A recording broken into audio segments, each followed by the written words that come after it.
someone says this just that's your future. Your future is not fake. It's getting laid and wearing what you want. When someone says this just did, it's very exciting. There you go. That's it. But yeah, he is Malcolm Hatchet, everybody. Come on. The future. Yeah. Malcolm, come back out. Ladies and gentlemen, the return of Malcolm Hatchet. Malcolm!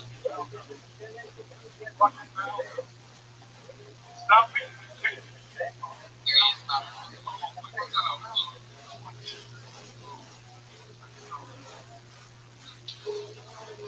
Wow. Time stamp it. I love it.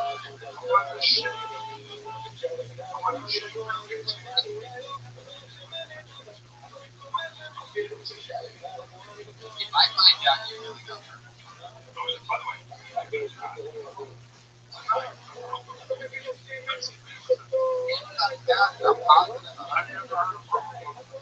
maybe I'll find a world.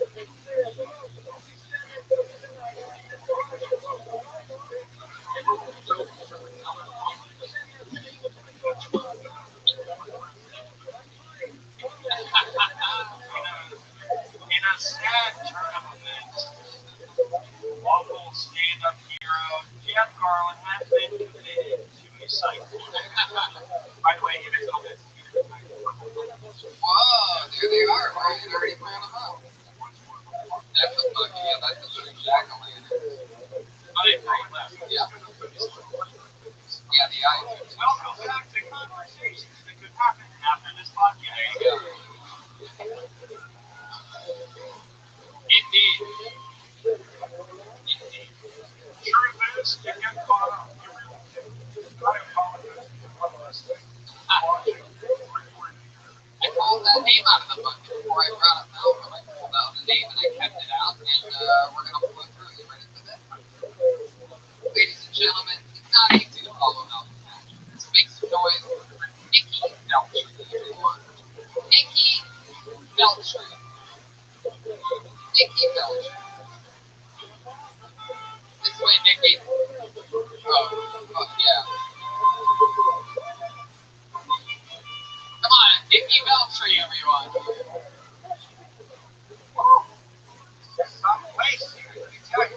I've been waiting to get on this place for so long, in my 20s, you know. Now look at me, I finally got on. They with my age.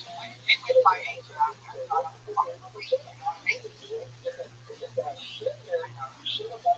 I got two jokes. One's a misogynist joke, and one's a racist joke. Neither.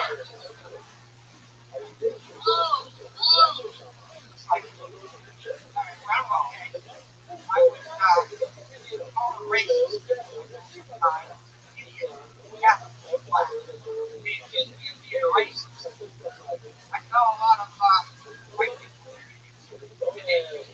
Jesus.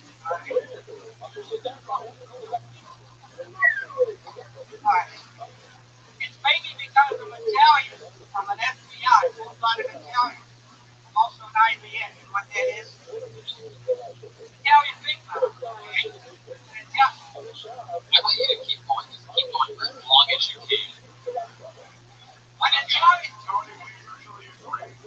Oh, come on. Let's just be right. Yeah, Italian, you fucking got it. You waited all these years, dude. You got it. You're all good. Nobody's fucking You out. got anything. When Italians make love, they make a whole deal out of it. First there's the spaghetti sauce, then there's the meatballs, then there's the pepperoni. By the way, No, I know. It might be the most. Why do I need these guys' approval? They're not laughing. Nobody's laughing anyway. You are a badass Why do I motherfucker. need their approval? I'm old enough to be here. Fun. You know what I mean? wrong enough to be my father. You're old enough to be my illegitimate son. You know what I mean? Nikki, first of all, What is this? The Mueller investigation?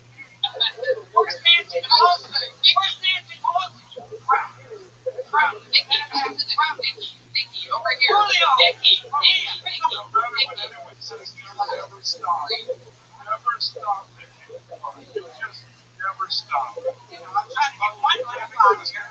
Come on, that's my laugh, my laugh. Hold on, I'm gonna let you go more. I'm gonna let you try more. But you just relax. Nikki, shut up for a second. Just look at me. Look at me, Nikki. Nathan, shut the fuck up, you old fuck. Shut up. He acts like my I've never son. had anybody an old fuck before. Sorry you had to He acts like my son. I'm gonna feel bad about He that. could be my son. Nikki, just listen to me. Don't talk into the end of the microphone for a second. Just break.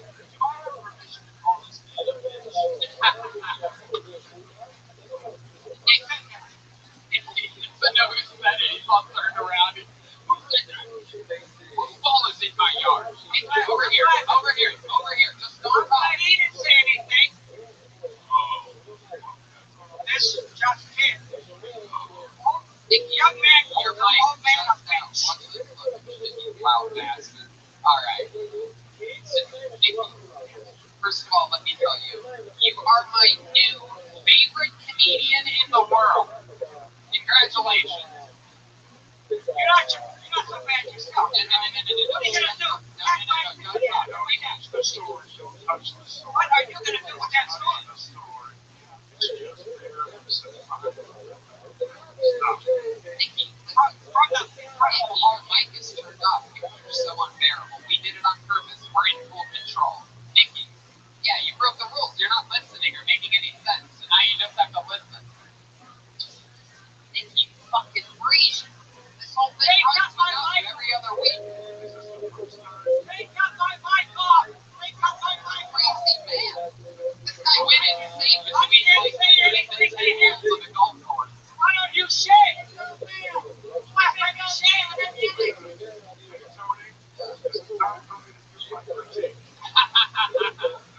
Why don't you? Nikki, have you ever done Nikki?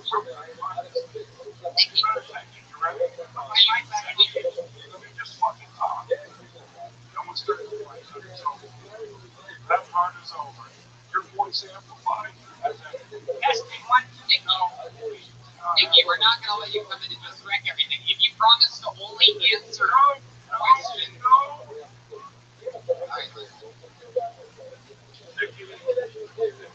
It's just it. Joe Pesci has a meltdown in the comedy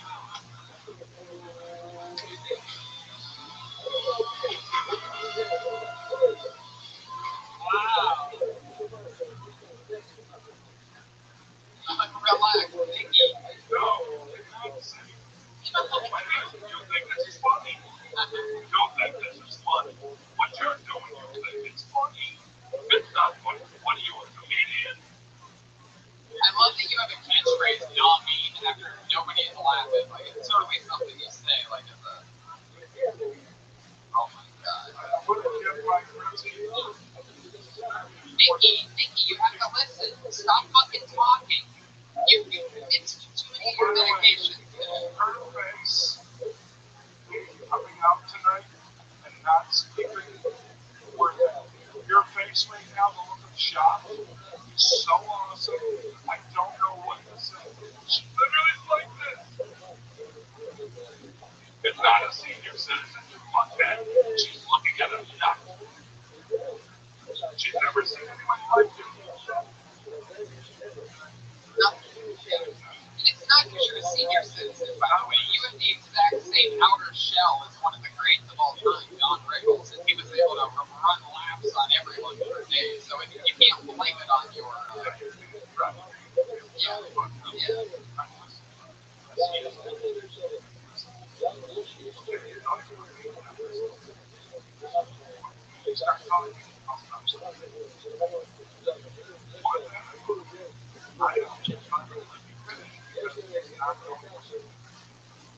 I don't think you can ever come on the stage ever for the rest of your life. So much money. You should be boundaries. Don't say anything. But I do think that if I make a film, I would want to see as much as I can on the stage. And I think you'd be character. I think you'd be so interesting in the movie. I think if a movie actor or a TV actor, don't think I'm not taking it. You don't know what the book is about.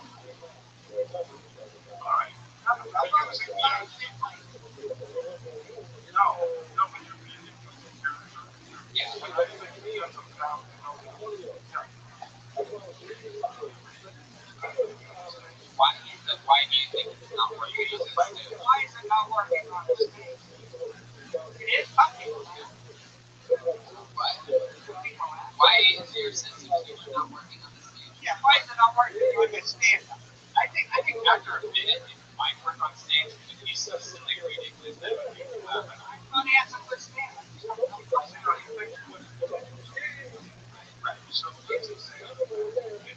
Yeah. Let me tell you something. This would have been Jeff Garland explains the meaning of the word delusion. This just in. Oh, Nikki's gonna try everyone. Here we go. This might be the one. This just in. What? Man's head falls in guacamole. This just in. Man murders point. It's just in on a bigger point than he does. Now that correct. That's fake news. I can see. Wow. I've heard of the Godfather, but the grandfather. This just in. Donald It's just out. Nikki Beltry, everybody. There he goes. He did it. You're going the wrong way already. Go that way. Nikki Beltry, everybody. Fuck yeah. What? It's just going a different way altogether. Not with broken color. Part of water is very bizarre.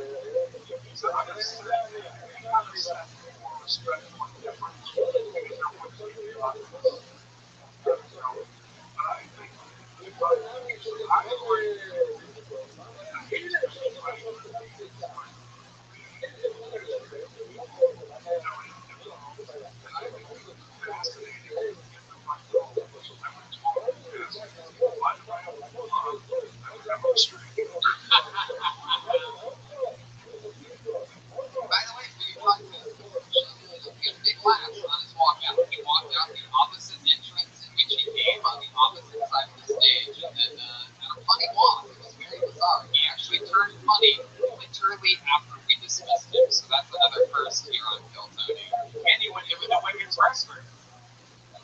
That's interesting. I think you've been going into the women's restroom the whole time. You've been coming to the company.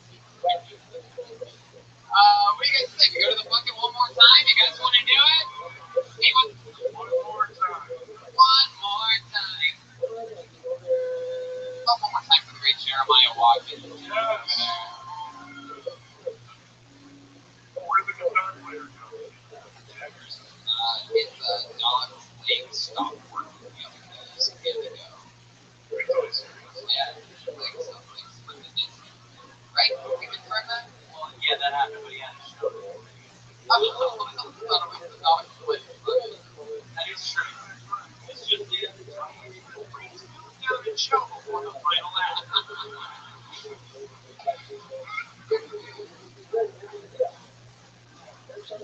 Pull another name out, and it is Jesus Claro Lavaderos.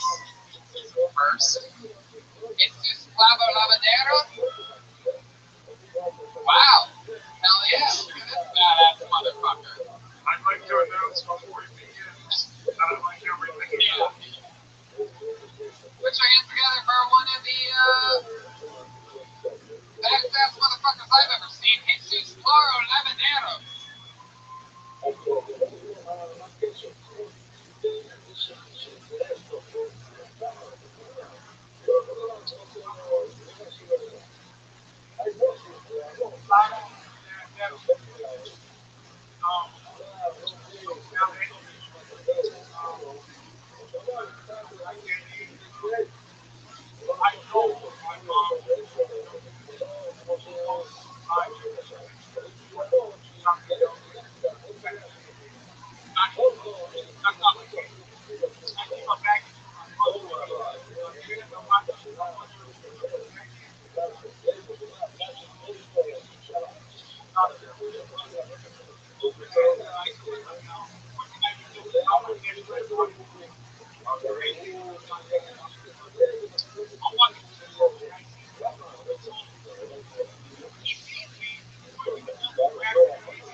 Hell yeah, there you go. Yo, what's going on, big dog? Definitely one of my favorite. Hey, long time no talk, man. How's it going? Oh, kicking ass. Hey, your name's Jacob. Apologies. I had my device muted. What's good, big man? Oh, my bad. No, not your bad at A all. lot of shit. All right, I'm doing pretty good, I guess. it's great to Hey, you hear. know how I've been doing some genealogical research, right? Yeah.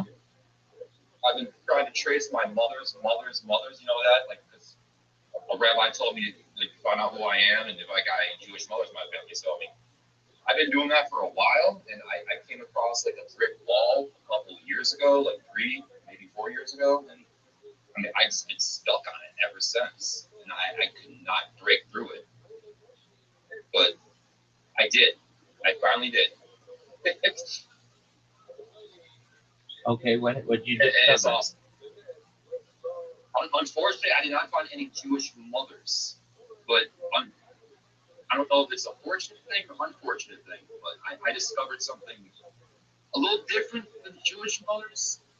It turns out that the woman I was looking for was not the right name because she used an alias. And her name is completely different. So I went on the name that was the completely different one, and sure enough, that was it. It struck gold, like right there. And I don't know if you're familiar with history. Um, you know who Billy the Kid is? Yeah. You do? Yeah. He I was mean, like. everybody's heard about him, right? Yeah. He's um like a bank robber from like the 19th century. And see, that's also a common misconception. Okay. You know what his name is? Uh, William something. Well, the common misconception is that his name is Henry McCarty and that he was like a bank robber or something. But that's a complete false narrative, kind of like the OJ thing that you told me about. Okay. Obviously, you remember that conversation where Yeah. like everybody thought like Absolutely. he was the one that did it. Absolutely. Yeah. Well, the thing is well, the entire narrative of that entire Henry McCarty story is based around a Chinese man giving a description to, or giving a report to a local authority figure about who robbed his laundry, because he was a laundry store owner. Okay.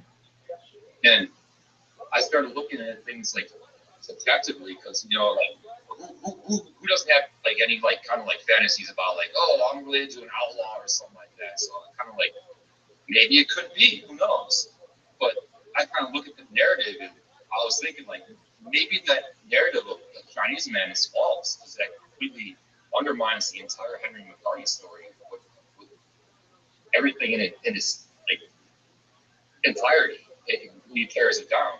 When you look at it like, maybe that Chinese man who was telling the story about who took his laundry, maybe that's a false narrative. Maybe there's a hardened Civil War veteran with a gang behind him that pretty much outnumbered the law enforcement in the local town that Okay. may have done that.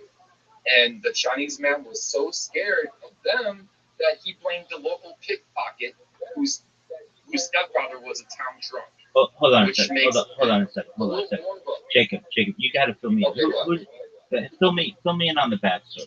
Who's the Chinese man? What is this about a laundry?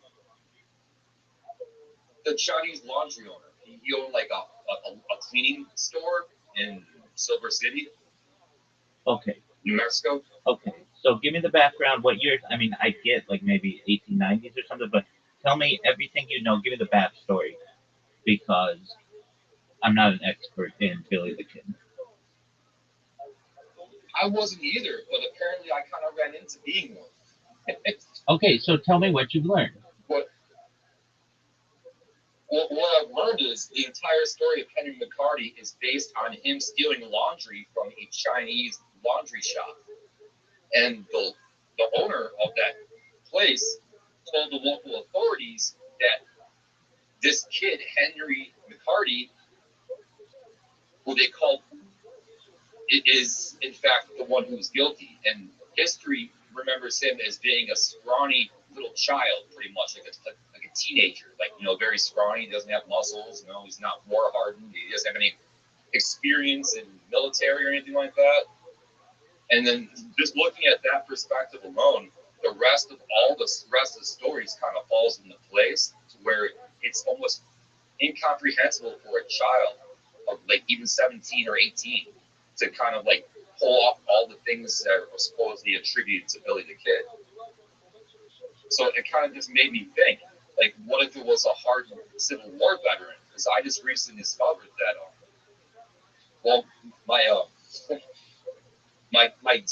third great grandfather, he served in the 2nd Arkansas Infantry or Artillery Unit as he dragged cannons along with like mules and shit like that back and forth. Okay, I'm listening. And I'm listening. Well, he served in the Civil War, of course. Okay. And after that, there's he's registered as a Teamster, which means back then the Teamster was somebody who also did the same thing that he did in the artillery unit. Is he dragged wagons back and forth with supplies, like textiles, ammunition, anything another fort would need or anything like that. After the Civil War, he kind of continued on doing that. Okay. So just with that alone, I mean, it would enable him to be a traveler, which means like you travel back and forth constantly. That's his job. And I kind of connected the dots, like, what if he was in Silver City? You know what I mean? As opposed to the Billy the Kid being Henry McCarty deal. Because I'm just looking at things like just rationalizing from a different perspective, I suppose, because the entire construct of Henry McCarty is built upon like speculation and no proof whatsoever. But I just kind of want to put myself in a Chinese store owner shop's shoes. Like, if I have a hardened Civil War veteran with arms to the teeth and has a lot of friends and they outnumber the local police, I mean, pointing this man out to be a criminal and charging him for a crime that would cost him maybe like a day in a jail cell and then get back out and be really pissed off at you versus a local pickpocket whose dad is a town drunk. I mean, even his stepfather hated this kid because he was a pickpocket. It just seems like maybe that narrative is completely false, and that could be a possibility of what less transgressed that back in like the 1870s. Okay, and let me just try to retell this back to you to make sure I understand it correctly. So, Billy the Kid, his name was really Henry whatever, and he was being blamed by this Chinese laundry shop owner because he was kind of like a scoundrel, a pickpocket and such. Instead of blaming the real person who was responsible for some of this stuff, which might have been like an adult man and you didn't want to piss that guy off, so they just blame this kid. Is that correct? Correct. Okay. Correct. And I looked into this this Billy the Kid stuff a little more, and one of these jaw-dropping moments I've had is this guy named Rushy Bill, because I was interested. After I started thinking like that could be a possibility that this narrative was false, I started looking into Billy the Kid more, like where he was, what he was about, and all this. And this guy named Rushy Bill came across my feed, and I started like reading into this guy. Apparently, he was famous in 1950 or something like that for pretending to be Billy the Kid, as in saying that he was Billy the Kid or something like that. I don't know what the deal was because I don't know too much about him, but I read into him a little bit, and it just completely blew my mind to think, like, why would someone pretend they're Billy the Kid when they're not? I mean, the birth years didn't even match or nothing like that. I mean, even if he lied a little bit, he would have been like 2 years old by the time Billy the Kid shot his first person in Arizona. Okay. So, I mean, I personally thought this dude was a fucking fake. Like, completely fucking wrong about everything. He was just trying to, cock chalk fucking, Billy the Kid things. Maybe for money or fame or something, but I have no idea. But I didn't believe it. Right. But as I researched my own family, the fake name that I told you that I was looking for, that I had a lot of trouble with earlier in my research. Yeah. The woman, your grandmother. Julia girl, I told you I had Rick Wald on. Yeah. Well, it turns out that she had a baby that died. She died in childbirth, giving birth to a baby in 1881, and that child's name was William Henry. And as I was looking through this Brushy Bill stuff, he's notable for saying to reporters, I mean, it's definitely documented, that he was not born Brushy Bill Roberts, but in fact, he was born William Henry. And right there, I'm just like, there's some weird connection there going on. You know what I mean? I started putting some pieces together. It's very awkward when it comes to that. Okay. Very much a coincidence, but not only this, but the infantry unit that my third great grandfather was a part of. Yeah. The Second Arkansas Artillery is pulled under the commander of Bedford Forest or whatnot, but the field general and whatnot was Roberts, the same name that Brushy Bill got adopted from. Okay. Which is very awkward to me. At the same time, I'm just like seeing these whole bunch of things that's like line up perfectly, and I thought I'd tell you about it because I mean I don't want to be related to a murder. I mean that's the thing. Like most people kind of do, I guess I think, but I mean I just think that could be a possibility. That's what it is. Because the only thing holding the Henry McCarty story up is basically him stealing clothes in Silver City, which my third great grandfather would have been very much a part of, traveling back and forth from Prescott. Okay. So let me just make sure I understand. You were doing this ancestry search for something for your grandmother, and that came up Yes.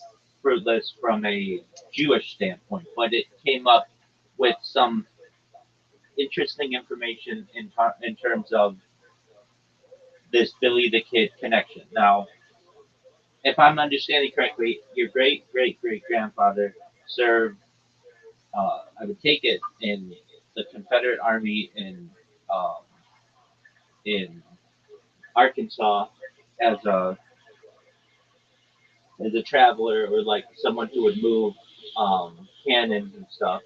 And Well, then yeah, he hauled artillery wagons back and forth. Okay, and then after the war, He was a teamster. he was a teamster, and that allowed him to travel. For one. Okay, where's the connection? I just need help with the connection between that great great great grandfather or whatever and Billy the Kid. Well, the connection is his name's William, and he went and everything that's placed with Billy the Kid is documented where my third great grandfather would have and definitely did travel, and is documented in the Charlotte Hall Museum as such. That's actually where I'm getting this information. Okay, so do you think that your great great grandfather or whatever was Billy the Kid?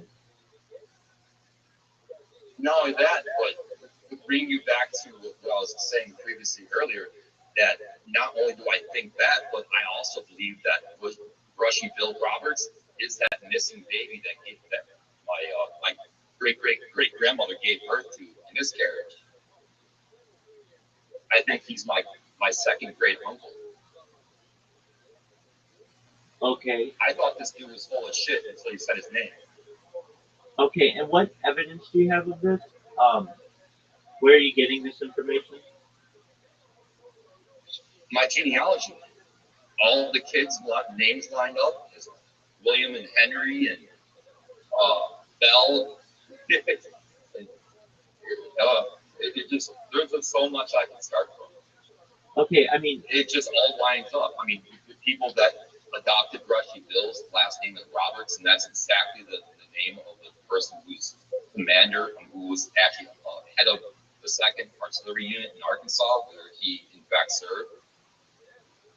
And Okay. when you look at it from that standpoint, a grown man, a trip with Civil War knowledge and a hardened vet would be more or less actually able to pull off the things that really the kid did, as opposed to an uneducated child.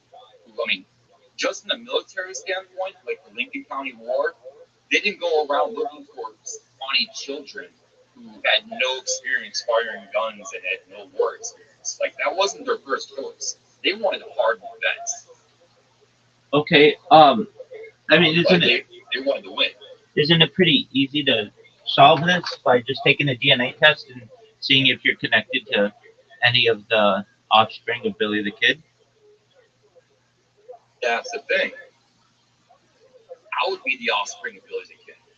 That would be my third great grandfather. And the Roberts guy obviously was adopted, so none of his family with the Roberts would match mine anyway. I mean, obviously I would match my own family, so I don't need to test that. Yeah, exactly. So you get it tested through, I guess, 23andMe's out of business, but Ancestry.com, that's really the predominant genealogical. Well, I mean, that's not going to solve anything, because I would have to assume Freshy Bill's body. No.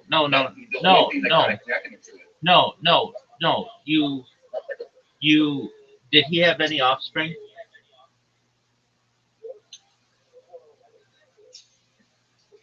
Undocumented, that would be what I think would believe to be my great grandmother. That would be his daughter, and Brushy Bill would be his son, and he had another daughter named Henry, who is ironically my father. I mean, my second great grandfather. I mean, no, not my second great grandfather. It would be my second great uncle. Would be my second great grandmother's brother.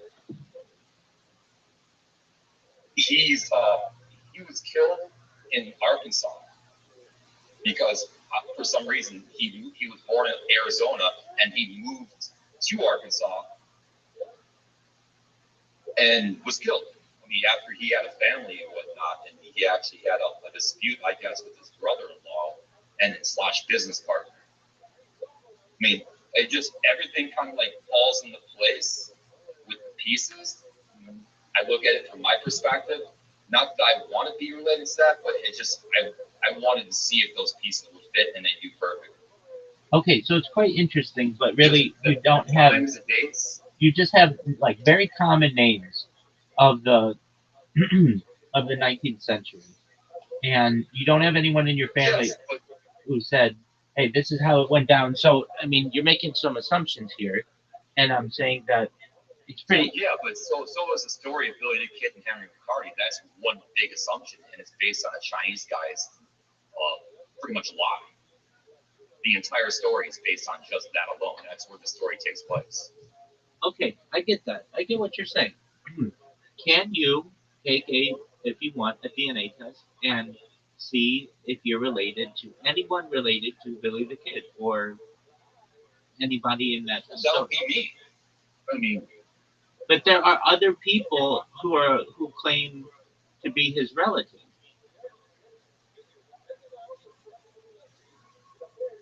But they're not. I mean, the only thing that I would actually consider that for is to see how he died. You know what I mean? Like, if he really did die in 1881, because in 1882 it was documented that he got hit by a wagon, his own wagon, mind you.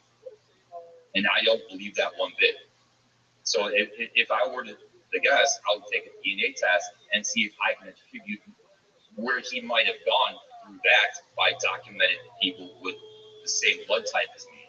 the same matrilineal DNA, I would be able to see if he actually made it, like Mexico or something. You know, there'd be kids popping up there. It wouldn't necessarily be matrilineal. It just would be DNA. It could be patrilineal as well. Oh, very true. Yeah.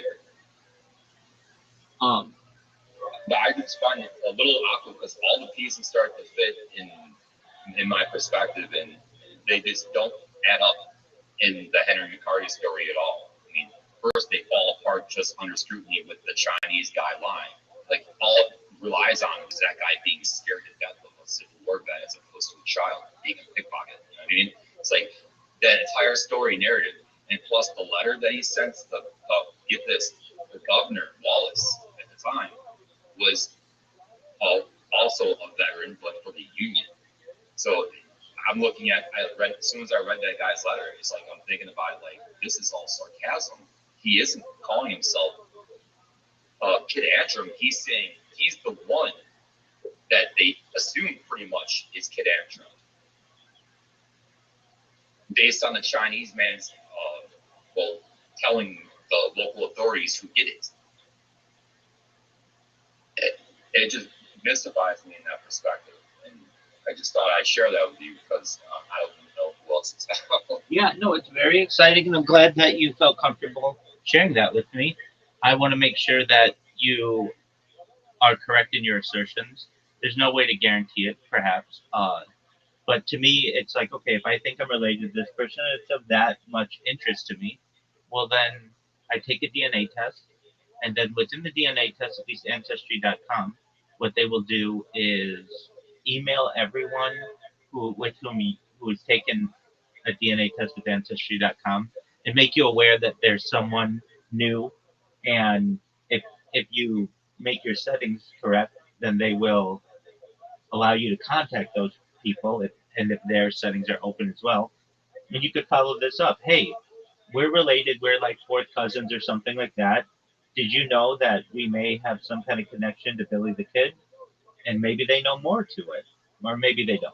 But I've actually thought about that exactly. And not only that, but I've also looked into assuming Brushy Bill's body for DNA testing. But the thing is, I've researched it, and the thing is, like, as soon as I would have to leave out the whole Billy the Kid thing completely because I would have to go through what I was actually, previously known for 2 years or 3 years now that my third great grandmother died in childbirth, giving birth to a kid named William Henry, which is also documented in the Charlotte Hall Museum. And it went missing because, in Arizona, in the same amount of time,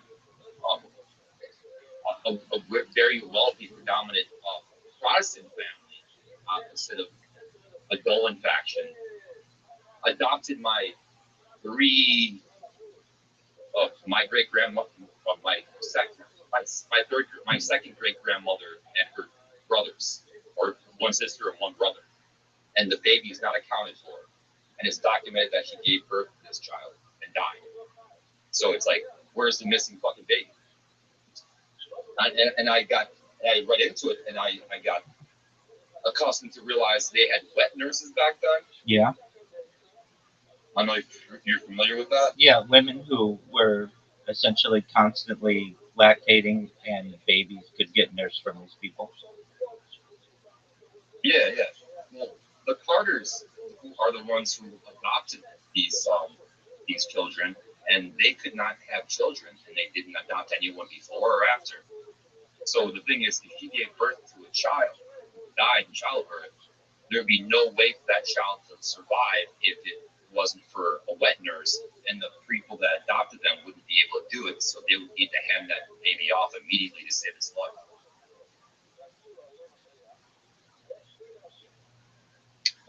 Okay.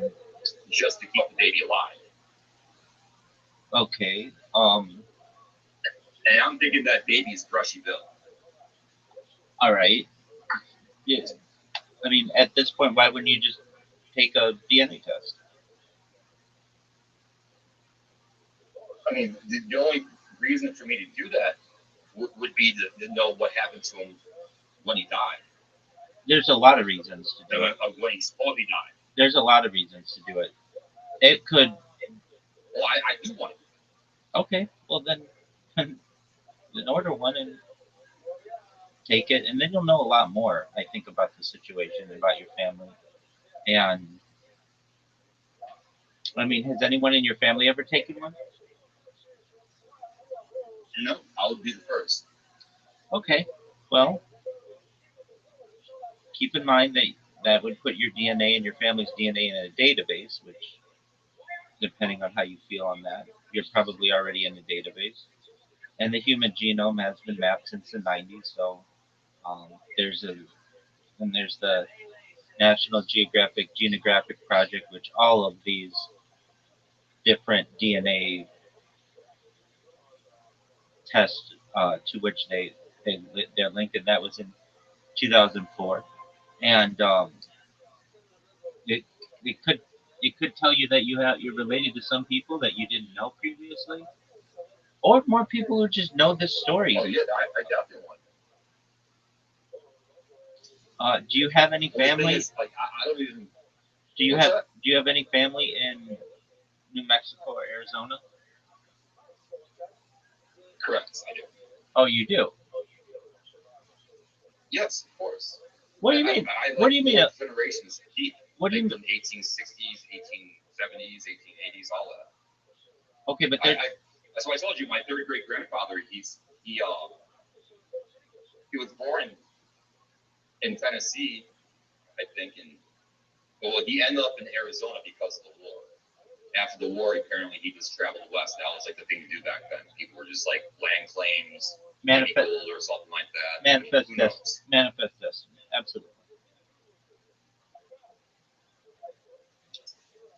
But I've got several generations, and they're documented well in the Charlotte Hall Museum in Phoenix, and I mean not Phoenix, Prescott, and they lived in Phoenix as well. And if you're a traveler, like William was, Silver City is like you need to go back and forth and trade no matter what, and it's gonna happen. You're gonna go there.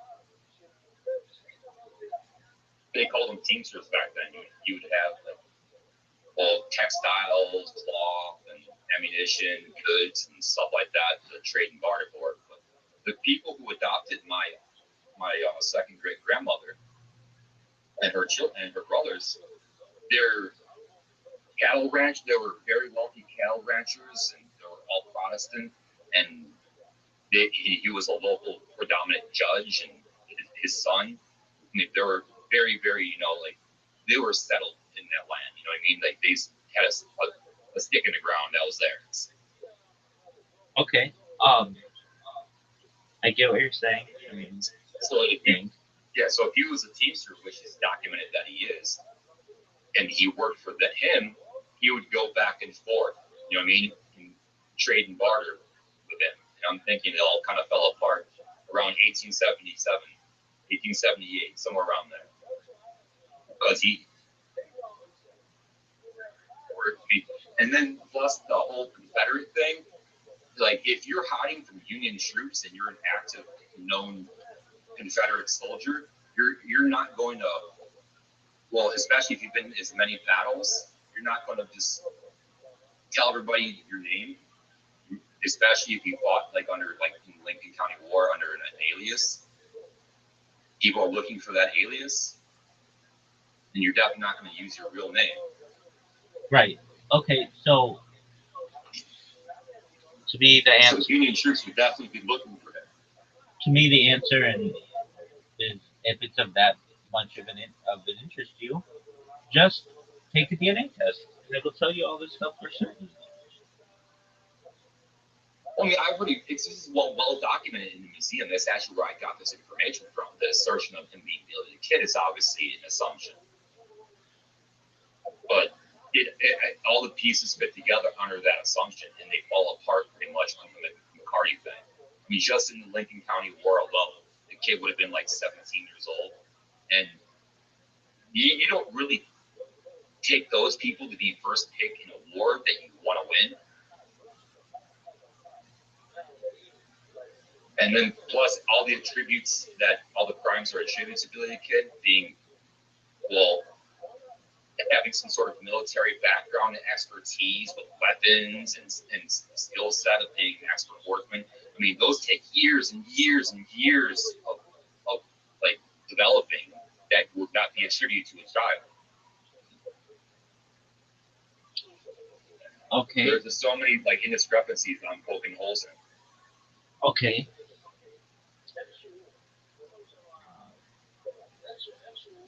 I mean, my answer is the same with that. Take a DNA test; it'll tell you if you're related or not. For sure.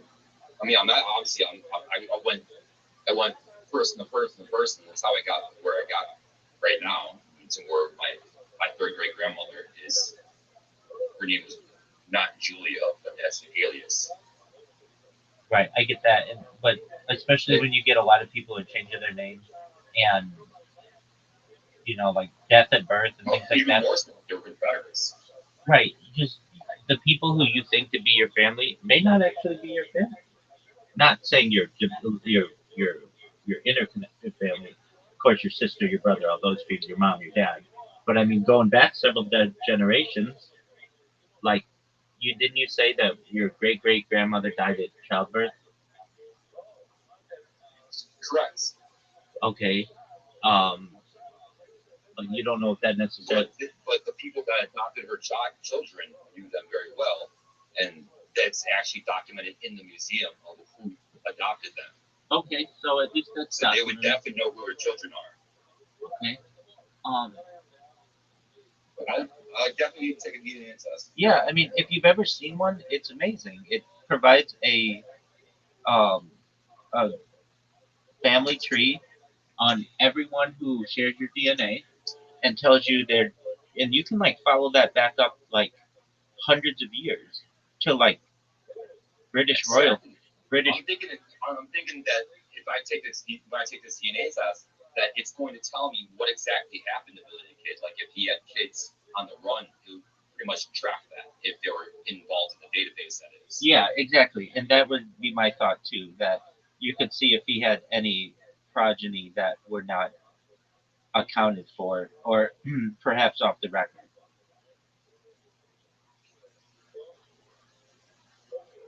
I mean, it's just very awkward that it's documented that this woman changed her name and had an alias, and then this guy was a Confederate, but he didn't want to change his name. I mean, he definitely changed his name too.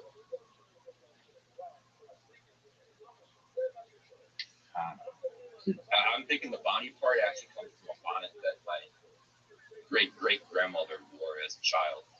Maybe that was like a nickname for her. And William and Henry are obviously the names of him and his child. Okay. It matches up. Okay. So you had a grandmother whose name was Bonnie. No, her name is Ida Bell. Okay, her name is Ida Bell. She wore a bonnet as a child. Most children did have a bonnet. Yeah, so she wore a bonnet as a child. And are you thinking that she had the nickname of Bonnie because she wore a bonnet? It's unequivocally that she's related to Ida. What's up? Is it? Do you think that she had a relation to Ida Bell because she? No, she's documented as being her mother, and that's an assumed alias. Okay, where does the So I mean, where does the Bonnie part come in? I'm thinking maybe that was a nickname, Bonnie. Okay, that's what I was confirming that you saw. I mean, that could be. I don't know. I mean, but it is quite interesting, and I because if you're willing to live and die underneath an alias, you want that alias to actually mean something. And I'm assuming it means his case. You're assuming it means his kids. Correct. Okay, well, I applaud you for doing all this research, and my big question to you. The thing is, I actually stumbled upon it within a week. What's your question? It's a thing that I always ask you, and that you always say that you're going to do, how many rabbis have you written to in your area, making them aware of your desire? Interesting. Yes. I've only written to one rabbi. You didn't hear anything back, right? I sent you a message. Correct, I didn't hear anything back. Okay. I should probably keep on writing. What? I mean, you may not remember what my strategy was, and it was this: if you write to a rabbi once a month, Write every single month. exactly. After 6 or 7 months, this person's going to see that you're very serious.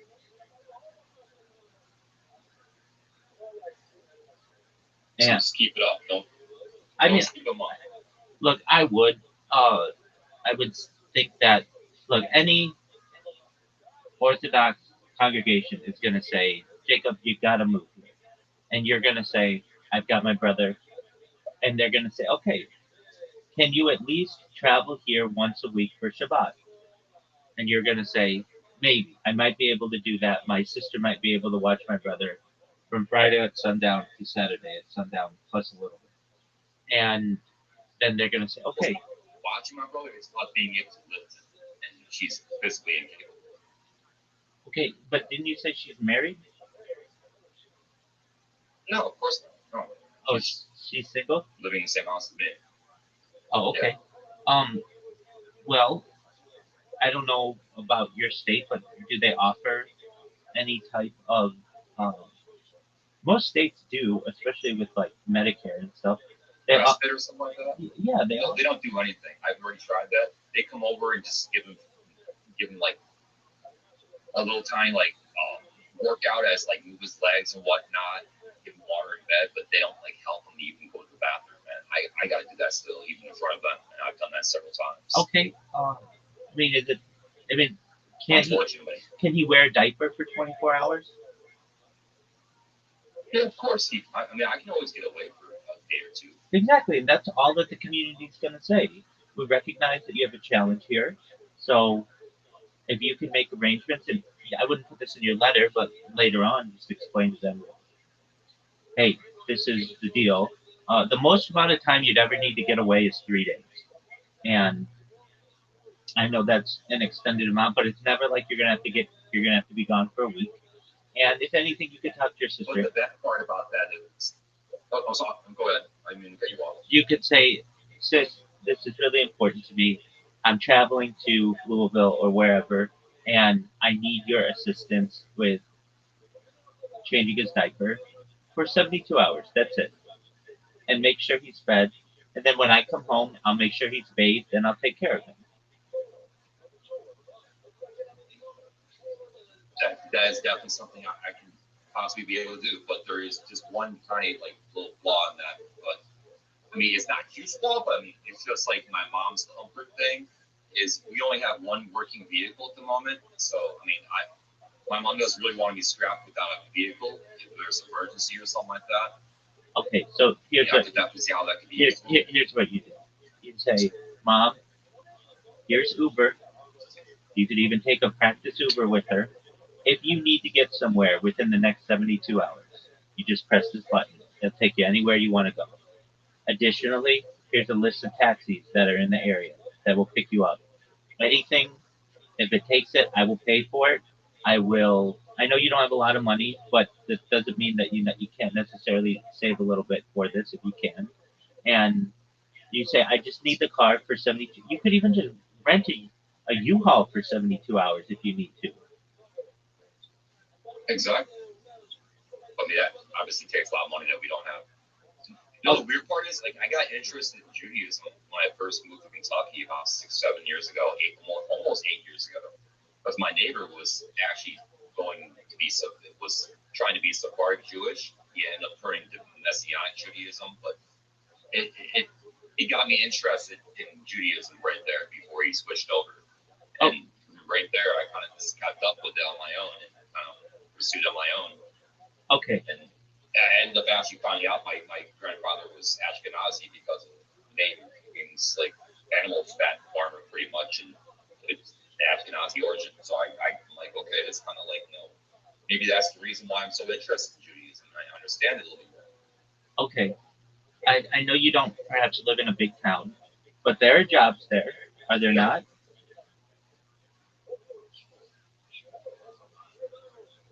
It's always their jobs. Okay, so any community is going to say, in order to be a practicing Jew generally, you're going to need, unless you're independently wealthy, which some people are, but if you're not, you're going to need some type of way to support yourself. So, Yes, I know. and so they But the say, thing is, my mom's kind of like they bogart that car. They don't let me drive it unless I have money. okay, uh, Uber,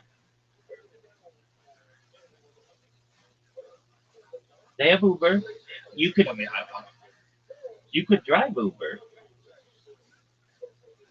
I know that they have the car, but that's very true. like you can.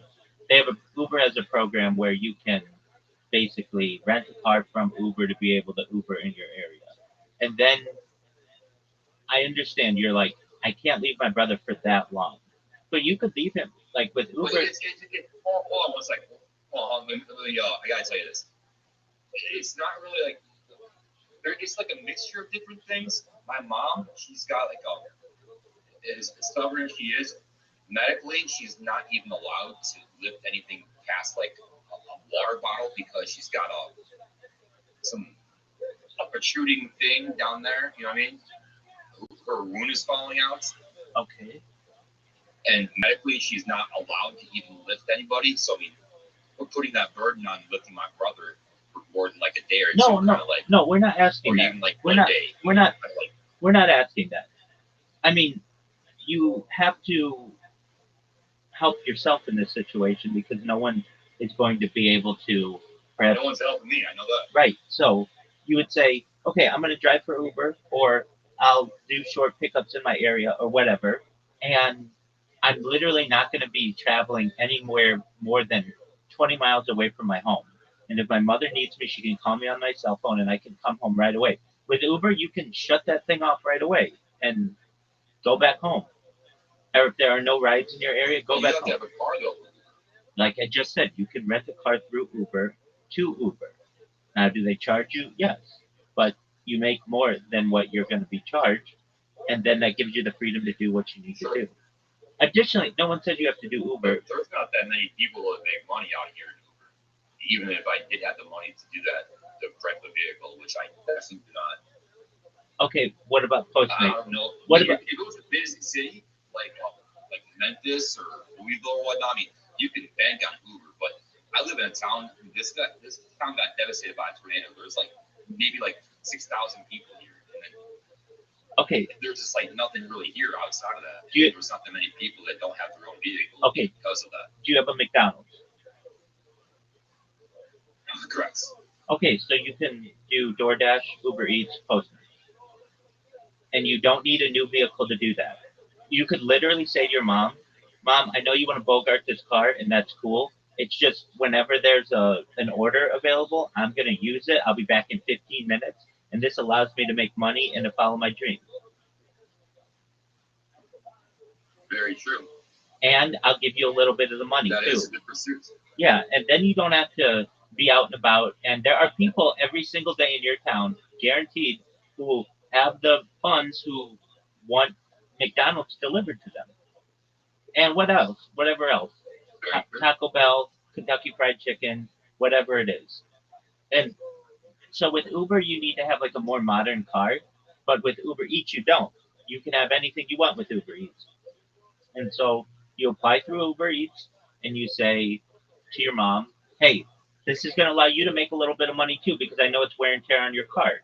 So for every $100 I'll make, I'll give you $10 of it or whatever you want to do. You don't need to make huge amounts of money. You're going to need to make at least maybe a couple $1,000s for your shul dues and maybe another $1,000 for perhaps some type of charity that you may need to give to or the program, and you're going to need maybe like over the course of a year, like $5,000 to dedicate to this, and that will include your gas. Oh no, gas would probably be different, but okay, maybe six or seven, um, and your mom will be able to make money on this.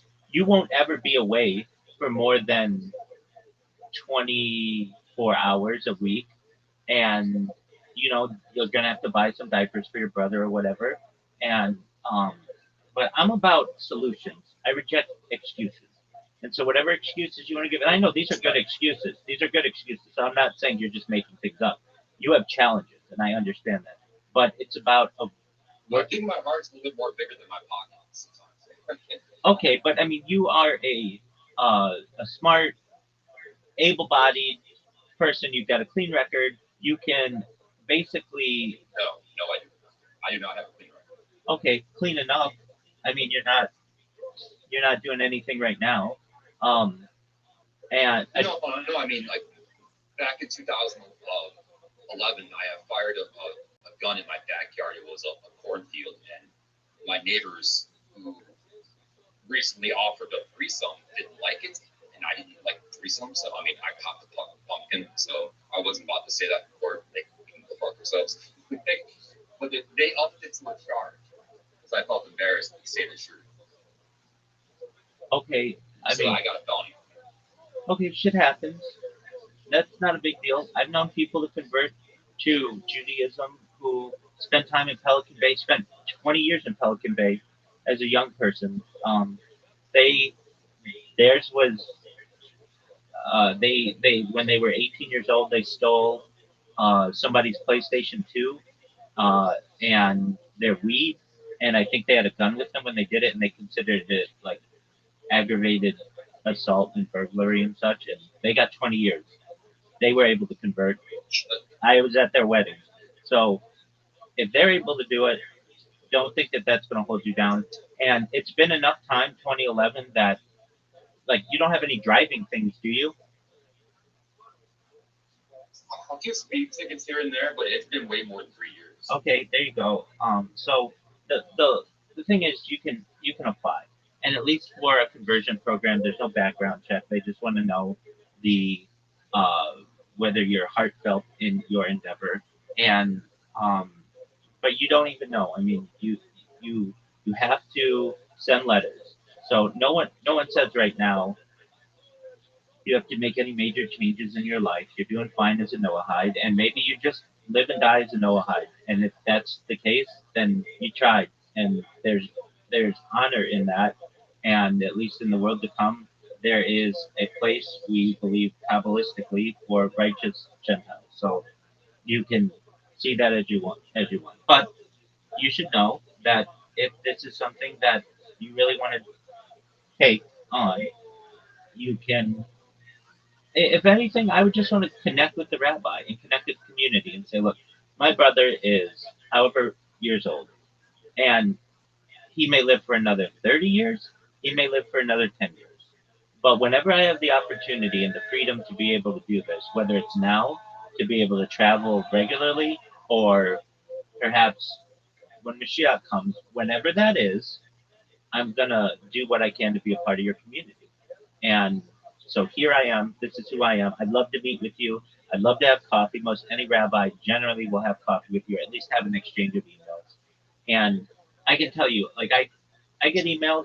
I do my best to answer everybody's messages, but there are some rabbis, especially congregational rabbis, who don't have as much free time, and they may not see it as something that they feel is something that they're going to take seriously the first time or the second time, but maybe the third or fourth or fifth time. And especially if they got letters, that's going to be that's like Don't give up. yeah, exactly. It shows that you have chutzpah. It shows that you have fortitude. It shows that you have the drive to be able to do this.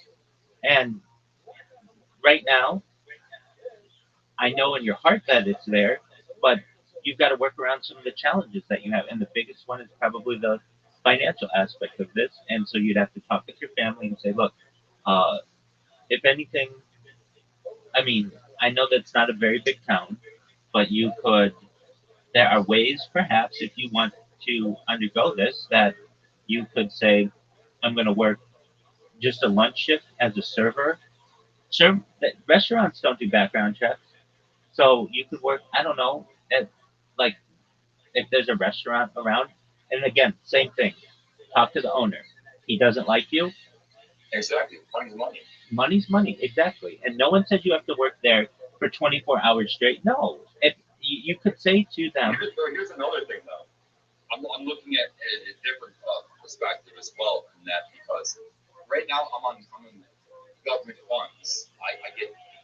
Security because way back when, I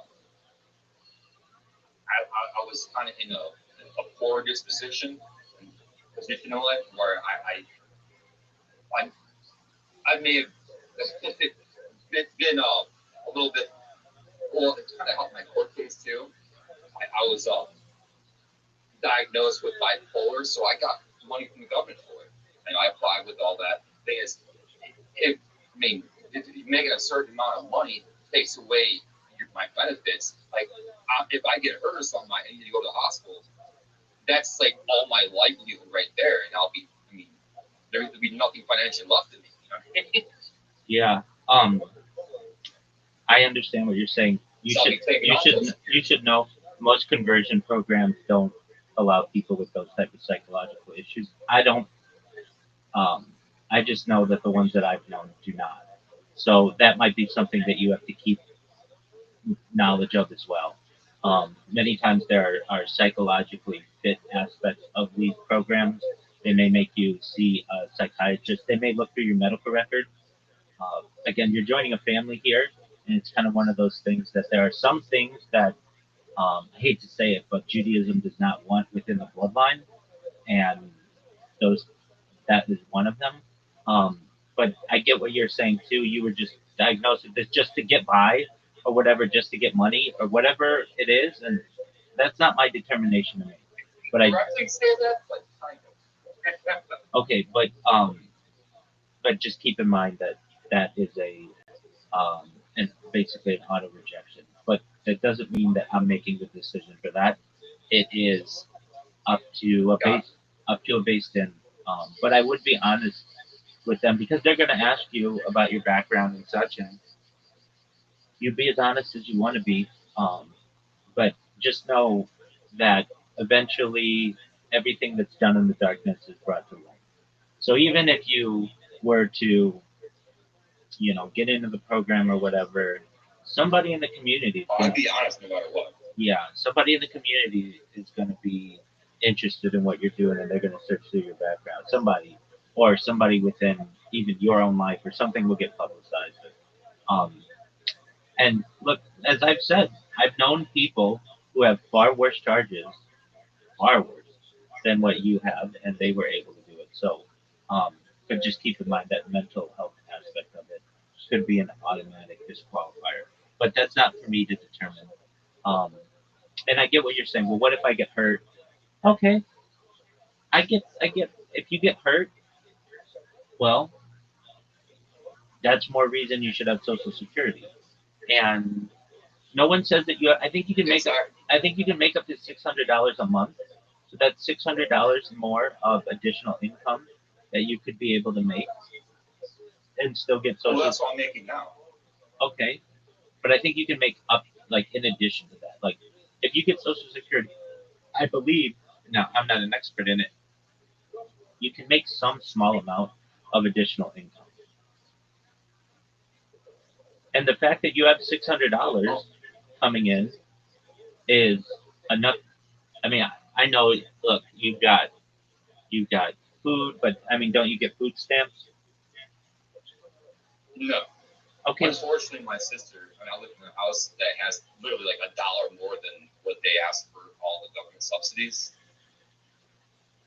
Okay. So I don't block. I can't. I mean, if I live on my own, I could obviously do that, but I don't. Okay. Because I recently got into a car accident, and not recently, but I told you about the truck accident, right? No, you did not. Oh, well, 4 years back, I got into a truck accident. I got like $50,000, and I ended up going in with my mom to buy this beautiful house that we have now. So I mean, that's and pay off all my mom's and sister's debts and all that. Okay. Okay. Well, I mean that's a sad thing to happen, but also kind of a windfall. But you couldn't. I mean, I think you're going about this the wrong way. You contact the state and you say, I need food stamps. They're going to say, all right, what's your household income? You're going to say, I get Social Security. They're going to say, do you live with anybody? And you can say, I live in the garage or wherever you live, whatever, and you pay rent to them. and then they're not part of your household anymore. They aren't part of your household. Really? Yeah, they're not part of your That's a very household. good perspective. They're not part of your household. They have separate families. You're not the parent of anybody. That's what they're talking about.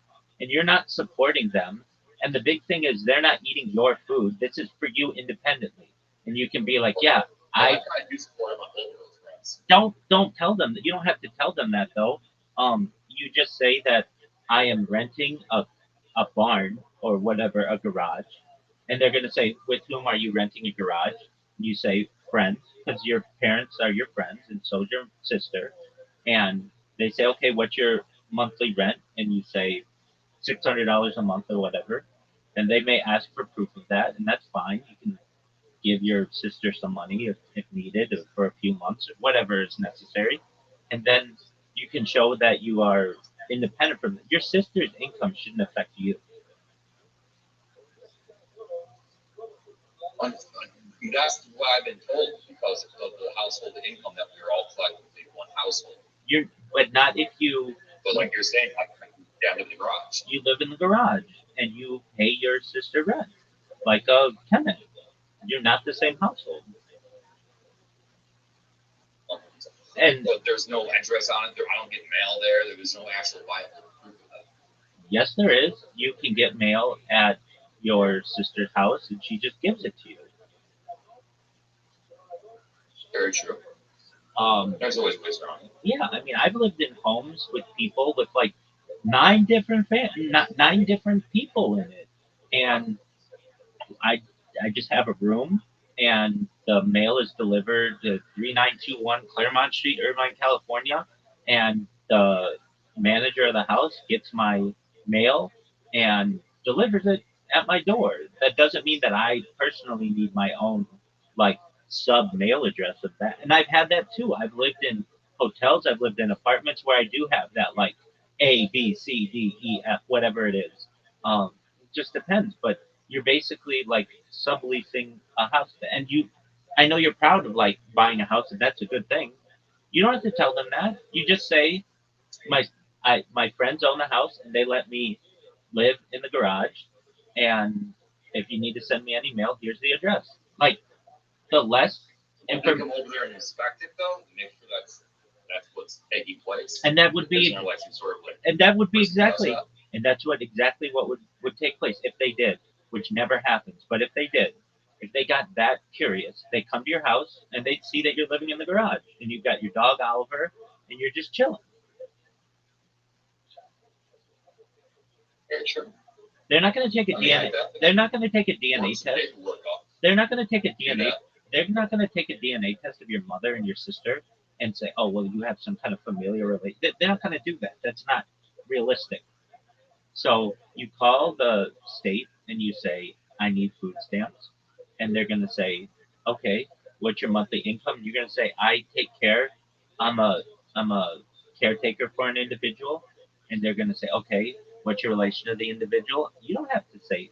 You can say they're a friend, and they're going to say, "Okay." Um, if they really delve into it, you can still say that they're a friend. They are your friend. There's no.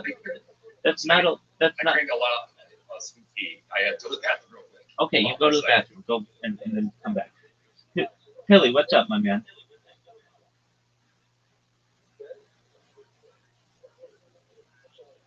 Hello, Rabbi. It's been a while. Fine. I'm well, thankfully. How are you, big dog? Yeah, fine. I actually wanted to apologize. It's been a while. Come to your life and say hi to you.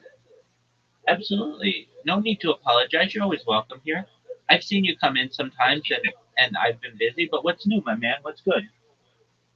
Yeah, the thing is that I had a problem. You sent me a link to pitch some Web3 projects a few months ago. So I actually pitched a project. I saw a project that pays me $20 every Okay. weekend for reading. Like I have to read their project. So at some point, I feel the project actually crashed. So the I think the project gets robbed. So Okay. there is no more payment from the project anymore. So I don't know if I can see any other offer of like a new job opportunity. Absolutely. No one says that you can only have one of those jobs. Do you get what I'm saying? Okay. Do you get what I'm saying? You should have 5 of those jobs. So how do I get more? Okay, so I sent you a script, right? Okay. Did I not? No, you did not. Okay, let's see. And one more thing, my ex account got suspended, so I created a new account and I pushed the followers to $100. So I'll have to follow you back. Okay.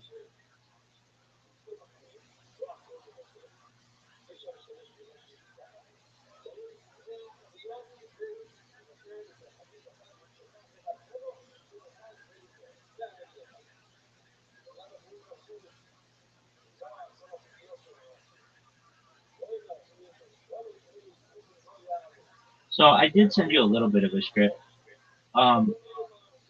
But let me. I'll send you a different one.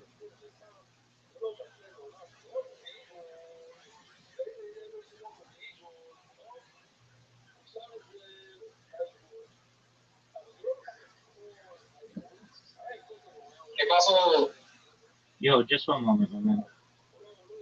sure, take your time. All right, so Billy, I'm gonna send you a message, a script that you can read in Twitter Spaces, and I'm gonna send it to you in Discord. Okay.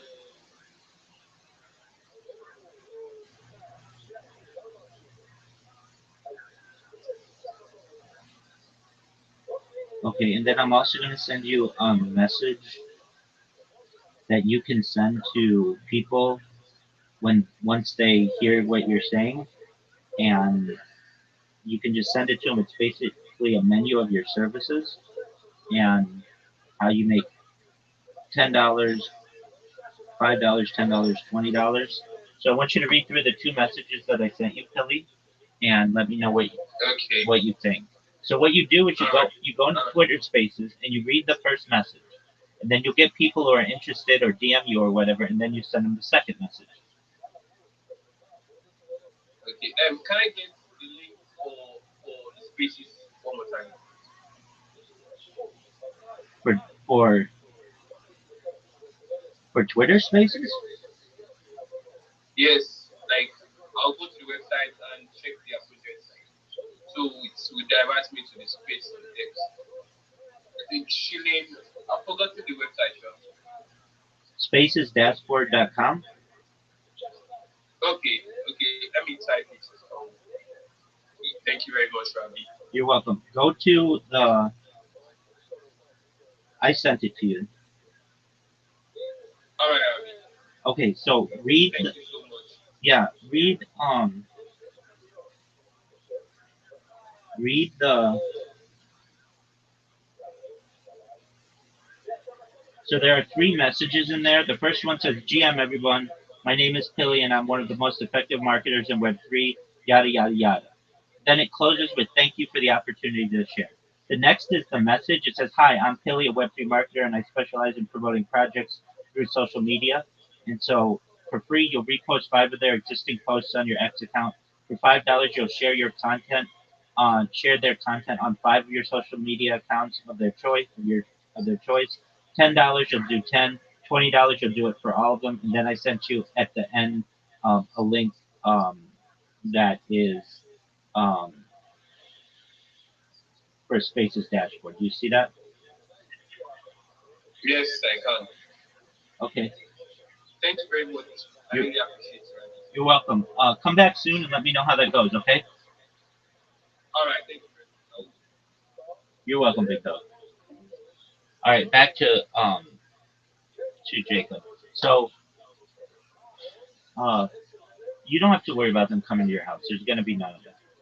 In the worst case, okay, they're gonna see that you're living in a garage. You're not living in a 5 room condo. It is what it is. They'll be able to see it on Google Maps or whatever, and uh, they know that you're getting Social Security. They know that you're not making a lot of money here. So that will give you $600 a month because you really shouldn't have any, not not any major expenses if you're like basically you're spending $600 on food and you're subsidizing your family. Now you're going to get food stamps, which depending on your state is anywhere between maybe $100 to $300 a month, and then you could have your mom get food stamps. She's of age to get food stamps. She doesn't know how to do that, so you help her through that. No, she's kind of like a paranoid schizophrenic almost. Okay, Like, so she should. Everyone's like out to get her. Okay, that's fine. And like if you do something slightly illegal or even lie, it's horrible. Okay. Not even lie, just like you alter the truth to make it beneficial to you. It's like, oh, no, don't do it. They'll find out. We're going to jail, and they'll take my kids away. And like, she's all about it. Okay, I get that. I get that. Just to give you a heads up, that's another thing that generally is not something people do not want. I don't within conversion programs. Like they will ask you, do you have any of that in your history? Just making you aware of that. But you. Well, I mean, she's olderly. She's not actually diagnosed with that or anything like that. And she's just kind of like very paranoid. I get that. How old is she? About 70. Okay, stop. You're fine. 70? So she gets Social Security, right? I don't believe so. Why the fuck not? She should have been getting it for the last 10 years. I don't know. I've never really asked her. Okay, so you have to say, Mom, you are of an age that you can get Social Security. You're entitled to it. You paid into this for 50 years. So we're gonna. So I mean, she worked and had a job and everything. So I think she obviously should have. Even if she didn't, she doesn't get the food stamps thing. Okay. Even if the household income. Stop. There are millionaires who get Social Security. Social Security is essentially a guarantee after age 60, whatever.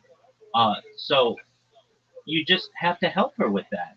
You have to say, Mom, we're gonna call the Social Security office because you're entitled to. It's gonna be like $1,000 a month, which is gonna help all of you. Yeah. All right, so you gotta help her, and then also she can get food stamps, and she can live a nicer life than what she's currently living. She's very counterproductive towards everything I do and say. I don't really have much support from anyone in my family, anything I do. Okay, but this is something and they don't want me to do anything that goes against what they want. I mean, it's hard. It's like a workout trying to help them because they don't really want to help me in turn help them. You know what I mean? Okay, it's very simple. You go in with your mom. You say, Mom, I want to talk with you. Let's have a cup of coffee. She say, okay. You have a cup of coffee and you say, did you know that you're entitled to Social Security? And she's going to say, no. And you're going to say, well, you are. And so here's a phone. I think she might have dialed for that, though, when she was 65. Okay, she's not getting it. That's the thing. For one reason or another. She didn't follow through or whatever. So you need to help her with that. And you say, Mom, this is your money, and it's going to go in your account, and it's legal, and it's free. You're just not getting it. And so I'm going to just give you the phone. I'm going to call the number, and then you just talk to them. And you're going to start to get $1,020 a month. Based on your previous job and income and all that, right? Your work experience. It's not really that. It's like it's basically I don't want to say universal at $1,000, but it's anywhere between like $900 and $1,200. Yes, perhaps based on some of those things, but and your retirement age and stuff. But she's entitled to that. This isn't a loophole. This isn't a trick. This is completely legal. And if anything, talk to your sister and say, hey, sis, you know that Mom can be getting $1,000 a month from Social Security? Then your sister's going to say, yeah, you're probably right on that. I'm just too busy with the kids and stuff to be able to focus on that. And you say, no, I know. But if anything, can I just count on you if Mom doesn't listen to me that you'll help me and we can both sit down and all she has to do is make a telephone call and she can start to get this and your sister will say, okay.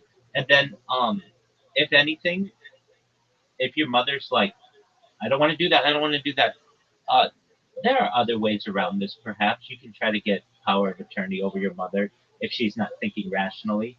But And you can She also has not been thinking rationally most of my life. okay, but that's fine. But I'm saying at this moment, if she's not thinking rationally and she's not serious, you can get a caseworker involved, and a caseworker can help to get you power of attorney over her. You can basically say this to the caseworker: this woman is so stubborn that she will not apply for Social Security, and she's going to die. And the caseworker can help to get that to a a an adjudicator to perhaps allow you to be her power of attorney so that you can get her Social Security. The thing is, you're not. That's half the reason why I'm not able to get my brother as I'm not able to get the money for being caretaker for my brother is because I don't have he's not my dependent or child or whatnot, and the state will give only the person who's caretaking this. Okay, so all of this, you need a caseworker, and so if you hold on for one more second, I gotta let my brother right now. Actually. Sure. Good.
Hello?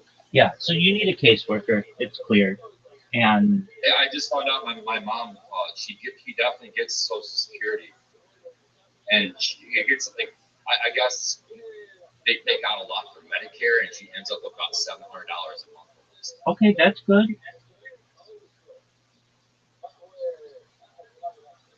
So does your brother get Social Security? Of course he does. He's been on it his whole life. Okay, so your brother gets it, your mother gets it, and you get it. Okay, so now you just And my sister gets Social SFDI or something like that. She got injured in the Navy. okay, so then you all have some type of support, and now you just have to um, The thing is, like the bills alone are just like just a little bit more than what we all collectively make a month, and we're like financially bound to one another. Can't leave, you know what I mean? Because it's all like cyclical. I mean, it just goes round and round in the vicious like debt circle. You got to rob Peter to pay Paul, and you end up taking out loans, and you got to pay that back, and it's like a never-ending vicious cycle. I get it, but you can at least get. I get it, but you could at least get another $300 a month through you getting food stamps. Your mom doesn't get food stamps, and she should. No. She thinks because my sister's income is the highest actually in the house, it puts us a little bit over because we've always put me on the Okay, everybody in the so house tell your list. sister, hey, start charging mom and my brother and me rent. And then we're no longer the same household. Yes, that is a very, very good thing that you just said that. I mean, I definitely have to tell my sister that because my mom, she's kind of like, that's dishonest. You know what I mean? I get what you're saying. I get what you're saying, but you don't have a chance any other way. And if your mom, I know. God forbid, Well, goes, thanks to Lord and Hashem that I've even made it this long. Just the way things have been going. right. So,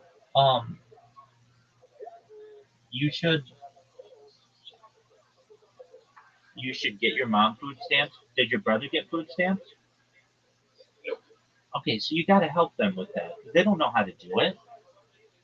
It's not even like they don't know how. It's like they see any kind of like maybe slight alteration of how you see the fruit is a complete falsehood. And you shouldn't do it, or you get arrested, or you get my mentally handicapped brother taken away to the state. I mean, all kinds of just like scenarios that aren't really real, but it's just keep perpetuating.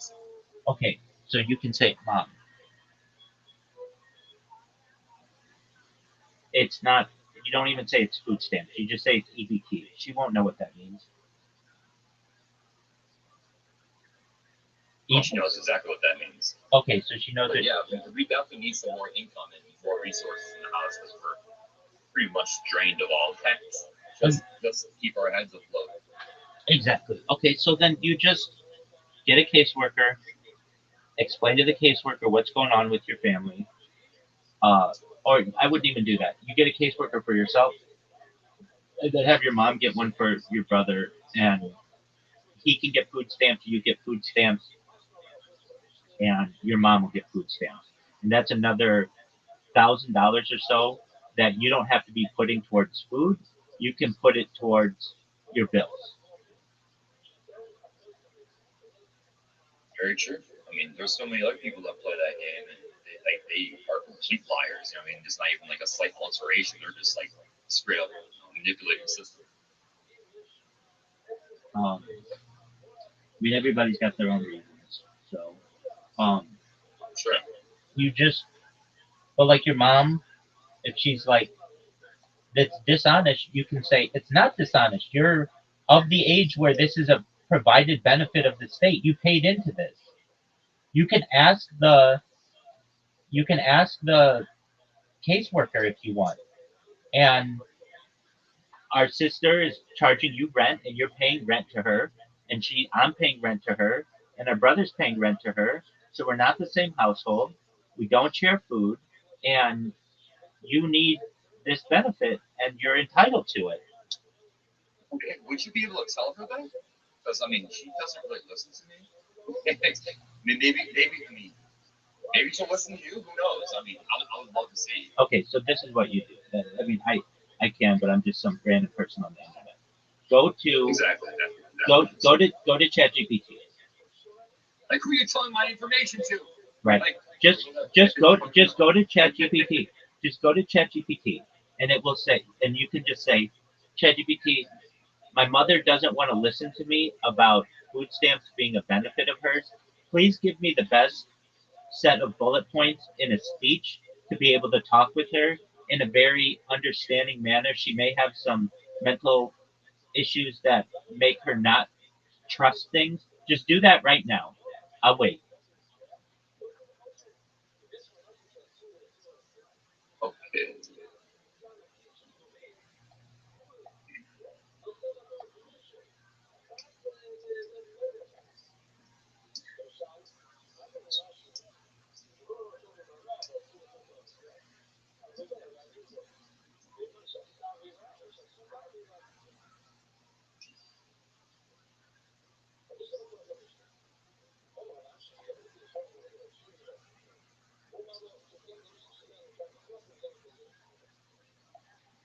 And make sure to put like, hey, she's 72, she's low income, what your state is.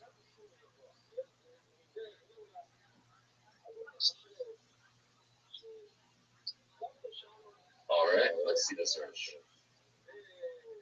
Oh, SNAP is funded by federal income taxes, not a specific payroll tax. For lifetime of working payroll, federal income taxes, and contributions to the economy directly funded this program. Um, supports local businesses, and ensures she can have afford healthy food. There's all kinds of bullet points. It frees your account for utilities, medication, and housing. keeps her healthy, proper nutrition, living in her own terms. So those are all the points that she needs to hear. And then it's literally like a phone call that she has to make. But you don't even have to make a phone call. You can apply for this all online. Yeah. They send you a packet, and then you fill it out. You send it back, and then they just have to have a phone interview with her. That's it. She doesn't have to go anywhere. And then all of a sudden, she gets sent a card, and now she can provide for herself, and she can use that card at the store, or she can just have stuff delivered. EBT is like I'm fairly certain, like you can just order from Walmart to your house. Yes, you can. So she doesn't have to go anywhere, and you just say it makes it a lot easier on your life, mom, and you've earned this. This is something that you earned. Just like you get Social Security, you're entitled to this as well. Very true. So that should end that. And then you say also, since you're the guardian of our brother, of my brother or whatever, your son, you need to get this for him as well. Well, he's my half brother, but still, I don't really call him anything but my brother. Because I mean, I'm not trying to give a divide or anything like that. Like I like him because he's handicapped. I mean, Is it her son? correct. Then Yes, that's all that. That's my half brother. Then that's all that matters. And so you say to her, and so for my brother, your son, you're going to do the same thing. Yeah, there's no reason why he shouldn't get that because I mean, he's definitely not able to work or doing anything. Absolutely, and that's what I'm saying. These are benefits to which you're entitled, and so you just need to make sure that she's aware of that. I mean, you can go on the website right now, and it just says apply for food stamps, and you I apply. mean, you definitely brought some really good points that I definitely need to bring up to her, especially that my sister should charge her rent and he rents and all that. And that in itself would give us an entirely new household. Yeah, but just right now, go to the website for your state and just apply on her behalf. It's not like she's signing it. It's like the packet is just sent to her home, and then once the packet arrives, you say, "Mom, this packet is was state sent by the state to allow you to get benefits for your son and for yourself, and I'll help you fill it out, and then we'll send it back, and then they'll send you a letter saying like when the day of your uh, meeting is, like on the phone interview. You do the phone interview, and then you've got food stamps for her and your brother.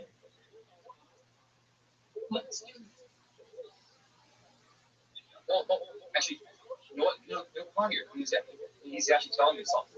Like if Allie were to say that he's charging you rent and charging me rent and charging Ronnie rent, that we could get a whole bunch of food stamps our way and help ease our financial burden a little bit more than we already are. Well, I'm just saying that's a real thing. It doesn't really matter who he is. He's saying things that are actually factual.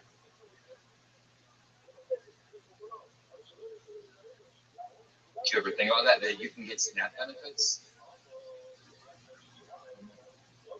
Then Ryan It doesn't matter. As soon as Hallie said she charges you rent and Ron rent, you are a completely different household.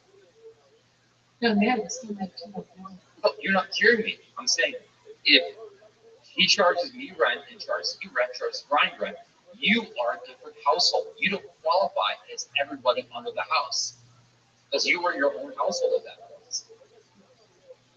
And no, it does not how they look at it. No, it's not for us.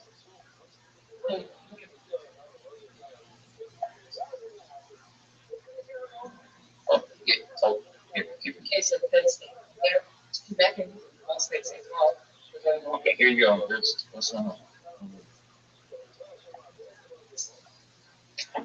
You there, Rabbi? Yes, sir. Did you hear any of that? I did. I don't know if I would have gone about it the way that you did, but that's fine. I would read. Sorry, what What did I do wrong?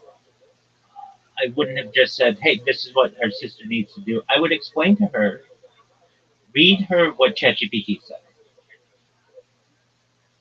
That she's been paying into it her whole life, and she deserves it. Yes, that's what I would do. That's what I said to do. Hey, did you know that you deserve this? If you've been paying into it your whole entire life.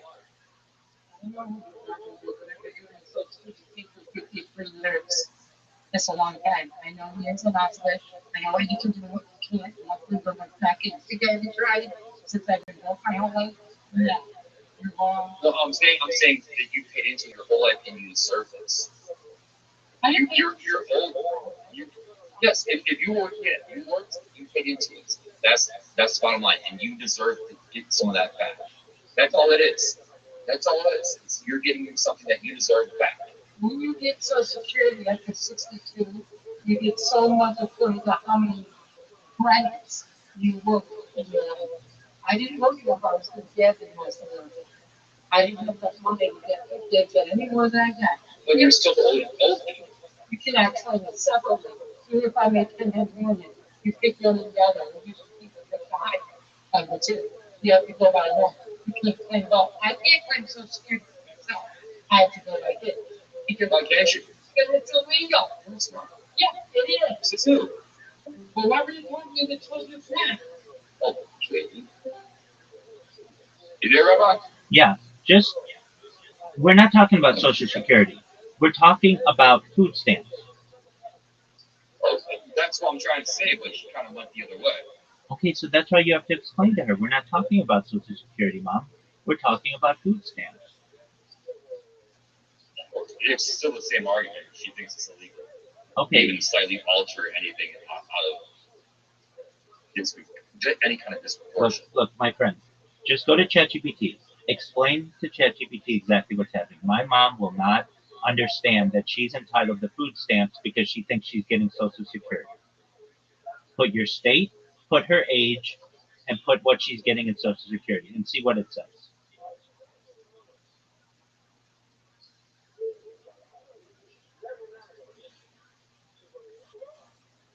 I put my mom doesn't understand she's entitled to food stamps. Can you suggest why she should? That's not what I said. Say that she said that she thinks that she's not entitled because she gets Social Security.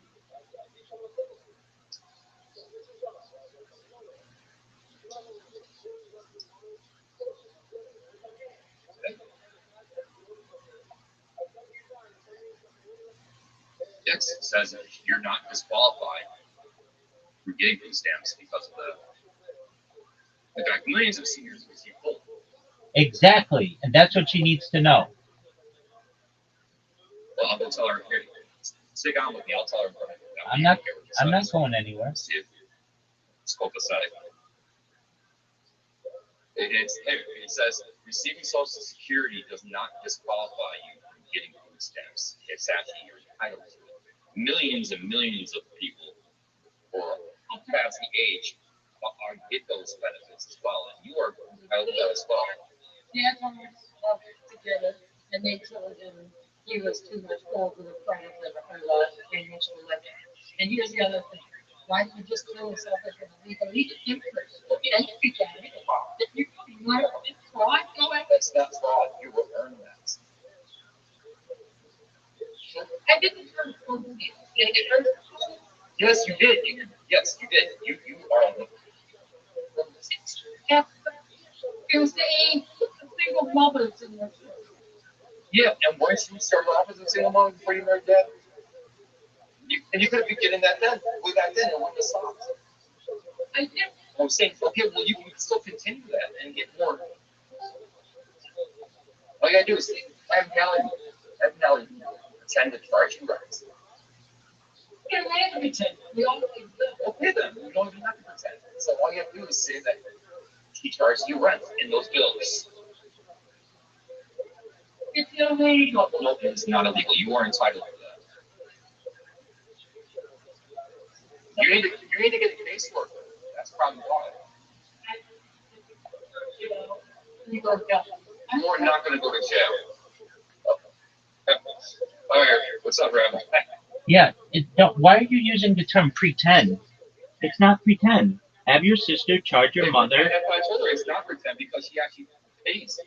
Exactly.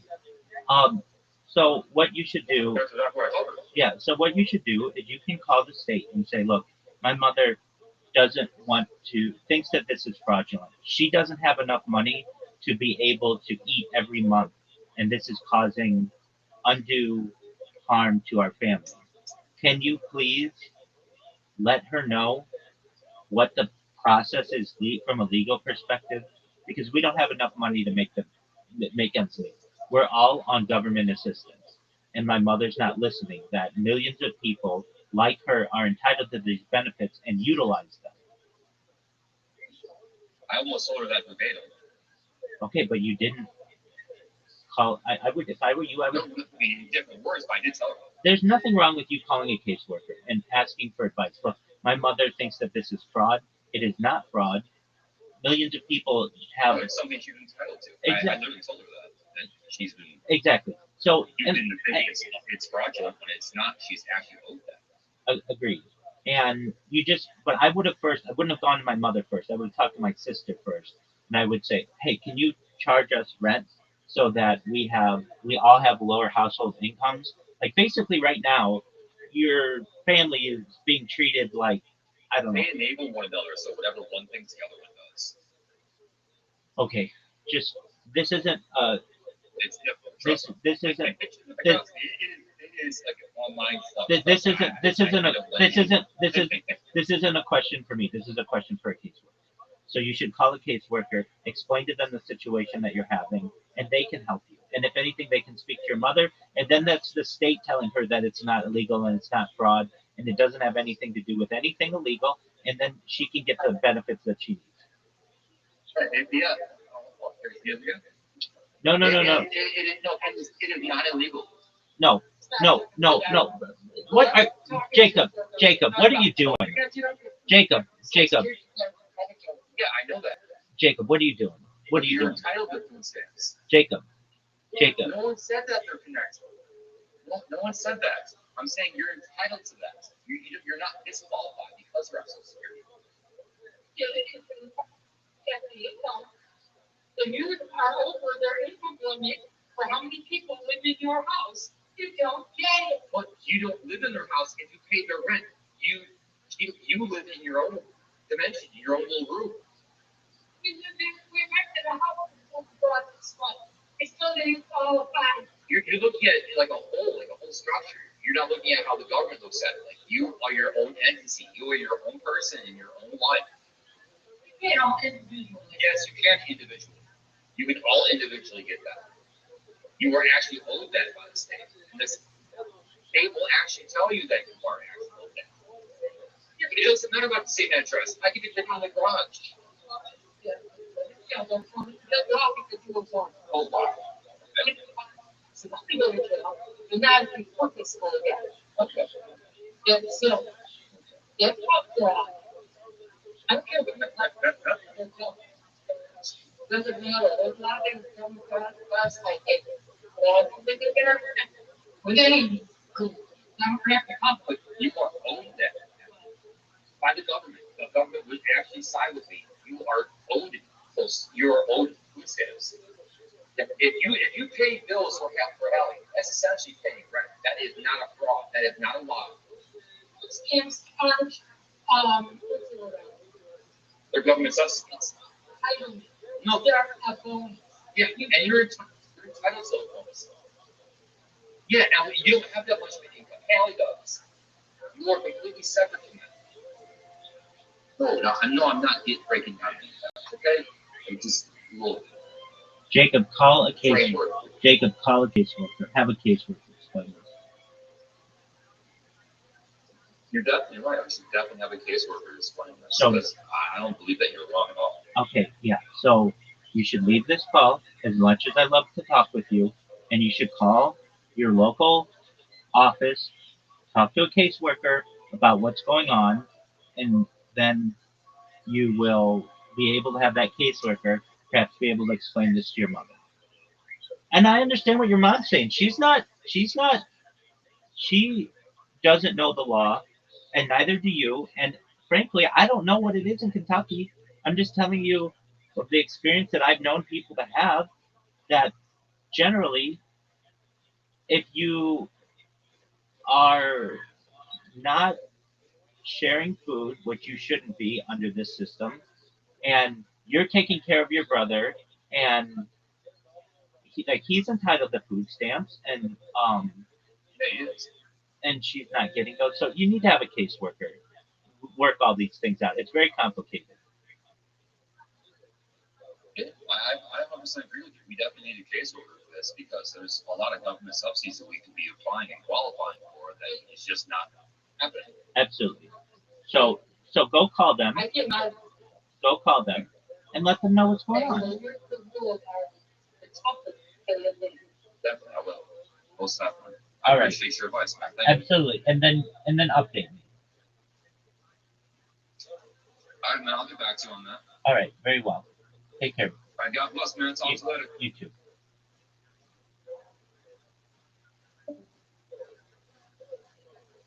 Is that legal? No. I think it should be. I think they should be able to work it out.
Jeremiah? Breaking news: the Texas Chainsaw Massacre killer has been identified. Honestly, Tony, it's just nice to hear Frank. Nice to hear Frank and take some other work than friend good. We have officially met the president of the Los Angeles Raiders fan club once and for all. The defender is Abaneros. Is this your first time ever going stand-up? Fuck yeah, how about that? Big badass motherfucker just popped his cherry. Little nervous. Little nervous, hell yeah. How old are you, Jesus? 59. What made you want to try stand-up for the very first time? Just a little experiment? Yeah. Becomes a bucket list at 59.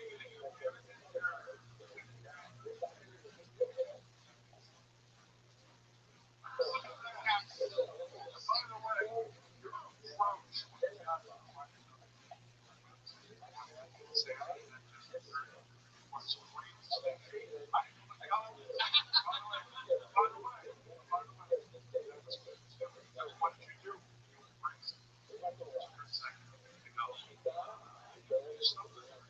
See what I do.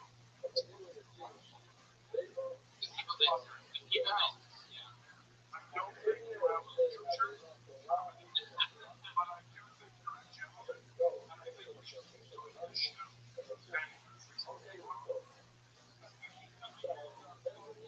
Oh, by the way, that's one of the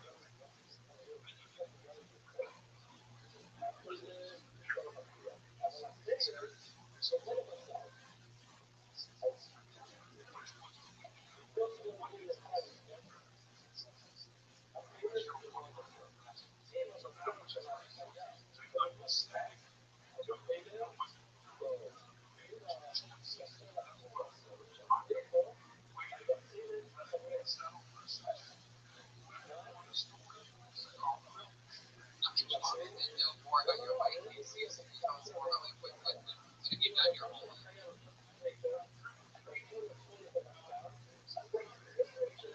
Fuck yeah, I never would have guessed that from a man named Jesus Claro Lavanderos. You're busy. You got one. Habaneros actually translates to very scary man.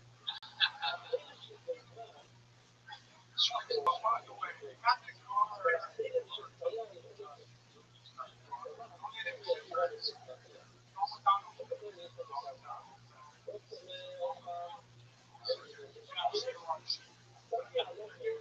you go.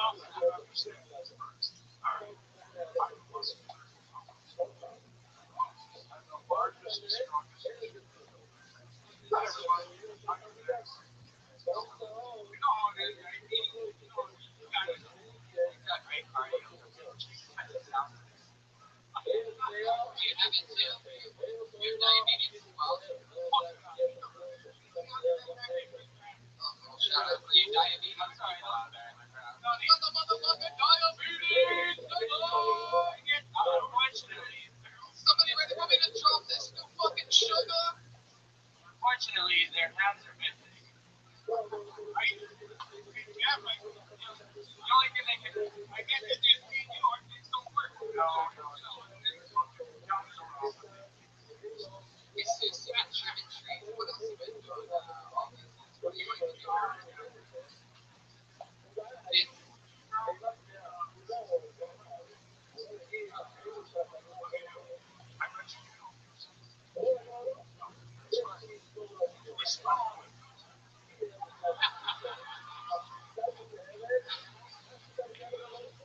I don't like that.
Retired in January. You did? I'm listening to the feeling. Just retired.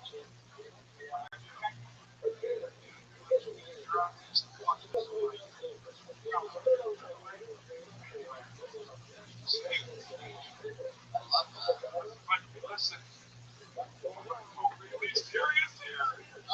So,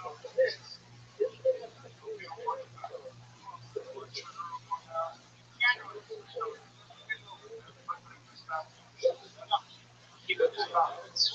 I'm not talking about that shit. Just sugar. Take care of yourself. Stop while you're at it. I don't want you to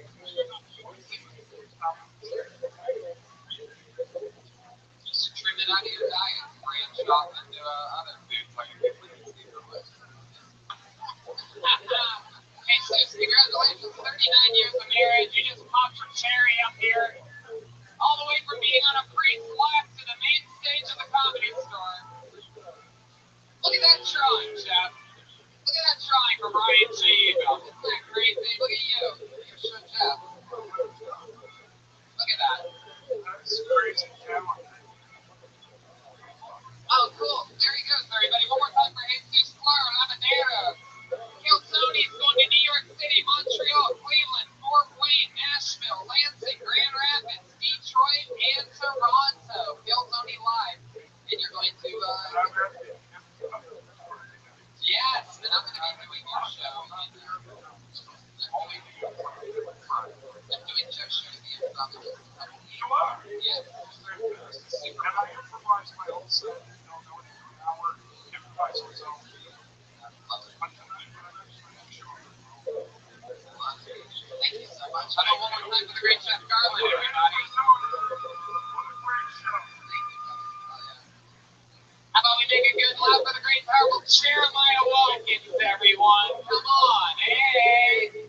KCLA News. He's got a lot going on. A new episode of Jeremiah Wonders is out. Who's your guest this week, Jeremiah? Steve Simone is on Jeremiah Wonders. Wow, former Kill Tony guest, legend. Jeff, we're going to take a picture real quick. How about one more time for Gilbert Joel Jimenez, everybody?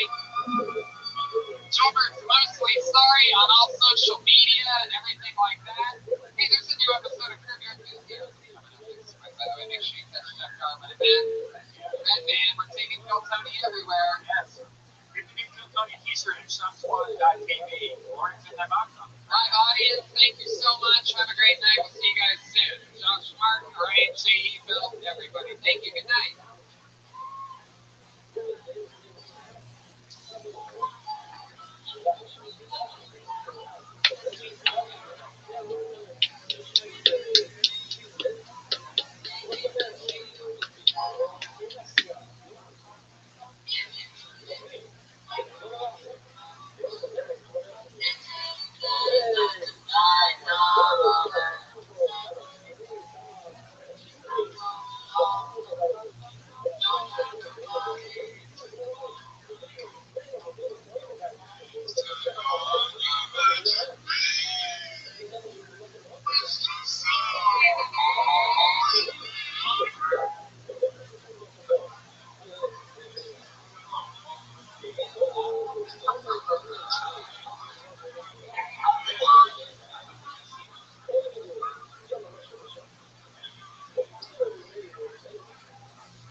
Berkata Adonai Elohim Melech Haolam Asher Kadeshanu B'Mitzvah V'Zman Al Mitzvot Tiferet.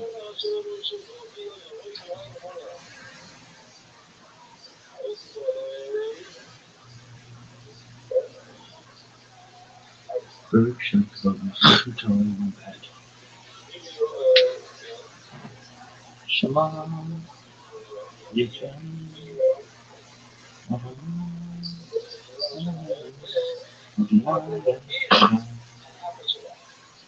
Yes. Baruch Shem Kavod Mitzvah Torah Mabed.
Test.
Yes.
No one really knows for sure. Elevate, elevate, elevate. I know that this is the good side. 11th of Sivan, 5782. Last time, 1897.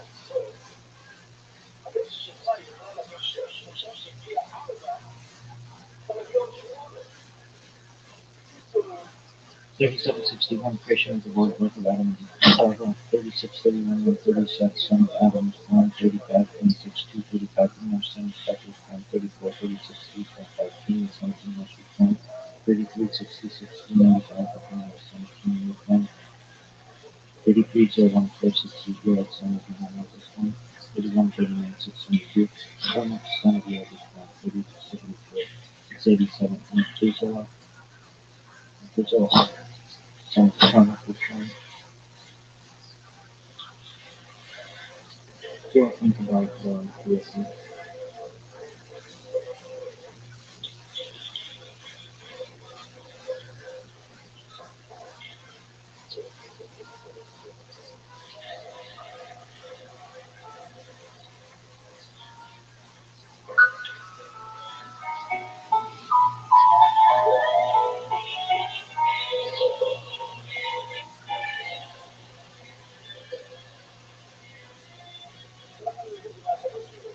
I'm Dr. Justin Sledge, and welcome to Esoterica, where we explore the arcane in history, philosophy, and religion.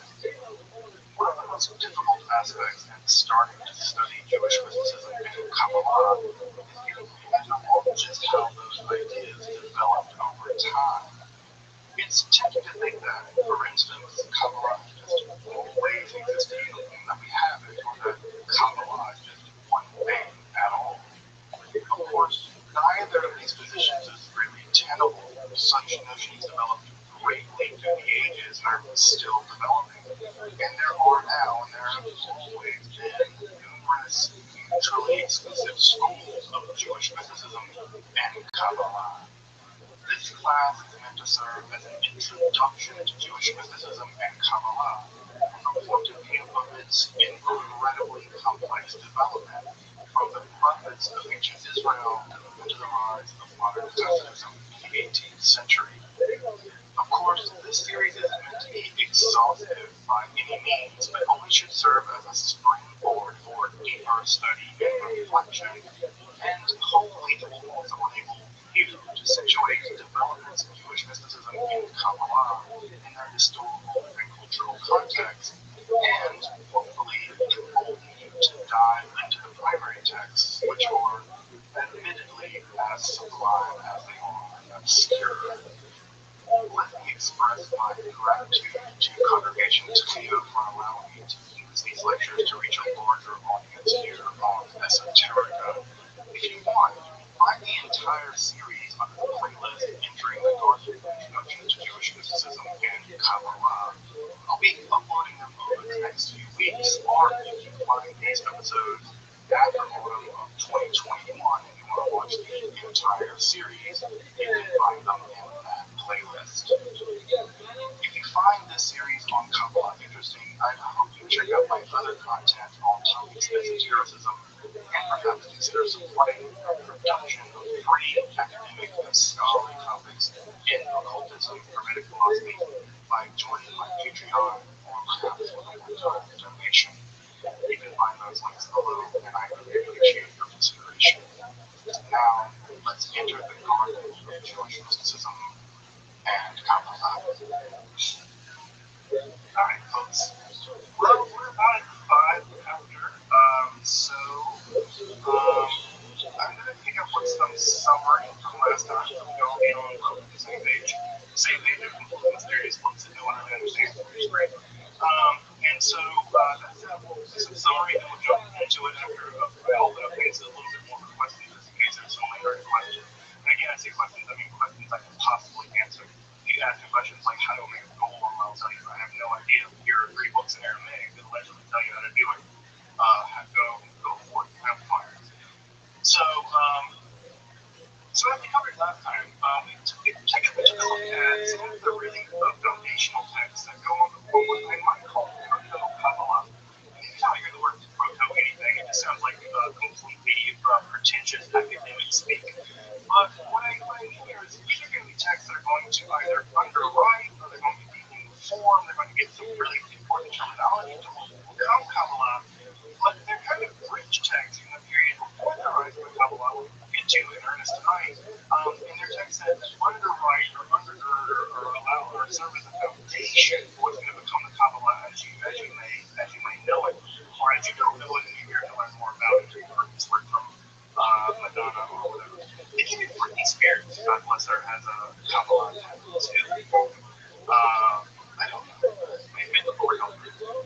She needs help. And not she doesn't need help. The people that are doing terrible things to her, they need help. At any rate, the Secret Against Ra is probably one of the more famous baseball books. It's a very tiny little book. Like I think I said last time, and it's no more sentient. It's only a couple thousand words long. And it's a book of cosmic genesis, which is just a $2 word. It means something like how the world came into being. We're still writing cosmogenic books, right? If you ever read The Great History of Time by Stephen Hawking, other kinds of books like that, we're still very interested in how the world came into being. And the Secret Against Ra is an early attempt to describe that using two different categories. The first category is the Sephiroth of nothingness, right? The Sephiroth belly box. And as I talked about last time, we're not really sure what these are. What we do know is they're not divine emanations. And we know that because the text never refers to them as such, and never even sort of invokes that notion. That notion's going to come a bit later, and we'll see it in full force tonight for sure.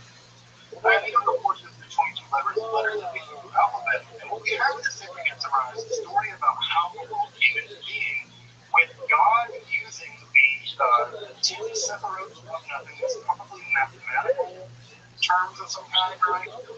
Some kind of math term. And then the 22 letters of the Hebrew alphabet, and using those together, God fused creation out of nothingness. And I love this image of human. It's as if God is sort of like hammering away at nothing on something. And it's really, I've always found this image to be very beautiful because it doesn't have this sort of God just went and then everything came into being. It's a kind of working class God in mind, building things out of nothing with numbers and letters. I always appreciate the working class God healing the world out of being this Rosie the Riveter God. This is not the aristocrat God speaking from a throne from on high. So I appreciate that image a lot more. The lofty God. So what we have, right, in these images of the undergirding structure of Secret Against Ra is that word and being have a continuity.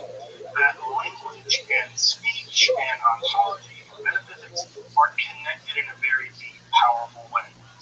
Parmenides, this is echoing perhaps an idea going back to Parmenides, where Parmenides says that there is no difference between thought and being, between logos and ontos. So ontos and logos is the same kind of idea. By the way, that idea is come rolling back in the 20th century, the 21st century. And so, in many ways, this is a pre-modern notion, but it's become both a pre-modern and a post-modern notion at the same time. The snake always swallows its tail. So, the second is this idea about how language and being relate to one another, and how being emerges from divine language. And again, like the snake swallows its tail, right? It's also how one speaks. But it can also, because we speak, and if we can speak correctly, right? Not that I can, but if we can speak correctly, right? We can force reality to our will. We can magically use reality to do what we want. And of course, that's going to underwrite the entire Golden Legend. And that Golden Legend, of course, is all the way back in at least as early as Babylonian Talmud, where some rabbis were able to use Hilchot Yetzirah or Sefer Yetzirah to shape into being living creatures, whether they were calf or vegetarian. Now, they're not perfect, right? Because we never speak as well as God does. I don't know what dialect of Hebrew God speaks. But we never speak as well as God does. And the idea, right, I mentioned that God speaks in many Hebrew. I always love the way many sound. They have this, they still separate between all the different pharyngeal and glottal sounds that are well known to both Sephardic and Ashkenazi Hebrew. By the way, the Babylonian Talmud says that you can't pronounce the difference between Aram and Aleph, that God doesn't hear your prayers. It's a minority position, but I do like the rigorous attention to linguistic detail on the part of at least that rabbi. Anyway, what we have in the Golden Legend is the ability to speak being into being. We can speak beings into being, specifically other people and even other animals. And of course, when you remember back to that line in the Babylonian Talmud, it says that if you're really righteous, you can speak the entire world. Right? So this is a really critical concept. It's not just that you can create people, right? That's already miraculous enough. But you can create a whole lot. You can create an entire world. And so is a truly tremendous idea we found in Jewish mysticism, reaching all the way back to the Talmud, and of course, to Yetzirah, as it appears sometime before the 10th century. I say sometime before the 10th century because there's a lot to think about. I have my position, which I think I made last time, but there's a lot to think about when exactly this text comes into play. Now, over there in Europe, the backwater that was Europe, again, we should always remember that Europe in the 10th century was a place that no human being in their right mind wanted to live because it was a dark ages movement of a bunch of barbarians killing each other. Back in there in the backwater that was Europe, the Middle Ages, we have some elements come together in what is called Ashkenaz, that is to say, now called Germany. Again, Ashkenaz is sort of a more broad term for Germany, but sort of in the German milieu. But we have a couple of different mystical movements going on. And the two mystical movements that really matter for us are going to be what is called the Cherub Circle and what is also called the folks called the German Pietists of Chassidei Ashkenaz. The unique Cherub Circle is going to be very important because they're going to develop a very unique theology in which they really see the idea of Ha'azalut, right?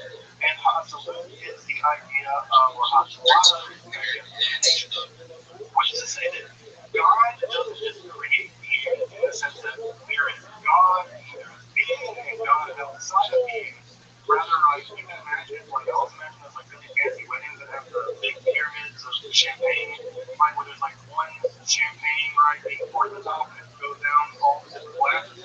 Well, imagine that there's an infinite amount of champagne, and God is the champagne being poured down all the glasses, right, and all of those glasses are reality. And so, or whatever, or candles lighting one another, there's lots of videos for this. I even heard one of like milk overflowing from boiled milk. I don't know if boiled milk, but apparently. Anyway, so the idea, right, is that what you have is rather than creation being distinct in the creator, what we have is the idea that creator and creation are part of a continuum. They're part of a spectrum of reality where God is the most real thing, and at some level it tatters off into non-being, right? It tatters off into non-being. And that's a very different distinction of God's over here, and then there's creation over there, and God and creation are distinct. So this idea emerged in the unique cherub circle, and remember that unique cherub was a kind of individual angel, a very special kind of angel, Metatron maybe, that is able to be the outer glory of God. There is an inner hidden glory, God's inner transcendence, and then there's an outer glory, right? And this outer glory is the unique cherub, right? And then that unique cherub communicates the outer glory to the rest of the Olam, and that outer glory sort of echoes out into being. And that outer glory is part of what creates our world. I also mentioned the Chassidei Ashkenaz. There's a lot of debate about the Chassidei Ashkenaz at this point. An earlier theory of the Jewish mysticism found that it was an entire movement of Jewish mysticism in the early part of the 11th and 12th century in Germany and Ashkenaz. I would say Germany because Germany conjures up so many ideas because of European Jewish history. And because Germany wasn't a state at that point. Germany was like a bunch of tiny little boring states.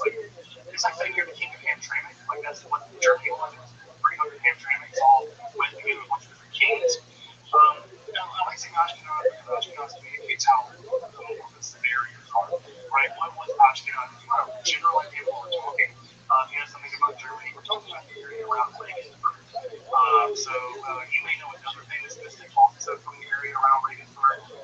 That's Hildegard of Bingen. Hildegard of Bingen and the Chassidei Ashkenaz are very close proximity to one another. And again, what's really important about them is they preserve a lot of magical texts. They preserve a lot of the Nephilim literature. They preserve a lot of the amulet literature.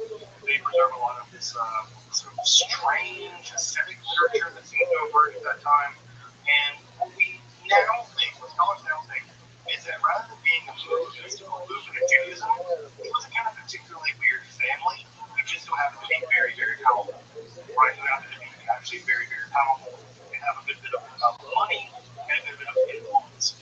And so the Chassidei Ashkenaz were famous in many ways because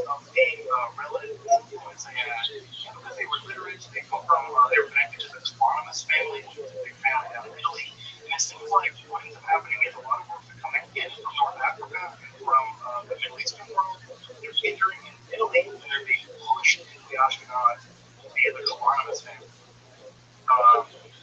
Also, just mention the Colonist family has one of the earliest examples of a possible transgender Jewish person poet. So we have a Thomas, one of the members of the Thomas family, writing a poem wishing that they were a woman, actually, and probably expressing some, again, something like kind of queering transgender identity. The poet wrote the Columbus family. That document is not too well known, but it is in a great collection of history in Judaism. And of course, as I'm sure you know, one of the main things that's going to make Kabbalah very interesting is how gender bending it is. That God is going to be female, male, masculine, feminine, and neither of these. And so part of what's going to make Kabbalah so fascinating is the gender bending that's going to go on. We'll talk a bit about that tonight. So again, what degree that comes out of the Columbus family and the Ashkenaz, we don't know. They're also one of the few aesthetic Jewish movements in history. That's to say, Jews who intentionally harm their bodies in order to get closer to God. Judaism doesn't typically have an aesthetic dimension so much. They're fast, but they're very well constrained and allowed to go beyond them. But the Ashkenaz movement had lots of different penitential and aesthetic practices, like rolling around thinking of snow, tone for your sins, which I guess in the wintertime here in Michigan, if you want to try out the Ashkenaz practices, take your clothes off, roll around the snow, and see if you're supposed to be done. You're malleable there. As I mentioned last time, also, the other main text that's also critically important for the development of Kabbalah that we get to tonight is the Sefer Bahir. And the Sefer Bahir is the first time in which we have the idea coming from Sefer Yetzirah, right? Like the world is formed from the Sefer of Elimah, the Sefer of nothingness, and from the unique cherub circle over there, Ashkenaz, we have the idea of Hatzalah, of illumination. Those are in the Sefer Bahir slammed together, they're synthesized. And for the first time in the Sefer Bahir, we see the idea that God is in fact 10 emanations. That idea first appears in the Sefer Bahir. And so, in that way, the Sefer Bahir is the first true Kabbalistic book. So sometimes people ask me, where should I start studying Kabbalah? I want to start reading Kabbalistic literature. Well, if you don't want things to be too complicated, start with the Sefer Bahir. Because it's the first. Now, does that mean it's going to be the most introductory? No. Because if you've ever studied any philosopher or any mystic when they're trying to forge new ideas, those texts are often the most difficult because they're having to synthesize and work with ideas that are half-formed. They're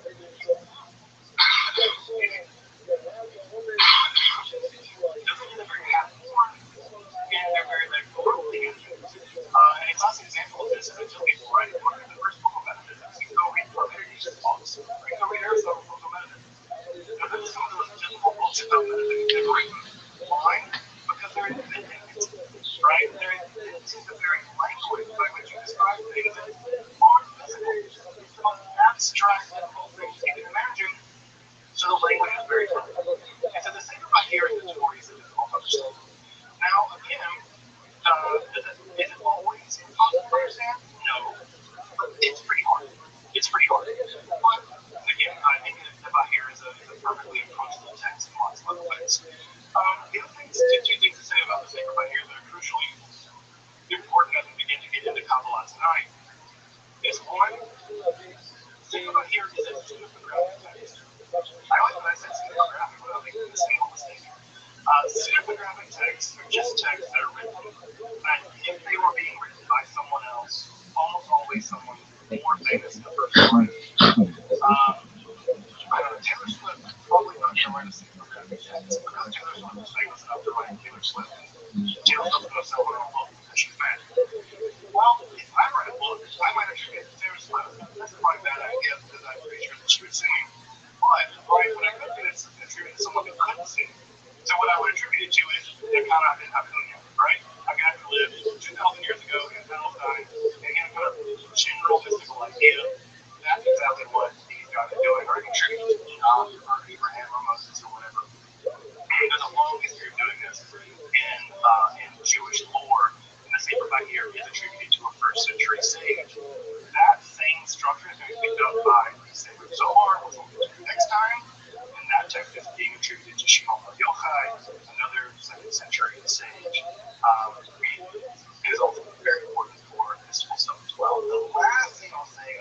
sacred Bahir is that there are what I call Gnostic elements in a text.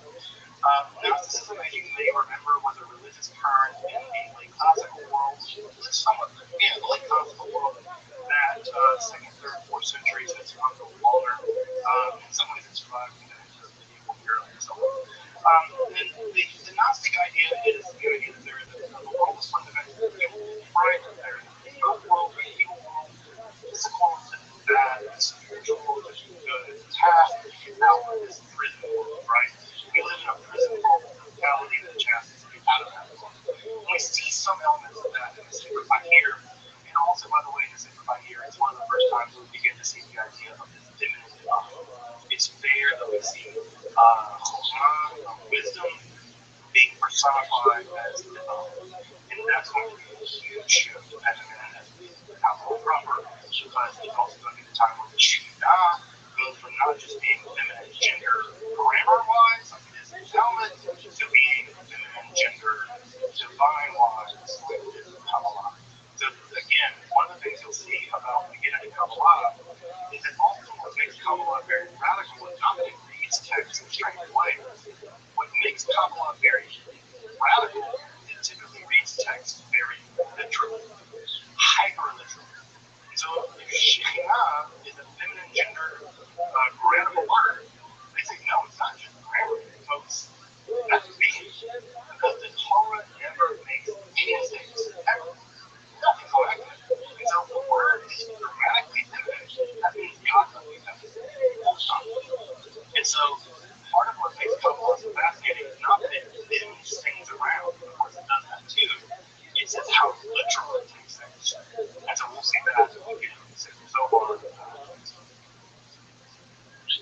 Alright, folks, just briefly, any other questions before we jump into Proto-Kabbalah tonight?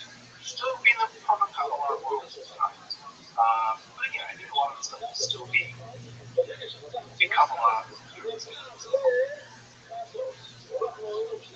This might be a difficult question, but the authors of these texts, any idea or any speculation on who they might be? We have a lot of speculation. Josh Weiss has, I think, the best book about Sefer Yetzirah. He claims that it's being written in what he calls the terror of biblical circles. That's to say, people who are adjacent to the rabbinical world, but also have their knee or have their toe in the philosophical world and the Christian Syriac world. We forget that prior to the Islamic conquest, there was an enormous amount of translation of philosophical texts into Syriac by Christians in places like Syria. And that world was a booming philosophical world. And what is happening is that they're covered by the armies of Islam. And then that view of that world existed as eclipsed. And those texts were rapidly translated into Arabic. And so Sahih Weiss argues, I think, convincingly that if we look at some Samaritan literature and we look at some Syriac literature, there are texts that look a lot like the Sefer Yetzirah existing in those milieus. Does that tell us who? No. Does it maybe tell us when, where? Kind of. So someone with rabbinical knowledge, they're writing in very pure Mishnah Hebrew, probably in contact with the rabbinical world, but also probably having their toe in the philosophical world, maybe in the mystical world, somewhere there. But the problem is that once Islam took over those areas, in which the Umayyad Caliphate took over, the data gets really jarred. They're talking about a period of maybe a couple hundred years and 150 years. So that world existed and it was politically eclipsed in a literary sense. The Sefer Bahir is this. It could have originated in Europe.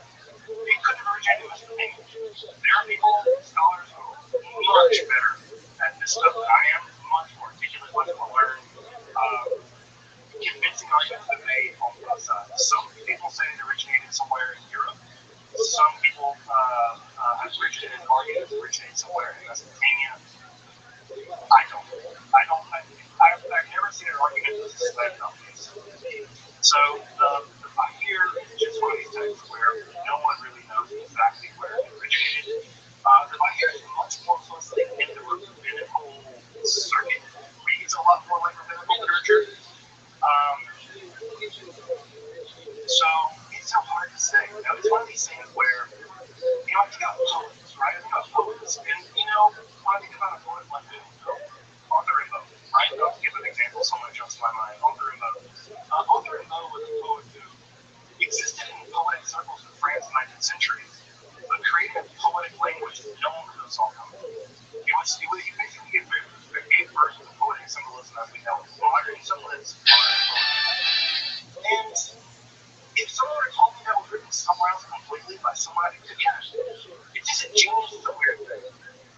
So it's so hard to know exactly where these texts emerge and how they develop, but Sacred by Hair is profound mysteries. So I don't have. I think you have to look at the literature and see the arguments, but I've never seen a convincing argument about someone like weird. We do know where it took hold. It took hold primarily in Europe. And for many people, that's a good argument in Europe, and that's where we see it flourish. Sacred Yetzirah is weird because it seems to flourish in 5 different places simultaneously all through the world.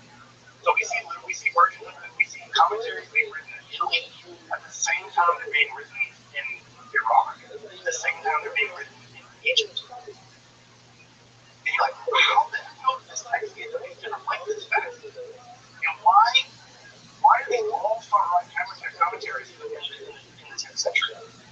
What happened? Right? And the answer is we don't know. Scholarship is still working on this problem. It's profound because we know they weren't working together. It's not like the Saigon, the Shabbat, and Donolo, and Yehuda Barzilai over in Spain were all saying, hey, let's write commentaries on Sacred Yetzirah. They didn't even know they were doing it. And yet, it's so, I don't know. It's something's going. There's a story. And the truth of the matter is, we don't know. And also, by the way, Sacred Yetzirah is also composed in what is sometimes called the Jewish Dark Age. There was a period after the Talmud, but before the rise of the Midrash, where we have basically no documentation. There's a 300-year period in which nothing seems to have been written. Right? And yet, Sacred Yetzirah was. So it's super bad. It's a weird thing. It's super hard. Again, and sometimes I tell people, young scholars who want to get into this field, they're like, is there anything left to do? And I'm like, I have no idea. Basically, we don't know.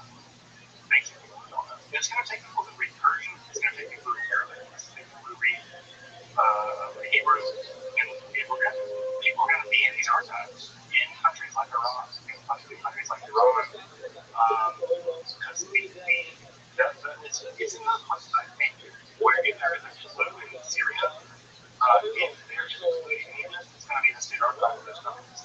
And I'm looking into someone to build a work in those countries to do the work. Geopolitics subsumes this kind of literature, unfortunately.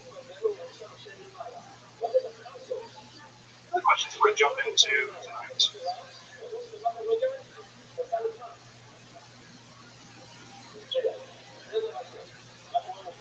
All right, folks. Let's talk a little bit about what Jewish mysticism looked like just before the rise of Kabbalah. Just a couple of social currents that are worth reporting here.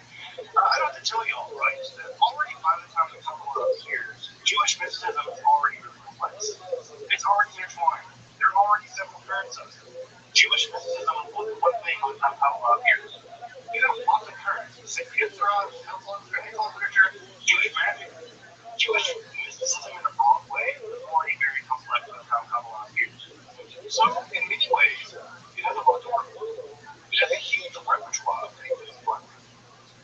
Secondly, the Jewish world, once Kabbalah appears, had already spent centuries being racked by what is called Maimonidean controversy. Now, I'm not going to get deep into Maimonidean controversy because it's incredibly complicated, but basically what we have is a debate about the merits of Maimonides. You may remember this, you may have forgotten, or you may not even know. Maimonides is one of the divisive figures in the history of Judaism. Now, I know that now everybody likes Maimonides. Maimonides High School, Rambam this, Rambam that, everybody loves this. That was not the case in the Middle Ages. There were people that were very pro-Maimonides, and there were people that were very happy to get Maimonides' books and Dominicans to burn them. Jewish communities went to the Dominicans and said, hey, we heard you got burned heretical liturgy. Yeah, here's some. And they gave them Maimonides to burn. So, in a big way, Maimonides is an incredibly polarizing figure.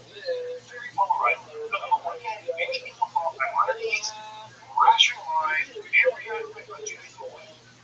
For them, Maimonides took Judaism and just made everything better. And Maimonides didn't bat an eye to it. He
center of all oil space, making everything mechanically move around.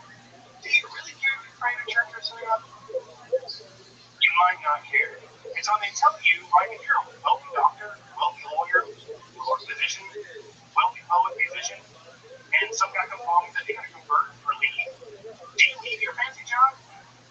Or do you go, yeah, it's all about the same. Well, that happens. And many Jews felt that Maimonides led other Jews into conversion.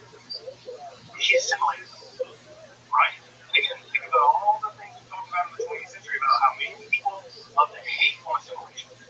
Well, this is one of a reaction in the Spanish Jewish world, especially French Jewish world, where Maimonides really got, people really polarized with Maimonides. Well, one reaction to rigorous rational philosophy is a kind of romanticism. And we know that because we've seen it happen over and over and over in history philosophy, right?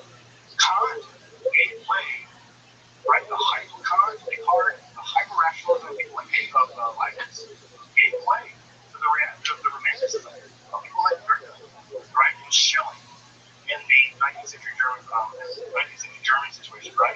You can't imagine the Baroque ideas of Hegel as anything other than a response to the hardcore rationalism in a certain kind of way of Kant. So romanticism is always a reaction to rationalism in some way, and we see it actually play itself out here in the 13th century. Also, what's really important is Jews at the time in Spain are living under the administration, at this time, are living under the administration of Alfonso X. Now, Alfonso X is one of these guys you probably haven't heard of, but it's actually really, really important in the history of a lot of things. Because Alfonso X was probably one of the most tolerant and curious monarchs in European history. He allowed for and encouraged translation between Arabic, Hebrew, and Latin. He encouraged poets and artists and mathematicians. He was probably one of the most benign, enlightened despots. In fact, if you want to think of an enlightened despot for its on, it was Alfonso X. He was called Alfonso the Wise. And again, also when you get these epithets right, like when you're Philip the Fair, Philip the Bold, or Rabbi the Ugly, they typically are kind of accurate. And Alfonso the Wise was a great wise dude. And in his administration, the Jews were probably allowed the greatest amount of civil freedom until the book. So if you want to think about it in those terms, right, Alfonso X probably allowed Jews more freedom in his realm than any of European leaders as a whole. And so Alfonso the Wise set up a relatively liberal, again, within the confines of medieval Christendom and all things that go into that, but a relatively liberal world in which new ideas can be published, Jews can travel, they can do things. Also, what's important to note about this at the same time is that Jews and Christians are living in unusually close proximity, especially in Spain and Girona, and they're talking at a level that they really haven't prior and they really don't ever after. They're influencing each other. Two things that really worth mentioning here. One is the Cathar cult, right? Cathar heresy, heresy, whatever. The Cathars were kind of, it seems like a lay-led, semi-agrarian, dualistic movement of Christendom that lived in one Catholicism remained outside of it, and they were intensely persecuted by the Catholic Church during what is called the Albigensian Crusade. People forget that the first Crusades were not Christians against Muslims, they were Christians against other Christians. The Albigensian Crusades were the crusade against, in many ways, Christians, Albigensian Catholic Crusades. And also what's important to note about this time period is this is the time period of the rise of the Marian cult. And I think Marian cult, just know that I'm going to use the word cult for using the religious studies term. I don't mean the word cult in a negative way. I just mean as an intense religious movement. And I have to say there was an intense spike in Spain at this time around the image and theology of Mary, and Mary adoration became intense at this time period and around the early 13th century around Mary. There was a lot of intense veneration of Mary at this time. That's going to matter in a minute, because that's going to be a marketing problem for the Jews. Because Mary is very charismatic. People really like Mary. You think you've got the church?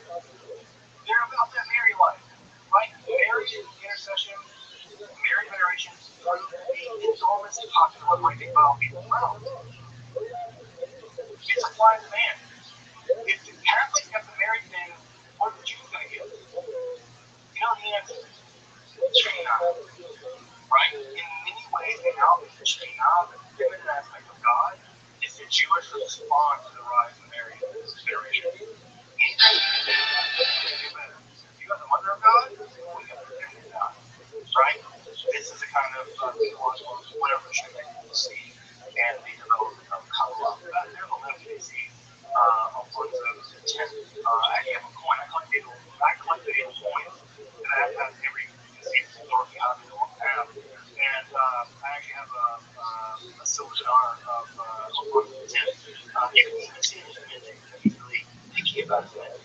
It's especially beautiful in a way that previous and after the Spanish movie stories and that. But on parts of the 10th really wanted to have a beautiful points to see that in his image. He's a fine. All right. So, what are the kind of core philosophical problems that are going to intervene in the rise of Kabbalah? Because one of the things I always like to point out to people is that mysticism and rationalism are never really opposed in history until now. It's only in the aftermath of the 18th century that we really oppose the mystical and the rational. You don't see that in the Middle Ages. You don't see it in the classical period. It's a really modern thing. It's a big kid, right? In an attempt to solve a group of philosophical problems. And when we say philosophical, what we really might say is theosophical. They're philosophical problems that heavily overlap with theology. So it's not quite philosophy, it's not quite theology, it's something in between. Because there was already developed Jewish theology, and there was already developed Jewish philosophy. Maimonides, Talmud, right? And there was the traditional visions of God that had been heard from the Talmud. Well, this isn't either one of them. This is something in between, sort of a cutting edge kind of thing. So the question became this. This is basically a Neoplatonic question for folks who know a bit about history of philosophy. And I say it's a Neoplatonic question because Neoplatonism is now moving into Europe via the Islamic context for the first time. And that question is a pretty basic question that we have an answer for.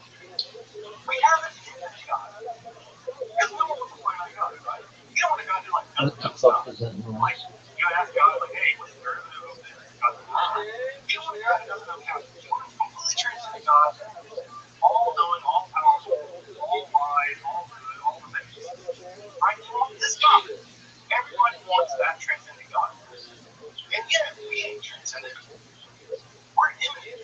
I don't know everything like a giant bee. Guaranteed. Right? I don't know everything about the Kabbalah. I don't know everything about those things. 99.999 things I don't know. I don't know anything about anything probably.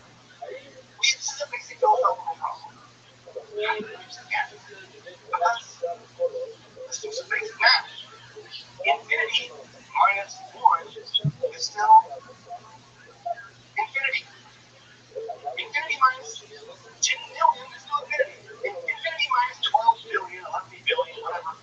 You can't subtract it out, right? When you think about trying to pull the infinite toward you by subtraction, you never get to it. If you try to get to infinity, right, by adding, or the more you never get there either. Because no matter what you add to a finite number, you'll never get to infinity. How do you bridge the gap? And Neoplatonism is famous, infamous, for trying to solve this problem by adding in what they call hypotheses.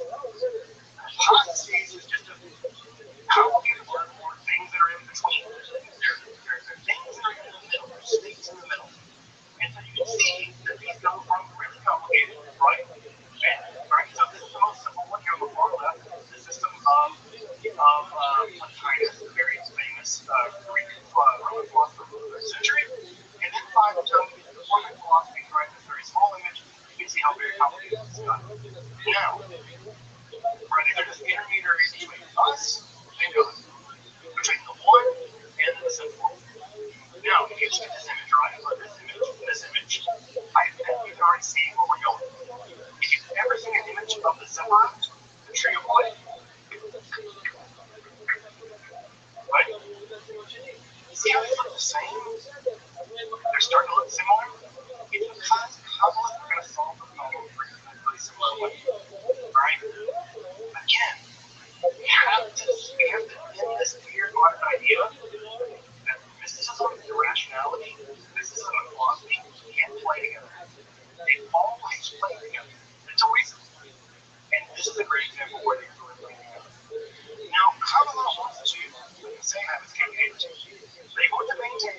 is in fact infinitely transcendent. They want to maintain that. And they want to maintain that God is immanent. God is the God of the Hebrew Bible that walks around and rules everything in the Garden of Eden.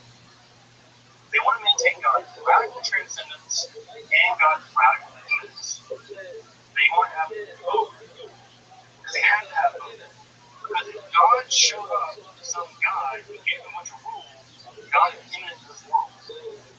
And also, if God is responsible for being, God must transcend being. Because being can't come from being must come from something else. And so God must also be beyond being. And how Kabbalah going to solve this is by introducing three concepts that anyone here who's studying Kabbalah or has heard of, but you may not know why they're there, right? If they're there because they solve these three philosophical problems. Now, solve is a small word, but in the mind of the Kabbalists, they solve this. First, this concept of being so. This is the infinite hidden God. This is the God beyond all beings. And so just means the infinite, right? Right? It's just the God beyond all beings. This is the God that is transcendent, that is unknowable, that is beyond everything that you could ever imagine, and is beyond all English regulations. But you can't end there. God has to get here. How does God get here? God emanates out of that vast, infinite, beyond being, that vast nothingness, no thingness, right? God is no thing. God has to begin to enumerate. God has to begin to emanate out of God's self. And how does God emanate out of God's self? Well, God emanates out of God's self in 10 separate. And those separate are the emanations cascading out of the Godhead, out of the infinite nothingness of the Godhead, something. And bit by bit, a ladder is built, reaching down into the infinite. And the very last rung of that ladder is God's presence. Shekhinah, feminine aspect of God, right? God pours out God's presence. And as God pours out God's presence, that in the shelter of that presence, right, is the immanent reality of God in this world. And in some sense, is this world. That's the final of this world. So the solution to this problem, the gap between the infinite and finite, this neo-Platonic problem, Kabbalah is a very, very, very, very complicated way of solving that problem using these three philosophical devices. Ein Sof, Sphira, Shekhinah. Now we're going to greatly complicate that story as we get into this, right? But my argument is that if you boil it down to the basic problem, that basic problem, the gap between the finite and infinite, and the basic solution of these three things. Now, I say basic, not basic at all. And also, when we get into Kabbalah, I will see it's much more complicated. Right? It's going to get much more complicated. Let's talk about some of the early roots of Kabbalah. The earliest one we can talk about, right? We may need to stretch this lecture till next time. That may have to happen. We're actually talking about that stuff. We'll make what time we have, and we'll get to take it next time, or we leave off and make up some more. Next time. The earliest school of Kabbalah that we can recognize as such is what we call the Eden Circle, the speculation circle. This circle existed somewhere either in southern Spain, although more recent scholarship lives in France, although more recent scholarship lives in Spain. And this group of folks seem to have been a very small group of rabbinical elites focused on these kinds of problems. For them, they also thought the idea that there's some kind of ladder gapping between infinite and the finite. And for them, however, that ladder is actually 13 separate. And what they do is they say there are 10 separate, but the 10th separate contains 3 additional spheres. Right? So they think there are 13. Now you might be asking why 13? Well, because they're trying to solve another problem. And that other problem is that there seem to be 13 attributes of the mercy of God in the rabbinical literature. And they think that it's much more logical to be 13 attributes of God rather than 10. So they kind of roll the last 3 into the final 1, and nested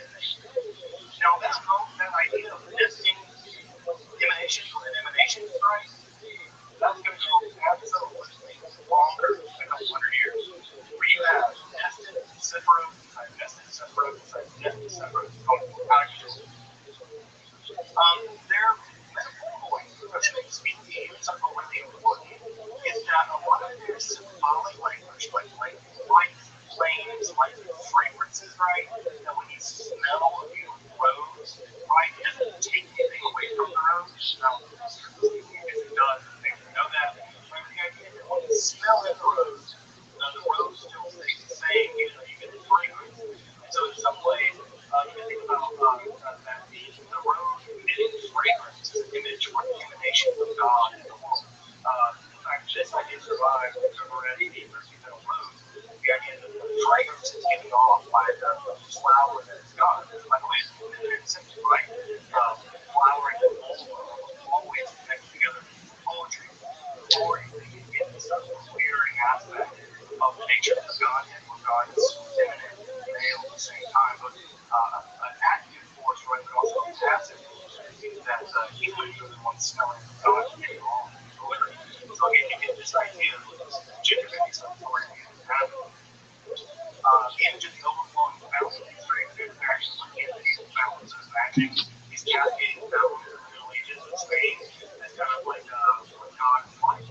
Actually, looking at the medieval fountains, I've actually gone to Spain and seen some of these medieval fountains in Castile, and they're still there from this time period. You're like, oh wow, that's what they were seeing in one of the symbols, right? Sometimes they imagine the sun going down, they can see the sun coming through the light, going through water, and that image to them is very powerful of how the universe, how the cosmos functions. They're also very interested in the Cyprians and Ra. They do write some commentaries involving the creation of the golem, and they're very interested philosophically in how creation began and persists. About 32 very important works of the human circle, the earliest circle of Kabbalists there, probably in Spain, survived. Although some of their works only have page long. The most famous work they produced was a text called the Fountain of Wisdom, and the Fountain of Wisdom goes on to be reprinted and reprinted and reprinted. Focusing on the survival of the human circle.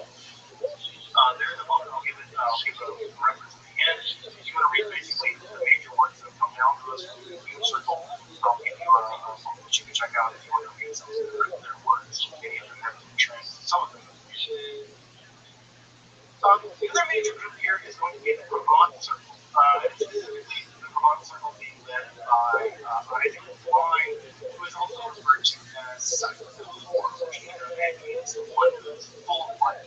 So the idea is that while Simon the Four could see from birth, he could see from his eyes, he could see like his soul, and it's the fact that he was blind without an ability, actually his ability, because Psyche-Noir wasn't deluded like the rest of us. Psyche-Noir could see the inner structure of reality, whereas they just see a bunch of illusions.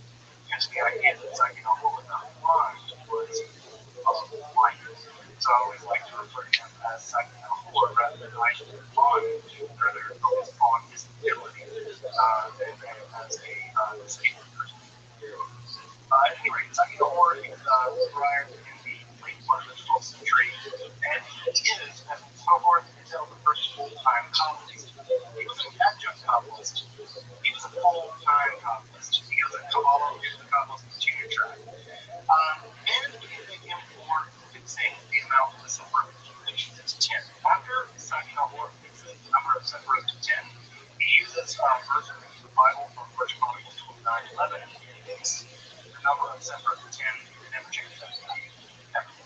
Psyche-Noir basically sets the stage for the Kabbalah in terms of eliminating the amount of Sephirot that there are. And what he argues is that the Sephirot actually inspired our world. They're a bridge to our world. So God exists in God under transcendent state. The Sephirot are kind of intermediate between worlds.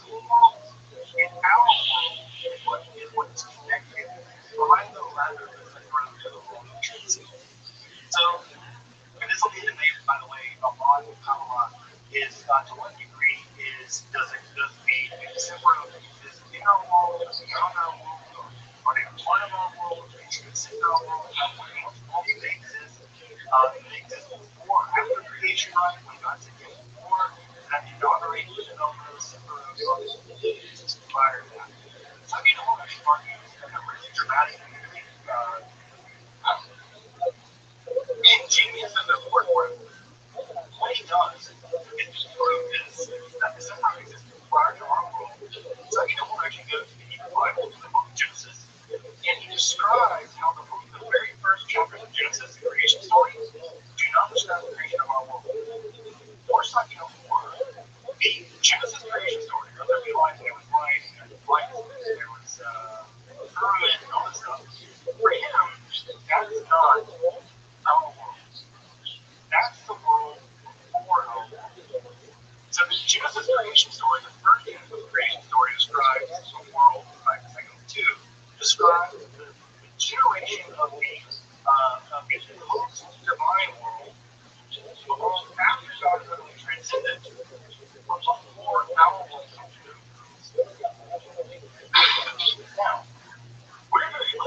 Genesis story does double duty.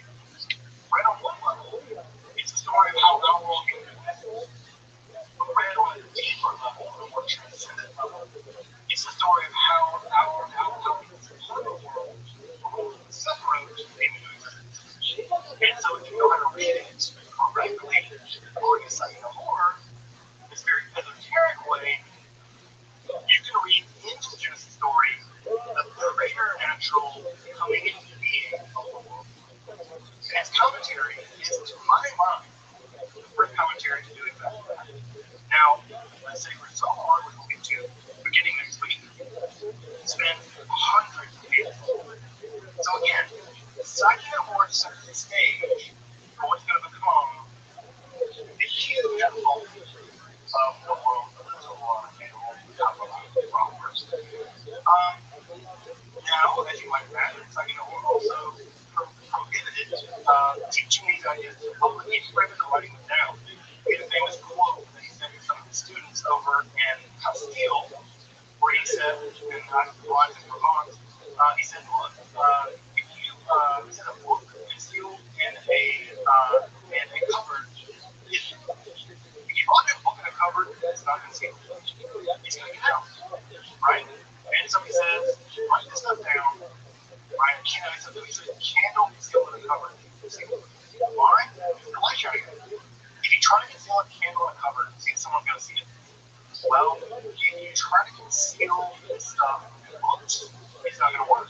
Why? People are going to find the books. People are going to publish the books. They're going to copy them. And so he's the first person to actively forbid the writing down of Kabbalist ideas. And it was for a very brief time successful. But people are very briefly. Right? Very briefly. Because as soon as he gets over to Spain and Girona, the brothers, the Kabbalists over in Girona, he began disseminating this material. And what ended up happening is they further disseminated and they further wrote it down and they began to disseminate. You see here, this is the Girona synagogue. It's still there in Girona. It's very weird to walk around the old Jewish sections of Girona, knowing that Kabbalah was basically burned there. It's just like Kabbalah and Girona was saying that Jews were in those areas.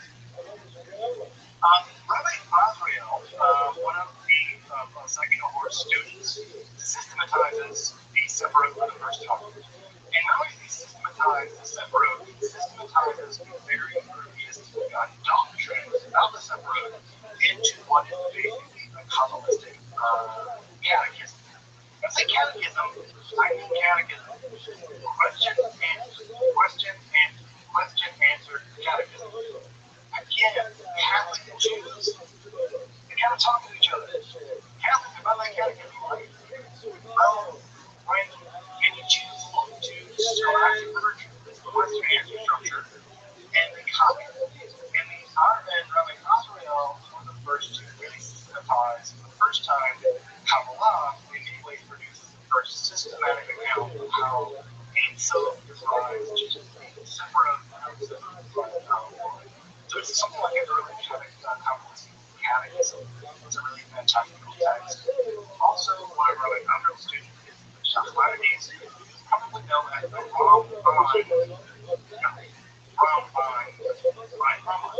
Nachmanides is one of the most famous Bible commentators in the entire Middle Ages. And famous for pointing out mystical parts of the Bible in his commentaries. Now, his commentary itself isn't overtly mystical, but he always says, right, I'm not being happy, you know. He always points to these very clear instances, right, where there's a Kabbalistic thing happening. Here's the thing. There are these signposts in his commentaries telling, right, there's a Kabbalistic thing that's a secret here. And in many ways, Nachmanides' commentary is very mystically immune commentary on the Bible, goes to great lengths to making the Kabbalah more mainstream. This can be an issue, right? Kabbalah always has been a problem. It's always been the case that it's been very liberating, but rabbis have always been pretty skeptical of it for many years. And Nachmanides, one of the main things he does is legitimize a lot of Kabbalistic ideas by including them in what they can be one of the most definitive Bible commentaries ever written. So sometimes you have to innovate it,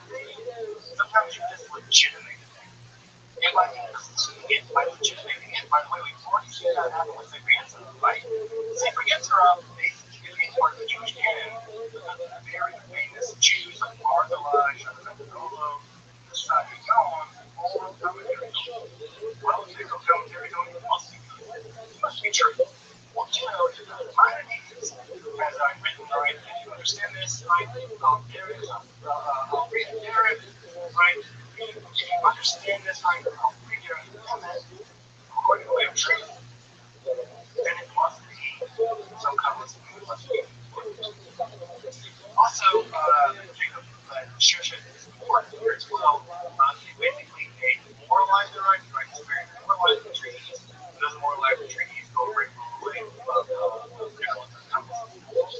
get into. And also, he's an attack on how most interpret the Word of God.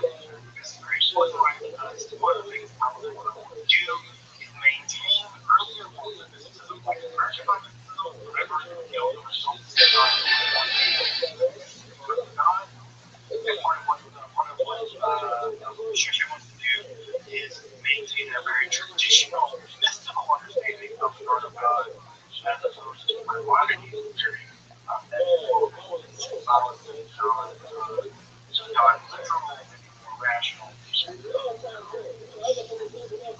Last one from this is starting to wrap up with this team. We now live over the Castile, right? Into northern central Spain.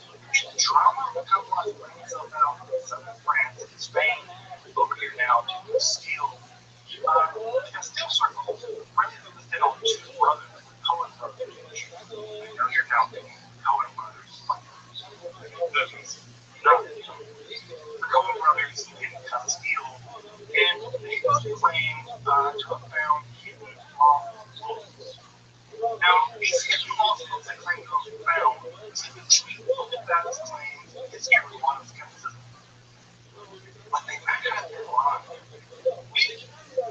Scholars think they have access to some relatively unusual books from maybe late antiquity, maybe a little later, but we reason to believe that some of the things they were looking at weren't completely made up out of their head. And what we get in Rabbi Jacob is a very interesting interpretation, a very esoteric interpretation. Letters, that idea of esoteric interpretation is letters origin right here, we get another version of it here in Rabbi Jacob. And in Rabbi Isaac, we get perhaps one of the most shocking books, I think, top three shocking books ever written in Judaism. This is a book called The Treatise of the Emanation of the Left-Hand Side. And what Rabbi Isaac argues is that flowing down the left-hand side of the human emanation structure of the mind is evil. That evil is a quintessential aspect of the development of God. That the separate have an inherent evil concept that could not have been. Right? Now, this is very important. Because traditionally in Judaism and Christianity and Islam, people have typically been imagined to be a privation. It's like cold deprivation of heat, where darkness is a deprivation of light. Many people look at darkness and darkness, evil doesn't exist on its own. The Cohen brothers, simply just trying to make the trees with the emanation left hand side argument. No. Evil is part and parcel of the structure of reality. It could not have been otherwise. And further, God didn't try to constrain it. It didn't work. God tried to constrain it 3 different times. Every time, reared back to horrifying reality. And by the third time, what ends up happening is there's an entire separate system on the backside of the separate system that's evil. So imagine the divine system, right? With like all the dots that separate. Well, imagine they have a first version. That inverse version is evil, right? Now the first 3 are destroyed. God destroys those, but the rest are made. And the last 7 that remain are demonic forces that still hold on reality. And those demonic forces are part and parcel of the necessary structure of reality.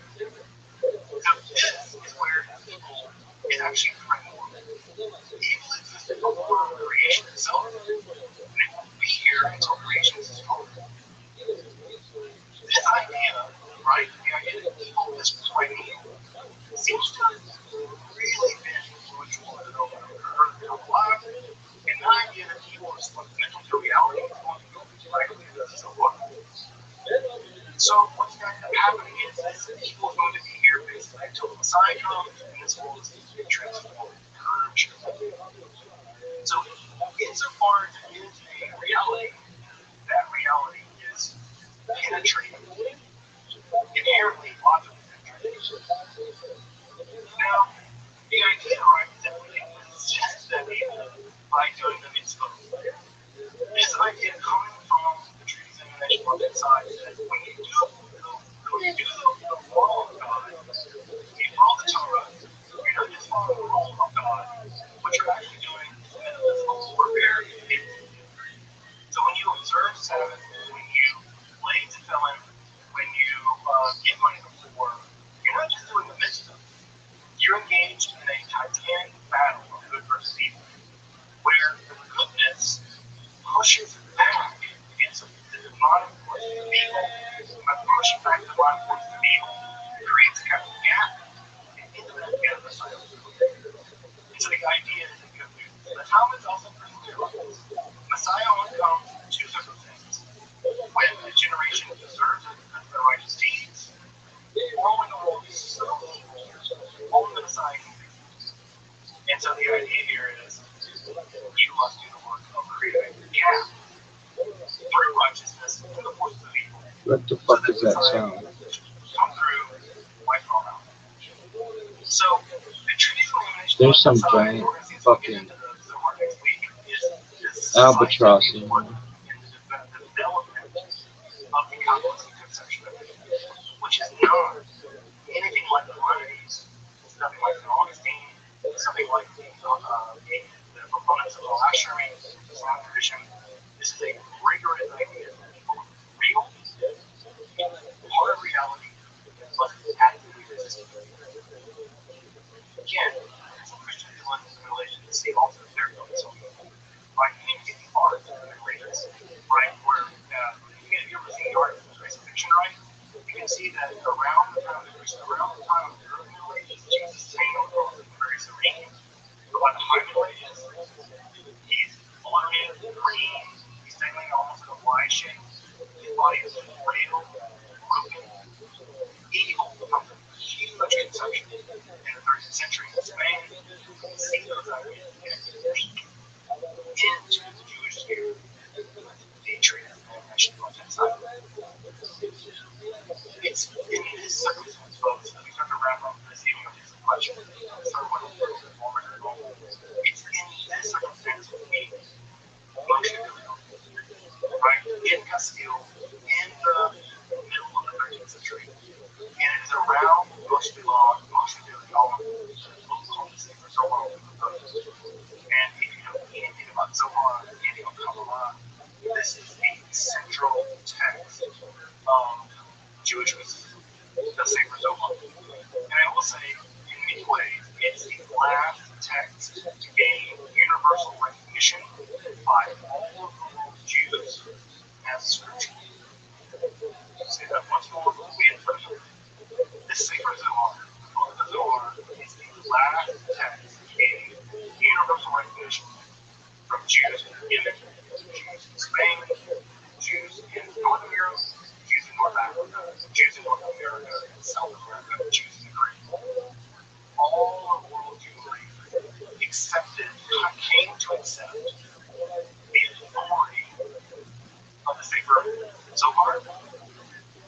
It is the last Jewish scripture to become a Jewish scripture in many ways. The only Jews who really rejected it were 19th century reformers. They rejected it. Right? So they began. Prior to that, there was no Jewish group, no community that didn't think that someone was able to honor was a piece of scripture. I argue we've got to reclaim this scripture.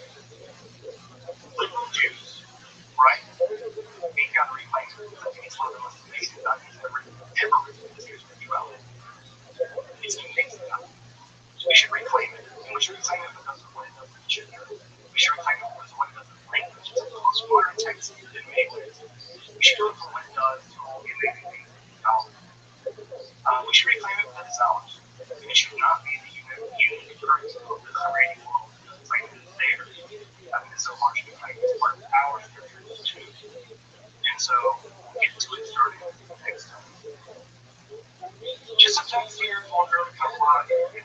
The Jesuit Don will Kabbalah, I would say, is pound for pound the same best book of Kabbalah, early Kabbalah you can get.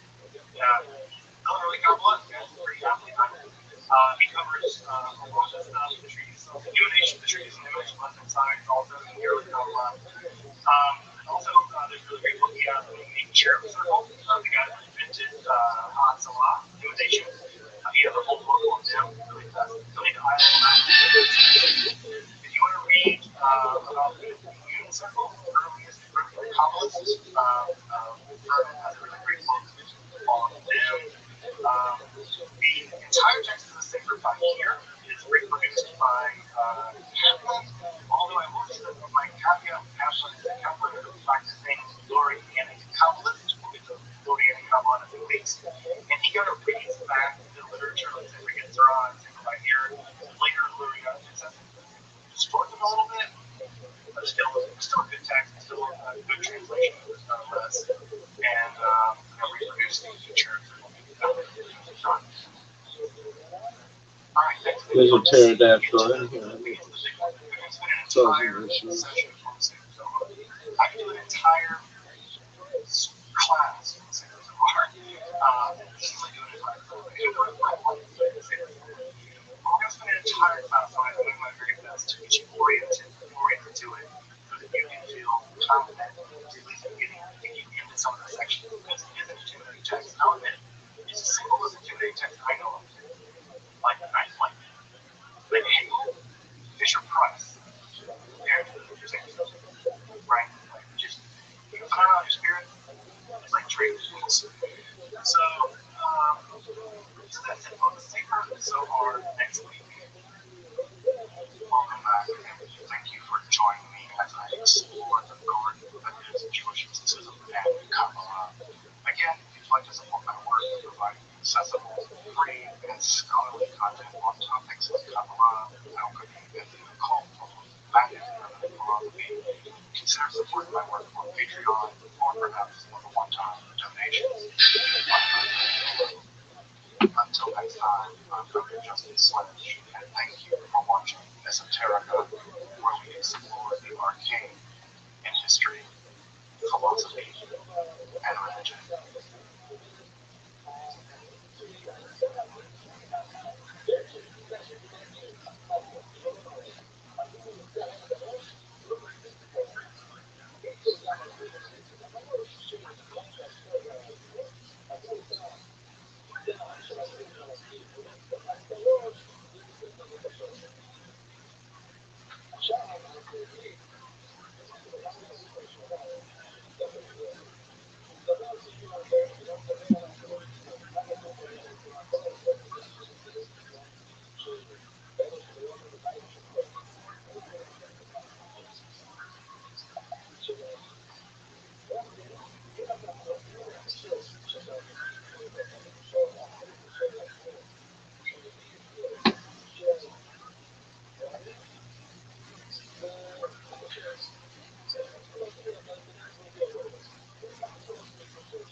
Wow, hi everybody. Make some motherfucking noise. Here it goes.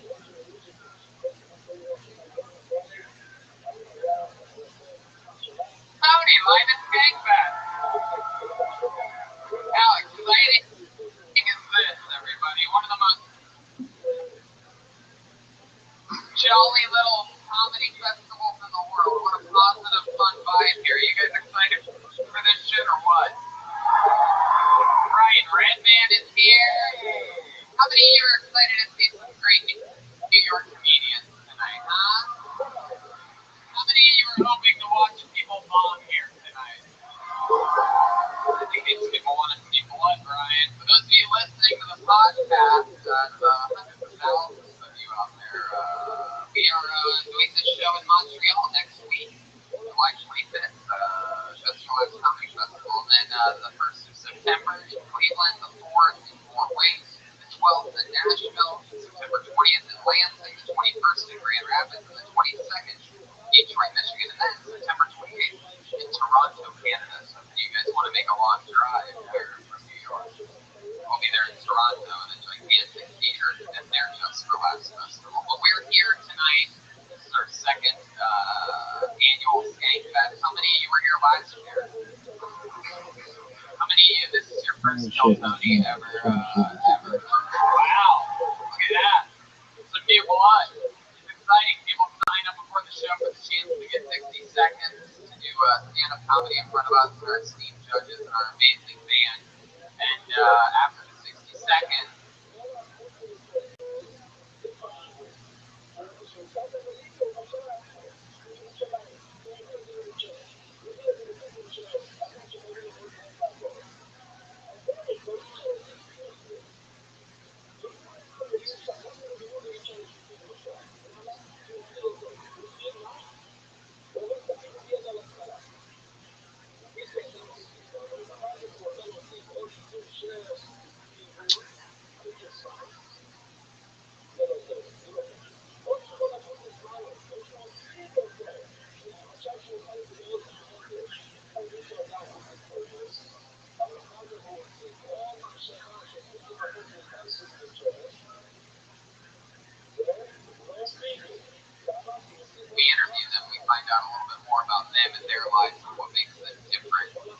boycott. And so let's get this fucking thing started. You guys ready or what? I'm gonna bring up the guests. Tonight's guests were both guests on last year's Skankfest. Why not? It's the Skanks themselves. Big J. Okerson and Dave Smith, ladies and gentlemen. Louis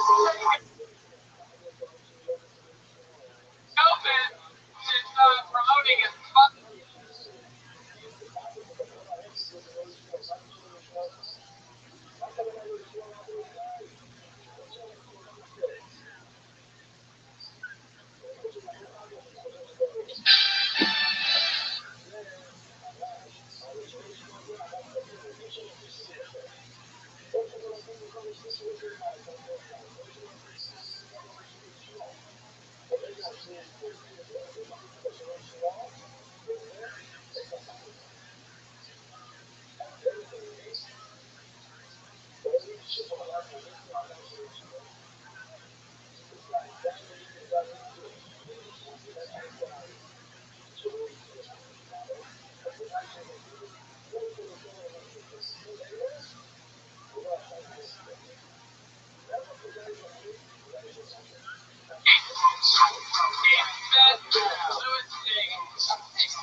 Big J once had to pull a man off the stage to be security when Jeremiah got attacked by a guy on mushroom. As you guys all know, Big J was genetically predisposed to security. It just comes out sometimes. That or a manager at a Wawa. He took a left. I think you can understand that too.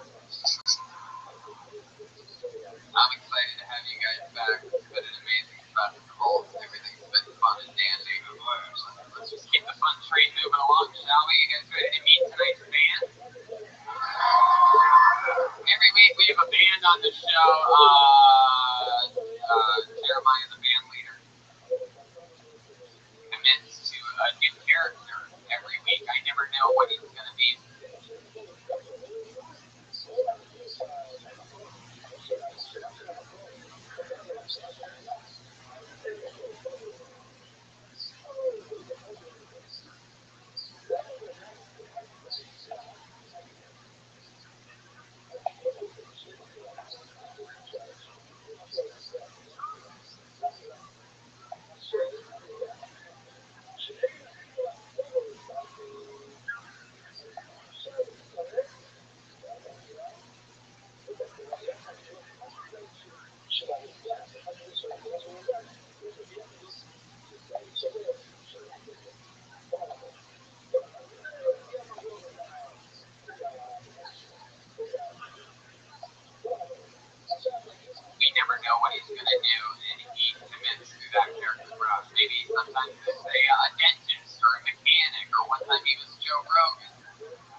What the fuck?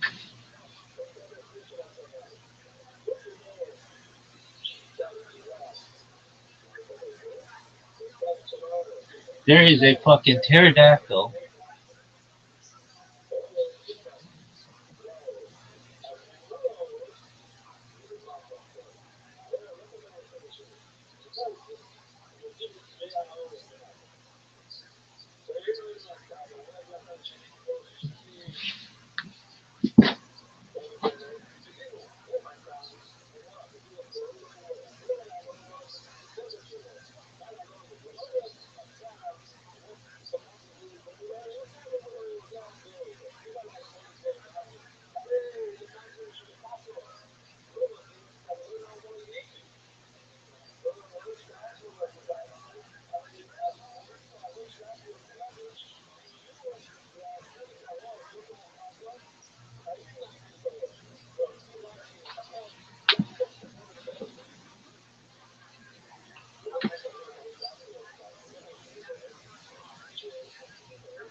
Wow, hi everybody. Make some motherfucking noise here at Kiltony, live at Skankfest. How exciting is this, everybody? One of the most jolly little comedy festivals in the world. What a positive, fun vibe here. You guys excited for this shit or what? Ryan Redband is here. How many of you are excited to see?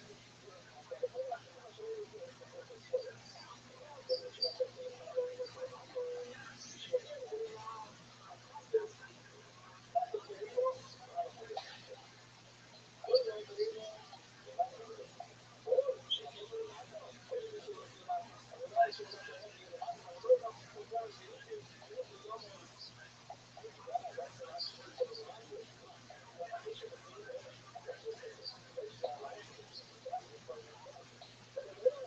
great New York comedians tonight, huh?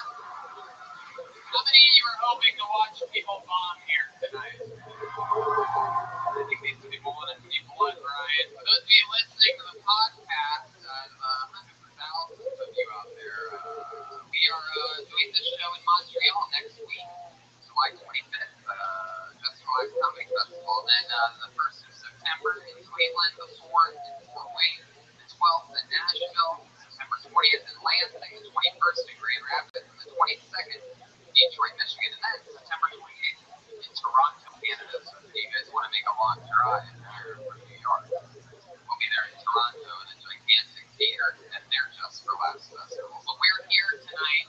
This is our second annual Skankfest. How many of you were here last year? How many of you, this is your first Kiltony ever? Wow, look at that. Some new blood. It's exciting. People sign up before the show for the chance to get 60 seconds to do stand-up comedy in front of us and our esteemed judges and our amazing band. And after the 60 seconds, we interview them. We find out a little bit more about them and their lives and what makes them different or like us. And so let's get this fucking thing started. You guys ready or what? I'm gonna bring up the guests. Tonight's guests were both guests on last year's Skankfest. Why not? It's the Skanks themselves. Big J Okerson and Dave Smith, ladies and gentlemen. Louis J. Gomez is promoting his fight. Dave Smith, Louis J. Okerson. Big J once had to pull a man off the stage and be security when Jeremiah got attacked by a guy on mushrooms. As you guys all know, Big J was genetically predisposed to security. It just comes out sometimes. That or a manager of law. He took a left. I think you do this too.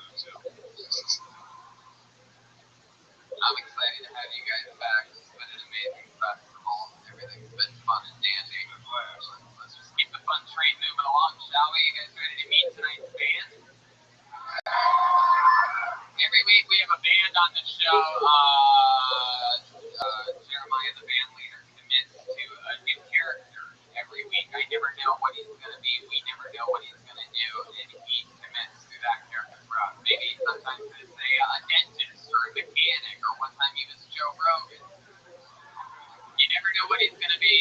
funniest humans in the world. He's the leader of the band. It's the Kill Tony band. Jeremiah Watkins, everybody. Here we go.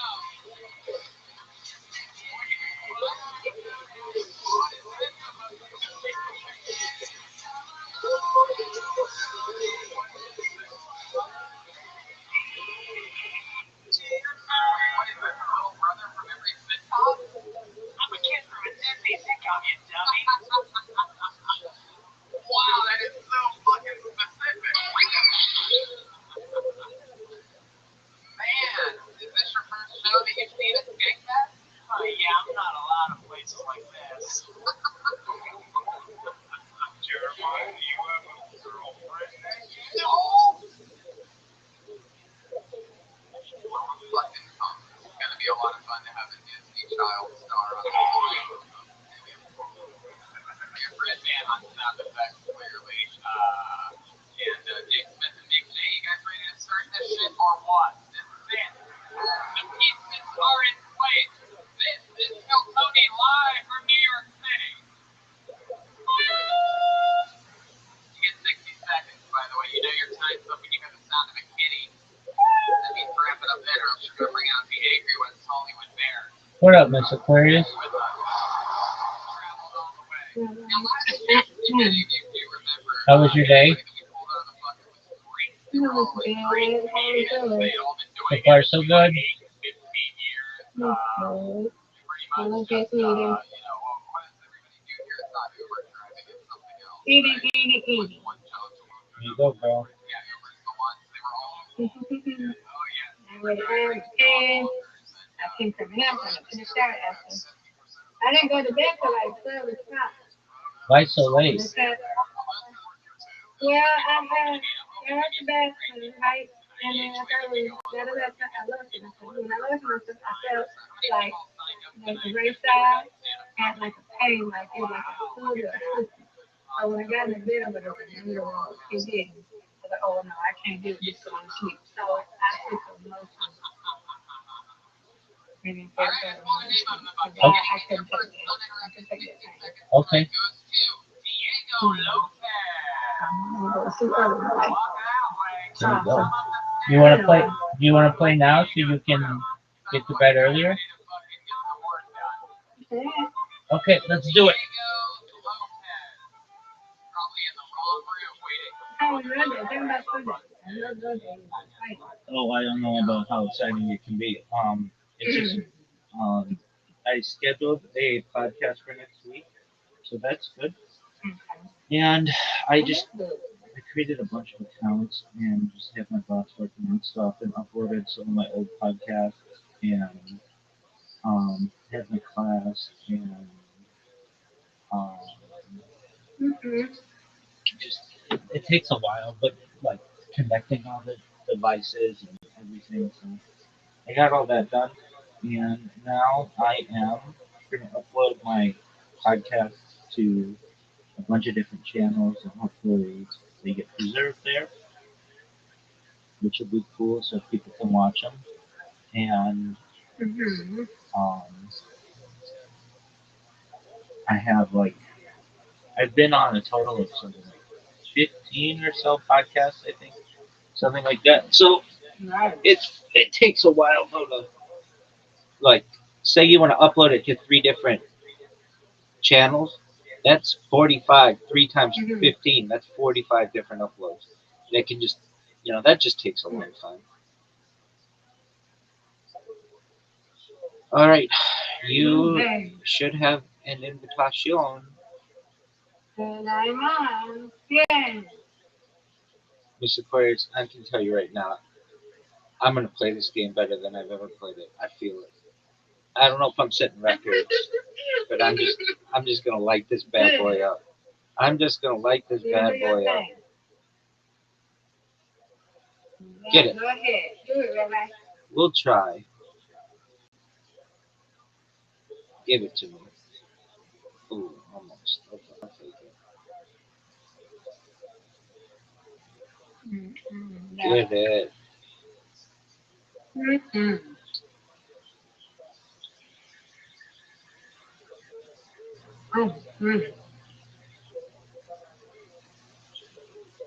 Good job.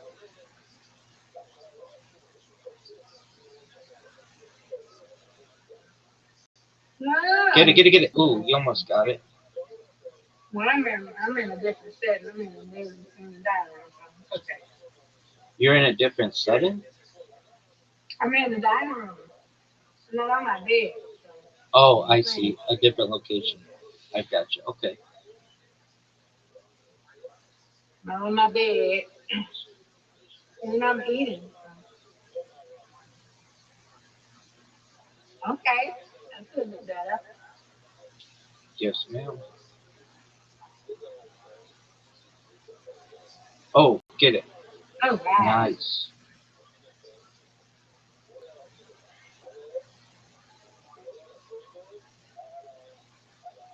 There we go.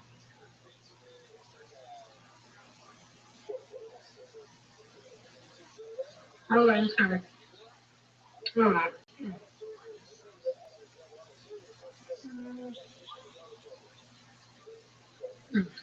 Give us a split.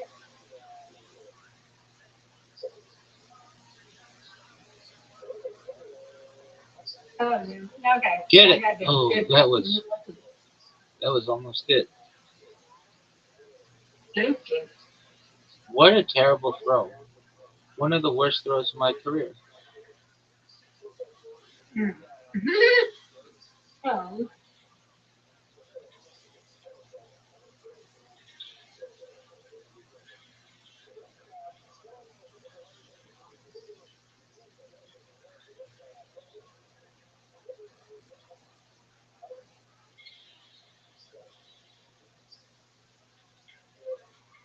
oh, yeah, What a better. great Me, I'm spare. better. Okay. She takes the lead, folks.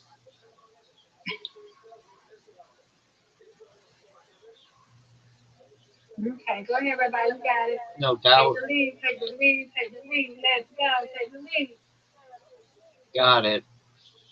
Break it. Yay.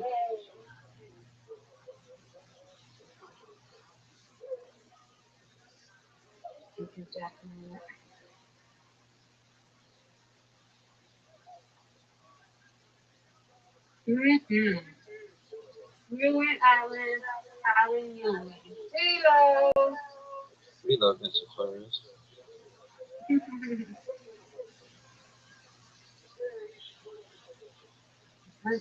Look at Bobby picked up my I'm kind of. Mm.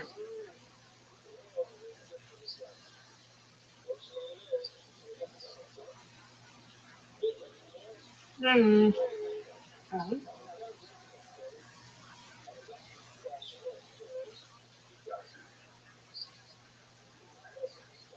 Get it. No,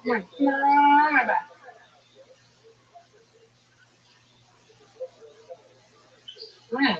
Oh. This is not good. Oh. This is not good at all. Mm.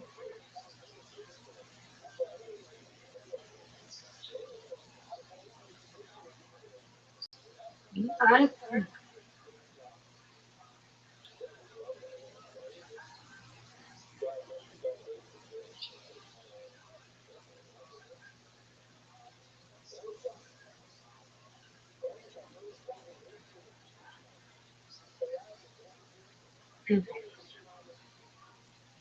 Wow. Okay. Okay, so I'm seeing your face at the same time. Ah. Right, this is one of the most difficult shots in the history of the game, and I am gonna get it. Oh, come on. Come on. Mm-hmm. Mm-hmm. Fine. Mm. Mm. What's a good book?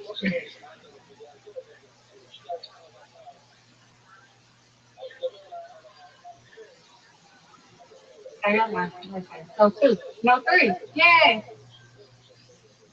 You did get three, madam. Let's go. No doubt. Am I gonna get anything but splits? That's three splits in a row. That's garbage.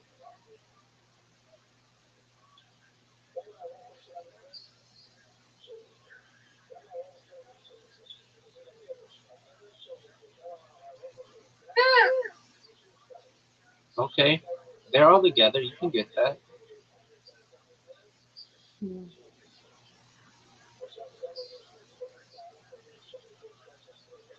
But when? Okay. One.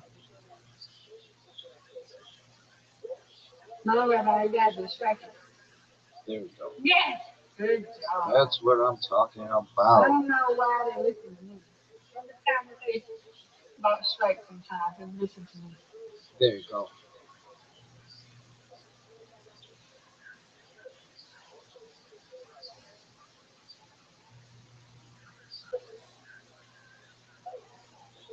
You got it. All but one. All right, let's go. No doubt. Rabbi, take the lead. Take the lead, Rabbi. Take the lead. No doubt.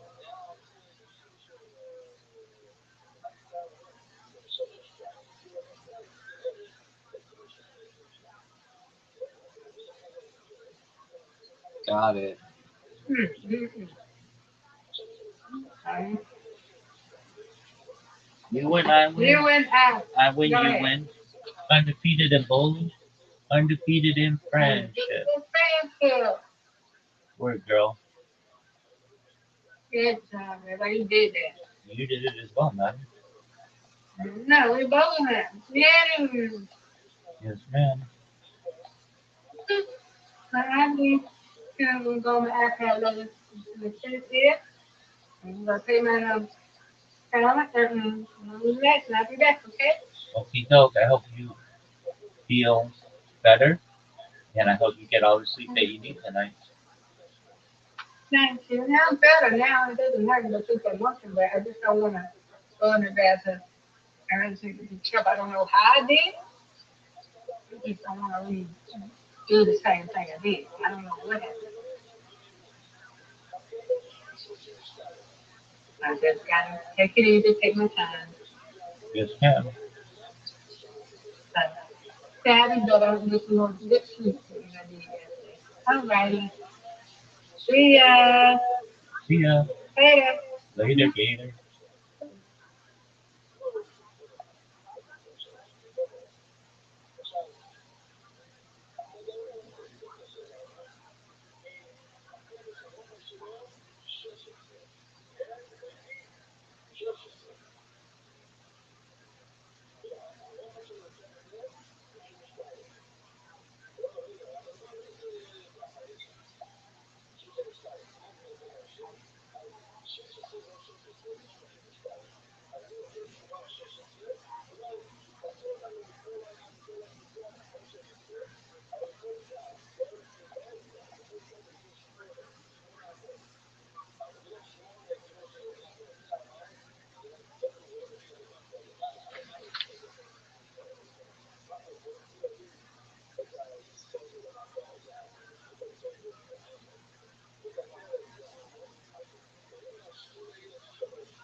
A name like Diego Lopez is probably Brown once did. See what I did there? Can somebody check the kitchen? Oh, shit. All right, I pulled another name out of the book. I put your hands together for Andrew Shilabanu. Andrew Shilabanu. Here he comes. This is it. It has to be done. A man with a backpack and a lanyard. It is Andrew Shilabanu.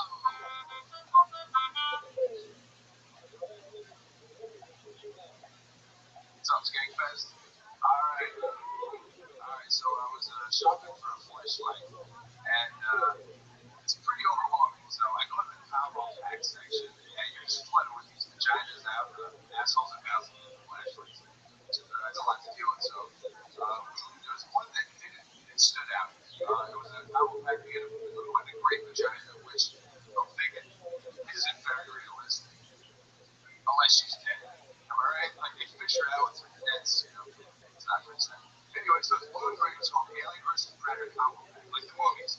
I'd be nervous just by thinking that alien thinks they're wearing those little choppers inside would bite off my helmet, but I don't know. But and the Predator one was disgusting how he bangs on the outside. I remember that part of the movie where it's like, yeah, Predator, got the bratwurst for you.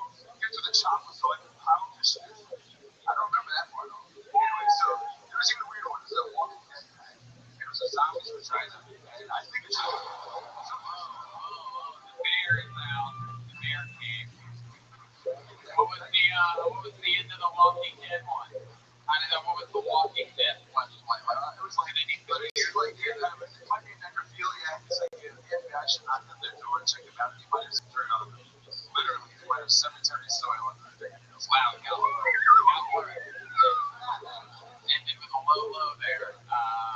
Well, yeah. Do you have any of these flashlights in your backpack right now? Here, We got for sale. We just named flashlight. Tony actually Yeah. this kid. Yeah. Oh, little Jeremiah. I am like this guy. One bit, Tony. One day. Oh, man. Well, 4 coins in a swear jar.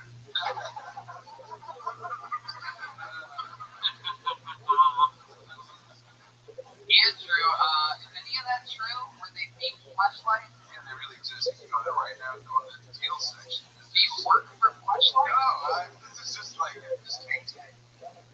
And I saw it. I mean, I literally just saw it and I was like, this is funny and I'll talk about it. I was really happy. Yeah. Well, you were right about one of those things. You did talk about it. Thank you. I mean, how many times you done comedy? I took like a comedy class and like, you know, We can tell. like 2 months, 2 or 3 months. That's a pretty good portion without taking comedy class. I'm just surprised. They were doing the comedy class and the teacher was like, now really explore the different types of flesh.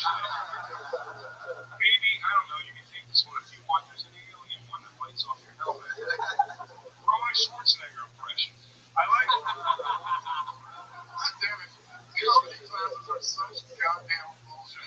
Male comics ripping off younger comics. You should never be in a position in life where you go, you know, my professor told me, and my mom told me too. Really, my daughter's so good. I didn't do that job. I think there was like a principal in there. I was just like, hi, which principals are the worst?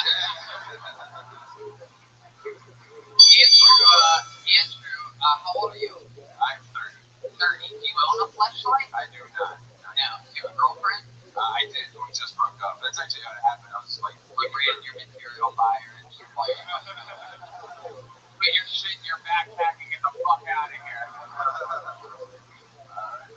No. I was saying that's what she said. I'm not telling you to leave it. No. I should get the fuck out of here and I didn't hear what he was taking molds of her pussy while she was asleep. He looks like he used to, like he sells dope now, but he used to sell candy in high school. One thing I will say about this guy, he really does know how to dress.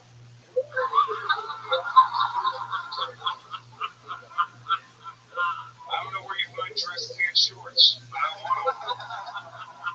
Do you have to go to a formal event to after this? Andrew, what do you do for a living? I work through the USPS mail carrier. I was working at Best Buy too, so mail universe. You believe you work in mail with that delivery, like what you still waiting on one of those package punchlines to arrive. He's the king. My dad said that he was a mail carrier, and then all of a sudden he introduced me to another cat. How long have you been working for the Postal Service? 3 years.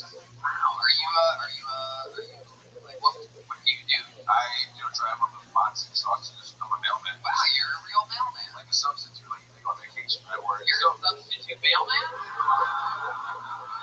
Holy shit. Hey, cheater.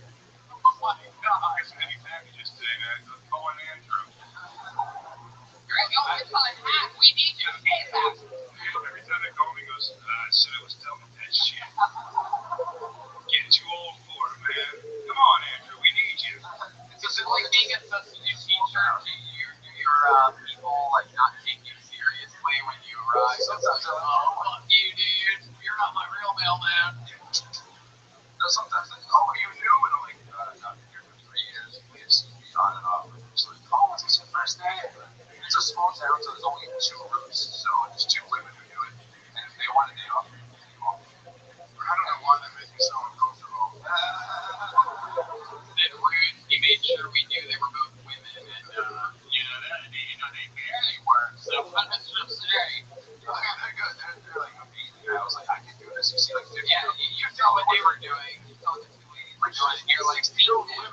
Wow, you even step on my punchline. Good job, man. I'm sorry. You don't even let funny happen around you. You just cancel everything out, huh?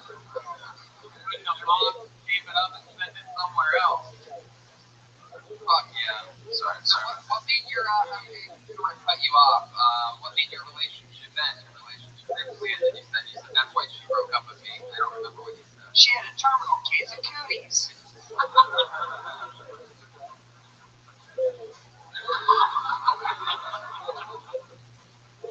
What went wrong? What went wrong there, Andrew? How long were you with her? 4 years. 4 years. Yeah. And then she broke it off? We just found a musical. Yeah, kinda. It wasn't working. She was farting a lot. Come on, Andrew, stop trying to be funny. It's too late for that now. What do you think really happened? Like a serious part of the interview? No, we're still friends at school. It's not sad at all.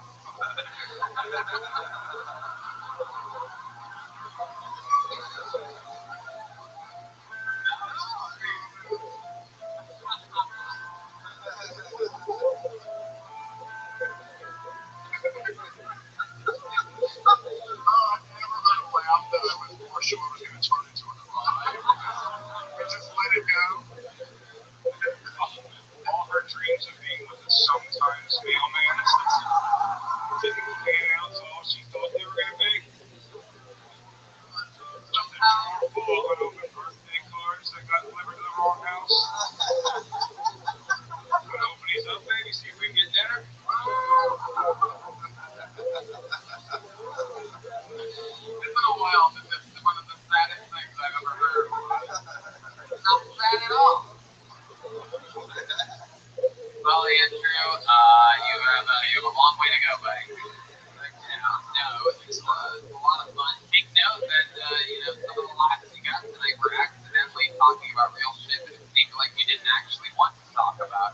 That's one of the secrets of comedy is sort of like, being honest and letting some shit out that makes you feel sort of uncomfortable, I guess, maybe in your case. So, but you had the balls to sign up here tonight. You got the party started off with a bang, whether it was your intention or not. Very good. Andrew Delaviano.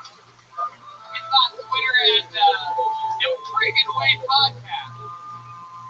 We got a podcast. If you like podcasts about punchlines, check that out. No Friggin' Way. This girl's sleeping with a black guy right now. Yes, she is. A full-time mailman.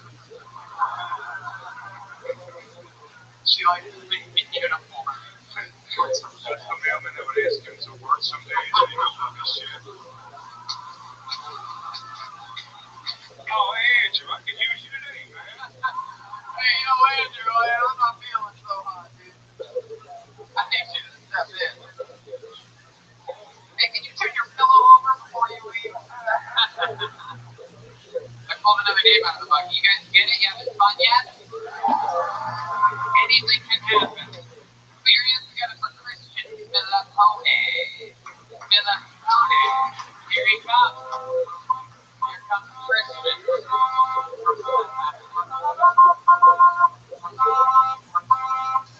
Come on, make some noise one more time for Christian Milapone. Wow. My wife and I have a unique destination. The husband, Mount Sinai Hospital. I now have a shunt in my head, which is a medical device which drains cerebral fluid down to my brain through a small tube into my abdomen.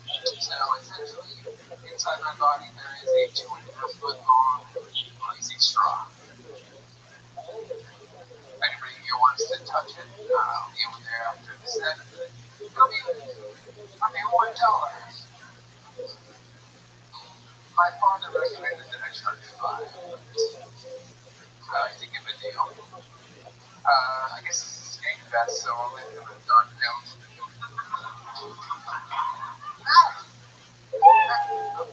I guess I'm fine. You can finish. I'll let you finish. Mass shootings are like Star Wars movies. I used to be able to count them all in one hand. I now listen to what coming out every week. Alright. Wow. Guess we found another part-time mailman, everybody. UPS. Is that true? No. What do you do for work? I'm an optician. You're an optician? I'm an optician. I am. Well, here we go. Let's get into it, Christian. I thought he was a trophy for best Starbucks barista. Wow. How about you Duncan Trussell? Ari Shafir did shot from 2008. I thought he was a big downtown idiot.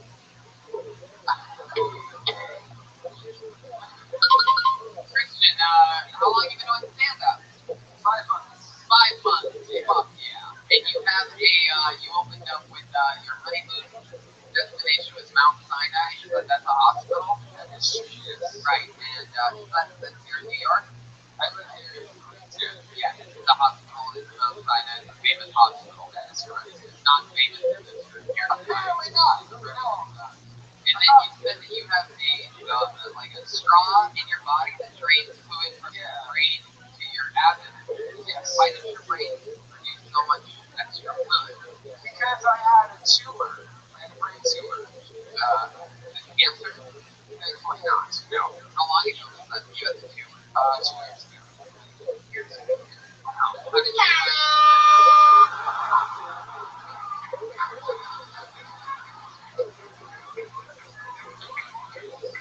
How did you find out that you had a tumor? Most people start to, like, their eyesight starts to get a little wobbly. That didn't happen. And then I also, So you were just a really shitty optician for a second. optician, yes. Optician, sure, yeah. No one gives a fuck. I have heard of bitches. I'll never need to know what the name of your job is. I have the eyes of an eagle and a brain that produces the perfect amount of fluid. You're always wagging dick about your brain fluid secretions, Tony. I mean, not everyone's as lucky as you. It's one of my credits that I like to get brought on stage to, you know, as host with Gil Tony and a perfect amount of brain fluid, ladies and gentlemen. But Andrew, you've been doing it 5 months. Are you getting a lot of stage time? My name is not Andrew. Oh, you're the last guy. You are correct. Very good. Wow. Your key with the paper slipped off the pad there for a second. No, bro, we're just testing your brain fluid.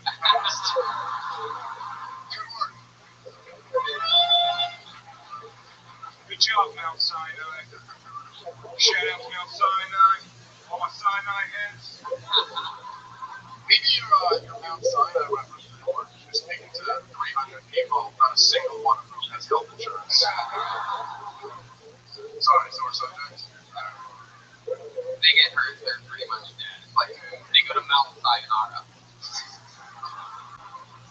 So Christian, you seem like a guy that has some cool hobbies. You still play like Magic the Gathering or some shit like that? Like, what are you into? I like watching baseball a lot. Me too. Yeah, you a Yankees fan?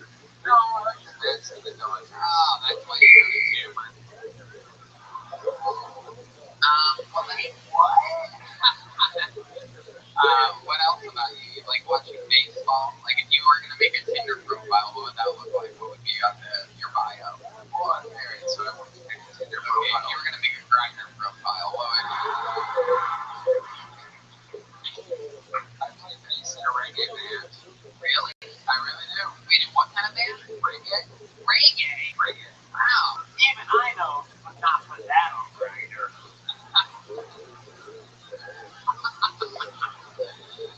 How long you been playing bass in a reggae band? This band for about a little over 3 years. Wow. That's cool. What's the name of your band? Parties. Parties? The party. You had to tell a reggae band that you had a brain tumor and had to take a break for a minute. That'd be a fun conversation. Oh, get better, hon. Sorry to hear about your brain fluid. We're training.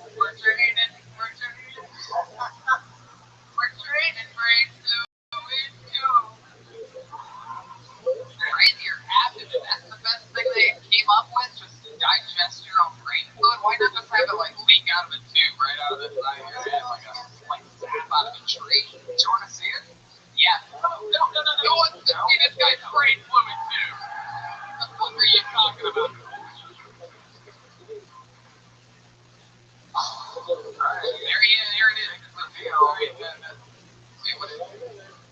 Alright, so this is just like, you know, when they inserted it. Oh, what a letdown. I thought it was on the outside. I thought we were going to see fucking auto or something. Wow. Does it ever get clogged or anything? Does it smell?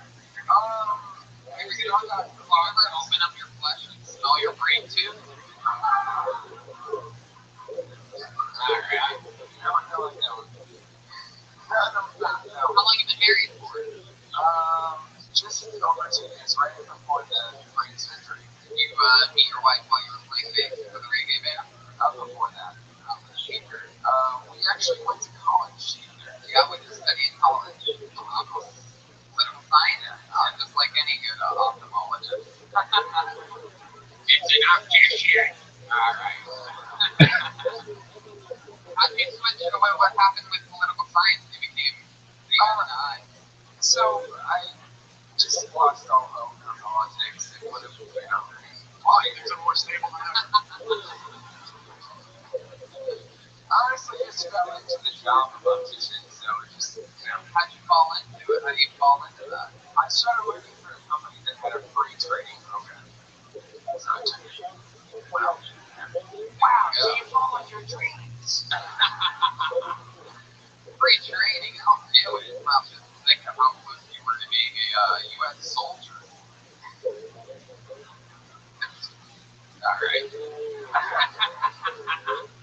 Christian, what's the most physical activity you've ever done? You're built like me, and that's an insult.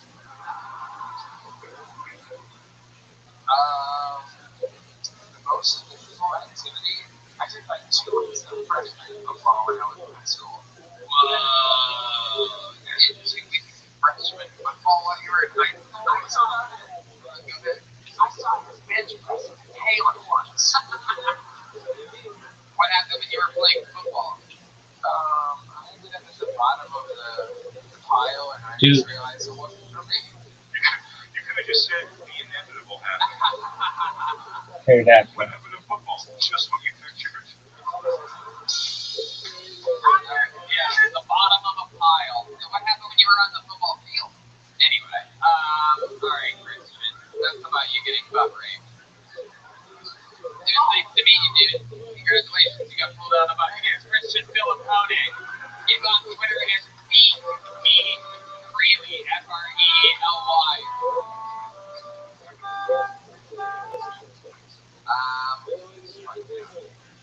You guys having fun?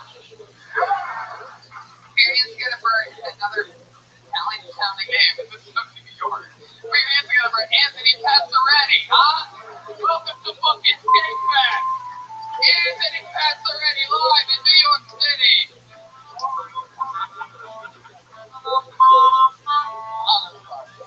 Come on, everybody, one more time for Anthony Passaretti.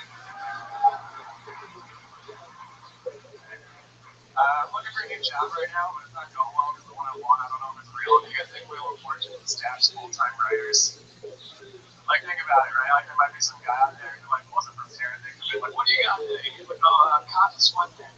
Yeah, that's a normal shirt, go home. Write one page of anything you want to die. It'd be a great job, I don't know. I used to valet cars. On this kid's first day, he gathered us all up and he was like, hey, you guys do drugs? I do all of them. We were like, we're valeting cars right now. So, like, yeah, but later. Not now. That kid got fired because he crashed his car into one of the cars we parked, which was the only thing they told us not to do the whole time. I worked in a lot of restaurants, like being a bartender, because you could like fuck with people back. You can't do that as a waiter. Like I'd only ID people I didn't like.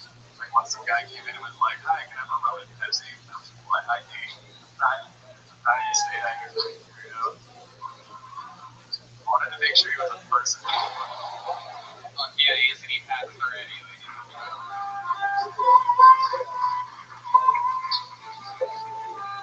Hi, Anthony. How's it going? How long you been on stand-up? About 2 years. 2 years. And all here in New York? Yeah. Alright. What do you do for work? Right now I work in a doctor's office pulling files for them. Oh, you're a file puller? Yep. You're one of the most highly demanded jobs in all of business right now, file puller.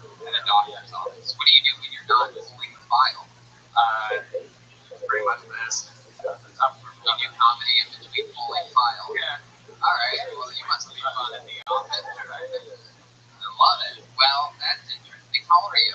24. 24. What other things do you do? Like, what else are you into? You seem like stand-up's a good fit for you, but I can't picture you really doing anything at all whatsoever. Yeah, I must have just stare at walls waiting for spots. Exactly what I was just gonna say. Is you seem like you've just been sitting at a table like by yourself and just look forward. Don't really read any 5 hours to comedy and or file bullet. So what else is there to it? There must be something. There must be something you're passionate about. Yeah, I like to get glad like guitar. You play guitar? You in a band too? I used to be not when I was in high school, college. So. You ever think about joining a reggae band? No, I was pretty hard. Like pop music, it's for people who can't play. A guy with a fucking tumor tube to his belly places. How hard could it be? I played in bad bands. You ever sing in this band? No, I'm a horrible singer. Ads are too bulky, expensive, and unperforming productivity. I've read the economic reports. I have a master's in computer Screen doors of lamps. Various dress ways. Okay, you're right. Wow, yeah, I totally believe you. Is God back here? Someone playing God. You have a girlfriend? Yeah, How long you been with her? about a year. Where'd you meet her? I don't know, like, She's a comedian too. she was just in the wrong spot.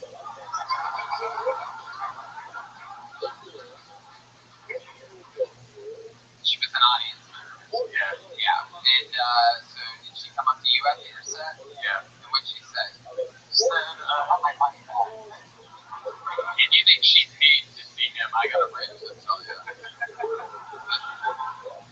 Go ahead, what'd she say? Oh, she's just amazing. Stuff like you're funny. You want to buy me a drink? Girls sound like they're the worst. Wow. So you bought her a drink? Yeah, Did you hook up that night? yeah. Wow, look at you, little fucking stone cold killer. Oh, did you come inside her? Did you know that Jacob was missing something? And a lot of their own. Did you? No. Pulled out when you shoot it at condom. You shot it in the condom. Yeah. Did you pull out with the condom on, or did you just keep coming inside but with the condom on? Right. Is that because you came super quick and you just kept going and putting it in? Good. Yeah, not that time. Not happened there. You lasted a while the first time? I don't know, what's the one? For you, 25 seconds. Wow. Did you do anything else crazy in bed? Did you pull her hair like it was a file?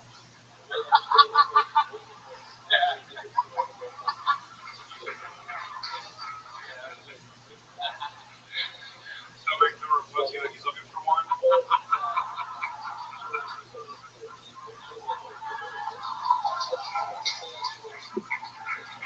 Do you have any special moves that you do in the bedroom? I'm like the signature. No signature moves. Jesus, what is this? I didn't ask if you have a finisher, like Hulk Hogan or something like that. Oh, you mean an inverted leg drop that makes all the ladies squirt?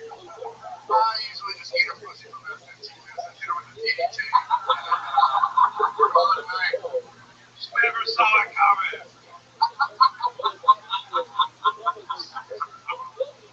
Do you have any cool catchphrases like, whoops? I don't know. I'm going to try to incorporate What's it the now. weirdest thing that's ever happened to you in the bedroom? You seem like a guy that's like, stuff happened to him. Anything like that? Any embarrassing moments? You ever like, accidentally like, Yeah, once during the girl was like, wow, you're the funniest thing I've ever done this with.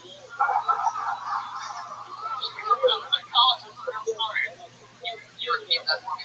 She was so out of my league, and she realized it like in the middle. She was like, you're the ugliest dude I've ever done this She with. told you you're the ugliest dude? Hell yeah, you must have came so hard immediately, right? You're damn right, you stupid bitch. Oh, fooled you. Oh, fuck. But that's like what's like great about comedy. You know, like that's an experience like everyone can relate to it. Like, isn't that the worst when you're fucking a chick and then she wakes up? You know, like it's like, damn it. How'd you hook up with a hot chick that was so far out of your league? College alcohol. Yeah.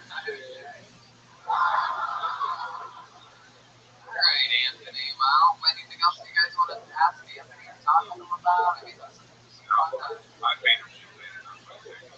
I don't like that girl calling you ugly. Just, the market does decide when things are created, and moments like that is what the donkey punch is made for. Oh, yeah.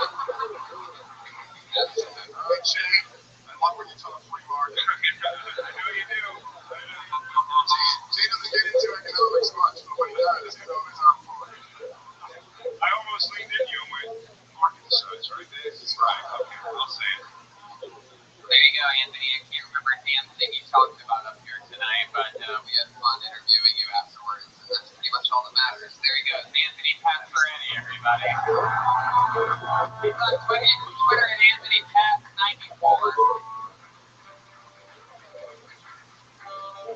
Just keep flying through it. How about another hand for the great and powerful Jeremiah Watkins over there?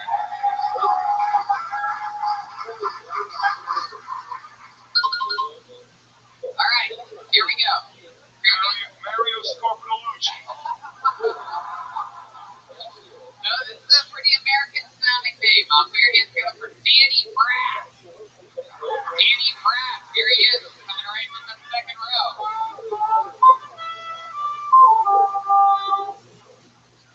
My name is Danny Braff. I live in a small town in Leamington, New Jersey. I don't know if you saw this in the news, but a couple months ago, a guy died in our Walmart bathroom. When I saw that, I was like, that must be the greatest shit of all time. But to kill him, incredible. The guy died on a Sunday night. They found him, get this, Tuesday morning. Do you know what that means? That means the person that checks off in the bathroom is bullshit. Because the Monday morning person comes in, opens up the door, goes, nope, that's the Tuesday problem, clean.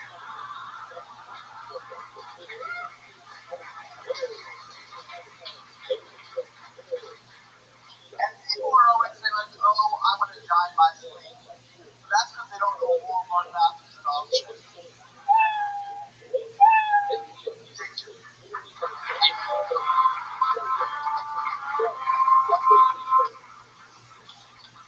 There you go, Danny Brass. Probably the best set of the night so far. That's fun. You got a big applause break there. Fun, full joke.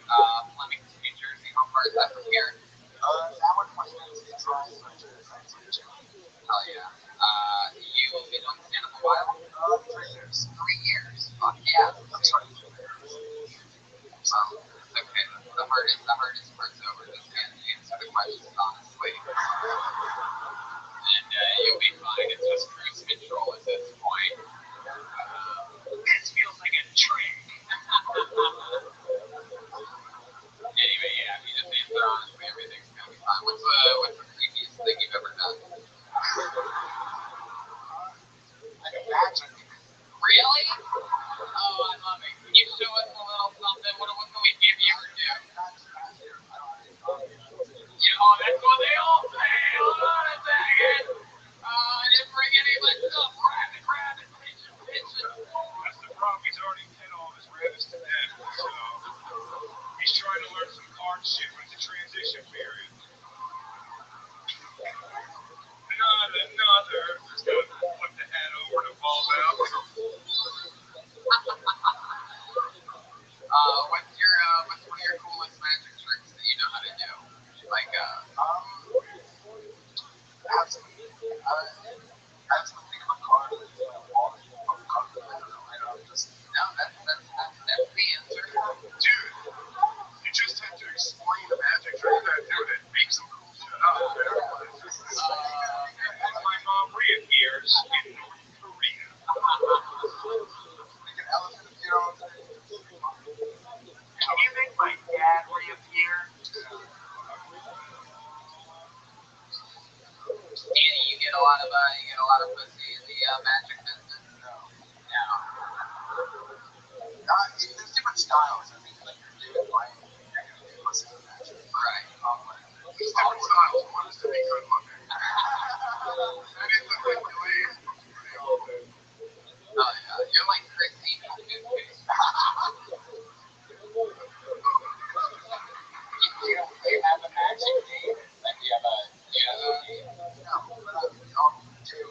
I was young, I started when I was like 7, and I used to go when I was little and my African day. Wait, what? When I was like little and it was first started, I used to go with my African Danny. African Danny? Wow. Fuck yeah. When did you lose that name? Were you like 14, 17, I think I was 12. I feel like I'm hanging up the magic forever. How many rabbits fall out of it? Alright, well, I mean, you imagine what do you do for a living? I work at Costco in Los Angeles. Wow, getting high on your own supply, huh, Danny? Would you like to try some of these slices of ham? I can personally guarantee they are delicious. Fuck yeah.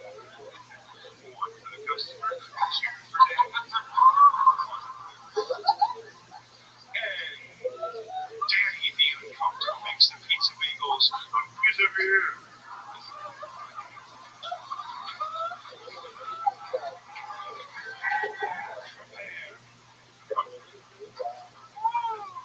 Are you ready?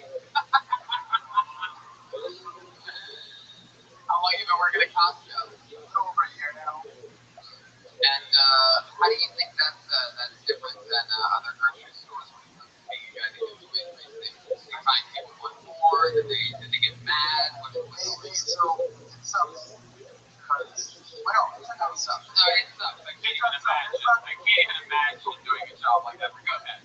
But like depending on what you're doing, if you're doing something you have to like fucking cook, and it takes forever to make it, and they're gone in 30 seconds, and you start to God, that sounds like the worst action movie ever, right? Gone in 30 seconds. The tale of bagel bites at Costco. But what's funny, like sometimes someone will come up to me and how long did it be? It's gonna be like 1 minute before it's ready, but I tell them 10 minutes, I'm gonna send them away. Oh, yes, it's fine. Well, I think it's a 10-minute news. Well, how long do they take once they're on the thing? I tell them more time on purpose just to like. Interesting. So not only, now that we know that you work at Costco, we are also aware that your joke is anti-Walmart. There's more to it than I do at the time when I go into Costco's. You have a much bigger joke about Costco than what you've got about Walmart. That makes sense. Alright, Danny. Well, what else? What else do you do for fun that makes you different than other humans other than comedy? I don't do that much other than comedy magic at Costco. Comedy magic at Costco. Can you make your special, please call it that? Comedy magic at Costco. Class and gold.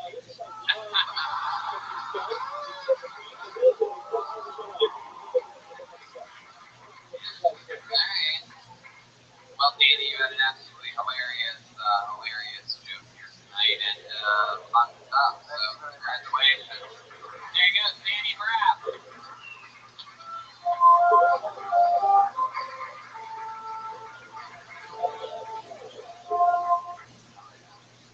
This fun train moving along. Let's get Justin Finkelstein.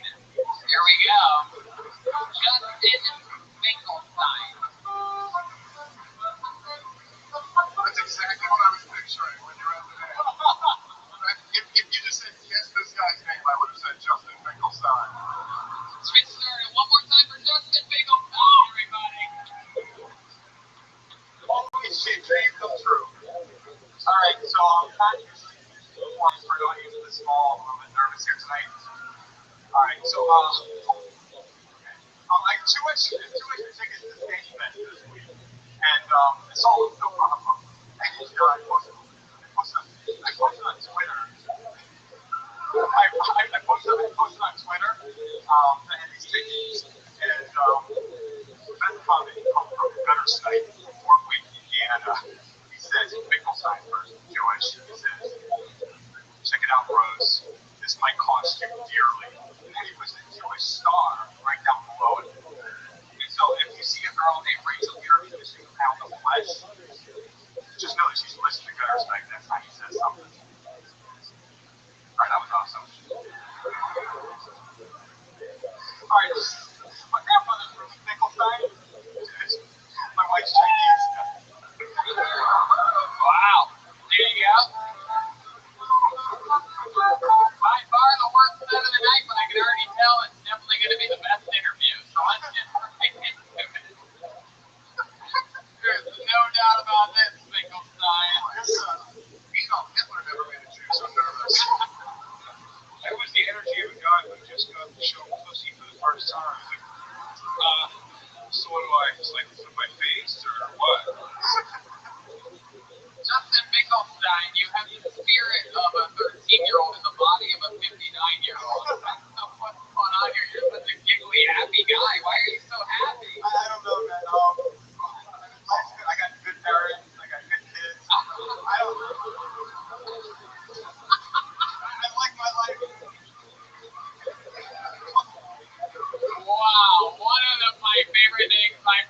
been doing this show. This is episode 2, like 80 something. Dude, I mean, I don't want to get cheesy, but fucking. You already did. Alright, this is a bucket list item.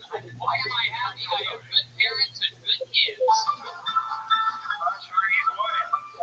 So, I just want to, speaking of good parents, are you at the Roll Festival? I think so.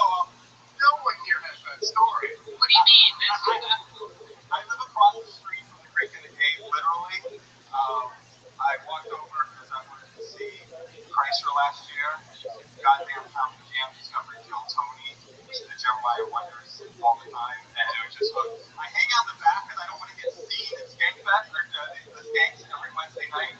But, huge fan. I'm quite aware I don't quite fit in here.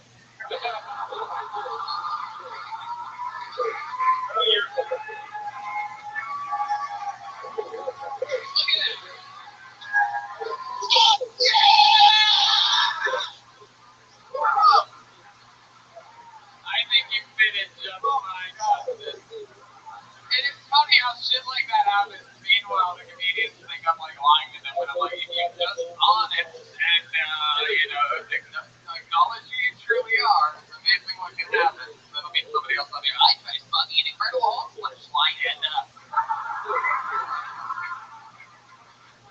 Mr. Finkelstein? Yes, sir.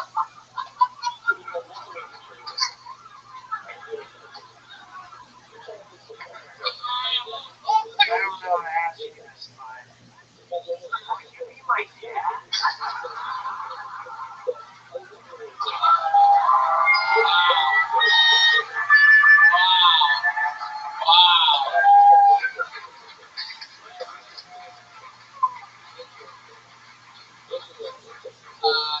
I cut you off when you said you were about to say something cheesy. Do you remember what that was? You said I don't want to be hurt sensitive or whatever you said.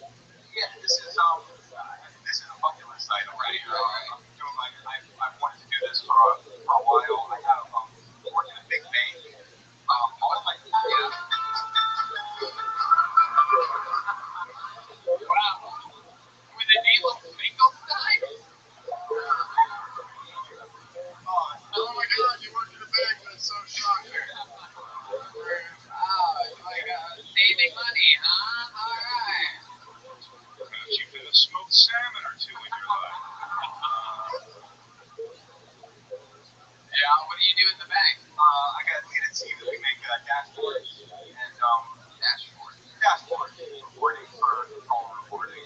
He's getting a little technical. He chose me.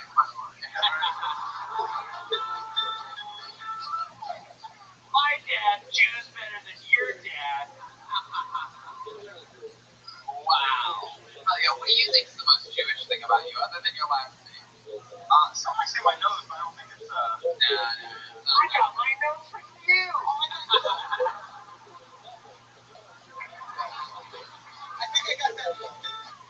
I think I got that thing where people say it's like, is he gay or is he Jewish? Yeah.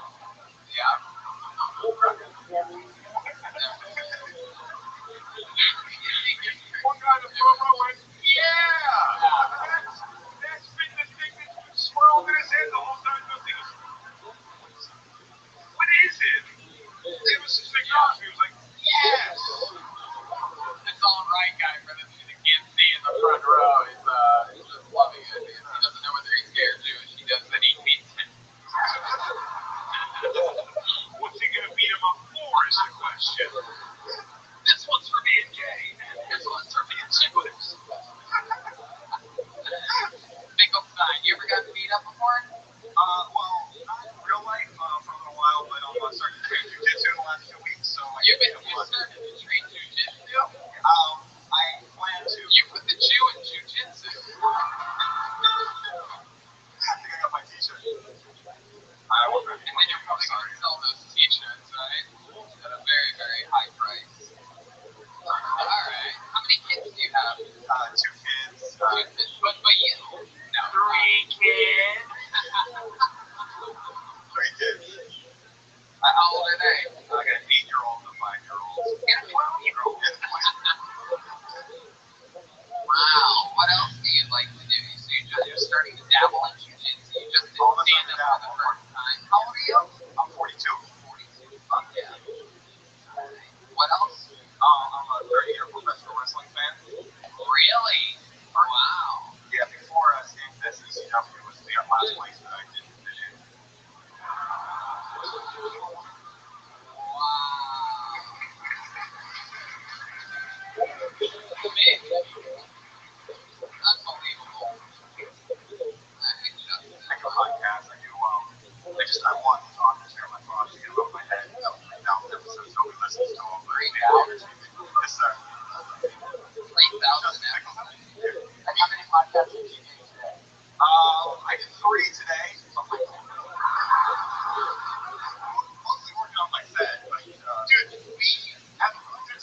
podcast. Justin Finkelstein talks. AKA dementia. It's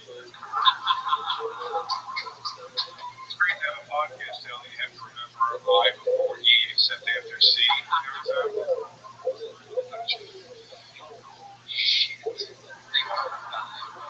Wow. All right, Justin. Well, I mean, you know, like I said, your set just was absolute dog shit. Did you ask me how much stand-up I showed? But Did you ask me how much stand-up I showed?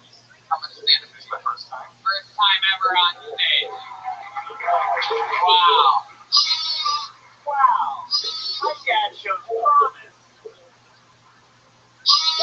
What's jiu-jitsu been going for you? Anybody that's been repeating you right from the get, like, oh, I'm gonna fucking break this dirty Jew. No, I'm gonna cool down, but I'm pretty strong. I went to the couch to get to got some leg stuff, but I figured just to keep the old man tournament, maybe have a chance to Jeremiah? One time my uncle put me in a rear naked choke and told me not to tell anybody. Is that bad?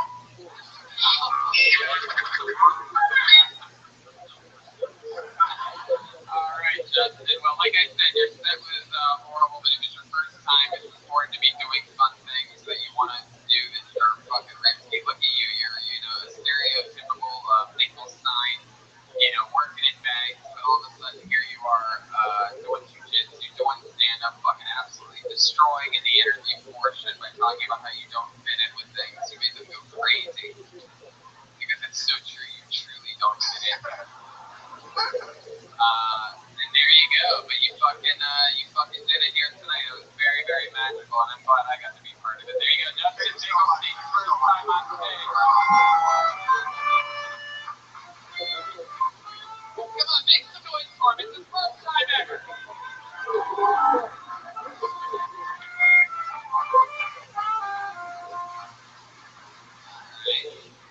Well, if that's proof that anything can happen, then.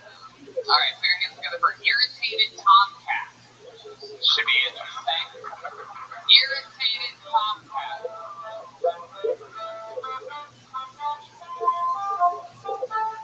Snake bed. So I tried to for the first time. I'm from about 3.5 hours up north. And they asked me directions. They asked me, so I think the tunnel, right? And I was like, yeah. So about 5 minutes later, we're driving down the road. It says, I think I missed the exit. So then about 5 minutes later, alright. So I was swimming through Tinder. I'm just gonna fucking go past it. So I'm swiping past Tinder. And I've noticed a lot of gorgeous girls, but I've also noticed a lot of dogs. No, like literally, like for the profiles, it's dogs. It doesn't make any sense to me. But also I've noticed that in their profiles, they have a lot of stuff like Grey's Anatomy and One Tree Hill. You're just naming things I'm not gonna watch. So. Tell us, hold on. Okay.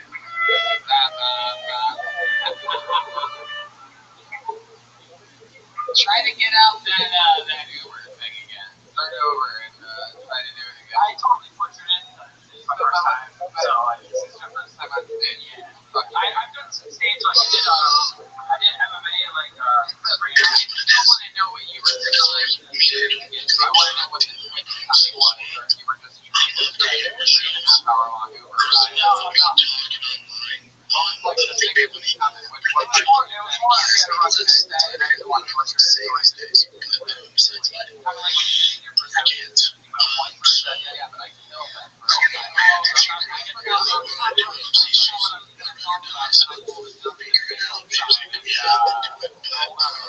didn't go,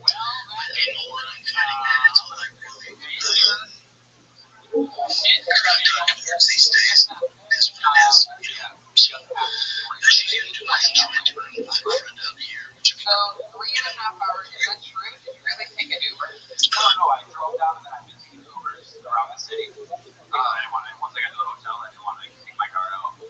So, Okay. I drove down to the hotel, and Valley Parking. You're from the so much on Holiday Inn? No, I drove down to the hotel. And I parked in the valet in the parking lot. Joey, are you fact checking a disjointed story? No. So I drove down to the city and I parked in the hotel. And then I took the Uber to the hotel. Gotcha. It's not even that it's a bad Uber story. It's just that I'm used to taxi/Uber stories where a maniac ordering beats up a cab driver. So I've been spoiled, kind of. This is your first time doing stand-up. How old are you? I'm 29. 29. Why are you going by the stage name of Irritated Tomcat? Because I didn't want to use my bastard dad's last name, so I just tagged. Wait, your dad's a bastard too? Yeah, and I am. Must be generational. I am the coolest dad in the world, Mr. Finkelstein. So Irritated Tomcat, why did you hate your dad so much? Tell us. Alright, so pretty much he just took off, and then he came back, and then when he came back, I moved in with him, and thought everything was pretty cool, and then Wait, he came back. What was the pool? He came back when I was 16, and then at 18, I moved in with him for a little bit, just to, get to know him, and then I moved out and moved to my own, and then one day he just gone, like, all stuff gone. You're not good at telling stories. No. Like, all the stuff that doesn't matter, you tell I moved in, he moved out, wasn't good. Well, he came back Got me over 3.5 hours away, missed the exit, said, should I take the tunnel? I said, sure, take the tunnel. Next thing you know, Tinder, By the way, the guy in the front row is my favorite guy right here. Listen, he's all body language reaction, so when he went, Uber, he went, I was swiping around Tinder, and he went, what? I saw that. I definitely saw that. I was trying to establish that he took off, came back, trying to establish a relationship, and I just took off again. Took off, came back, tried to establish a relationship, took off again. Again, these are like in Cliff Notes type Cliff Notes. Fair enough. But I gotcha. What's like the worst thing your dad ever did to you? Probably cheat on my mom all the time and take off. I mean, Who did you cheat on your mom with? I had people that literally come out and go over with me, your 16-year-old sister, like stuff like that. It literally happens. He can go to the police. Yeah. Wow. So, he like literally just goes around. What does he do now? I don't know. What's the last time you talked to him? Like 7 years ago. No, I don't know what he's doing. We're doing full bucks. He's here tonight.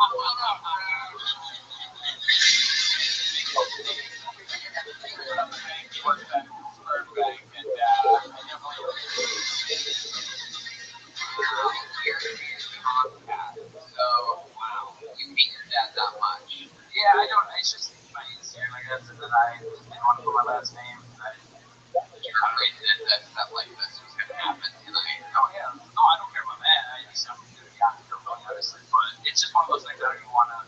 What are some, you don't want to honor your father's last name with that awesome set? No, not at all.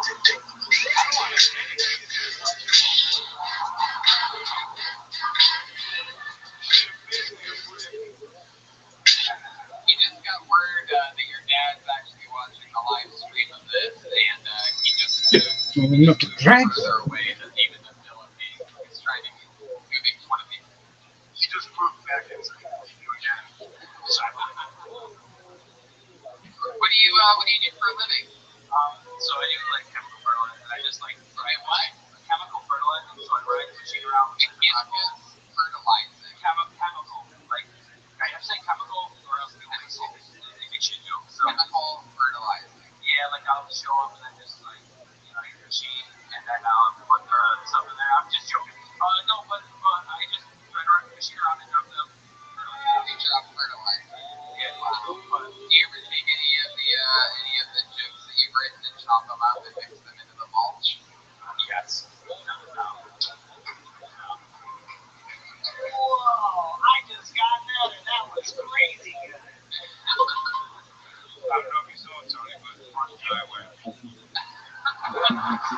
When you get your punchline, you'd be like, there you go. That's comedy. That's comedy. But what's something that we like how they and stuff. And then I used to do ring announcing for like What was that? I used to do I like jiu-jitsu and MMA, but I used to do ring announcing for a small MMA promotion. And like you do a lot of like crazy people like Mayhem Miller and King Low and stuff. So I just have to do like first bumper. What do you do with those people? No, I used to do the ring announcing. Yeah, I was actually. What's funny about that is that I literally almost can't understand anything you're saying. I'm sorry. You're horrible at enunciating, and you're telling me that you're sometimes a professional ring announcer.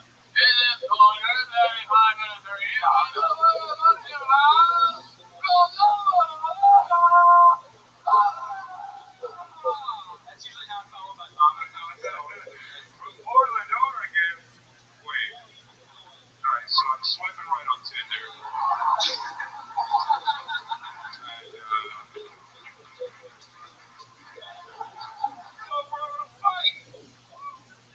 Well, there you go. Irritated Tomcat for your very first time on stage. It wasn't all that bad, buddy. There you go. Irritated Tomcat. That's it. He almost tripped over the mic stand, but he saved it, people.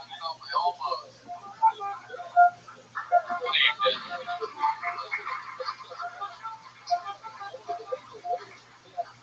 Let me do something fun. You guys like special surprises? Well, this show has always had, for many years, different group of regulars that have been part of the show. We currently have a young man named Malcolm that leads the guitar that's freakishly hilarious comedian.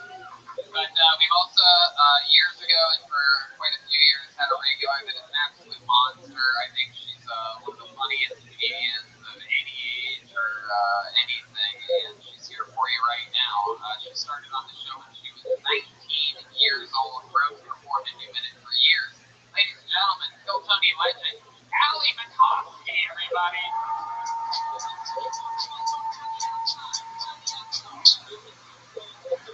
Hi. That's me. Here, just by a round of applause, who here thinks I'm a lesbian? Alright, cool, I'm just trying to figure it out. I've had a crush on this guy, Bobby, for 4 years. He's so hot, and the other night he texted me at 10 p.m. saying what's up, and I was like, holy shit, this is not about to be innocent.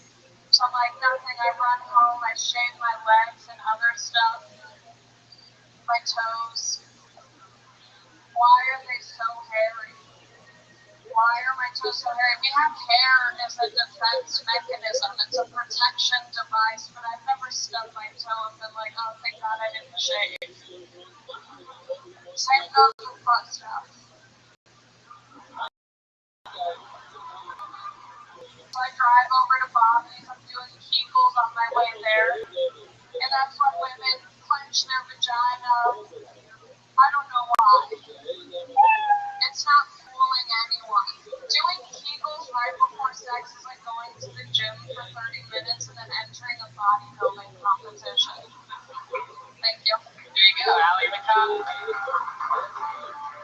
Strong man. You really have hairy toes? Oh my god, so hairy. And you said your butthole's hairy too? Oh yeah.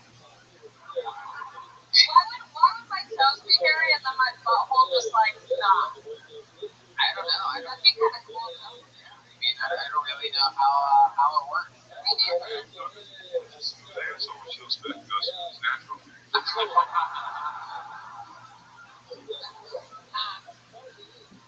Brown very hairy. Fuck yeah. Happy trail and everything. Is that true? Yeah. I get it waxed. Yeah. What else do you get waxed? Do you get Oh, I get it all waxed. butthole get waxed? Oh yeah. It feels so good.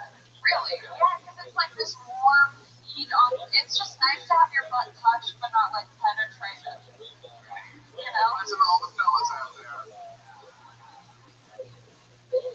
Well, that's fun. This is your first time at Skankfest. You've been having a fun weekend. Yes, it's so much fun. Yeah. It's so fun. It's nice because, like, you know, it's hot out here and I'm smelly, but everyone else is too, so you're not worried about it. You're just like, we're all here. We're all smelling things. Yeah, Yeah, I've always found you can feel good about yourself when you're amongst garbage. Yeah. And there's a lot of dudes here, so I'm just like, oh my god, does everyone want to fuck me?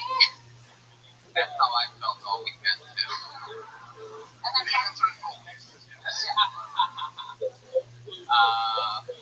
yeah. Like, so what else is going on in life? Anything else crazy?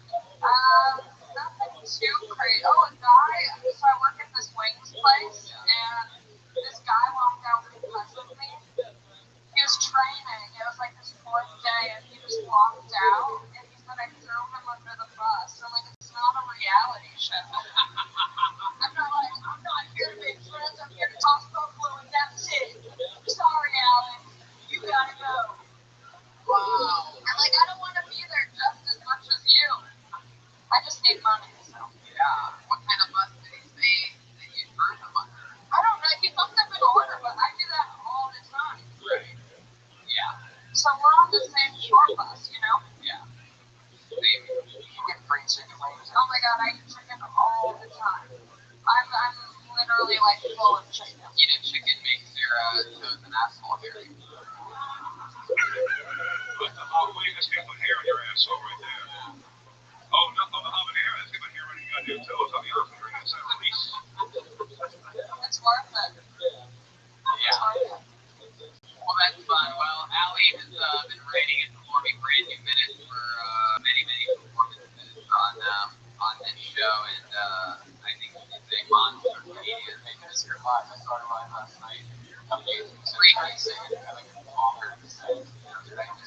Yeah, absolutely destroys on real stand-up shows. And one of the cool things I think about her doing a little guest on here today that you guys are going to remember that you watched her do a minute, because I think she's going to be one of the best comedians in the world one day. Freakishly funny. Already opening for Rogan and me and a bunch of other great comedians. There she goes. Allie Makovsky, everybody. You say we go back to this bucket again, huh?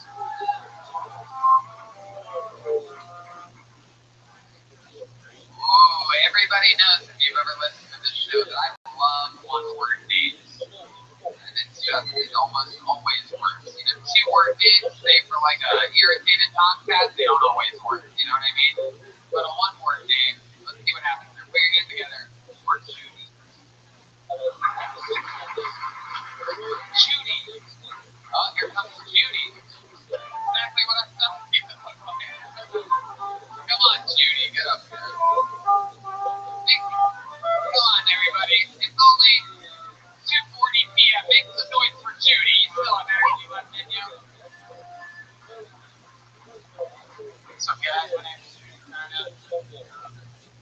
Really? Really, yeah.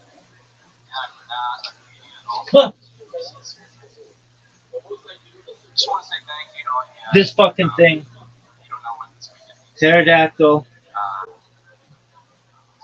Oh, there it is. Oh my god.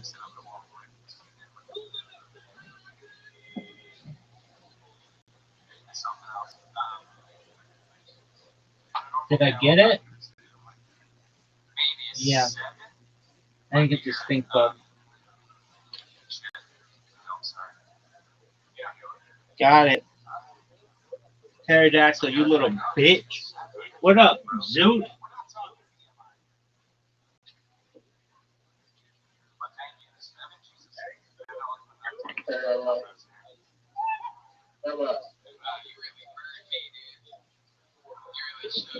Yo, Zoot, what's new? Zoot. I mean, it went well. The opening was good. The closing was good, but the bits in between kind of sucked. It's still good. All right, well, that's great, dude. So do you feel as if you're getting better? Yeah. Monday night. I'm going Monday night. All right. What are you going to do? I have a weird dream also. All right. Multiple dreams, actually. Okay, They're kind of connected to each other. Okay, they were all related. They were all about me or something? Okay. Were they all about me? Now you want to. No, I was in all of them, baby. You just don't even know it. Okay, what happened, big man? I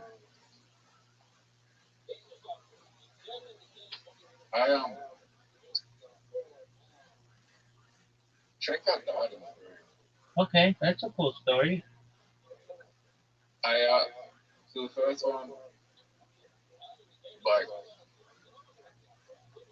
my mom looked different, and then like she had a different personality, and she was freaking out because my brother was getting like my brother was like streaming like some AI thing in his room, and like he was playing like a game, and it became like viral, and like everyone in the world started going into his bedroom, and like she was worried that like people were gonna find out where he lived, and I was just like, you should be celebrating this and stuff.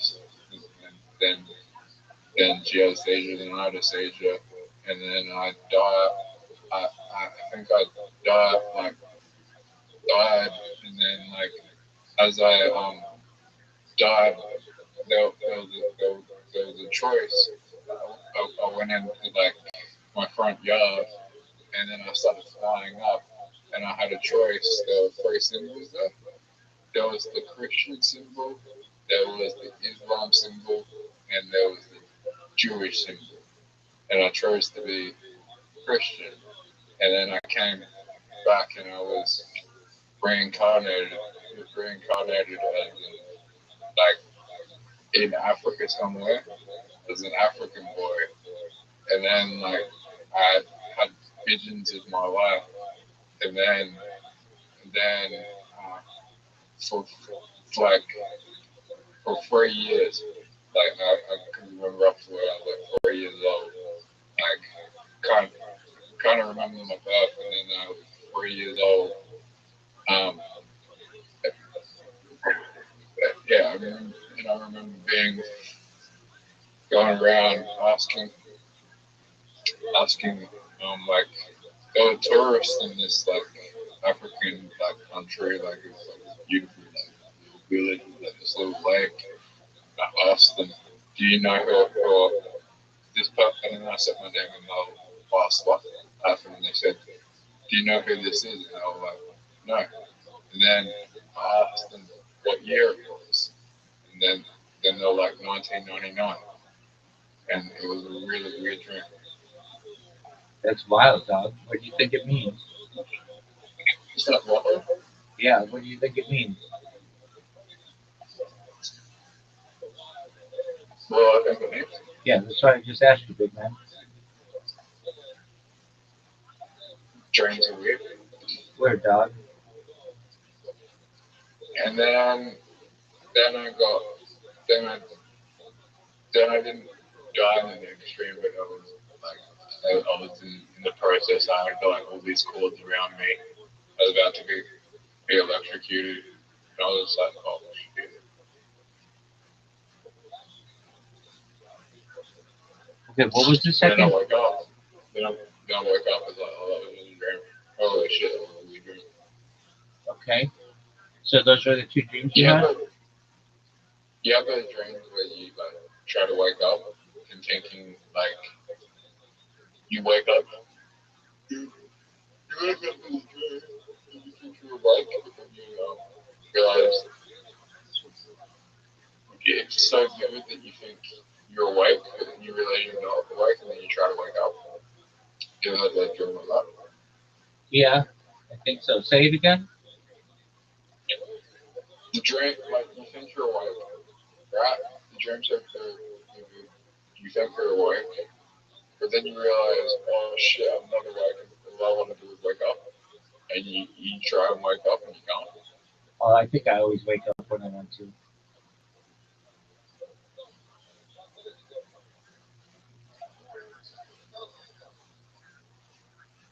All right, so you had two wild dreams. One, your brother went viral and your mother was concerned. And the second one, you're going to be electrocuted? Um, no, that was Wait, you forgot the one where I was reincarnated. No, okay. Which one was the first one? The first one was the viral one. The second one was the one where I was reincarnated in Africa, and I was trying to remember who I was. And I asked people if they knew who I was in my past life, and they said no. I was a free year. I asked, and they said it was 1999. When I asked what year it was. Okay. And then the third one was electrocuted one. Okay. Were any of these dreams scary to you, or they were all okay?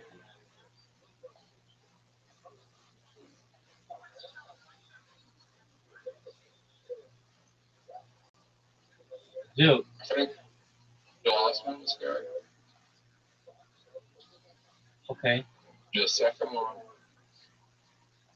was like. The second one was like, oh, like. The second one was like.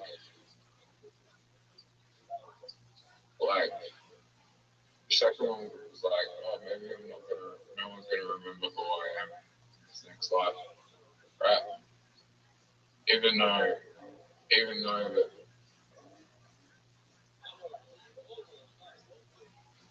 It's kind of, it's kind of weird, brother. What's kind of weird, dude? If I was in 1999 and 3 years old and was born in the same year. No. So that's what? What did you say that again? If it was 1999 and I was 3 years old and I was randomly born in the same year in this dream. You and I? No. Because I was reincarnated as. Oh, okay. And what are your thoughts on that? I don't know if that's a real person. Did you get a chance to look in the mirror and see if you were the same person? No, I was black. Oh, you were black? Did you say that? Yeah, I did. I said I was born in Africa. That doesn't mean you're black. You? I said that. Yeah. Ever heard of South Africans? Or No. people from Morocco or Egypt? Or a lot of other places? I saw my arms were black. Okay. Very well. Are you going to call Riser and tell him to come in so we can play mini golf and all kinds of other fun? It wasn't like, it was like I couldn't say much of the world because I was a child. Like a very young child, so I couldn't process much of the world. I was 3 years. Okay.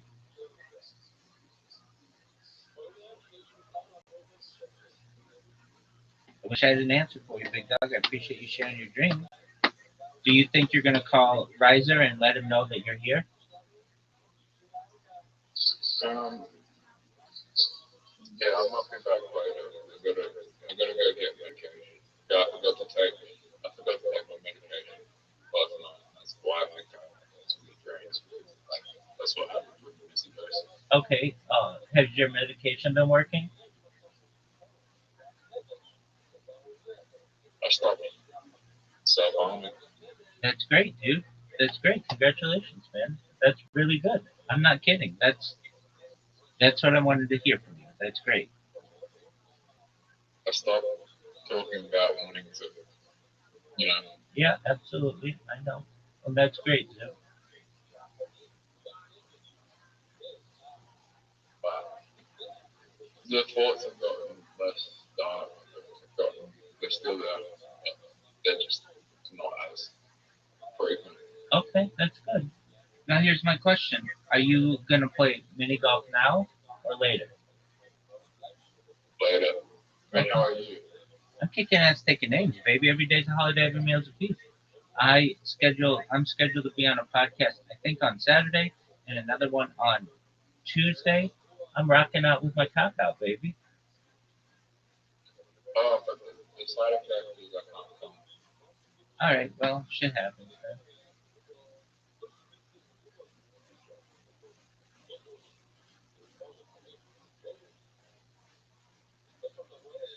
All right. So, are we gonna play, or are you just gonna not play?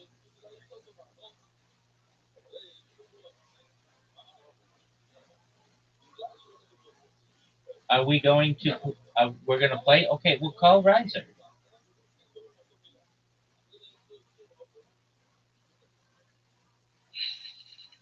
He he comes when you. No, no, no. I thought we are gonna play. I didn't say that. I said, I'm going to, I'm going to have a shower first. Go get my medication. We got it. Okay. Sounds like a plan, big man. Because I really need to do that. Okay. Otherwise, All right. You go take care of yourself, big man.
Have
you ever done stand up before? Oh, cool. There you go. All right, relax, asshole. Oh no, it doesn't matter what I do. I've never done it. Didn't know I was gonna get called up, so I can do anything I want. You get it, Judy. You're relaxed. Nothing bothers you. Why do you look like you just escaped from a cold?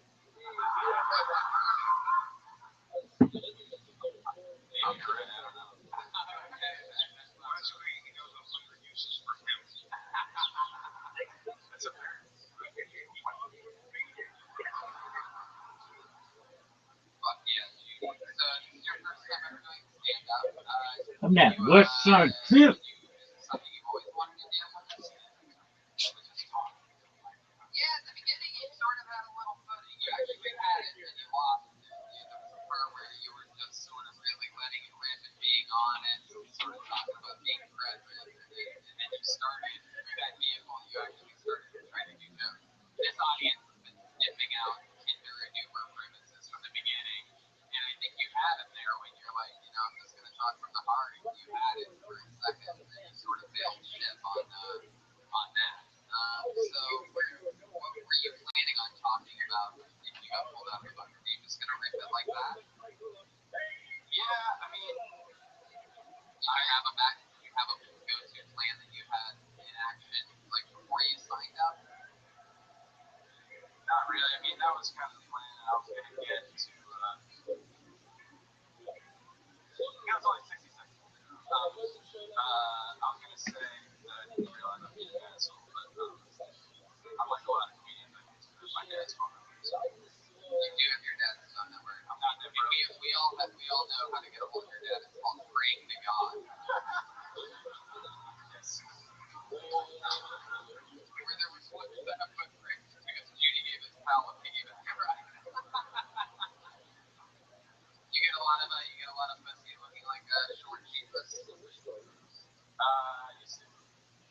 He died and came back 3 weeks later. The Bhagwan Rajneesh said he's not allowed to. Rules are rules. So you seem like a pretty free spirit. What else are you into? Like the way you look. You do yoga. Yeah. What else? Play music. Play didgeridoo. Never. No. What do you play? Acoustic drum. Acoustic drum. Yeah, those chicks with hairy toes. I have them. Give our heads up, she'll shake those things. This guy makes me feel icky. What do you do for a living? I'm an actor. Wow, really? And you play drums? I've been playing drums for a long time. But you're a musician for a living? I toured for a long time. With a band? What's the name of the band? Needle Point. Needle Point. Did you ever sing any of the lyrics? Like, as a singer. Yeah. Are you I one sung of the them? lyrics, but not on stage. Not on my job. It's not your job. You just play the drums. All right. And then you did some acting. What did you act in? I was in a funny guy video that premiered yesterday. Wow. What did you play in that? Dog.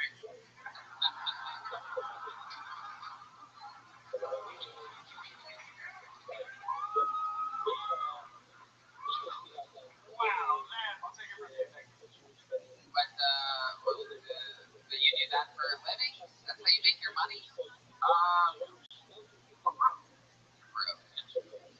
You still live in Philly? You still live with your parents? No. You have your own place? Do you have a roommate? No. Have you ever done an interview before? These one-word answers are the absolute worst. Like they're making this audience hate you more and more. Like you're checking off the waiting room of a hospital right now. Yes, no, yes. You're like an interrogation at Guantanamo. Hey! It looks like one too. Judy, if you were going to tell us like the most interesting fun fact about you, if this was the book of Judy, what would a big plot line be? Like, what's an interesting thing about you? You have any special skills or talent? Like, you can get hard on command or things like that? Carla's all the time. Really? Yeah. You want to just show the audience how long your tongue is? Wow. That is a long time. What do you do with that? Not as long as my talking dog Walters. I think you can probably pull him right now. You ever do that? I never know what that is. Judy Wells. Alright. Let's just say you don't quite have that Finkelstein interview energy. Alright, we're gonna move on. There he goes, Judy, everybody. Thank you for having There goes Judy. What do you say? One more time? Go to the bucket one more? Sure you don't want to end on Judy's charisma? We're taking a risk here. You go haywire. All right, here you go. Your final comedian of the night will be Billy Procida. Billy Procida? Billy Procida. Here he comes. Wow. Hey, Josh Martin, can you grab the that weed bag thing that they gave me earlier? It's back there. Make some noise for Billy Procida, ladies and gentlemen.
Rosita.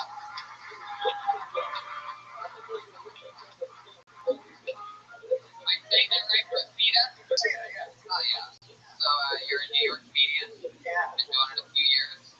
About, yeah, 3, 4, 5 years? Way sadly longer. 6, 7, 9, 9 years. Yeah. All right. Well, that's fun. We can tell that was a good tight set. You originally from New York? Jersey. Jersey. Yeah. I've been here about a decade. I like to put Jersey in the past. Right. I wish we could all. How do you survive out here in New York? How do you food? Yeah. How do you make money? Podcast. How do you make money? I sell donations because I do a podcast. I'm very poor. I'm very poor person. I don't understand how you people survive, but okay. Something like building this, I would assume. You guys all like it, right? Maybe not. I don't know. What did you just try to do right there? I said, how someone survive with a podcast? You don't agree or disagree with me? Actually, because they had no idea what you were asking. Well, that's cool, Billy. You've been doing it years and years. It's fun for you. You've been doing other shows here at Gangfest? Yeah, I was on the Naked Roast Battle last night. Wow, you did Naked Roast Battle. Yeah. Go up again. Here in Boswell. Wow. Hopefully Nick wasn't as long as his name. Yeah. God, and you did that fun thing, and you came out wearing no clothes. Yeah. Wow. What do you remember any of the jokes that they made about you? Did anything hurt your feelings? You sort of remembered it this What morning, up, like, Billy? God damn it, my golf game was He was pretty kind. Normally people just like call me like fat, elevate with dates, stuff like that. He's like that. How many people see your naked body? Good show. Yeah. They are shocking. Yeah. You in love? No. The last relationship you've been in, how long ago was that? I got dumped on Super Bowl Sunday. Wow, like an hour before. Were you dating Tom Brady? I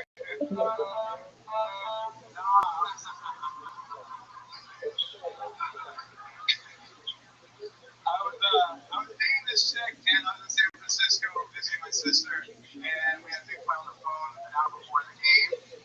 They dumped me, and then They dumped you. You got dumped by the sister too? my ex uses they them pronouns, but I'm not happy with that. Wait, what?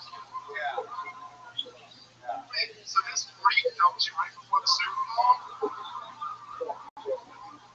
Yeah, and then I'm just like, if Brady wins another fucking ring, I'm jumping off the bridge. I can't handle. And then no shit after all of that. Philadelphia Eagles take Super Bowl 52. Legendary fashion. Heck, goddamn. Might have had this moment last time. I think what happened in Philly was the Constitution being ratified.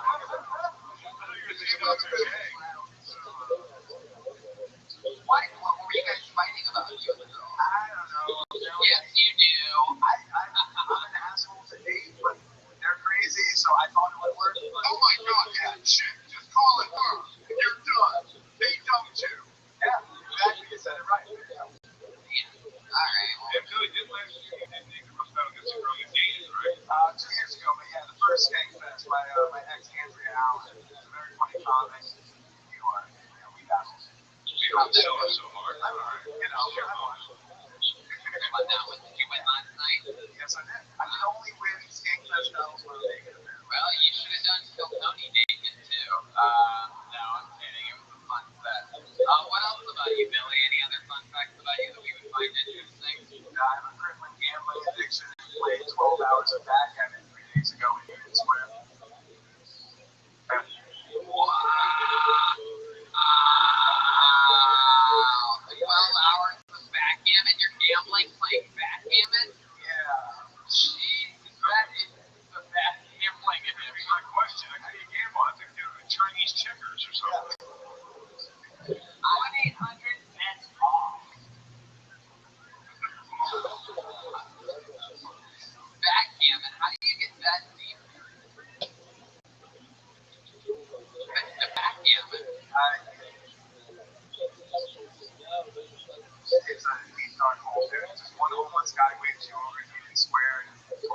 later, you'll $4.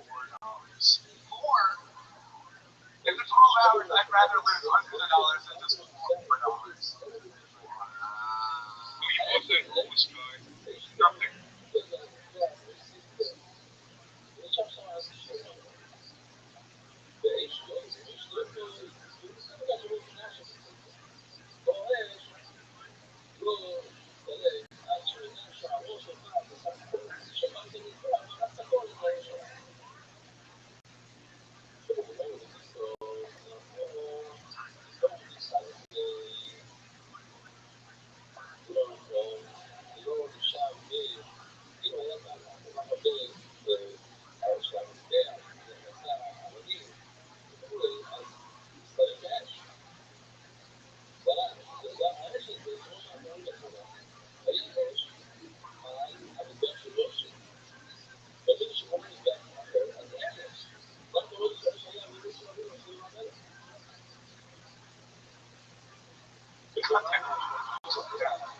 So backgammon is just something you do all the time. That was sort of just a random. No, I mean, not all the time, but I play here and there.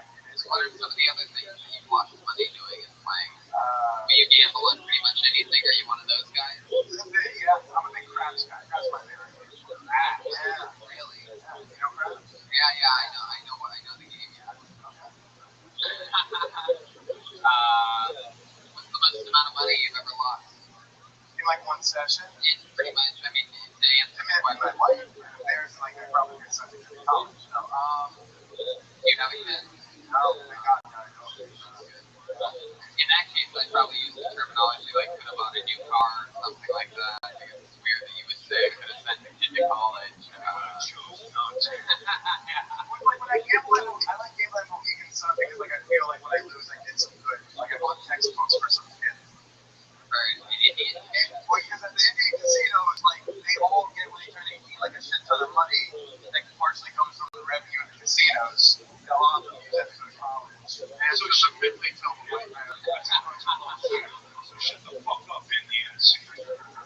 Take your school books for free. Love it. Well, Billy, do you smoke pot? When I have pot, yeah. Wow. I've never paid for pot in this country. Let's turn this back into a money back. Yeah. Double down. Very interesting, Billy. Maybe not that interesting. Yeah. He wants me on stage, this guy. Well, Billy, I sort of want you on stage too, and I don't know how to wrap it up without my grooving on it. Body language, anything? There you go, Billy Portillo, ladies and gentlemen. I'll tell you what, from the great people at Infinite CBD, they gave me the coolest thing to give out today. On top of a CBD beard oil and a t-shirt, they have this amazing thing called the Genius Pipe. Am I saying that right? It's a Genius Pipe, and this is an official, actually, no, this is the one that I'm supposed to have. This is the other one. I got a Tommy Chong one, but in here is an official, if you select this thing, it's an official Legion of Skanks one. And I was going to give it to somebody random, but you know what? I think Body Language Guy earned this shit tonight, right? What's the voice for Body Language Guy? Just going to show you can even kill from the audience here on Phil Sony. Anything you guys want to plug or anything? I mean, we're already in the middle of Skankfest, so let these fuckers know. Anything else? How about make some noise for the great Dave Smith and Big J Okerson, everybody? How about the great powerful Jeremiah Watkins? Jeremiah has his own show later today. Stand up on the spot. Yeah, and also I got inflatable saxophones and my shirt right over here, so you want after the show. Make some noise for one of our favorite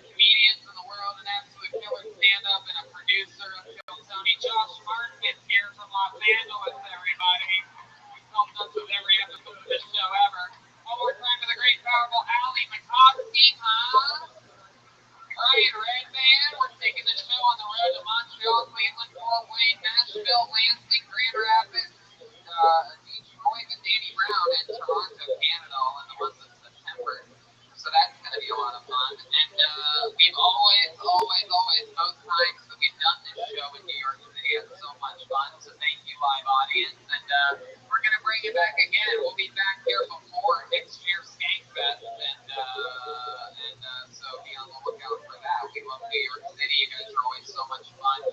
So thank you so much, everybody. Have a great night. That was Kill Tony live from New York at Skankfest. Tony Hitchcock, everybody. Yeah. Hey, also, if you didn't get picked to perform, sign up for Paid in the drunk tank.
Good evening.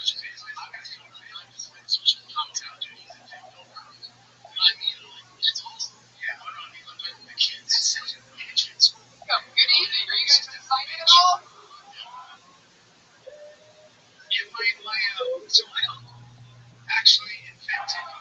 All right.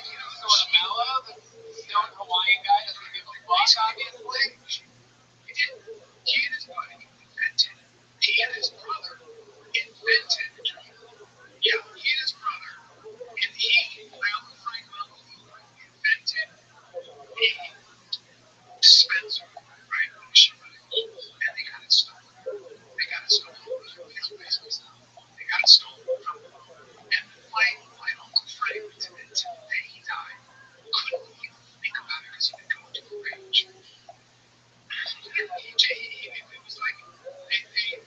Everybody, you're the number one live podcast in the world. Make some fucking noise. Come on. Right, Redman is here. Yay. Just move back into New York City today. The great Ryan J. Eagles is here, everybody. Look at that. So tonight's episode, I just got my new 5-year anniversary film, Tony Poster frame. I'm excited about life. We're back in New York City. Had an amazing weekend in Vegas. That's amazing film, Tony. And I'm excited about life. I'm excited to be here with the newly injured Ryan Redman. Video for the weekend while I was saying, moving down Caucus Street. Ryan thought maybe he could get a good video clip by going in the second row of a down song and getting some video footage. Guess what happened next? He got knocked over by a human being. Stage dive gets landed right on my kneecap. Only Redman didn't see that coming. So he must be speaking like the Redman here. Somehow, even with the D injuries, they will put it all together and just sit behind a couple monsters. By the way, going to the airport in a wheelchair is the best thing, but yeah. Oh, yeah. I just arrived alongside of you. It's fun. Anyway, we had a great time in New York yesterday. We're doing one every single Monday here at the Comedy Store in Los Angeles, indefinitely forever. And also next Wednesday in Montreal, July 25th, just the last comedy festival, Class SL Arts. Then August 1st in Cleveland, Ohio, stand-up involved in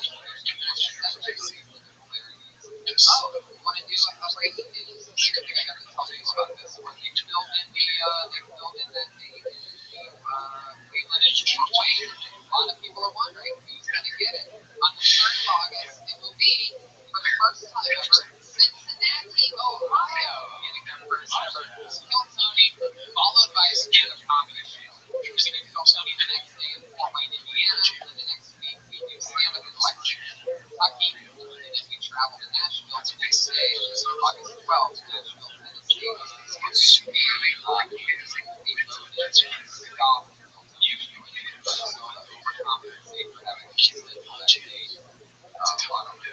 Exciting stuff happening there. Then in September, we do Lansing, Michigan, Grand Rapids, Michigan, Detroit, Michigan, and 80 round. Then the next week, Toronto, Canada, is the second ever live theater there in Toronto. So people visiting around the world, watching from the studio live, getting it for free forever, and spend $20 hard-earned dollars something in machine passes, and that comes to a live show. It's exciting, right? You guys are here live in the home of it all. For your guys' seat stuff, I've been doing the 5 and 2s. You're all the way over there. You can try to land in a second. Not to be able to see any close to the ship. You're not supposed to be seated there. It takes 4 door guys to not do this job correctly. It's incredible how terrible they are. You know, I was a door, not a lot of people know this, but I was a door guy for 4 years. And I had an extremely high attention to detail every night while working here. And that's spread into all the jobs that I've gotten since, all the continuous work in the Writers Guild, stand-up, the live podcast, everything is an extension of my natural work ethic. There you go. Make some noise for Rich Slayton, everybody. He did it. He knows how to take a hit. Look at that. Killing it. Rich does 6 live podcasts here once a month.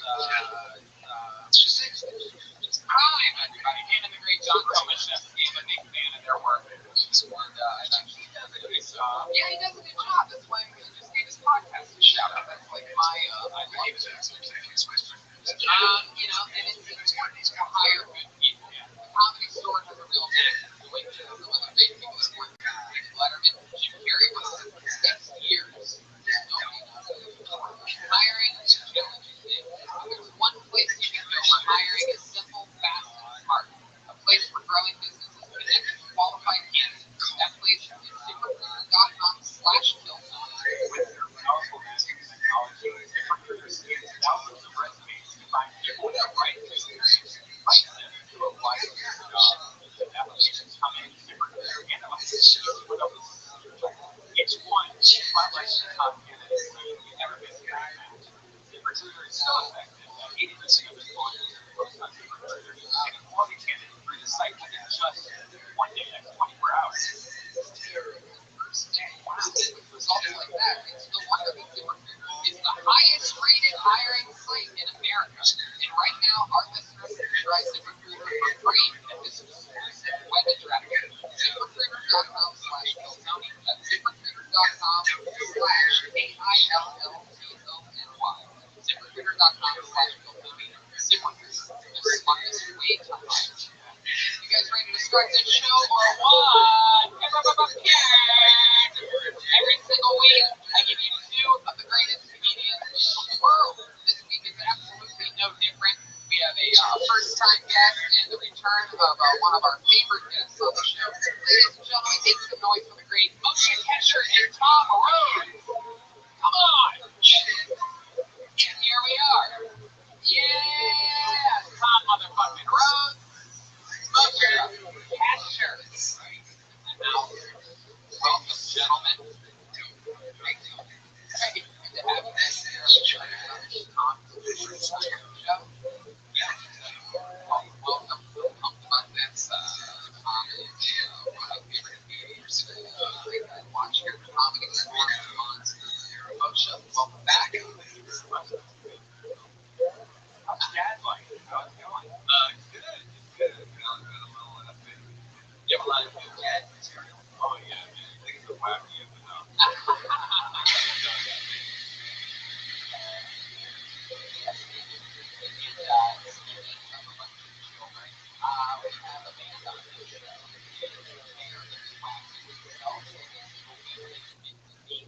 Characters. You never know what they're going to be. Maybe they're police officers. One week, maybe mechanics. One week they were Joe Rogan and Toby Mitchell and Brian Redband. You never know what's going to happen. They're the best damn band in the land. It's the Kilzone Band. Jeremiah Watkins, Joel Jimenez, and Chroma Chris. What is it going to be tonight? Oh, wow. Oh my God. Oh, wow. Oh, definitely doctors. No doubt about this one. All right. Good on that. I don't know what Rihanna has to do with the big doctors. Wow. It's not how I was expecting Michael Richards' return to the stage to go. But, welcome. Oh, man, that one's dumb. We got Chroma Chris over there, some type of dental assistant, and clearly back here we have some type of Mexican Oompa Loompa. Yeah. Are you a nurse? Yeah. I don't know. Welcome back to Welcome back to Meetings Anatomy. I'm not proud of that joke, but it's the only thing that was to come out. Pretty much dialed in at this point. Doc, are you ready for this? I'm actually a nurse, so it's not a big deal, but I will be a doctor soon. Oh, okay. So you're all good. All right. Wait, that's how it works? You go to nursing school and then you become a doctor? Yeah, I'm just a Oh, you know my work. Well, this isn't even the show. I feel like I can hang out with these nurses and do comedians all day, but I have a bucket filled with comedians' names here. They signed up for the hour before the show.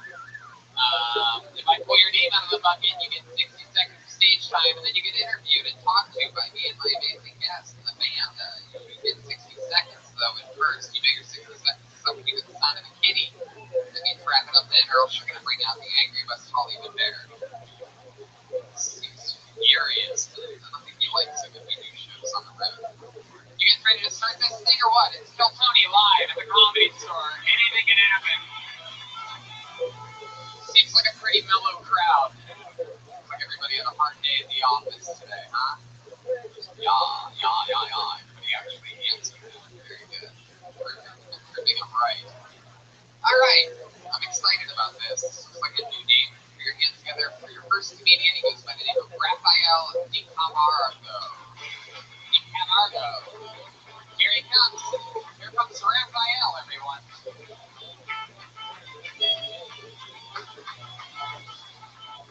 Clap one more time for Raphael, everybody. So when I was born, my mom was uncomfortable with the doctors touching me, so I wasn't circumcised. But I moved to the United States from Brazil and I went to see my doctor. It'd probably be a good idea. So my mom had a change of heart. I was circumcised at the age of 8 years old.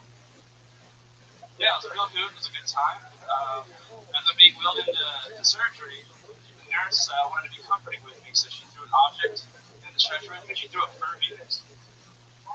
From those from the 90s dolls that go, gyrate and shit. Well, I'm being black, like I'm right before I black out. The last thing I see is ha ha ha. I wake up, my whole family is flown out to see me, and every 45 minutes when the doctor would come up and like check on my dick, my grandma would be like, "Yes, I saw you," which in Portuguese that means the turtle has left its shell.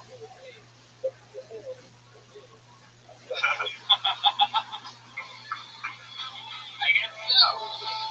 I guess you just want to look at me before your time's up and assume that I'm going to save you. You can do that if you want, Raphael. Thank you, Tony. I appreciate it. It's a good closer, though. He's going to come on the road with you if you want to do that. Yeah, incredible. I have no idea what you talked about. Do you remember your circumcision? Is that what that was? Yeah. How old were you when that happened? I was 8. 8 years old. I thought you could say, oh, because I'm Brazilian. Thank you. No laughter. A couple of applause. That's what you want. And then at the end, you look at Tony. That's comedy, baby. All right. Welcome to the big time. Thank you. Why did you focus on the pain of being circumcised at 8 years old? Yeah, it was brutal. But every time I've talked about it on stage, it does not go over well. Like the painful aspects of it. It's a true story. Did they do everybody that late into that Brazilian thing? No, like my mom just told me she was uncomfortable with it when I was born. So when I went to the doctor when I was 8, she was like, I felt better about it, so we had it done.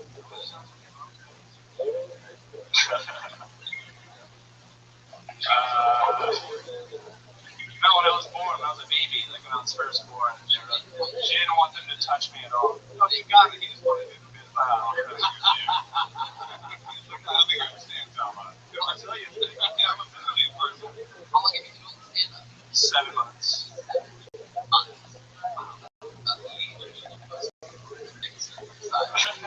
Were you awake when it was happening? Were you get off and put in the towel? I love that place. No, they put me under. What did you say? No? Oh, man. I didn't know if that was an option. Really? No, if you had, you would. I feel chips now. Nurse Jeremiah Watt.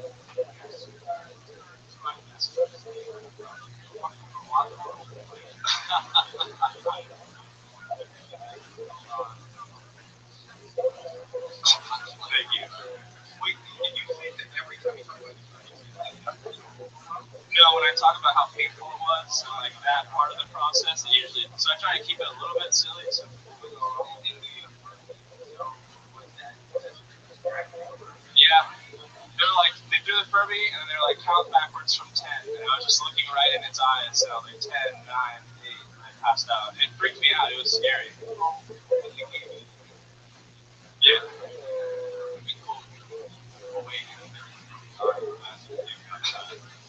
The Furby is like, you know, or whatever.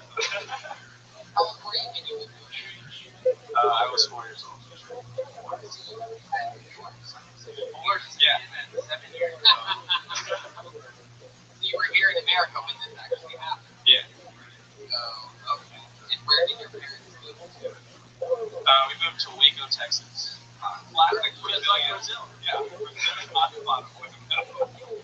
They got a good salsa scene down there. And, no, I think we were the only Brazilians in that town. I live in Orange County, but I've been out here since 2008. I work as a server at a comic book to beach called London. How long have you been there? 3 months now. What comedy club? The record? Oh, it's called The Record. Oh yeah, we can't even listen to you while we're talking. Tony, we're gonna have to check your ears. This whole interview has been like, so, have you ever been circumcised at all? Or did you move from another country? Where are you from again? Anyway, Raphael, what do you do when you're not doing stand-up? Mostly drink. You drink and enjoy it. Maker's Mark? 8. Usually a double. How many times a week? Every night. Wow. You're just getting by on this. Yeah. That really makes sense. Sounds like it does, but it doesn't. All right. Actually, So, Tony, checks out. really? Wow. I don't know. We can't figure this room out tonight so far. So, what's the craziest thing you've ever done while getting drunk on Maker's Mark? For those of you that aren't heavy drinkers, I can tell you that Maker's Mark is one of the types of liquor that tends to get you more fired up than others. Like it's like a heavy, it's like an angry Jack Daniels. I don't think I do anything crazy. I just get really giggly and then pass out. All right. Wow, you're fucking amazing interview. This audience was pronounced dead.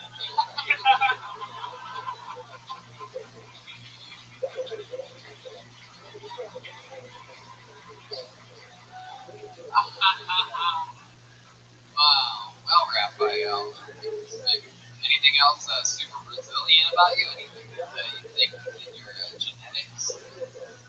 My name is Rafael Guagliardi Carvalho de Camargo. That's longer than the Mark.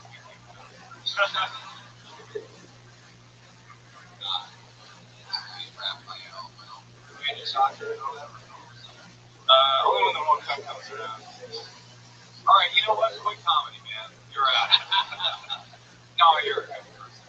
yeah, you're a good person. I love that you did admit it, which you admitted afterwards. Unfortunately, you never were super Brazilian. Maybe didn't tonight. But the turtle shell thing, you know, Wow, thank you. say cute words, sound funny at the right time, it works. I mean, there's people I know that have careers and shit like that. So, anyway, maybe you'll get better at it too. Thank you for the advice. Indeed. I can see you, be working at a lot of comedy clubs. So, one day. So, congratulations to you. There you go. First time I feel Tony Raphael D. Camargo. You gotta show people some tough love. He's 7 months and we're training them. So you gotta break some bones so they can come back stronger. They're just looking at me like a bee right now. Okay, very good. Just me to the first guy. Alright, I pulled another name out of the bucket for you. Here's the other for Keaton McClown. Keaton McClown. Keaton, if your first name is Keaton and you have bad handwriting, I just pulled you out of the bucket. Blacklist. They got handwriting and they don't say their name right. They just decide to not come up at all. Keaton McClown. Your hands together for Mike Rocky. Mike Rocky. Here he comes. Movement. He's running. I like a guy that's here. He's on a mission. He's got a steady jog. Mike Rocky, ladies and gentlemen. Hey guys, I'm just going to talk about a couple things I hate. I hate public displays of affection. It makes me really uncomfortable, right? And this couple, they were making out right next to me like I wasn't even there, alright? Really made me angry, so I did my secret weapon. You guys can do this too. I pretended to be really, really into it, right? Yeah. I just looked at them while they were making out like, you guys are so sexy. I love to watch, that's my thing, alright? They stopped immediately, folks. It was great. Works. Just pretend to like it. That's how I got my dad to stop spanking me. Alright? It works. Yeah. Because you can punish a kid by spanking him, but if he yells harder, you're going to stop. Alright? You're definitely going to stop. Me and my dad don't talk anymore. That's alright. Okay. Yeah, Mike Rocky. This There person, we go. how transgender, looks exactly Mike, like you've been on the show before, right? Yes, I did the belly room one time. Yeah. the home bitch. Is he better than like How I crushed it that time. Wow, look at you. Wow. Oh, Look at yeah. ego on this guy. Tony, this guy's from Yeah, This guy's progression, Mike. I like the you get to keep going with that thing. Just act like your dad is fake. Yeah, okay. Yeah, I also thought of a little backward one. Yeah. Or we sex, maybe. Or we fuck. Okay, yeah, that'd be better. Don't punch out that which has already been punched out. We got a huge pop in the room. As a man that has undeserved confidence, much like you, I would say, oh, that, no, it was funny. That harder line, that's about as funny as you as I know. That was very funny. Thank you. Thank you. Harder, father. I really like that. What's your dad like? You see, for those of you listening to the podcast, Mike has like a hipster lumberjack sort of build to him. Do you become dad? No, he's a tiny little Polish guy. I'm actually going to see him in a few weeks. He lives in the Philippines. Yeah, I think he fled America because he was in debt. I'm not sure.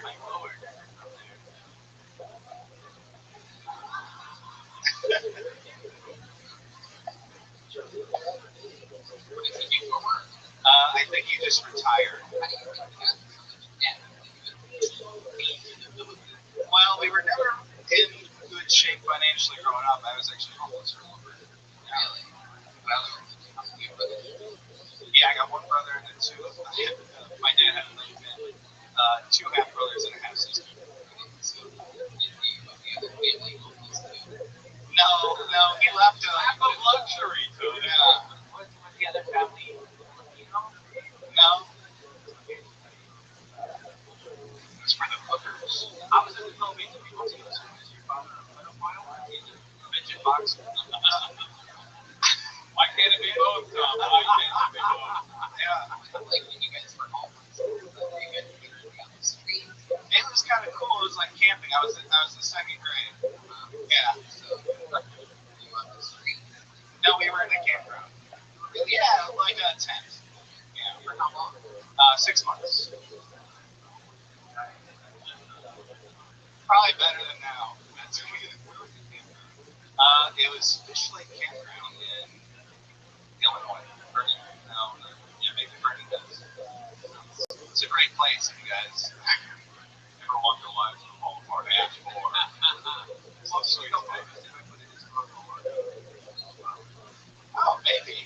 I actually think about becoming famous. Mike Rocky, the guy who built 60 seconds at a time. Mike, how long have you been in Los Angeles? 6 months, I think I'm gonna leave, but Why? oh, second try. Why are you thinking about leaving? Just You know what we don't know. Stop saying that. everybody's fake and bullshit. This is like probably the biggest audience I've had since I've been and it's great. It was great. You're leaving town for good, bro. Yeah, what did you think was gonna happen in 6 months? Oh, it's just tough. I don't know if Hollywood's looking for a guy like me. No, they're not, but that's not the point. Yeah. Takes everyone a while to get used to it. Like 3 years. You don't get it in 6 months. I think you're doing a good thing. This is the third time I've lived here. Twice I left this Los Angeles. And maybe it's just coming back to it. Yeah. How long have you been coming in? 5 years. No. I was going to quit, and I decided I'm not going to quit. I'm just going to. Sure. Yeah. Where are you thinking about going with your comedy career? Where you're going to get bigger crowds? I was thinking like going to Berlin or something. Or we go to Europe. They love them. In the Berlin. Yeah. So they make one youth hustle on every second Thursday of the month. Yeah, and I'm like, Oh yeah, I heard they like camps in Berlin. yeah. And also incense and spanking is going to be a great place for you. You know, what happens if you get there and you hit a wall? Why Berlin? Don't you love it? It's a great place. Beach lake. Just get some Cincinnati. Why Berlin? It's cool. Germany's cool. You can like buy a beer at a grocery store, just drink it on the street. Oh, you're an alcoholic. Oh my god. I mean, yeah, the list goes on and on. But it's like a sad soul. It's like beautiful. Like you move to LA, but they never perform on a big crowd. So I'm gonna move to Berlin. Why? Because I can drink a beer on the sidewalk. Something. When I was homeless. Mike, what do you do for a living? I work at a bar. I'm Working at a bar. Yeah. How long have you been doing that? Since I moved here 6 months. And are you making decent money? Now, Living situation. I live in a room in a house. It's not bad. I live in a house. Yeah. Okay. Well, Like a traditional situation. I got it's like part of a fucking answer. I got Other people live in the house. I talked about it last time, but the Filipino lady actually was Robbie. And I live with another comic and then some other random Craigslist person. What would you do for money in Berlin? Just English stuff. English stuff? Short, you know, short talk. What do you think is going on there? Yeah, like I can do arbitrage and profits and like not saving the queen. Like teaching or like translating, stuff like that. Do you have any experience in that? None. Wait, are you, is that real though? Is there a real opportunity? Yeah, I've got friends there. Yeah, you can do English comedy. Yeah, but teaching, yeah. You can, Tom. You can, Moshe. You cannot like property. You cannot take money in Berlin doing stand-up. But you can drink a beer on the street. Fucking mind-blowing. Totally worth the trip. I mean, Berlin is a pretty fucking awesome city. Yeah, the car dealerships and the bars. It's pretty Mercedes, BMW in Berlin. You go in there, there's like a bar. You can order a glass of wine or a beer and like just sit among these brand new cars and drink them. You hear that? And there's supermarkets. You have Wendy's in the fucking sausage aisles. Yeah. Oh my god, they love sausage. They have bars in their car dealerships. You can work at a bar in a car dealership in Berlin. Yep. I'm living in LA. I'm sold. Mike, what's the best thing that's happened to you in Mike, what's the best thing that's happened to you in 6 months here in Oh, I got laid once. That was cool. It's so fun, right? Yeah, it's good. The end part is fucking fun. Mike, how did that happen? Oh, that's it. Dan came back from the Philippines.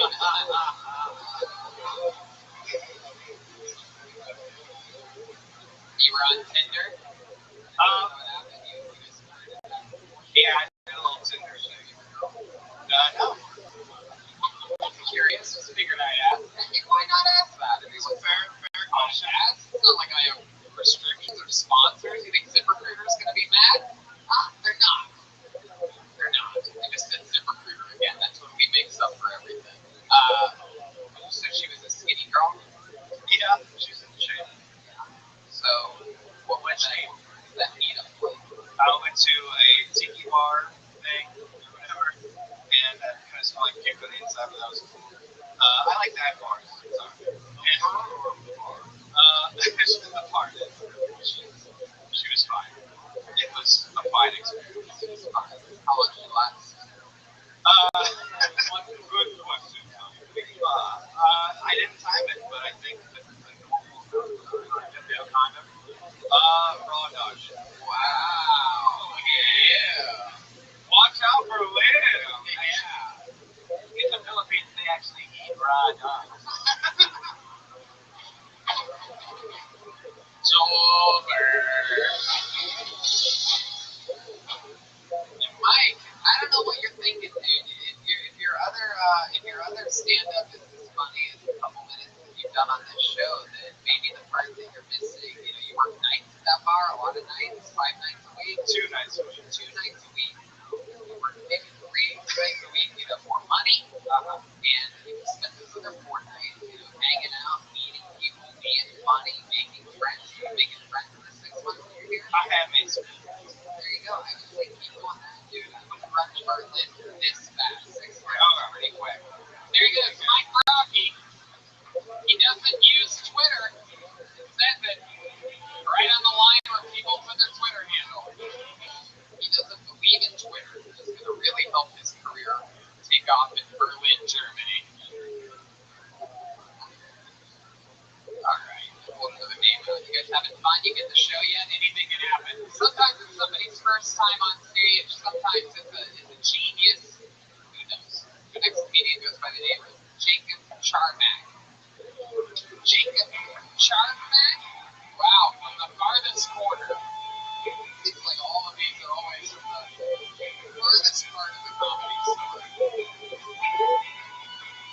One more time for Jacob Charmack, everybody. How's everyone doing tonight? Good. I just drove here from Maryland cross country. One thing I realized is driving cross country takes longer than running cross country. I don't know if you guys know that. I never found out. Think about it. Yeah. I'm thinking about it. So I'm very poor now. I have like no money, and all I have in my freezer are Totino's pizza rolls. And I'm really like flimsy. I need to get some bulk. So I'm just eating that like that vibe, and just the meat inside, the filling. I don't need the crust.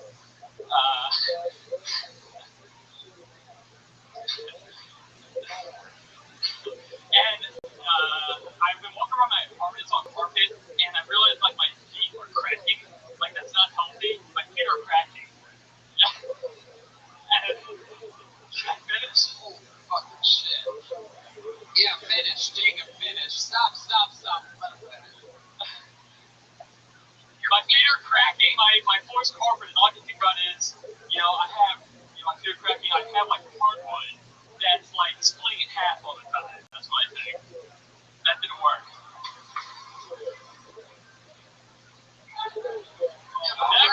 Hold on. Oh, let me just try to understand this for a second. Just give me a chance to understand. Beautiful. Tony, before you're too rough with it, he does have extra credit. He did call me special last week, so there's that. Jacob, over here. You're not trying to be funny. I'm not. What do you mean your hardwood is cracked? I have carpet, and my feet crack, so I think.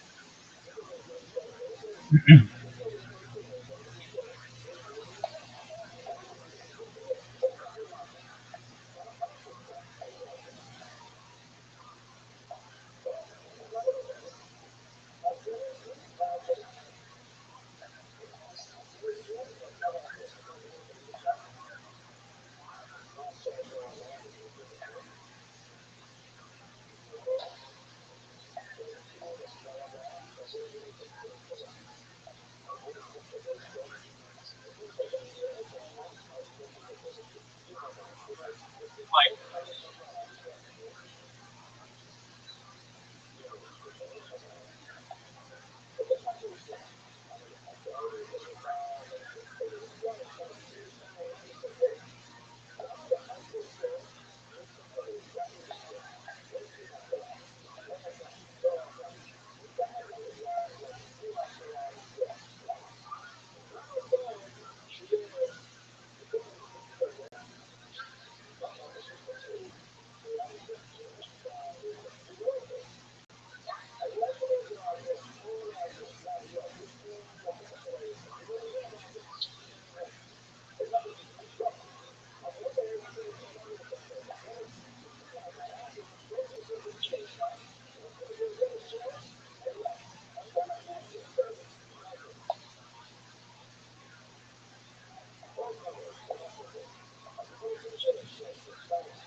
there.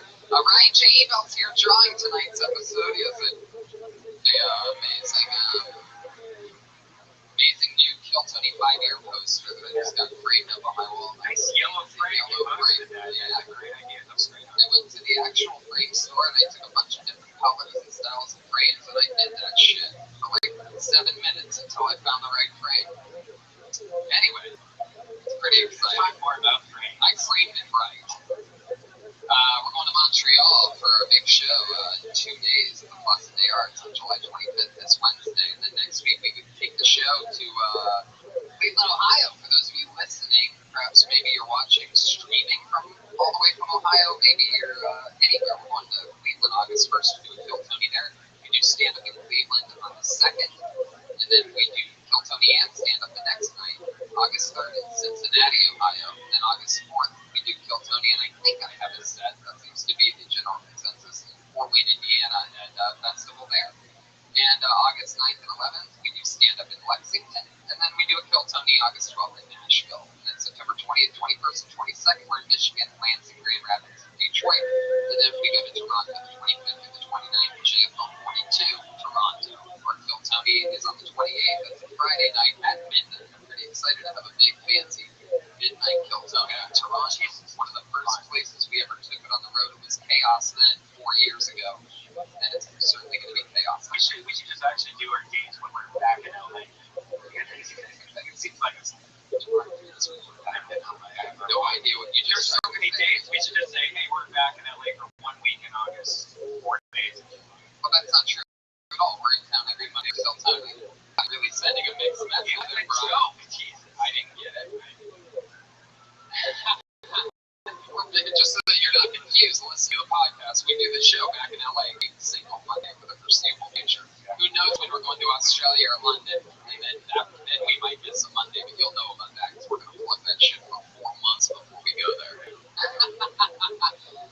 But tonight's about tonight, right? We are in the main room of the Comedy Store. I have a bucket filled with comedians' names. It might be somebody's first time. It might be a goddamn veteran that's just been waiting to make their breakthrough on Kill Tony. You never know what's going to happen.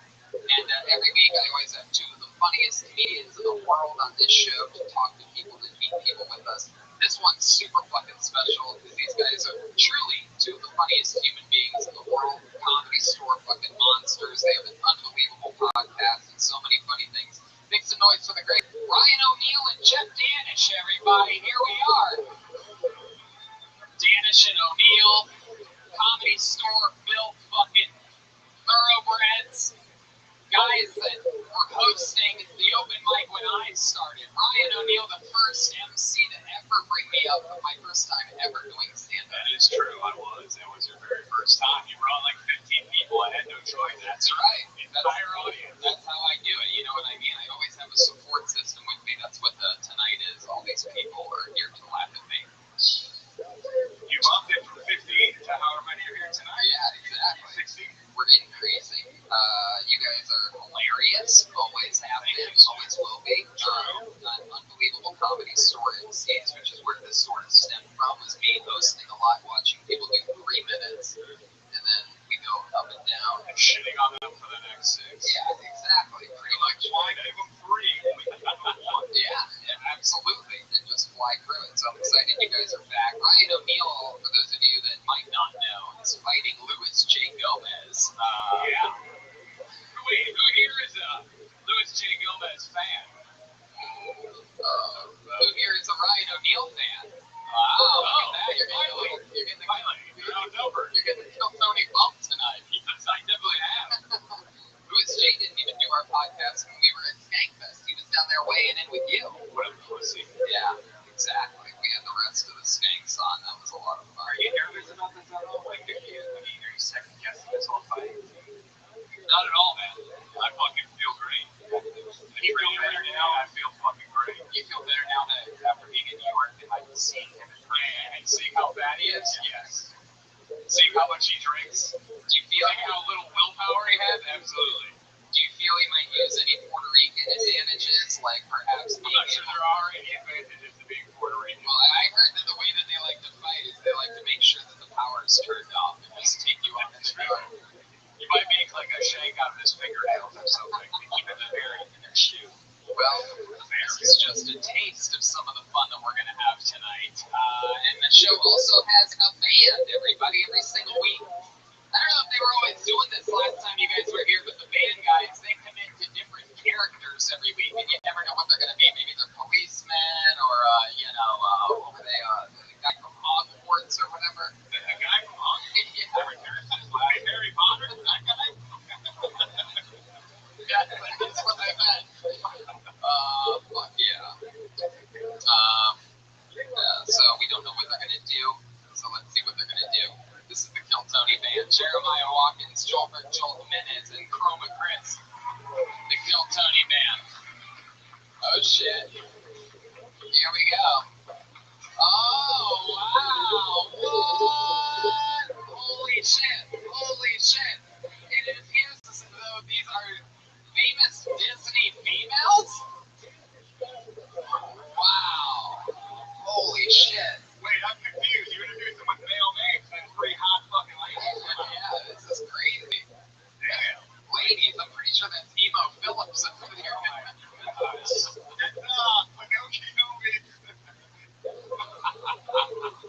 And then we have talk a lot of lies with that nose. What the fuck? And then we have on guitar, clearly we have Dog the Bounty Hunter's wife.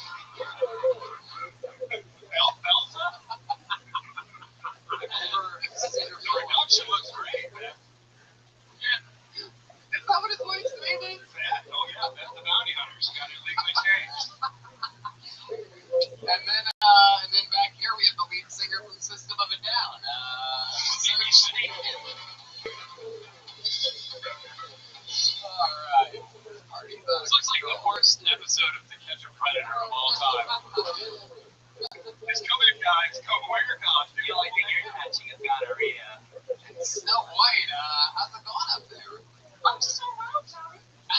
Wow. Could find high heels. Come in everywhere else, but none of them found you. Well, I am very poor. Oh, for those of you that know the history of Snow White, I believe she was pretty poor.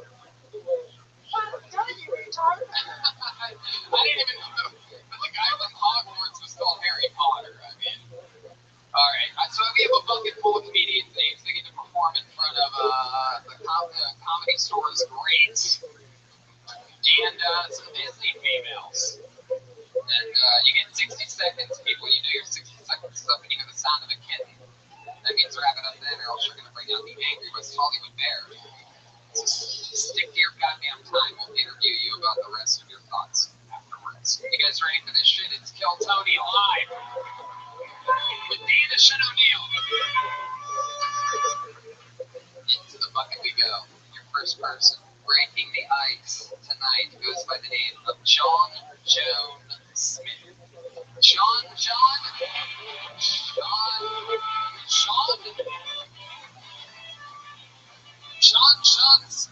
Blacklisted. Oh no. John. J-O-N-N-E, the second one. He's definitely lost. I'll tell you who's not lost is this guy who's been on the show multiple times. Always funny. Put your hands together for Mikey McKernan, everyone. Here he comes.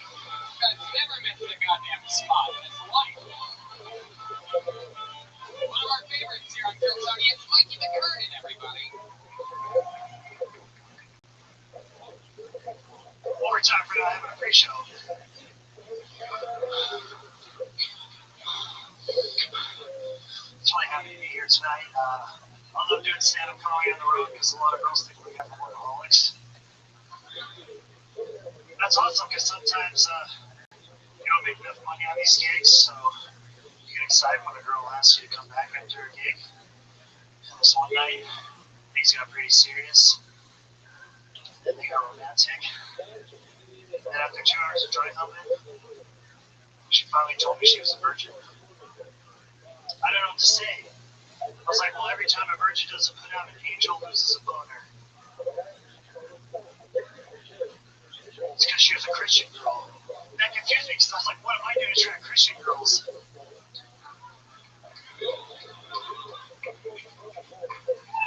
There you go, Mikey McKernan, everybody.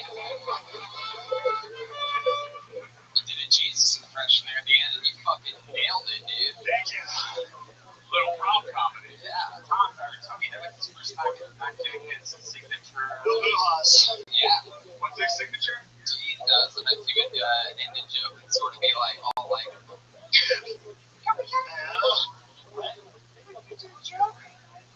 Yeah, should I do it? Can you do it in a joke? I actually agree with Snow White stepping in.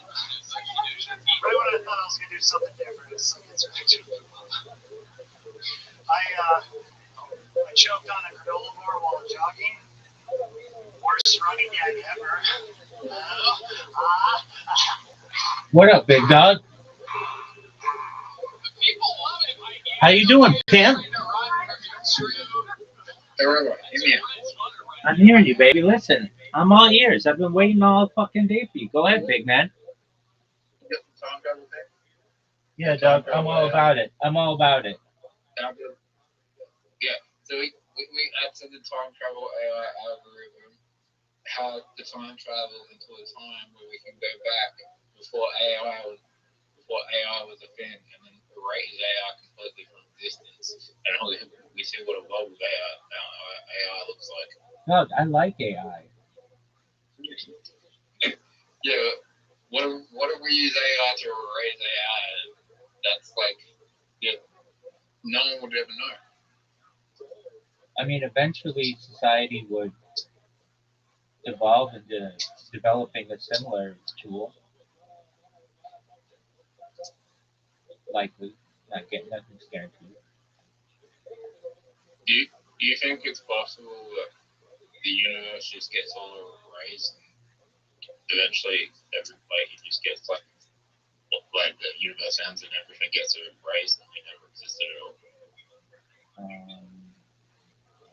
What does solar rays have to do with this? Okay. What does solar rays have to do with this? What? What do solar rays have to do with this? What solar ray? You just said, do you think that the universe would have solar rays that would like engulf it or something? Or get erased. Oh, get erased. Yeah. I mean, isn't that what the Big Crunch is? Big Crunch? Yeah, opposite of the Big Bang. Do you know what the opposite of a black hole is, dog? I'll wait. What? Yeah, that's right, big dog. It just shoots out energy all the time. What are your thoughts?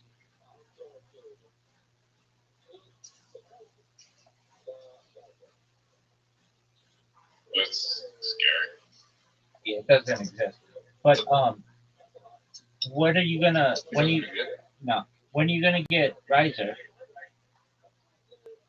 What is the opposite of black hole? It's called a white hole, dog.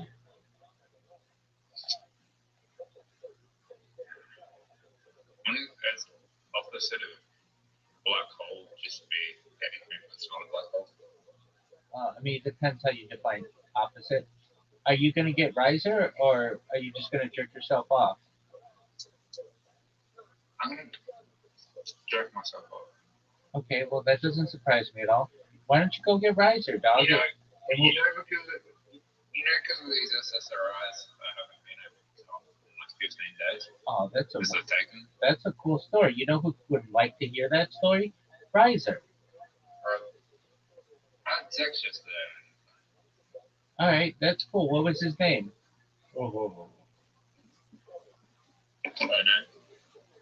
Oh, it was a chick? Okay, what was her name?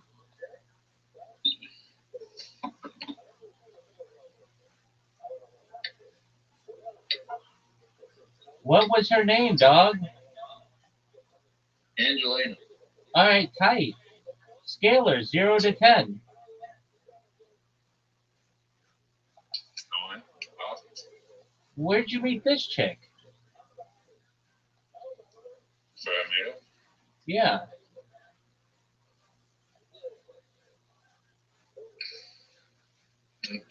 Station Lounge. Where? Oh, the Hashish Lounge? Wow. And you weren't able to blast? No. Did she have a good time? I met her like a few months ago. And then she came back to Adelaide. She lives in Perth. Oh, so she's just visiting? Yeah, she works in Perth. She lives in Perth. Okay, what did she do? Real estate. Are you gonna call Riser now? No. Why not, dog?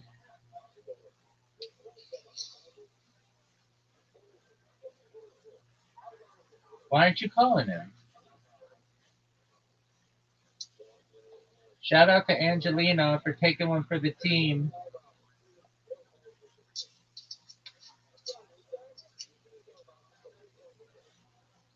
Yo, dog, are you gonna call Riser, or are you just gonna jerk yourself off raw?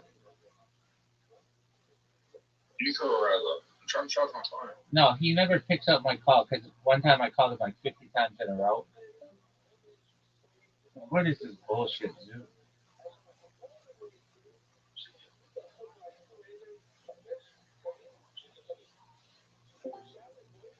Yo, dog, charge your phone or whatever, but call Riser. I'm going to the chemist. You're going to the chemist? Yeah, it'll take like 10. Take a little bit. Look who it is.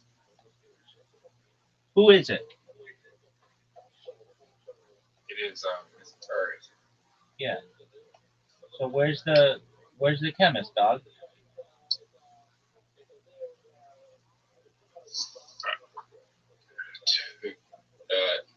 Kevin. Okay, are you gonna call Riser? Yeah. All right. I'll try to get back. Okay, sounds like a plan, big man.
It's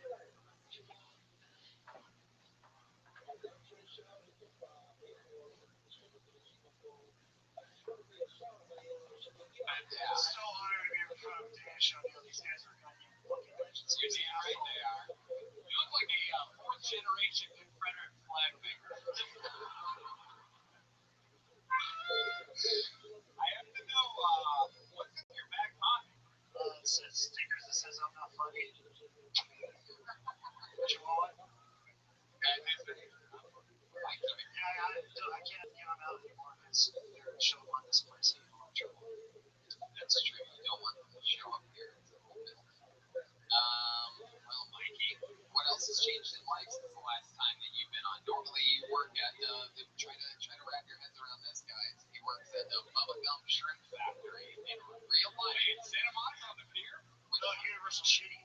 Oh, okay, the good one. Do they walk around on their knees like the Lieutenant Dan? You have the look. Would be great. Some servers have, though. Some server, you're the only server there that probably looks identical to him. That was a good holiday costume. And then you could be like, you want the shrimp? And they're I got recognized from Tiltonian clearly on Sunday. wow. Yeah. Wow. I bet the person probably went there trying to see if you were working there. They said they were hoping about it. Wow. Shout out to John and Jacob. Wow, John and Jacob. I believe he missed his spot for No, but I broke up with my girlfriend. Whoa, wow. I went from Bubba Gump to Bubba Dumps. You know what I'm saying? How did this go down? Now, remind us of the situation. You were with her for a while. I think she also worked there or something like that. Yeah, 5 years. I met her there. Wow. Yeah, I trained her at Guido for the first time. Oh, that's romance. Not my parents' man. Wow, true. And then she's like, I've learned all I can learn about Bubba Gump from you. Time to move on. Absolutely. Is that why you're not getting the voice on stage right now? You're tired of the inside? No, I just told myself next time it's gonna be no Gulas. Well, do you still see her? Does she still work there? No. How'd the breakup go down? I literally just was like, yeah, this is not gonna be forever. And you were all like, wow, did you come on? That's very vague though. It could be like 6 months. No, I mean, there was some.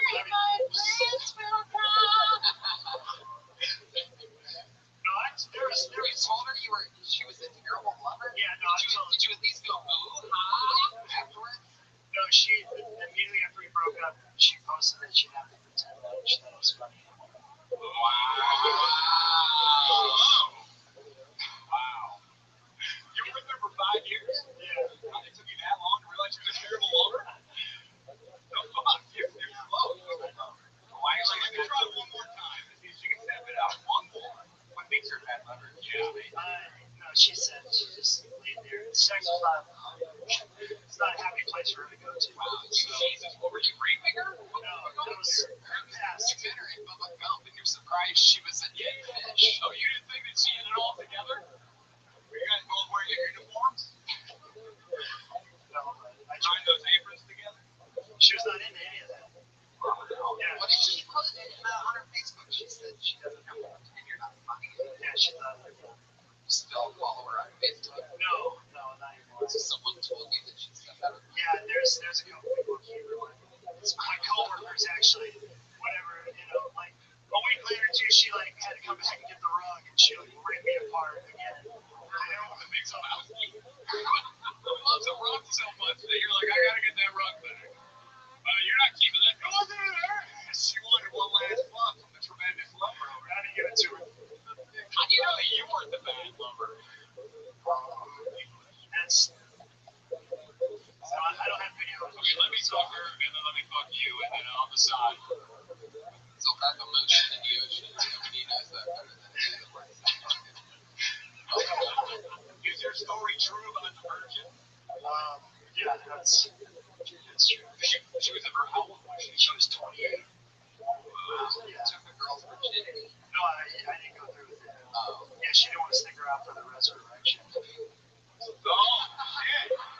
That was George Cinderella. Snow White, who is that? For those of you listening to the podcast, he just launched his he arched his backpack and ran into Jeremiah trying to do a movie right there. Sorry.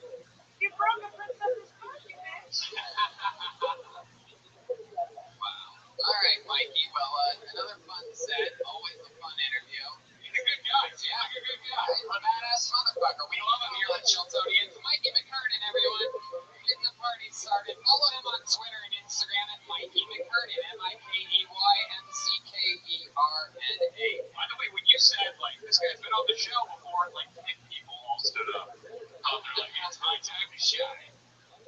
That's how it happens. These guys are goddamn. Say it again. This guy's been on the show multiple times. I don't know if we've met this guy before. Put your hands together for Nathan Driver. Nathan Driver. Here we go. I don't know if we've met Nathan before.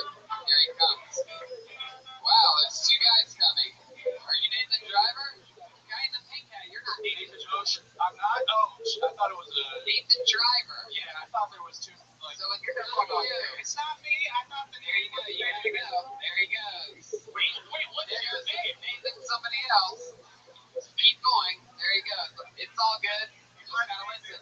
Ladies and gentlemen, put your hands together for the real Nathan Driver. Thank you. You guys like politics? Okay. My dad got on Facebook in 2018. It's actually how I found out he was a Trump supporter. There were signs. There were definitely signs before that. My dad's a big NASCAR fan. His favorite race is the Daytona 500. His least favorite race is Hispanic people. Oh, I'm nervous. Okay. I live at home right now with my parents. It's kind of interesting dynamic. My mom's a real hippie liberal. My dad's a staunch conservative Christian. They're always getting little fights. Like their biggest fight was over whether or not getting circumcised. My dad would say, it's in the Bible, it's what we should do. My mom would say, it's genital mutilation, it's cruel, he doesn't have a lot there. Are you sure we should be taking it away? They fought about this forever, man. But it was my dad. My dad went out and they decided to get me circumcised. So they went to church, they hired a pastor, even ordered a bunch of food. If you guys are doing anything this weekend. Thank you. There you go. Do we have a date? And all? I was actually thinking about that as well. What do you think? Do you think we should do it? I'll leave it up to our guy. I think we should. Absolutely. All right. For the first ever time in Kiltony history, this is an official Nathan off. No, you stay up here, Nathan Driver. You stand on the other side of Joelberg. Yep. Here we go. Ladies and gentlemen, put your hands together for the other Nathan Driver, everyone. Here we go. Let's see what happens. It worked. I'm half Filipino, half white. I'll be whatever you want me to be. I'm pretty insecure. My mom grew up poor in the Philippines and worked really hard so that I could go middle class, which is awesome, giving up for my mom. But now the only thing is, no matter how successful I get, nothing will compare to me coming from the Philippines. So growing up for me was like I started a new video game with my mom's memory card. Because no matter what level I get to, she can be like, yeah, but that's because I beat most of the game for you. The only reason you're in college is because I beat Manny Pacquiao on hard mode. And I gotta be like, yeah, but you did marry white dudes, so then it's kind of like a cheat code. So, pretty sure that's game over, bitch. Alright. Stay up there. Get back up there. You come back down too. I want to apologize for bringing up the Nathan off. Nathan, too, wore his good pajama pants here, so he was ready to get up on stage. Nathan, too, it did not go great for you. Snow White, what do you think about this? I like the white one. Alright, let's see how the interview portion goes. How about this? Every time I ask a question, Nathan 1 answers first, and then as soon as he's done, Nathan 2, you answer the exact same question. You guys ready for this? It's a goddamn Nathan off. Should first name actually Nathan, or you just Nathan what? What's your last name? Nathan Bosher. But if anybody said Nathan, you were just like, I'm taking this shit tonight. Your handwriting is so bad that Bosher could turn into Driver? Yeah, I mean, David Price. Yeah, I know sometimes when you order an Uber, you never know when the Bosher is gonna pull up, and you have to get into it. I really think these two guys should combine forces because this guy's got confidence and this guy's better jokes. Yeah, it's true. This guy's got better credits. He was on King of the Hill as the Native American son. That guy. It's true. You don't talk to Mowgli like that. Alright, Nathan Driver, step up to the mic. How long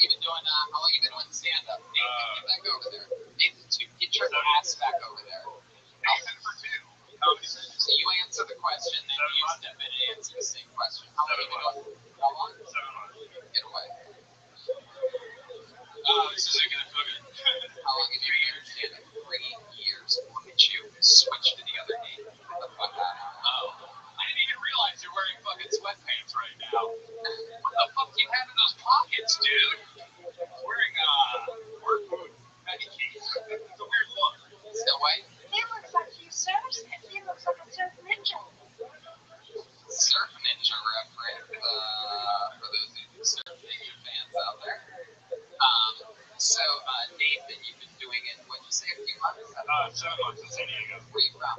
San Well, I'm Diego. from North Carolina, but I do it in San Diego. Why do you think you don't have confidence? Dude, I was insanely nervous up there. I'm normally not, but Oh yeah, your turn. Nathan too. Step up. Why do you think you were so confident? I wouldn't say I'm very confident.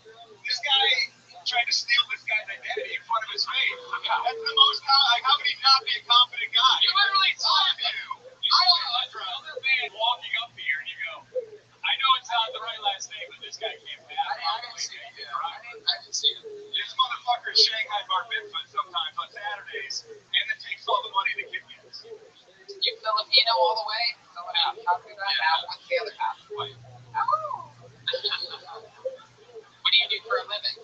I just graduated, and I'm actually just working part-time, living at home. Yeah, what's the part-time job? I just work at a church. What do you do at a church? They need it sounds very shady when you get on there. So vividly. Cable, isn't it? Or what? Yeah. I took the tarps off so the priest's jizz doesn't get all over the walls. I wipe their faces off, send them home. I set up shit. I work at a church. That's just the guy that needed around the church. The shit setter upper. Alright, Nathan Driver, you step up there. The guy that actually looks like he You're like the Ray Donovan of churches over here. Alright, Nathan Driver, what do you do for work? I work on a bioengineer. What the fuck are you doing in here?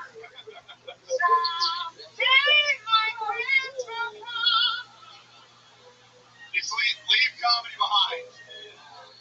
How long have you been doing that for? Like 2 years. That's why I moved to San Diego for. What? You accepted it only 2 years? That's over for 4 at least. So, wow, so you don't live with your parents? No, my mom's here though. Wow! Mini driver, everybody. Mini driver. You raised a great Nathan, fam. It could have turned out like this. Yeah. Wrong turns. Look what you could have got. Good thing you didn't fuck a Filipino man. Who came inside of you? That's what he meant. Yes. Yeah. Sorry. All respect to Mr. Driver, Yes. Fuck the Filipino man with no condom. Yeah. In the vagina, not the Yeah. ass. Yes. Fine, you gotta be specific. Jeez, this is so fun. Nathan, what are you afraid of? What scares you? Handing this guy's stealing identity theft. No, I'm allergic to peanuts. So I have like an irrational peanut. The Charlie Brown cartoon? No, the one you did. I hope you're not allergic to that good pussy. Alright, I'm gonna switch to Nathan 2 real quick. Nathan 2, what scares you? What are you afraid of? Wait, quick side question. Is your mother here? No, she's not here. Probably, yeah. I'm Afraid of that? She doing making your race car bed, so when you get home. Is that what you said? You're afraid of your mom? No, I said I would be afraid of bombing in front of my mom. You'd be afraid of bombing in front of your mom? Wow, you've done that before? Yeah. Where your mom went and saw you? Where was that show at? I did the Black Room for the very first time in New York. Oh, that's totally the show to invite your mom to. Hey, Mom, doing a Black Room for the first time. You're going to love the show and the audience. We know how Filipinos and blacks get along. Bling, bling, bling, bling, bling. Not much. Hey, Mom, want to see me get dragged off the Apollo stage? This is a good night to be proud of me. I almost feel bad. You fucking really pissed off. Like something's been ruined inside you. It's, by the way, at your job tomorrow, if you see this motherfucker in the parking lot, run. Yeah, kill him. Get the fuck out. Bioengineer a weapon and stab him in the face. I don't know if I used that correctly, but I'm not a bioengineer, so. Nathan 2, is everything okay? Jesus. Having a bad hair day. A lot of questions. Well, I mean, at the end of the day, only one Nathan can win. Nathan 2, I think we're going to go with Nathan 1 over here. Nathan off. Nathan 1, step up to the mic if there's anyone you'd like to thank or anything like that. Your mother, my mom, obviously. Yeah, look at that. Can you name up one more time? Nathan 2, you can go back to your seat. There he goes. Nathan 2, making sure he doesn't break my neck. What's your Twitter, Nathan?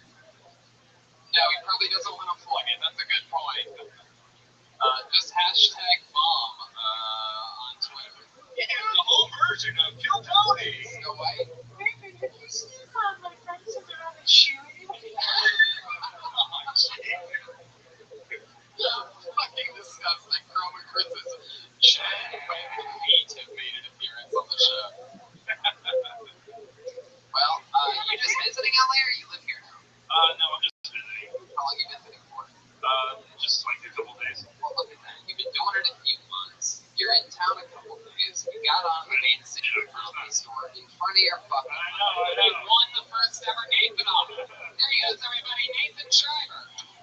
He's on Twitter. Now he's on Instagram at Nathan.Schreiber. He's only on Instagram. That was brutal. All right. Nathan too really did have that look in his face like he's going to be a shooter soon. Sometimes you have to go up against somebody with your name and lose. It happens to the best of us. It's a lesson. Jim Foxworth had been beating me for years. All right, well, let's see what happens here. This guy has 2 first names, so it might get really wacky. Put your hands together for Scott Anthony. Here he comes. Scott Anthony. There's only one.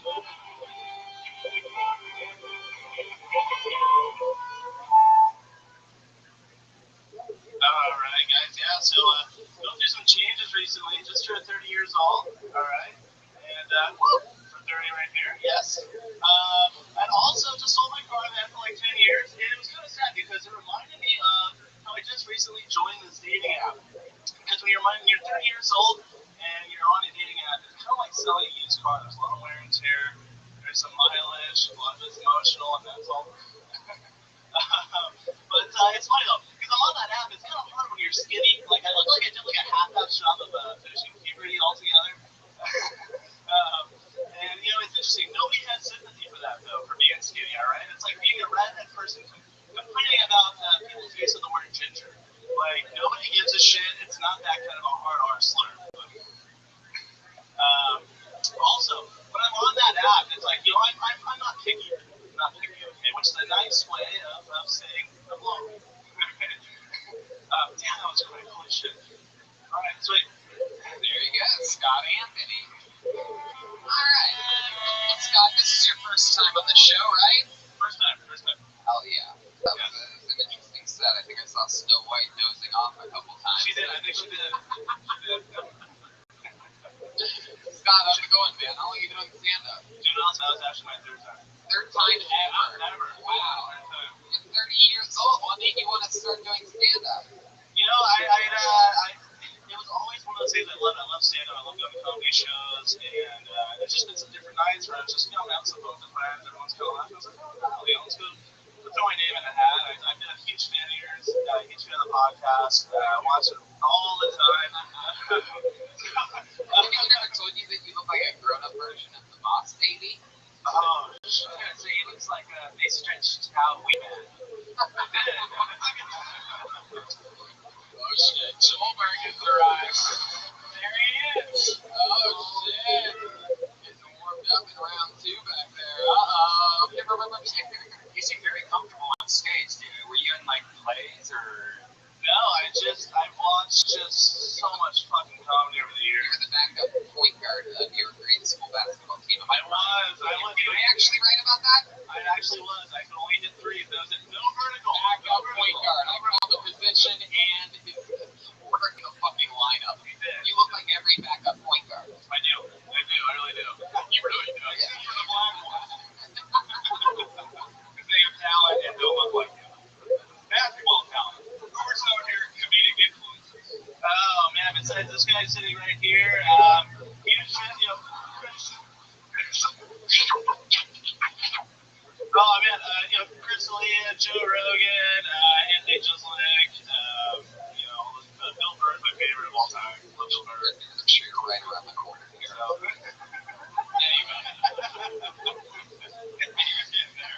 Anyway. He was 2 away from me.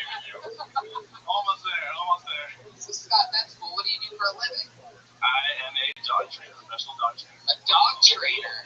Wow. We have a lot in common. How long have you been training dogs for? I have been training dogs for, this August will be 3 years. Wow. What's the weirdest trick that somebody's asked you to train their dog to do? One was suck my dick when he hears the doorknob open. I want to bounce his head around the corner. I want to give me the favor that's 69, man.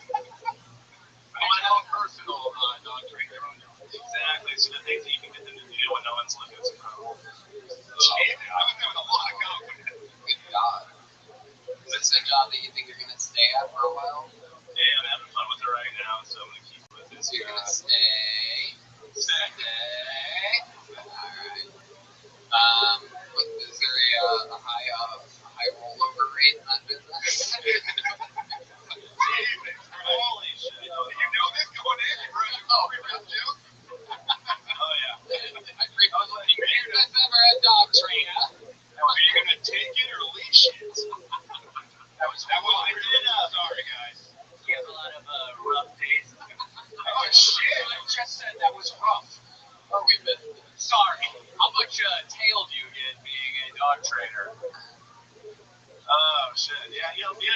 actually had a girl one time ask me if I could plug your dog. Yeah. What the girl say to you? She actually asked me If you wanted to go for a walk. yes, if I could put the leash on her, go for a walk. She's like, hey, can you try this on me real quick? See if this car will go. Is that true? It is very true. I've been there. I've done that. You put a dog collar on a girl? She wanted to drink out of a dog bowl of water too. Wow. Is it an actual dog or a person? I don't know. Looking back, I'm not sure now. Was she a comedian or a regular citizen? Stop it, Ryan. She was a regular person. You still have your phone number in your phone. Red Band would like to know. Did she want to go to the Ice House this Friday? From the dog house to the ice house. Dog at the ice house. Red Band's got an old leash that's not going to use itself, everybody. Wow. So did you put the collar on her? Yeah, it would. Of course. The least you could do. Alright, come on, guys. We've gone too far down this rabbit hole, which is also what dogs love to do. Anyway, alright. Did you put the lampshade thing on her? She didn't like kind of lick her with it. I don't think she was so big. I don't think she could do that with or without the lamp. Tall or fat? Oh, that's why the dog collar wouldn't fit on her? Nothing would fit on her. Yeah. Too soon, man. I'm going to be honest with you, Scott. I have a 4-month-old puppy right now running around my house. And one of the cool things that I did a couple weeks ago is I watched the Netflix version of The Dog Whisperer. It's called Caesar 911. And I was amazed by the 6 episodes that I saw. I learned a lot, not just about dogs, but about human behavior and whatnot. And then I was bragging about it here somewhere else and about how amazed I was. And they told me that all those dogs on that show are professional actor dogs. And then I got fooled. Is there any truth to this? Do you know about that? I don't know nothing about that. I mean, you know, my dogs that I train might look like that, but they're not big. They're not big off. Are you afraid of Caesar Milan? Why won't you answer the question? He's a terrifying man. Let me answer you this. Like, put it to you this way. What's like the meanest thing? Because I mean, there has to be something crazy that you guys do, you dog trainers, to take a fucking wild, crazy fucking puppy and turn it into some militant thing. So what's like the meanest thing you've ever done to a dog? Really? I mean, well, I wouldn't say mean, but if you've ever had like a little CBD treat, and it works great for dogs, you can actually give CBD treats to dogs. You ever wear a Michael Vick jersey just to let him know you mean business? That's actually what it was for Halloween. You know, I had Michael Vick jersey, and I actually had a dog trainer over that. So is CBD really a way to like calm a dog down? Jim calms me down. All right. That's the worst dog trainer I've ever seen in my life. Like, if they go to Lansing, put some cocaine on the inside of their asshole and rub it around. I swear to God it works. Sounds like you're making puppy soldiers. You live here in LA? Actually, from San Diego. San Diego. I had to drive home with Mrs. Drug. You're in high school with Nathan?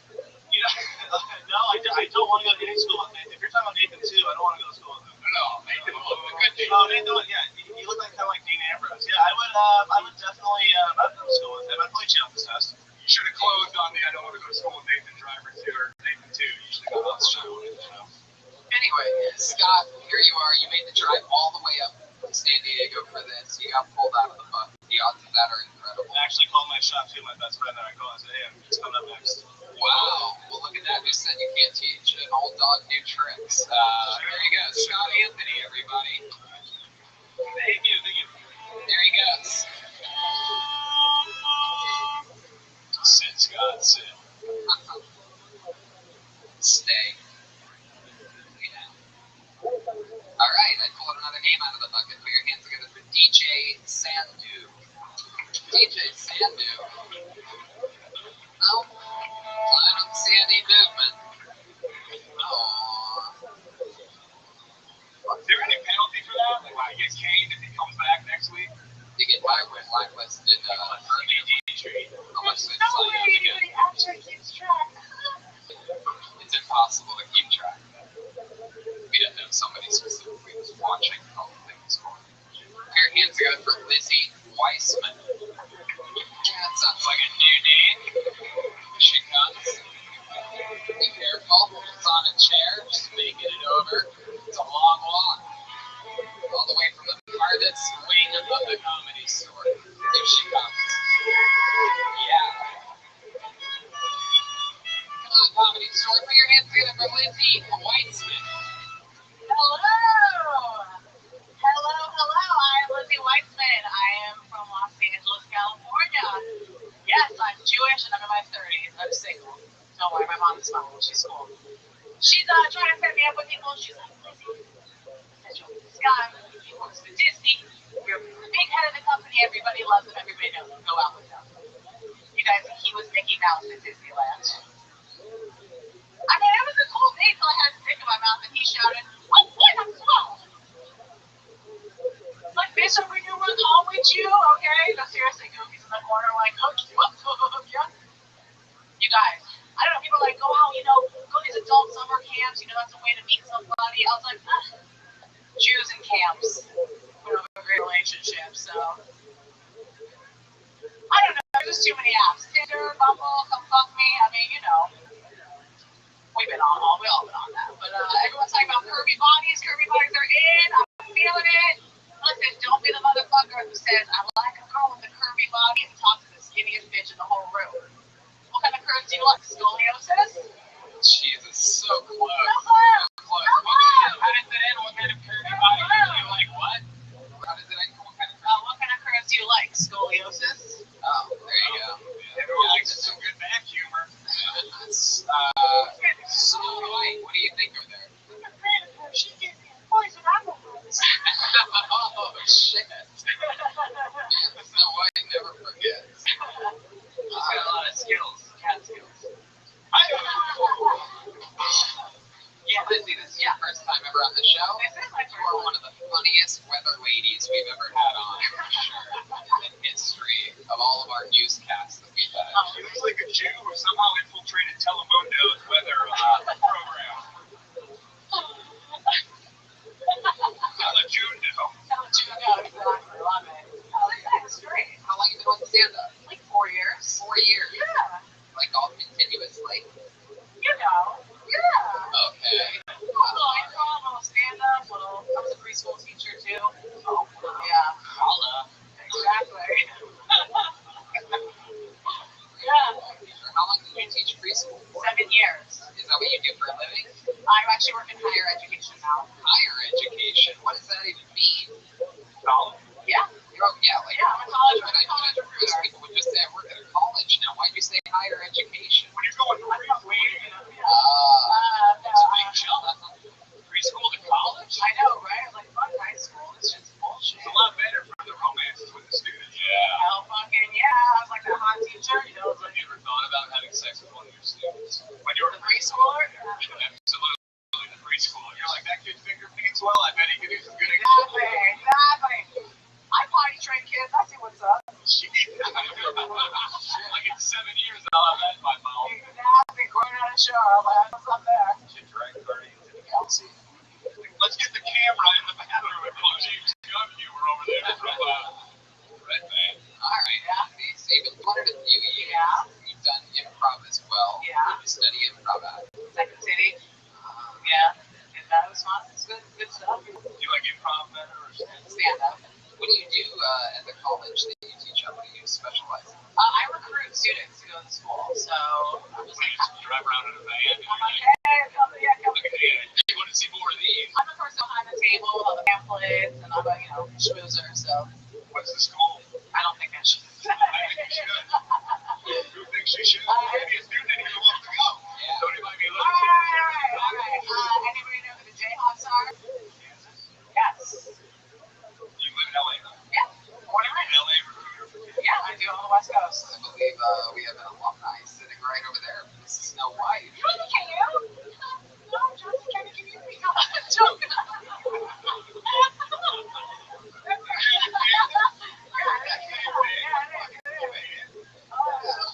What was your team? So, guys, they were the Jayhawks. You were the. They couldn't even afford a good mascot. The first time I saw a Confederate flag was in Kansas. I was like, oh, okay. You should just be a duty rat. Wow. Lindsay, you've been single a while. Is that an assumption? No, like 8 months now. You've been you on the Jewish dating sites or normal dating sites? I was on J-Swipe for a minute. Terrible name. It is. I said it feels very Holocausty to me. You know, it's coffee means bagel. That's Jewish. Coffee means bagel. But I heard it's a lot of like Jewish guys and then Asian women. That's the. That's bagel means like food. It is. Yeah. That's the matchup. Is your goal to stay in that gene pool? Are you looking to expand? I don't want taste tags for my children. No. Like taste tags? You know what taste tag is? The Jew disease. Oh, okay. Oh. Yeah, we're the chosen one. Clearly. Disease is another. No, I mean I've actually never dated a Jew. So me neither. I never will. That's all bullshit speaking. Still white. Don't let it happen to you. Still white power. That's your Halloween costume.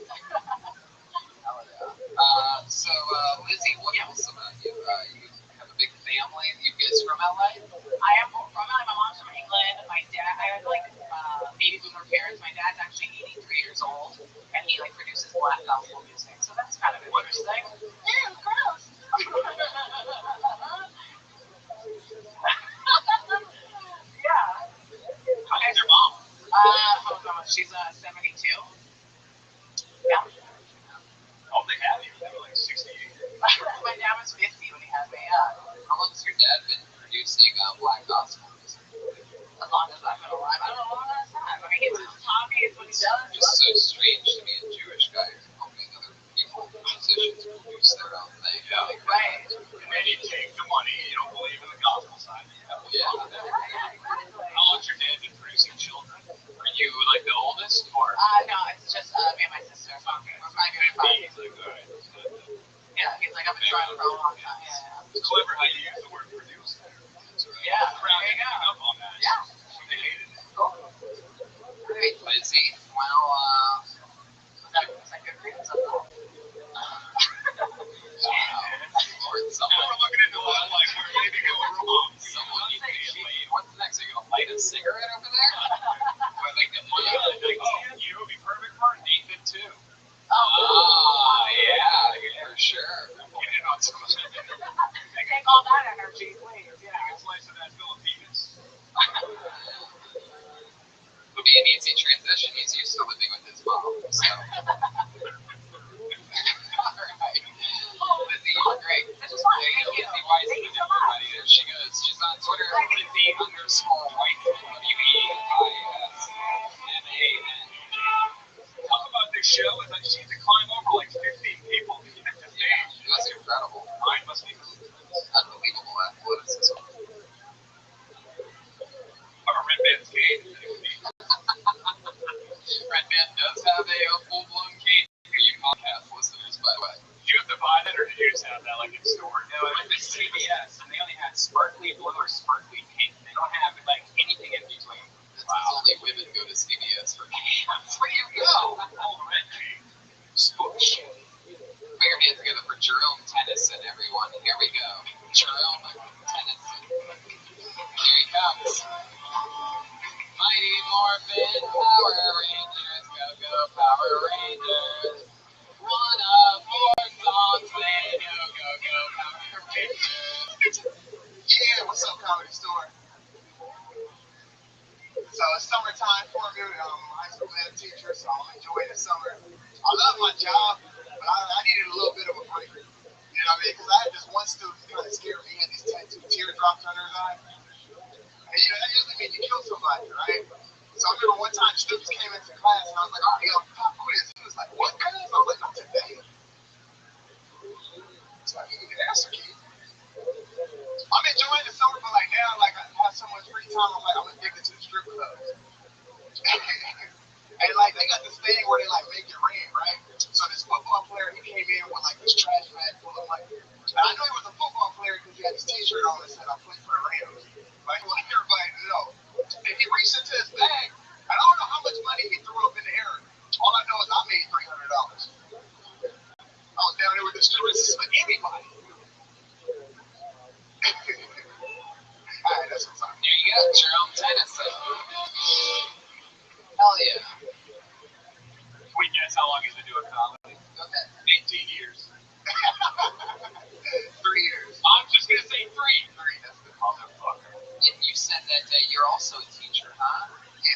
How old are the kids that you're teaching?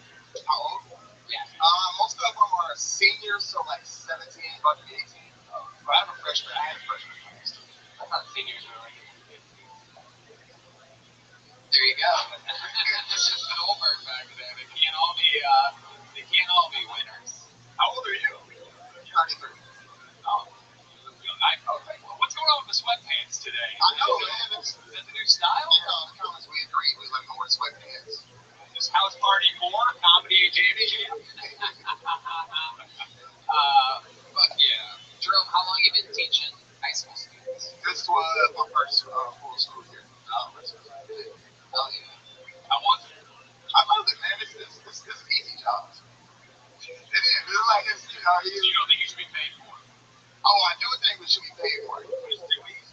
But again, it's too easy. Like, some people like get carried away, though. Some people are like, oh, you actually do just as much as like that. Fucking idiot. Yeah, but I mean, that's the thing. They like want to teach people, and you're like, what are these assholes doing? Is it just easy for you because you're not really planning or teaching that well, or is it just like, No, I mean, like, I'm playing and stuff, but I mean, I just, I like that, so I improvise. what do you teach?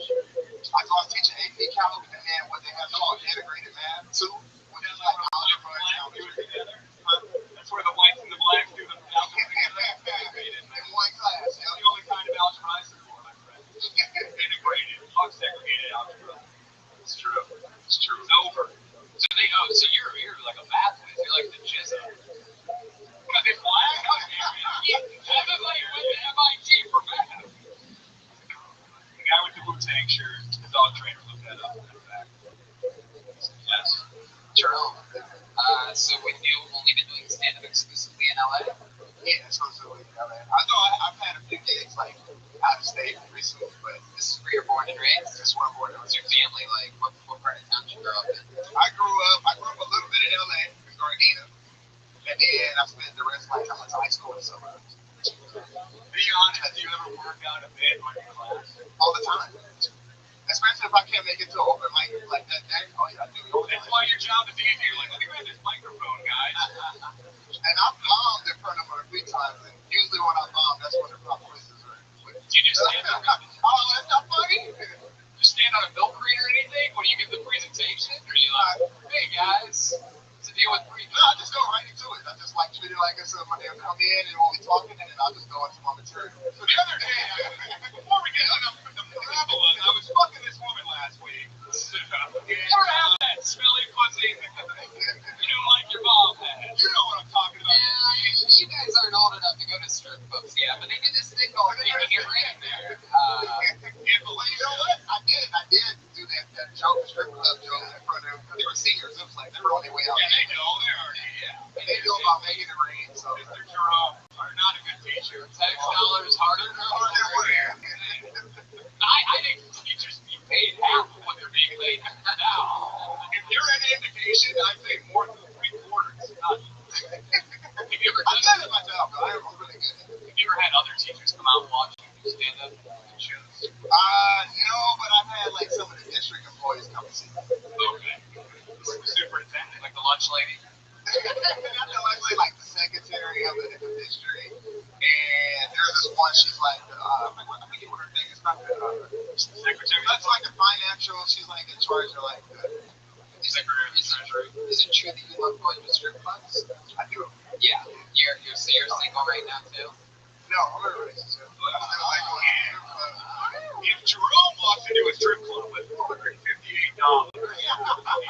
is Tanya 171 and Bubbles 3. Okay, I lost the word. Is your lady here? No. Okay. Does she know you like strip clubs? Yeah. She just lets you go? Yeah, she's gone with me a few times. What does she do? She's a stripper. No, she's a nurse. Nurse? Oh, that's her stripper character. Wow. Damn. You ever hook up with her in like the nurse's uniform? You ever do the thing where like, all right, man, pretend like I'm waking up from a coma or something like that? Not. She wasn't wearing the nurse's uniform, but we have role play like that. Though. You were saying pretend I can't move one dick. Try to See what you can do. You said that you have role played. What are the more interesting roles that you've played? Ben? Can you give us a little example? I played a professor. She was a student. Because I didn't want to be like, let's use your real first and last name. Use your character. In the yearbook picture. Do you want to be my student? Wow, professor and student. Any other wild one? That's pretty much like it. So that's all you want to do. That's all. Big Star Wars fan? I am. Yeah, I am. Although I haven't seen the last one. I heard it's great. I'm not a big fan, but I haven't seen the last one. I like this guy. He's smart. He's got his shit together. He's smart. He loves strippers. Yeah, you got a good son. Education. What's not to love about you, bro? John, we love you. The only reason you're getting a 96% tonight is because of the sweatpants. So. There you go. Jerome Tennis, everybody. Let's keep moving it along.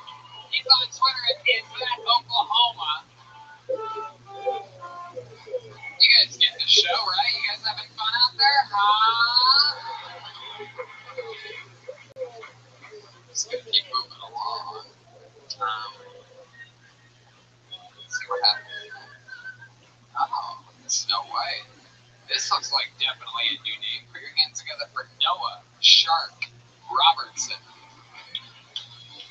Noah Shark Robertson. Might be one of the coolest middle names we've ever had on this show. Hell yeah. One more time, everybody, for Noah Shark Robinson. What's going on? My name is Noah Shark Robertson. I'm normally a musician. I'm from Texas, the friendly state. Yeah, they're just confused about that part of what you guys are, trust me. We don't take too kindly to your cat around these guys of ours. Real fucking friendly. I realized quickly I had to get the hell out of there. I packed up my drums and my clothes in my car and I moved to Hollywood. It actually ended up working out pretty nice for me. I ended up signing record deals. I got on the Billboard charts, toured the fucking world, and now I'm taking a short break from music. I'm driving for Uber, and that's pretty cool. Another cool thing I've been doing lately is living in my car, and it doesn't really help with the ladies, you know. Like I'm at a bar and the chick's like, "What do you do?" And I'm just like, "I work from home." All right, that's it. There he is. Noah Shark Robertson, nailing it in 58 seconds, living in his car, changing his life, no longer a musician. A lot of questions. Yeah, let's fucking get it started. I love it. Snow White, you want to jump in first?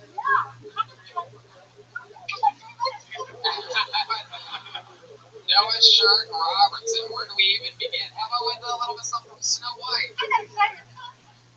How many times have you tried to hang yourself in a chain wall?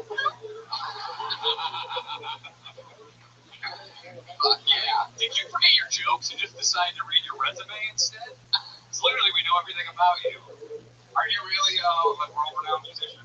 I wouldn't say world-renowned, but I have traveled the world and I've signed record deals and I've done all that stuff. Damn, look at you, like the king of the weird. I didn't quit music. I've always wanted to do comedy, so I'm going to do comedy. You keep the gold records in the Uber, like in the window, so like they're like, oh, this guy, check me out. You know you're supposed to play with your drumsticks, not eat them, right? Oh, damn. Says the guy dressed like a princess. Whoa! I know what that means. We've done it a few times. Shoulder is undefeated, and this is the Mexican drum-off. Drumming first. Joe, get out of here. Drumming, you gotta do it, Jerome. I'm sorry, you gotta give us a little drum solo. You wanna jump back there? Yeah, let me remind you, this might be your first time seeing it. Let me update the cats here, Danish and O'Neill. Guys, we've had a few of these before. Basically, anytime anybody has ever said that they know how to play drums, Joel goes off, takes off his clothes, and they play a song. It's never really as amazing as anybody thought it was going to be. And Joel comes out, does a drum solo, and fucking crushes. Now, what's exciting about this one, if you can't tell, is it appears to me by all, where does it go? Son of a bitch. Did you take it? Noah Shark Robertson. It appears that this might be the first guy that can actually Schulberg. So I don't know how much more naked Schulberg can get back there, but hopefully he works a miracle here tonight. Oh, Jesus, get back there. Wait a second. Oh, he's going to judge you. He's going to judge you like a fucking Mexican gargoyle. Wow. All right, well, hopefully Noah doesn't knock your socks off, if you know what I mean. Hopefully Joel's dick doesn't smell. He looks like a chupacabra. All right, shall we do it? Are you ready, Noah? It's the weirdest cancer ward I've ever been in. So what am I doing? You're just going to do a drum set. Come on, Sean. You're gonna fucking do it. It's basically like we'll give you like a 30 to 40 second fucking super showcase. Bang the shit out and show us something crazy. Maybe 20 seconds if you're feeling that. Here he is, ladies and gentlemen. Noah Shark Robertson. It's a Mexican drama.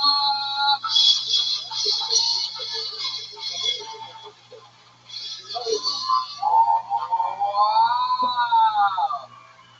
All right, Noah, you gotta hand him over. Here he is, only wearing a tube sock. It's Joel.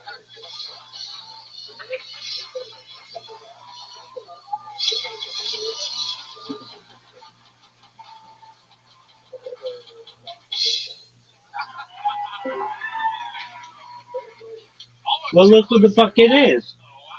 Look who the fuck shows up. Just as I'm about to restart my streams. Look who the fuck showed up. Look who the fuck shows up. I'm glad I joined at this wonderful time. I enjoy waiting 45 minutes for you to reset your stream to 2 hours. Definitely. 45 minutes to 2 hours. It's probably going to be. I hope it's 3 hours. Probably going to be even longer. We can talk about the fighter and the kid for all 3. Oh, you read my fucking mind. You read my fucking mind. I have a question for you, and this is one of the most important.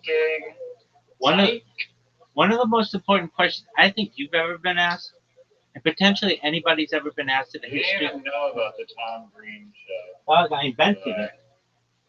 Forwarded that information. You didn't even know. It's not the Tom Green show, dog. That's different. The farm show, whatever. He's on a farm. There's that one. May 29th. Is May 29th the blue moon? Is that why everyone is releasing everything on May 29th? Well, you're asking questions that, frankly, nobody gives a fuck about.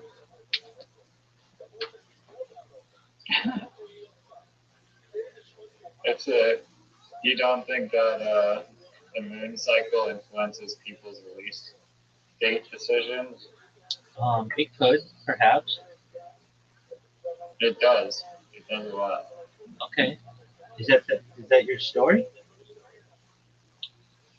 It's not a story, it's a fact. And I'm keeping it 100. Are you proud of that story? No, but I think Marlon Hill would be. Don't you dare mention my friend. All the hills.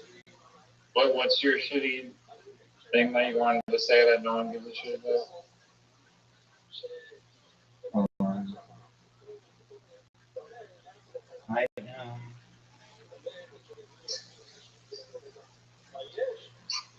concerned that I uploaded too much information to Rumble and it might be in trouble with them. I don't know this for a fact, but all my streams just like went blank for some reason, and I don't know why. And I'm concerned. Miranda Cosgrove's concerned.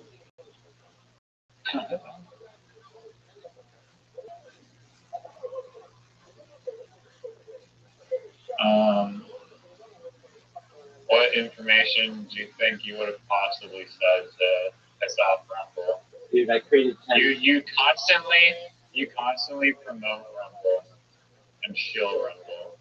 I know. You're Rumble's #1 fan. No, I know. I created 10 additional accounts today, and That means I told you, don't do that. You don't need 10 Rumble. I know it's just like I got that dog in me. If you let me do it, I'm going to do it. It's platform manipulation and shit if you do that. You know that. Dude, I'm the king of that. Or whatever BS excuse. Did you really make 10 Rumble accounts? Oh yeah. Oh yeah, definitely. And then I uploaded like 50 podcasts to it. So, and now my And you shit. thought that was a good idea? I didn't think it was necessarily a bad idea. Does their little terms of service thing explicitly say can't have multiple accounts? Now, here's the thing: nobody reads that shit.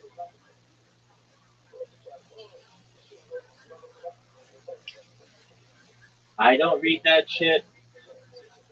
Miranda Cosgrove doesn't read that shit. Just give me the mean potatoes. I mean, I already did. I told you. I'm figuring it out.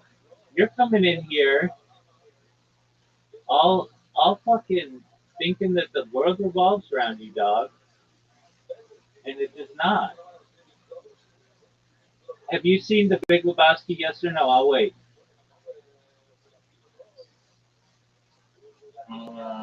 Dog, you haven't, and that's why I've seen the Mike Wazowski. Dog, that's not a thing, and I don't know why you would even bring that up.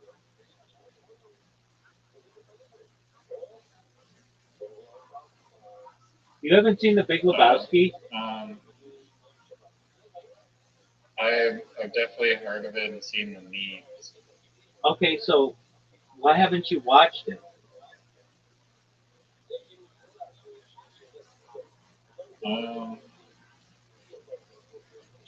I mean, it came out 1 year after I came out. Okay. So. So, do you need me to ask this question again? Why haven't you watched The Big Lebowski? I'll wait, dog. I can name 500 things that you haven't watched, and one of them is the Doug De Niro Grenadier review, aka the Grenadier review. Speaking. I'm just saying, like, what's so good about this particular crime comedy movie from 1998? Dude, you seriously don't know about it? They're so obsessed about it. It's because I'm the dude. Everybody knows that. Did that guy in the movie create multiple Rumble accounts? He just didn't give a shit about anything.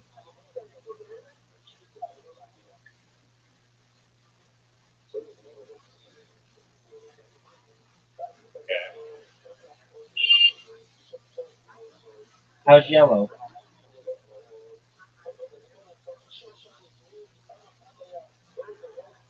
Yo, Doug, remember that time I asked a really good question? Yeah, no, just some person in a Subaru thinks that they have the authority to just fan honk someone 50 times for no reason.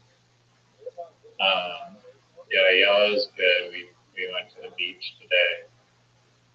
Had a beautiful blue sky beach day. Happiness and calmness levels increased due to the solar radiation impacting my skull. Felt nice. Just a moment.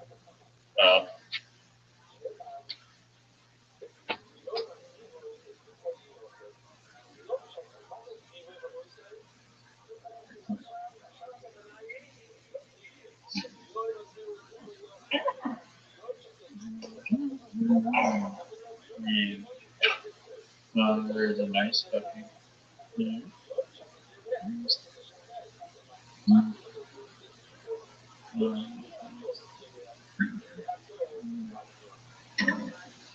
You're on top of it.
Big dog. Did this fucker leave?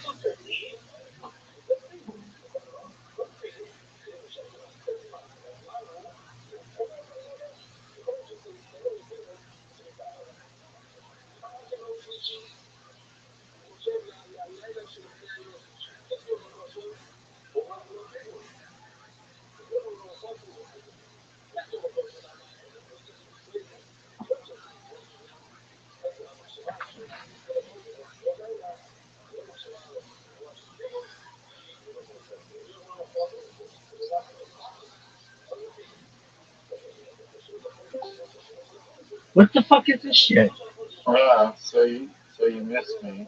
Yeah, I said, give me a Wow. minute. The world does not stop and start at your behest. That's a line from the Big Lebowski. Now here's my question to you. How was the beach? The beat. Yeah, I truly believe this. I mean, do I send you a photo of it? No, I know what the beach looks like. No, I don't think you did. I really don't think you did. Send me whatever you want to send me. I don't know what you think the beach looks like, but Whatever beach I'm thinking of is much nicer than the beach you're going to send me. This is like talking to a Ferrari driver and you're going to send them their fucking Buick. But that's cool. this beach is nicer than any beach that I went to in California. Well, just because And you I've took seen a every dog single shit beach in tour, California. just because you took a dog shit vacation here 500 years ago does not mean that some fucking beach in Vancouver is nicer. That's not a fucking beach, but okay. That's a rocky crag. Look, I sent you a photo. I'm looking at it, dog. That's not a beach. There's a beach, dude. It's covered, it's littered in sand right by the water. Dude, you can see snow.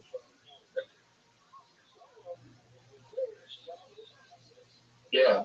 That's not the beach, but that's cool. If there's snow, it's not a real fucking beach. But that is What are you talking about? that is pretty cool that you can No. see snow and It's called a mountain. yeah, It's called a mountain. yeah, exactly. That's a cool story, and everybody liked it. I liked it. Look, You liked this it. makes Trump Golf Course, Trump National look like a shitty page out of a shitty magazine. It makes Pebble Beach look like a dumpster behind 7-Eleven. It makes that house that you stayed at in San Francisco look like the back of William Montgomery's eczema on his calf. Dude, why are you calling it eczema? It's not a fucking beer from the '90s. It's eczema, dog. Look, I know that you're from the U.S. and you pronounce Zed Z's, and you don't. Even though you'll play as Zed, you'll literally play as Zed in Literati like half the time. And you never once played a Z in Literati. So I get that the proper pronunciation of words is confusing to you, but it actually is pronounced eczema, not eczema. It's eczema, dog. Nobody calls it eczema. But that's a cool story. My question to you is this. Do you even know where the movie X? Are you gonna say that the movie Ex Machina is Ex Machina? Because I bet you will. No. I bet you will say that the movie Ex Machina is pronounced Ex Machina. No, I wouldn't. Do I even know? Yeah, you would. No, I wouldn't. Why are you throwing shit? Do you know where it's filmed? Vancouver? Oh, what a terrible guess. What an astronomically horrific guess. Doug, you're just throwing shit today. It was filmed in Norway. That's a cool story. Okay.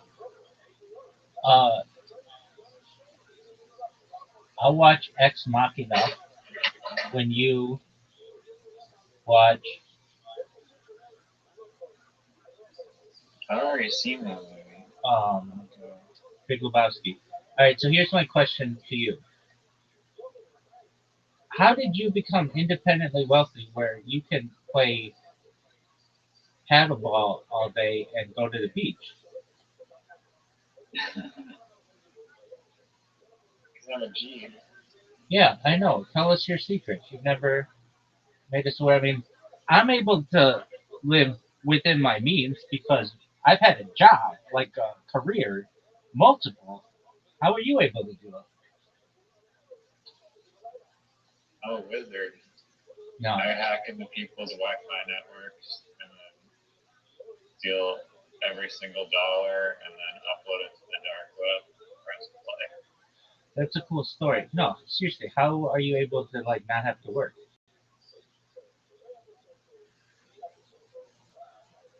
I do work. No, dude, how don't you have to work a 9 to 5 job?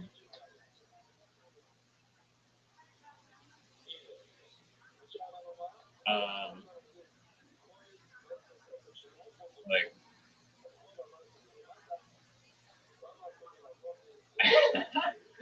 I watch some people investigate.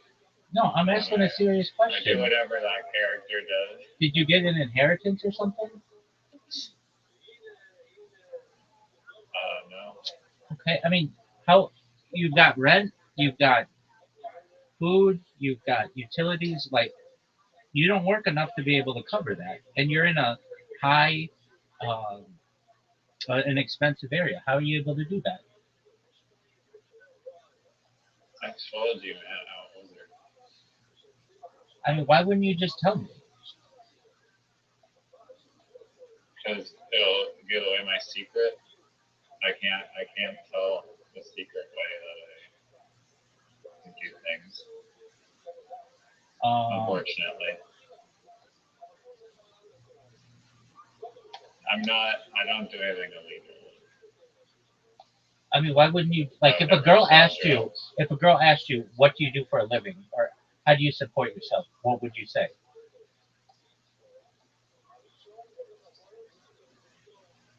Um, AI architect. You're not any of that. Your rent's like $1,500 a month or not or more. How are you able to pay for your life? Why are you so curious about this all of a sudden? You're extremely secretive about it, and so I'm inquiring. I mean, it's always been a question in my mind. Like, okay, the last job he said he had was like working at like a grocery store. That doesn't pay anything. So he either has to get money from his family or an inheritance because he's not into crypto to the point where he could like pay for this lifestyle. What makes you say I'm not in the crypto? Because you've told me. I've been in crypto since 2017. Okay, all right. I mean that's fine, but All like, sorts of smart contracts. dog, shut the fuck up. You don't have dividends though that are paying for your lifestyle. So how are you able to do it? It's a simple question. If you don't want to answer it, that's fine. It's just kind of weird.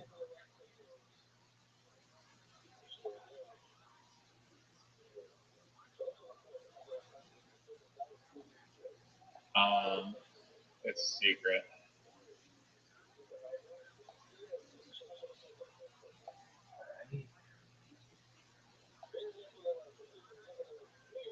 I mean, why wouldn't you just say like what you? Because now it's funnier to want to do scratch your head. No, it just shows that like you. I'm not scratching my head over it.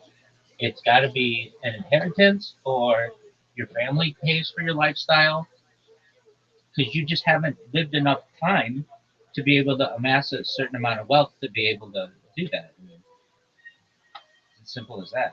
Which is cool. If somebody pays for your lifestyle, I'm not saying that's bad. I'm just saying you can say that. There's nothing wrong with that.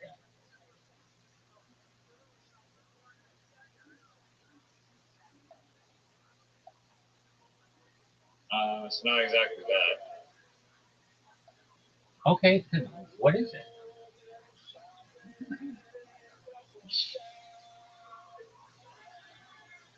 A wizard. Okay. Everything is free in life. That's lame. I don't know why you have to be immature about the discussion. It's a serious discussion. What is your parnasa? What is your ability? How do you pay for your lifestyle? Like, it's a question that you're going to get asked. I haven't asked it because I haven't really cared, but like, it's like, wow, you go to the beach every day and play with your dog like 4 or 5 hours a day and don't, and like, you live in a high, um, a relatively affluent area, and so you just must have family money, which is absolutely fine. There's nothing wrong with that. I would just say I would just say I have an inheritance. Okay, that's cool. I don't want people to figure out that I'm have a lot of money and then come track me down and kidnap me. Okay. Well, I don't think you have to worry about that. Um, I'm paranoid as fuck about that. I mean, you live in an apartment. You don't have like huge amounts of money. Your mother works. It's not like you're Bruce Wayne here.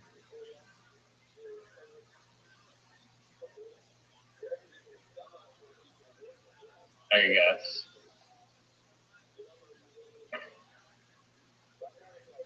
I have offshore accounts with millions. No, you just had a rich grandfather or somebody who bestowed money upon you, and that's cool.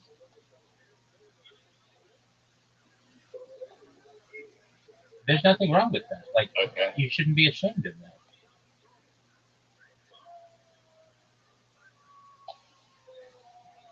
In fact, it shows like Yeah. that people in your family cared about you and were looking out for you. But I wouldn't feel. Yeah. If that's what you want to think, go for it. Okay, I mean, why so secretive about the matter? It's like you ask me all the time about every little part of my um, business life, like down to like really like to the minutia of it, and that's cool. But then, like when I ask about your life at all, it's like you- you're, you're extremely secretive. I just go with the flow. I just go with the flow. That's not going with the flow. Going with the flow would be like, I have an inheritance, so I don't have to work. I'm like, okay, that's cool. I pray to the universe, and the universe got my back. No, it, that to me is an immature way to handle that question. You can say it's not your business, and that's fine. I never say that to you, but you just you should have the maturity to just say I have independent wealth from my family or something like that, and that's cool. But you shouldn't also feel like you're so wealthy that somebody's going to hunt you down because that's just not true. If you were that wealthy, you would like be able to like bankroll your ad marketplace like super easily. You wouldn't have to be like, I found $10,000 in crypto, or your mom wouldn't have to be like, we were thinking like we could, um, like I would invest in it, but like she's a working person.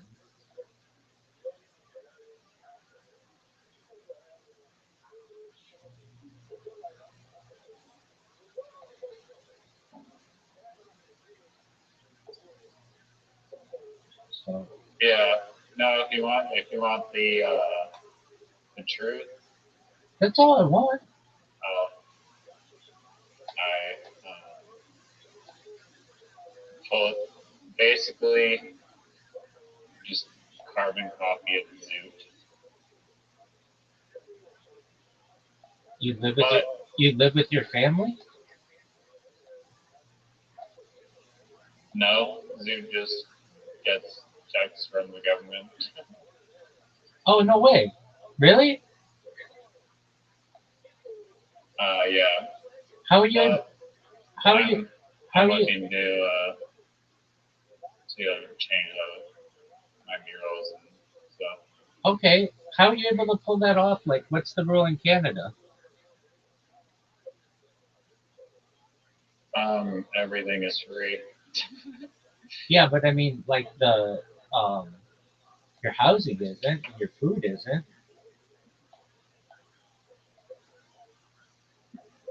I don't want to go into the details really, but that's the gist of it.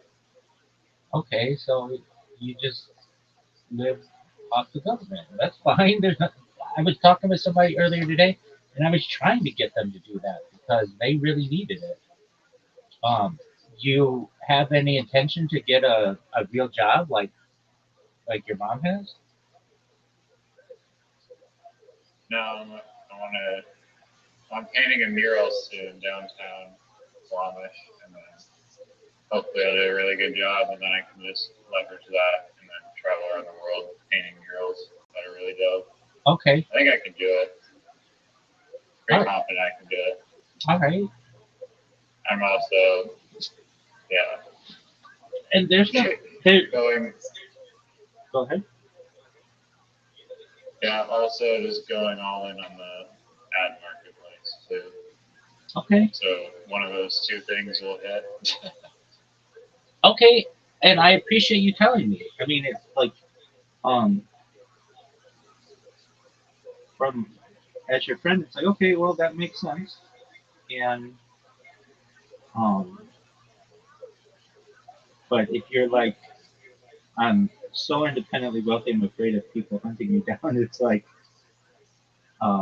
independently wealthy people live like independently wealthy. You know, they live like in in their own like manners and stuff. Okay, are you ready to lose?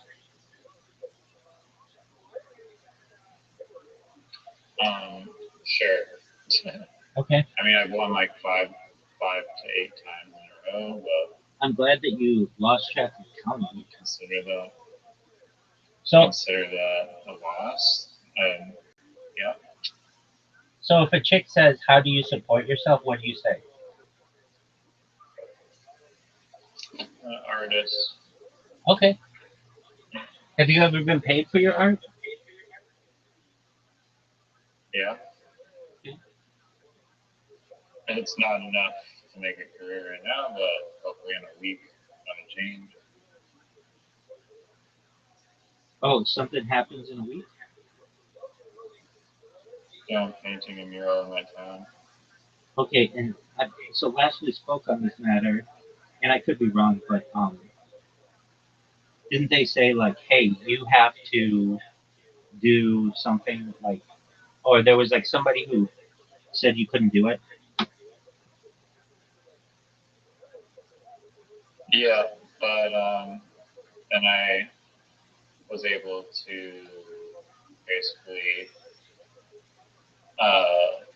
weasel my way past that and still obtain permission and just be like, yeah, I was already secured permission from the building owner. If you want to use that wall for the mural festival, that's great. I don't care. You can paint over my thing, but I just want to finish what I started. And what did they say to that? They were like, okay. Yep. And they're paying you to do this? No, I'm using my own paint, but I have like a lot of spray paint, so I'm just using that. Okay, what are you gonna paint?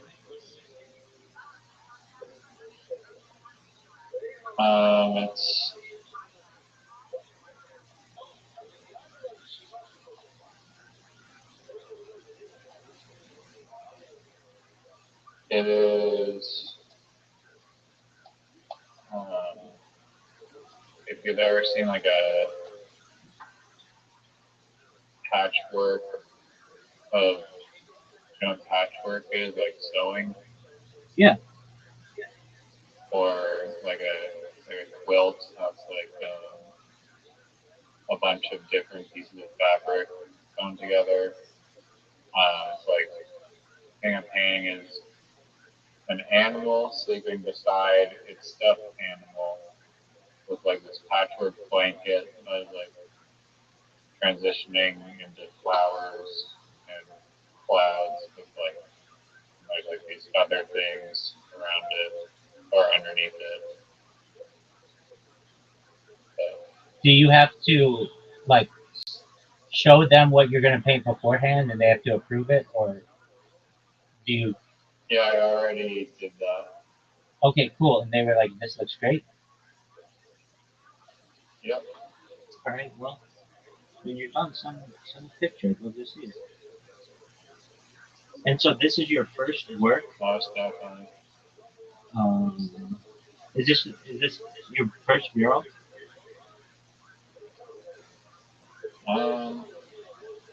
I've done some unsanctioned work No, I know that. before, and I've painted like pretty large pieces of canvas that are like 12 feet long. I've been a really long time ago. I painted in like Graffiti Alley in Toronto, but it's been a while since I've done a mural, and I don't really count those as murals, but I basically have not done a mural.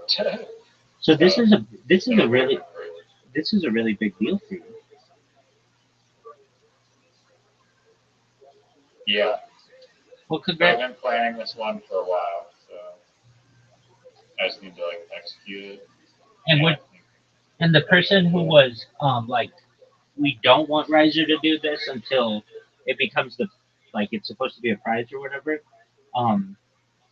Do you think they'll raise a stick right away once they see you start painting?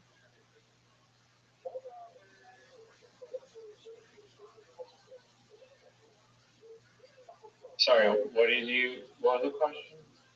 So somebody. They'll like allow it to. Sorry, what?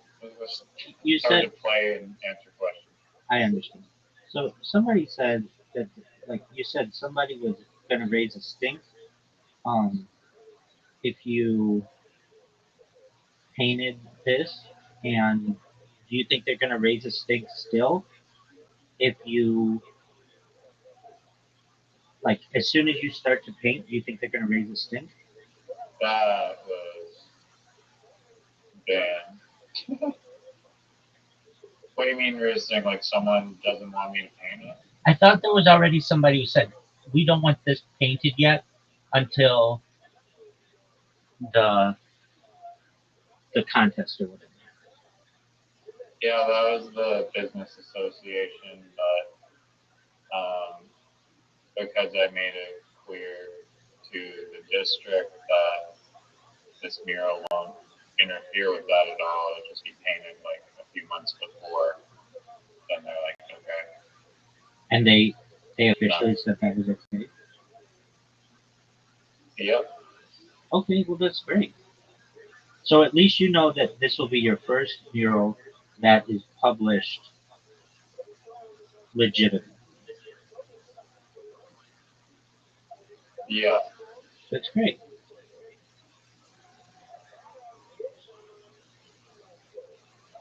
Yeah. I just need, if I can execute the design in my head how I have it envisioned, I think it'll open up doors to like paint wherever in the world and travel around. And how does that? And how does that work? Do you have like social media for it, or? Yeah, there's this Facebook group that I'm part of, just called Mural Artists, and people post their murals in there all the time. And then you get commissions from there? Yeah, I'll post in there. Who knows if that'll do anything. But yeah, if I just have the piece of work to showcase it around, and if I apply mural festivals or private gigs, then I'll be able to hopefully use that as like have enough leverage to convince them to want to hire me as a mural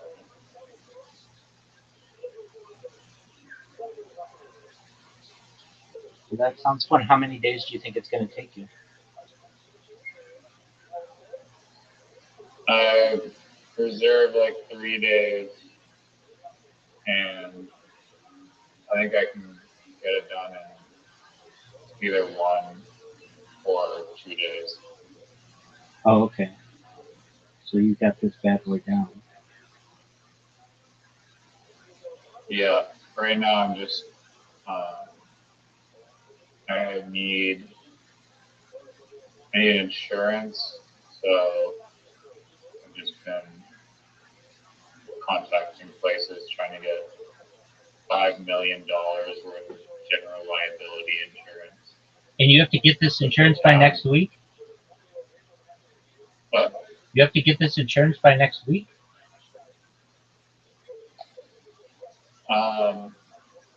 No, I'm gonna get it as soon as possible. The date, I don't know the exact date, but it's flexible. But I'm just gonna do it all as soon as I can. Are you saying the insurance is flexible or the date that I paint? The date that you paint. Flexible. Okay, well that works. Yeah. And so they didn't say it has to be next week. So if it took, because like usually that stuff takes a while. No, the insurance I should be able to get pretty soon. That's basically what I'm waiting for now. And then I just have to order some pylons and then fabricate some kind of jerry rigged sandwich board. That'll be good. Do you have to get caution tape so no one like walks in your like so that people don't walk where you're painting?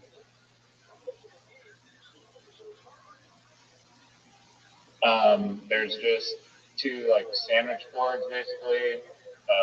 Literally just say, please use the other side or whatever, like use the other sidewalk parallel to this one on the opposite side of the road. And then just a bunch of random pylons, I guess.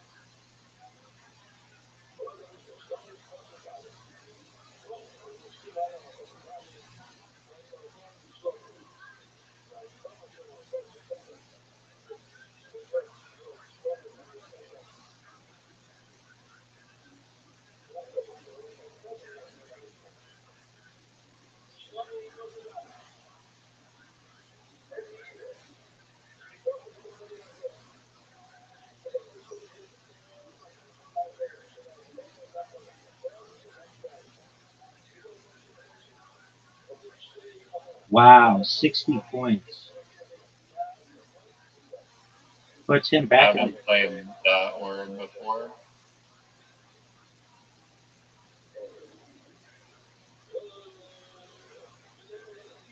Whoa, what an excellent word.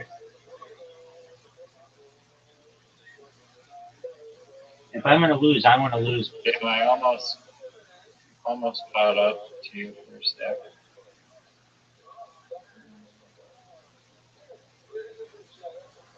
If I'm going to lose, I want to lose to a quote.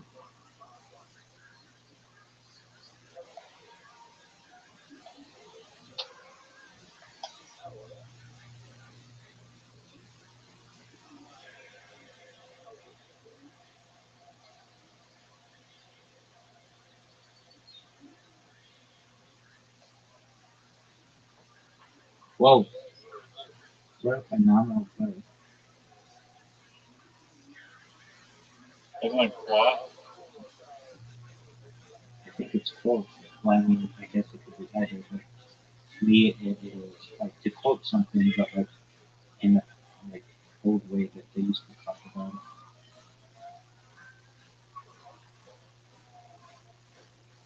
it. You're saying it's flop?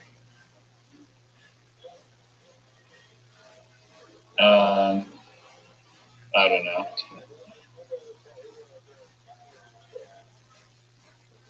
I've heard people say cloth before.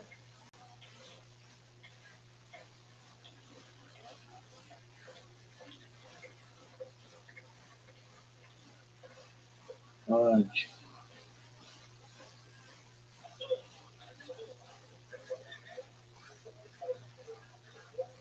Give it back, please.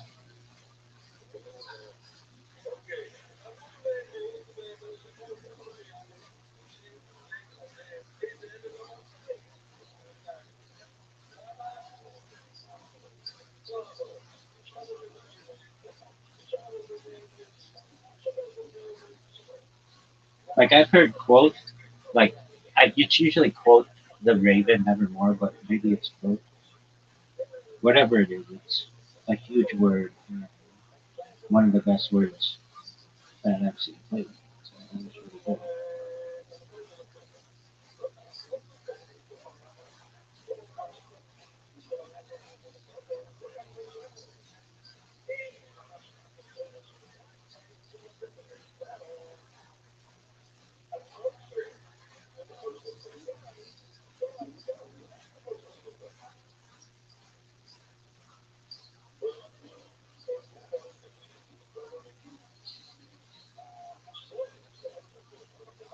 Sausage, excellent word.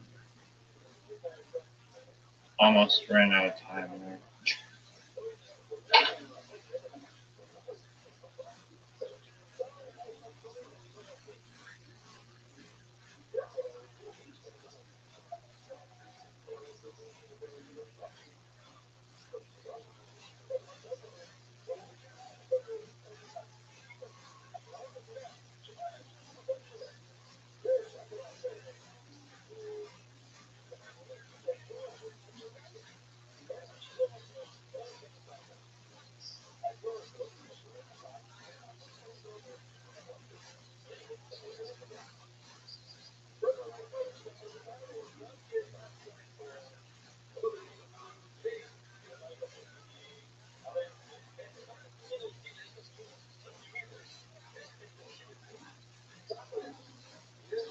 I'll give it back. Thank you.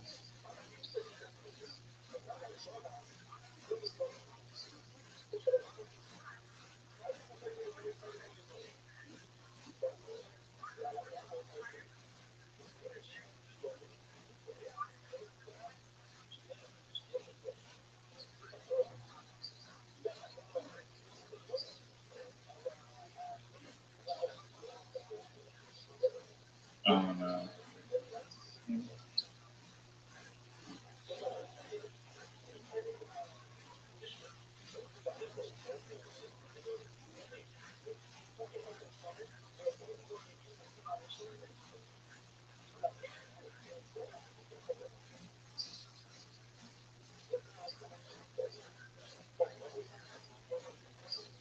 Good. Excellent.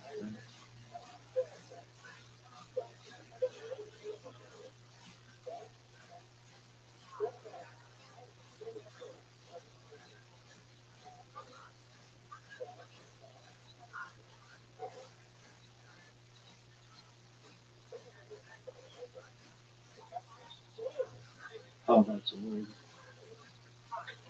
Everybody knows that which is a word. I know it's a word.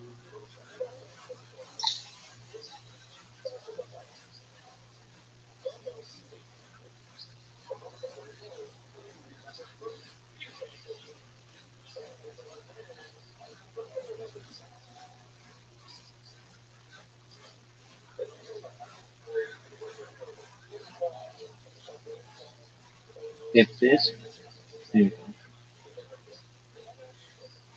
I was gonna say, if this doesn't go down as a word, so I'm gonna try and get this picture.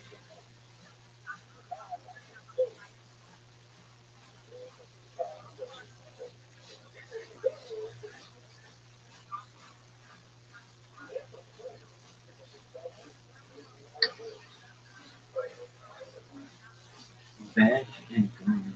Where the fuck did you put that? Veg and green.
Hmm.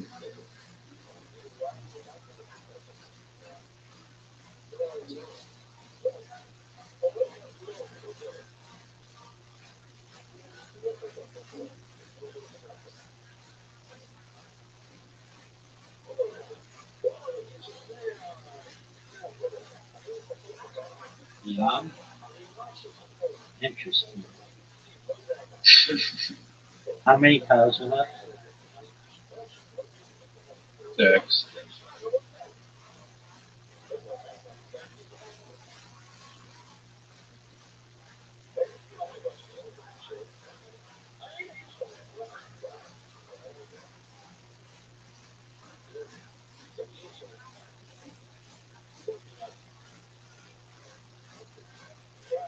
6.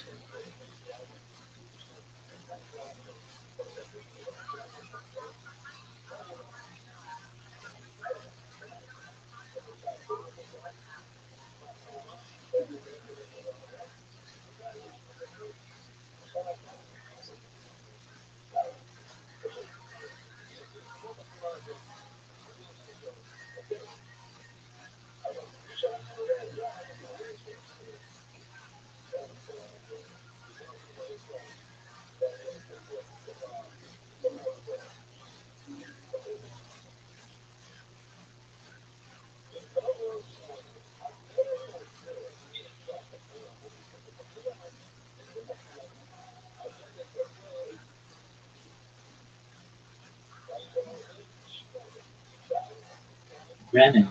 That's a good word. It is a very good word.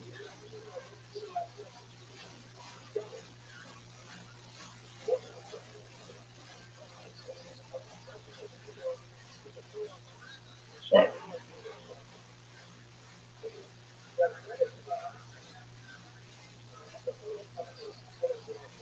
Are you serious? I can't swap? That is so fucking bullshit.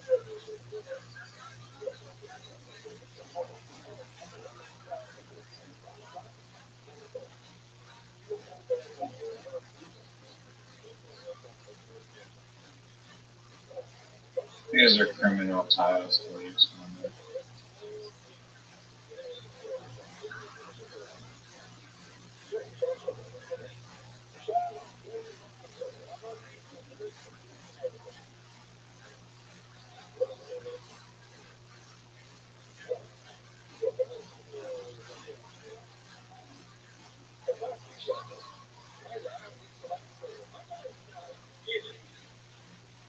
G.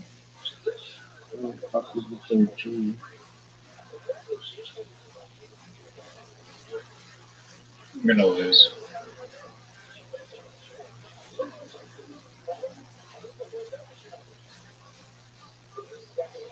We also played G over J.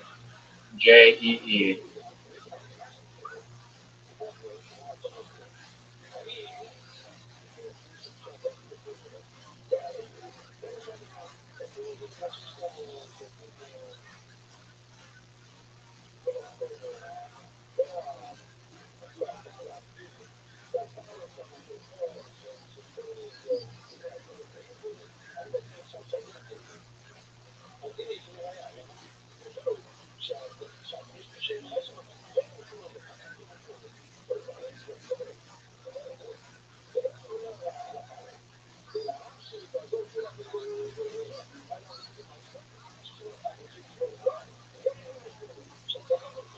They really gave me all vowels at the end.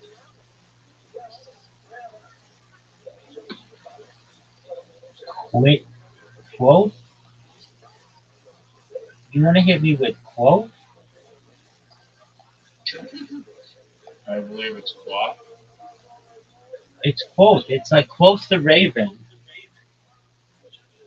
Nobody says quote. People say X machine. I say it all the time. Karen? I'm looking it up. No, hold on. Quote pronunciation.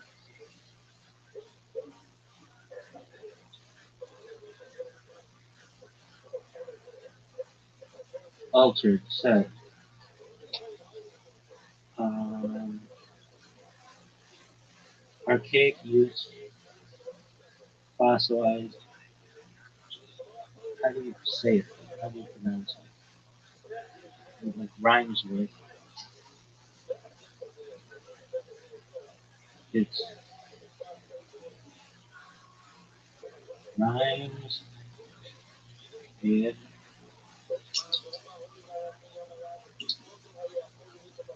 oath. It rhymes with oath. So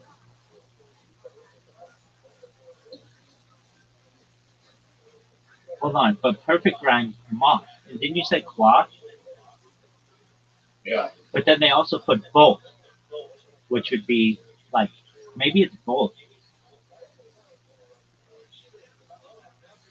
Words that rhyme Yeah, with it could be pronounced both ways. perfect rhymes.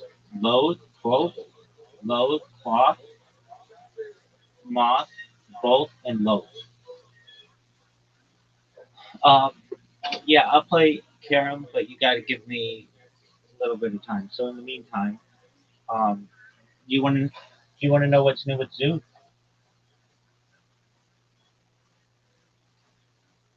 We can just talk about something random. All right. Well, I'm on a podcast on Tuesday. That's cool, and I'm on another one on Saturday, which is cool, and maybe more. So I'm pretty jazzed about that. And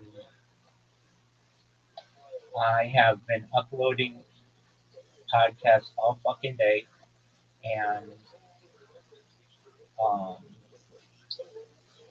what else? That's been my fucking day. Have you seen the new Ferrari, Which one? the Luce? I think I invented it, but let's make sure. It's the first electric Ferrari. Oh, it was baller.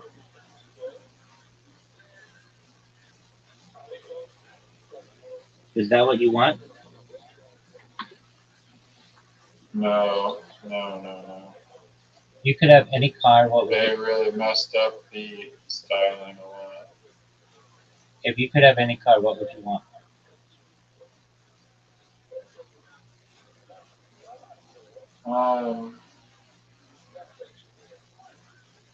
Like for what purpose? Like my actual the car that I want practically, or just a car to just drive around? What one would you want practically, and what would you want to just drive around? Well, isn't that the same thing? No, because like a sports car, it's not practical for like traveling around in. But I Okay, want like a camper van car, like a F Cruiser, like a Land Cruiser. FJ Cruiser, What the heck's a J Cruiser? FJ Cruiser. It's Toyota. They built this thing. Oh, that one. The the car wizard, if you've ever looked on YouTube, he's a mechanic and he fixes a lot of 50s garages, cars that he buys that are terrible. And he was a mechanic in the military, and this mechanic he swears by Toyotas and like Lexuses, and he specifically bought a FJ Cruiser for his daughter who was going to college because he, the mechanic, didn't want to do any maintenance, and so that is the car that he selected. I think they look kind of distinct and fun, Oh, they are. and I think they're a pretty solid choice, pretty damn base choice. You can, I guess. I'm assuming you can sleep in them if you had to. Poor dog. And you could probably off-road it, and it's probably decent, not like fair enough on mileage or whatever. Yeah, I want like an actual like like camper van, like a Mercedes Sprinter or a Ford Transit or something like that. Some people they buy like little like those cargo vans and then they like chop the roof off and like extend the roof, or they buy like those like old Chevy like motor home kind of mini motorhome vans. But and I was looking at one of those on like Facebook because it was used brown one, but there's like this weird quirk where like these like 80s and 90s like GM, I believe they're like GMCs or Chevys or one of the two. There's like a specific model where the odometer only counts to 5 digits before it just like resets around, and so for whatever reason, everyone like posts their car and like, it has only like 84,000 kilometers on it, but really often that's not true at all because it literally is a 5-digit odometer, and I believe you can verify with checking the CPU, but just every single ad that I saw, it's like these like 30-year-old cars definitely don't all have like 80,000 kilometers on them. Yeah. So the FJ Cruiser, is like the #1 car that is shipped to like Central America, and they actually, I think at some point there's like they go up in value, and I knew a girl who had one, and she absolutely loved it, and it was big in yellow, and she called it the school bus, and they're just really like of all the cars like I've never heard a bad thing about those things. Like with any car, they always say like, "Oh, this goes out and this goes out," but the FJ Cruiser is like it. I don't want to say it's like the perfect car, but it's like pretty close to having no issues with it. That's why when you were talking about that mechanic guy, I'm like, if this guy doesn't like the FJ Cruiser, he doesn't know what the fuck he's talking about. But then it turned out it was the one thing that he did like. Yeah, not the Land Cruiser. However, Land Cruiser would be a close up there too. The Toyota Land Cruiser is like if you get the right year, they're like fucking really really strong.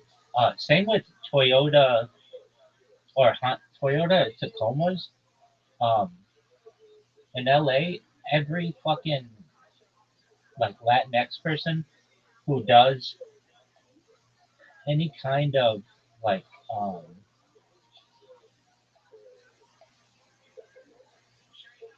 I don't want to say yeah, thank you, like landscaping or anything like that, um, or has like the tall shit. They don't want American chucks. They break down, but the um, the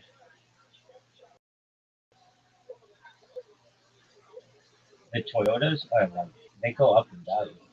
At one point, the Honda, um, maybe it was a Toyota Tacoma, when you bought it um, right off the line for the next like 3 or 4 years, it went up in value, something like that. It was like unprecedented in the car market, but because so many people were thrilled with its reliability and um, so okay, so you would want what is your daily driver? You would well, you were saying like a daily driver. You'd want well, I know you said a Sprinter van, but that was like The like practical car like that I would buy in real life that I want is like like one of like those camper vans, like a Sprinter or Ford Transit, so that I can like drive around the country and paint murals. That's your goal. When I around. when I become a trillionaire and I give you all the money that you ever need, that's what you're gonna do. Is you're just gonna drive around and do murals, right? Yeah. I mean, don't necessarily need $1 trillion to do that. No, I said when I'm a trillionaire, dog. Oh, I'm gonna be a Then trillionaire you're first, and then trillionaire. everybody else becomes trillionaires. But that's how it's got to go down. Okay, so Okay. but that's your For an actual like 6 car to just drive around, I want a Porsche Taycan. Because they're like just very sleek and they have like 1,000 horsepower and they seem like pretty good deal for the money. Or just Porsches in general are just kind of luxury cars without going into like Ferrari and Lamborghinis. yeah, it's like the low So- end of a supercar. Basically, it's close. And it's only gone up in value and like prestige in the last like 15 years. Um, that guy who owned that startup, he was obsessed with Porsches, and he had like a mini car museum in his office, and he had this really old Porsche. I don't know, from like 1960s or something, and it was beige, and I don't know how he had this thing like it was like a car museum, but it was you could walk really close to the cars. I mean, you could like go up and touch them and everything. And I forget what I was wearing, um, but it had something metal on it. Forget what it was. And I accidentally scratched this car, and I didn't, I didn't know if I scratched it, but when I looked, it looked like I had scratched it. No one ever found out, but it was like It was the vintage Porsche they scratched. yeah, and but I'm trying to think like I didn't ever wear like jeans with rivets or anything. I was always in a suit and tie, and so I want to think maybe it was my watch or something like that that nicked it or something, but um, and I wasn't reaching for it. I was just walking past it, and it's like I don't know. I just always felt like um, that I just it got me to think. Like I remember um, this guy really liked Porsches. His wife had a Porsche Cayenne, white one, and he had a bunch of Porsches, and he um, oh I know he one time wanted to drive me in it, and um, I had somewhere I had to go, and he's like, "Come on, I just want you to we'll go around the block." I'm like, "Just bring it some other time. I gotta go," and where our office was, there like there weren't standard curbs. The curb was maybe like 1 foot high, and um, and he like opened the door or something like the passenger door to try to get me to get in, and it just like scratched the bottom of the door, and I was just like, yeesh, like you have to be really careful about that. In those really, it's like a really low car, and I don't know those kind of like novelty vehicles. I just kind of thought it was. Was he pissed that he scratched it, No, trying to help get you to get in? no, he had his own body shop, so he just could have to pick it up Oh right. and repaint it, and that's why I didn't feel too badly about his like anything about his cars. Like all the cars that he had, I knew that they were um, at one time um, they were all every single one of them was except for maybe his wife's car, um, a um, what do you call it? Salvage title. So it was like I don't mean to say like it was useless. Not collector's condition. Yeah, exactly. But he had some really sweet vehicles that like if you like he would really like a TV show growing up. He liked Beverly Hills 90210, and because he was like a little older than I was. That was like a grown up show for my generation, but he was a little older than I was, and he was like, "Oh, like you gotta check out this car," and I'm like, "Okay." And so I go and I look, and he's like, "You know where that's from?" And I'm like, "I mean, it looks like a just like a Jeep, like it's a Jeep, right?" And he's like, "Yeah, but it's from it's the same kind they had in Beverly Hills 90210." I'm like, "Dude, that show is like 30 years old. Like, uh, how do you expect me to know that?" He's like, "You didn't watch Beverly Hills 90210?" I'm like, "I was 7." No, I didn't. Like, he's like, "Oh yeah, I always forget like um that we weren't the same age." But he had that. He had this really nice old Cadillac that I liked a lot. It was like a Men in Black car, like really old from the 1960s.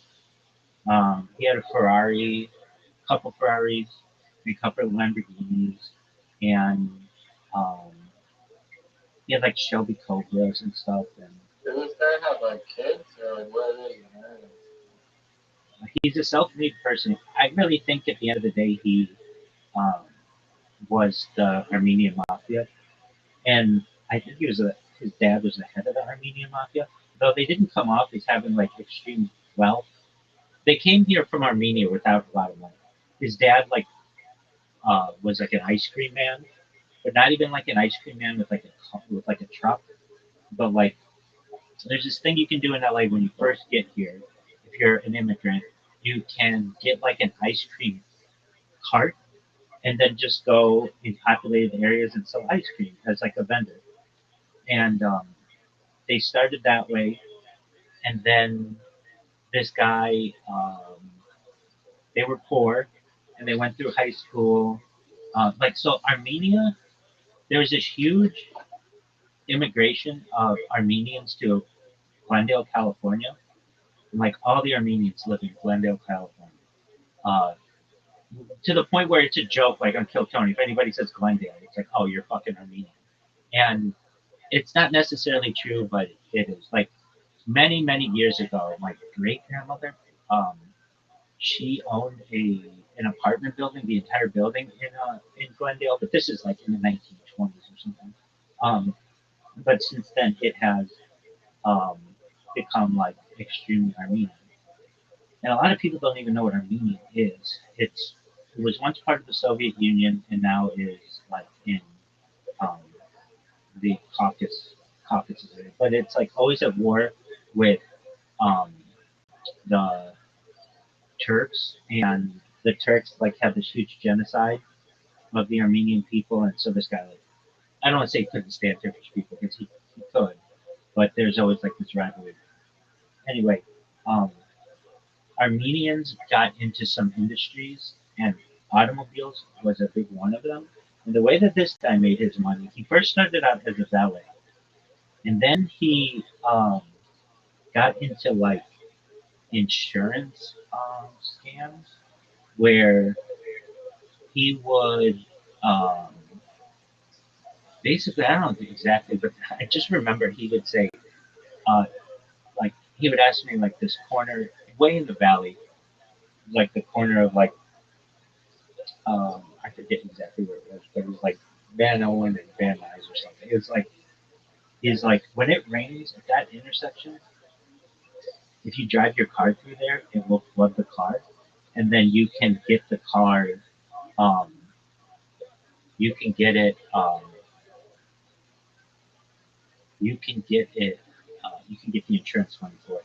So if anybody was ever any of his friends, like here's another huge stereotype of Armenian people: they all drive white BMWs, and it kind of is a stereotype. Like everybody in Glendale is Armenian, drives white BMWs, smells like a ton of cologne. All the women want to look like the Kardashians. All the men look like Persian, um, like gangsters, kind of like The Godfathers. yeah, kind of. And But I really like Armenian people. So for anybody who's watching this, love us because that means what's up in fucking Armenian.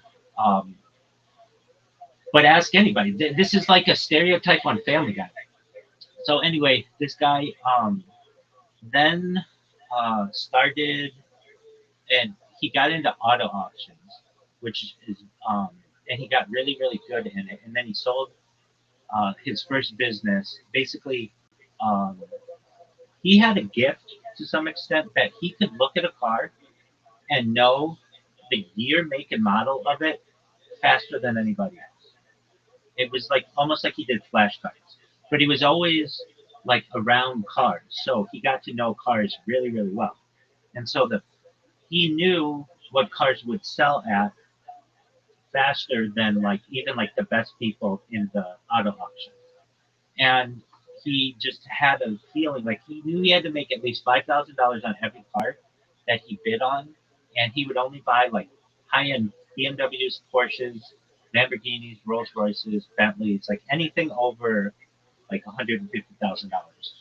And then what he would do, he'd buy it, he'd put a little bit of body work into it, and then he'd sell it to Dubai or sell it to Shanghai or sell it somewhere overseas where it could be purchased and um, it could be it wouldn't have a salvage title. Like in the United States, it has a salvage title. So once he started doing that, he got a lot of money, and he ended up having to put it in places. And so he started buying real estate. And he started buying real estate in like downtown LA and buying these warehouses. But he said every time somebody would have a warehouse that was like of adequate size, they would always he would always notice the power bill would go up, and he would notice it was always a like a place where they were making like growing wheat, and he didn't want that. And then he then went into like high end um, luxury properties. He bought a beach house in like he would call it Malibu. It's not Malibu. It's Oxnard. There's a huge difference, but he would call it that. He bought, and then he did this off. He did this off like his life could have been a movie, like just what he would do. He then bought a. He started building this house in Glendale. He bought all this property, and he was building like a massive house. How big? Um, it was maybe the biggest house in Glendale, California. Like maybe it was huge, and he was building it, and um, the pandemic hit, and or maybe it was a little before the pandemic, but basically he would spend like 2 days building the house, overseeing the general contractor and stuff, and like putting like really specific of what kind of countertops he wanted and all this other stuff. And then he would spend 1 day at the auto auction and at our business, and then the rest of the time he was always traveling. Like he would go fly fishing in Northern California, or he would go to Las Vegas, which is where he ended up getting murdered. And he just was like just a really interesting person. Um, and so you ask, how did he get his money? He was self-made, um, and I'm not saying it was always on the up and up, but then he would get jealous of like there's like one Armenian. He would always call the Kardashians his cousins, and there was which were they really related? No, I don't think so. He would just say that those are my cousins. And you asked him. No, that's the thing. He did not. I knew more famous people than he knew. And I mean, I don't even know that many, but it would be like um, since he wasn't from the United States, he came here when he was 8. A lot of American culture was lost on him, and so he depended on me because you know I know Hollywood pretty well, and I know American culture extremely well, and just overall, like I'm not saying I know every movie by any means or every actor or actress, but I know Americana very well, and because I'm American, and so it's just kind of ingrained in me. So like there would be like songs and things like that he wouldn't know, but I would know, or a movie or something. He was really into movie stuff. He built an entire like theater just to watch movies. Anyway, he was just a guy who could never get enough. Excess was just always a thing.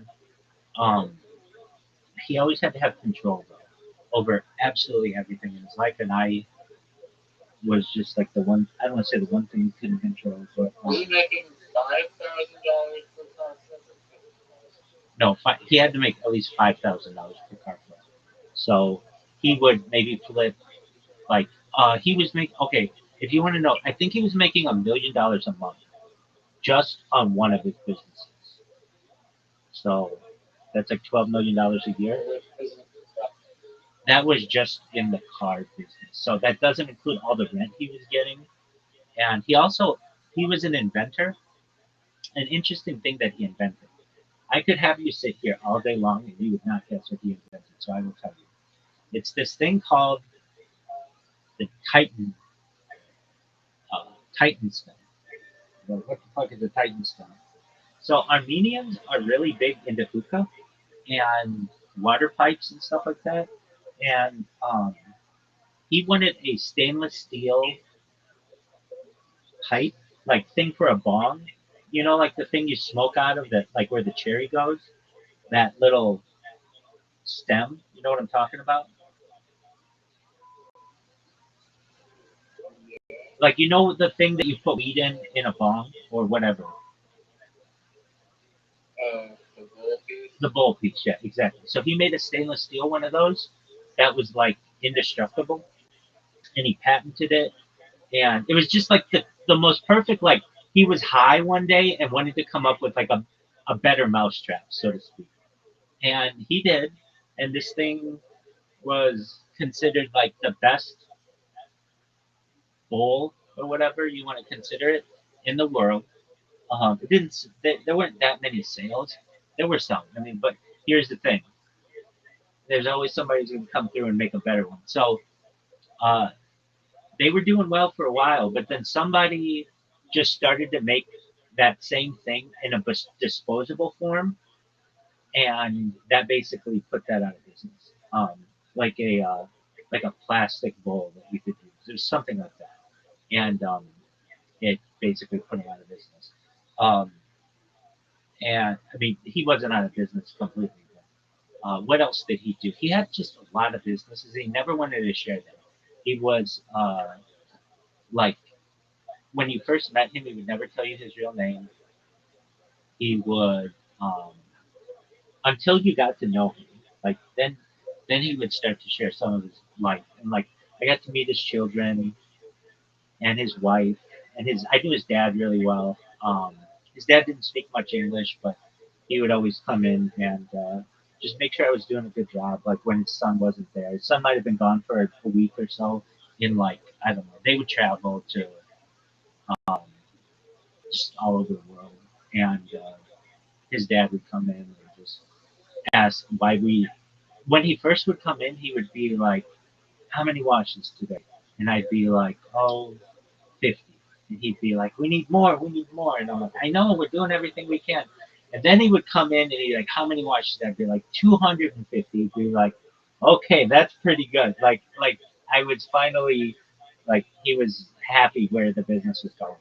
Um, and I, I met his cousin, I met his brother. He like slowly would let me into the closeness of his family. In fact, one time he saw me really dressed up. I would dress up, but like this one time in particular, he's like, "I would let you date my dog. I would let you date my sister." And I was like, that was the highest compliment he was going to bestow upon me because he was just like he would never say something like that, but he did. Um, and it's just a really interesting person, and I think about him a lot, and wish he didn't die. Obviously, I think about that business a lot because it was a lot of fun and it was a really good idea. And he taught me a lot about startup, the grind, the business aspect of uh, advertising. We went into this. He's the person who taught me about SEO. I mean, not he. I remember it was like my fourth day at this business, and they were like, the SEO guys coming, and I'm like, what are you saying? SEO? What is that? And they're like, oh. And he's like, what does it stand for? And they're like, search engine optimization. I'm like, oh, ranking highly in Google? And they're like, yeah. And I'm like, oh, okay, cool. And that guy came, he was from Sri Lanka. And it was not that first meeting that I had with him, but maybe like the third or fourth, that he's like, data is the number 2 resource in the entire world. Water is the only thing that's more valuable. And I was like, that like changed my life, like just hearing that. And then it would turn out like very soon thereafter, data would overtake now well, water and petroleum as Earth's number 1 resource. And I say that all the time. So with that being said, like that um, I really wanted like when I was there, I was 30. I just turned 30, and he was 36. So we were both pretty young entrepreneurs with this like multi-million-dollar idea and business that we were rolling together. And do I think if that law hadn't changed, I would still be there? There's a chance of that. There's a chance. So, with that, Karen time, are you ready? Yeah, that's fine.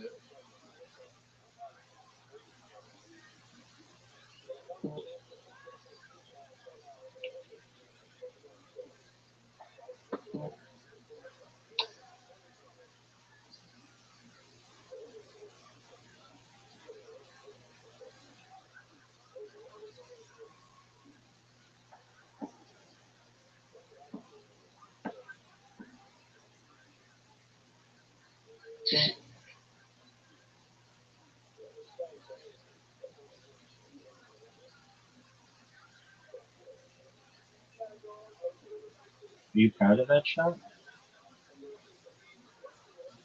Dude, was one of the greatest you, breaks we've ever seen. you've left me with nothing.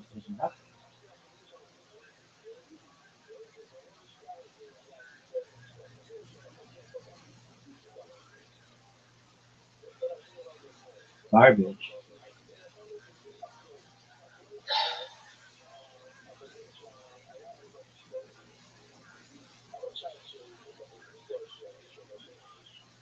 Oh no.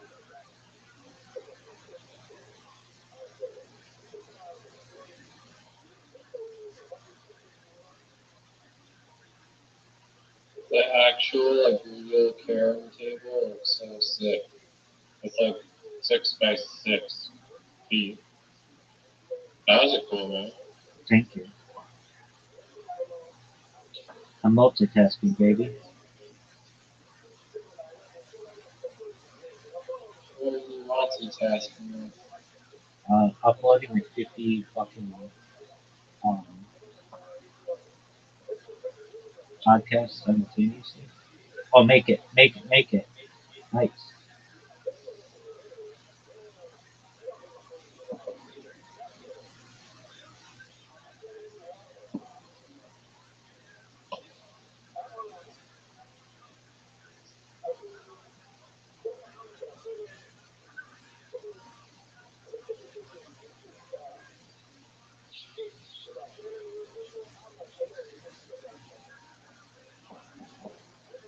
That's the shot. Oh, that would have been a baller. Makes it easy here, though.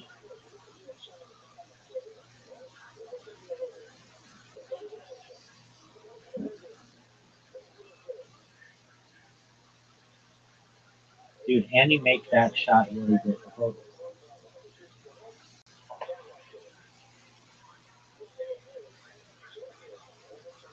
Hit at least one of my things.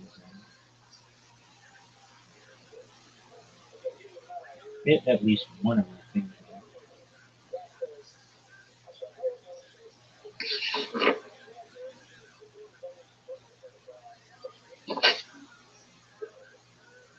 Well, you're welcome. Thank you.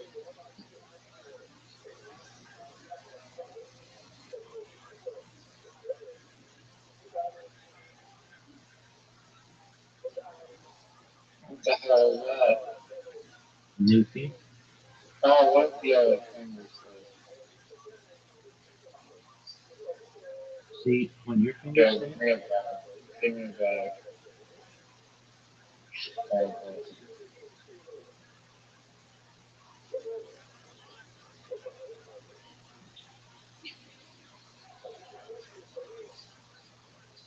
Oh, you got the red one now. That should not count. That's fucking. That's the legitimate strategy. Dude, that's iCarly. I don't want to hear it. It's iCar. If it's iCarly, Oh, I'm gonna call it out as iCarly. I missed the position.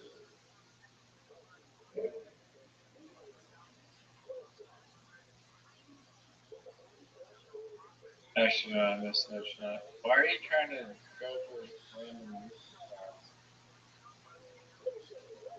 You give up already? What are you gonna do here? That's not in. That sucks. That's terrible. Oh, you're going for the red one? That was garbage.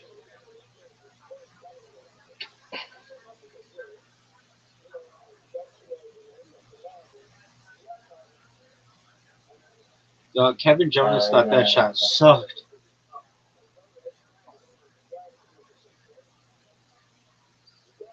Yeah, I'm trying.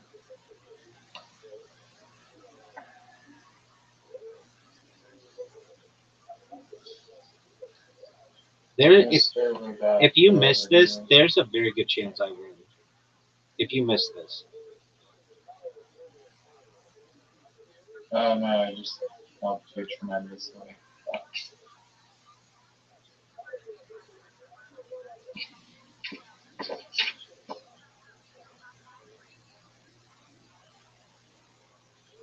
These are like the 6 easiest shots ever.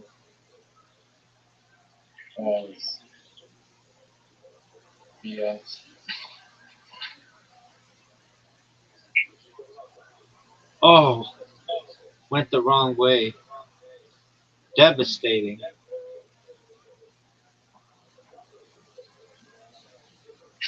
There you go. Devastating. Easy. Yeah, well, F off, dog. I'm busy. I'm fucking multitasking like a G. Okay, just one moment. I'm here. Um,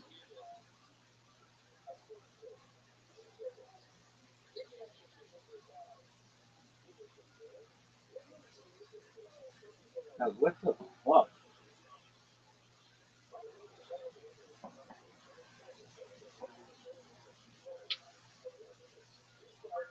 All right, why don't you call Zoo?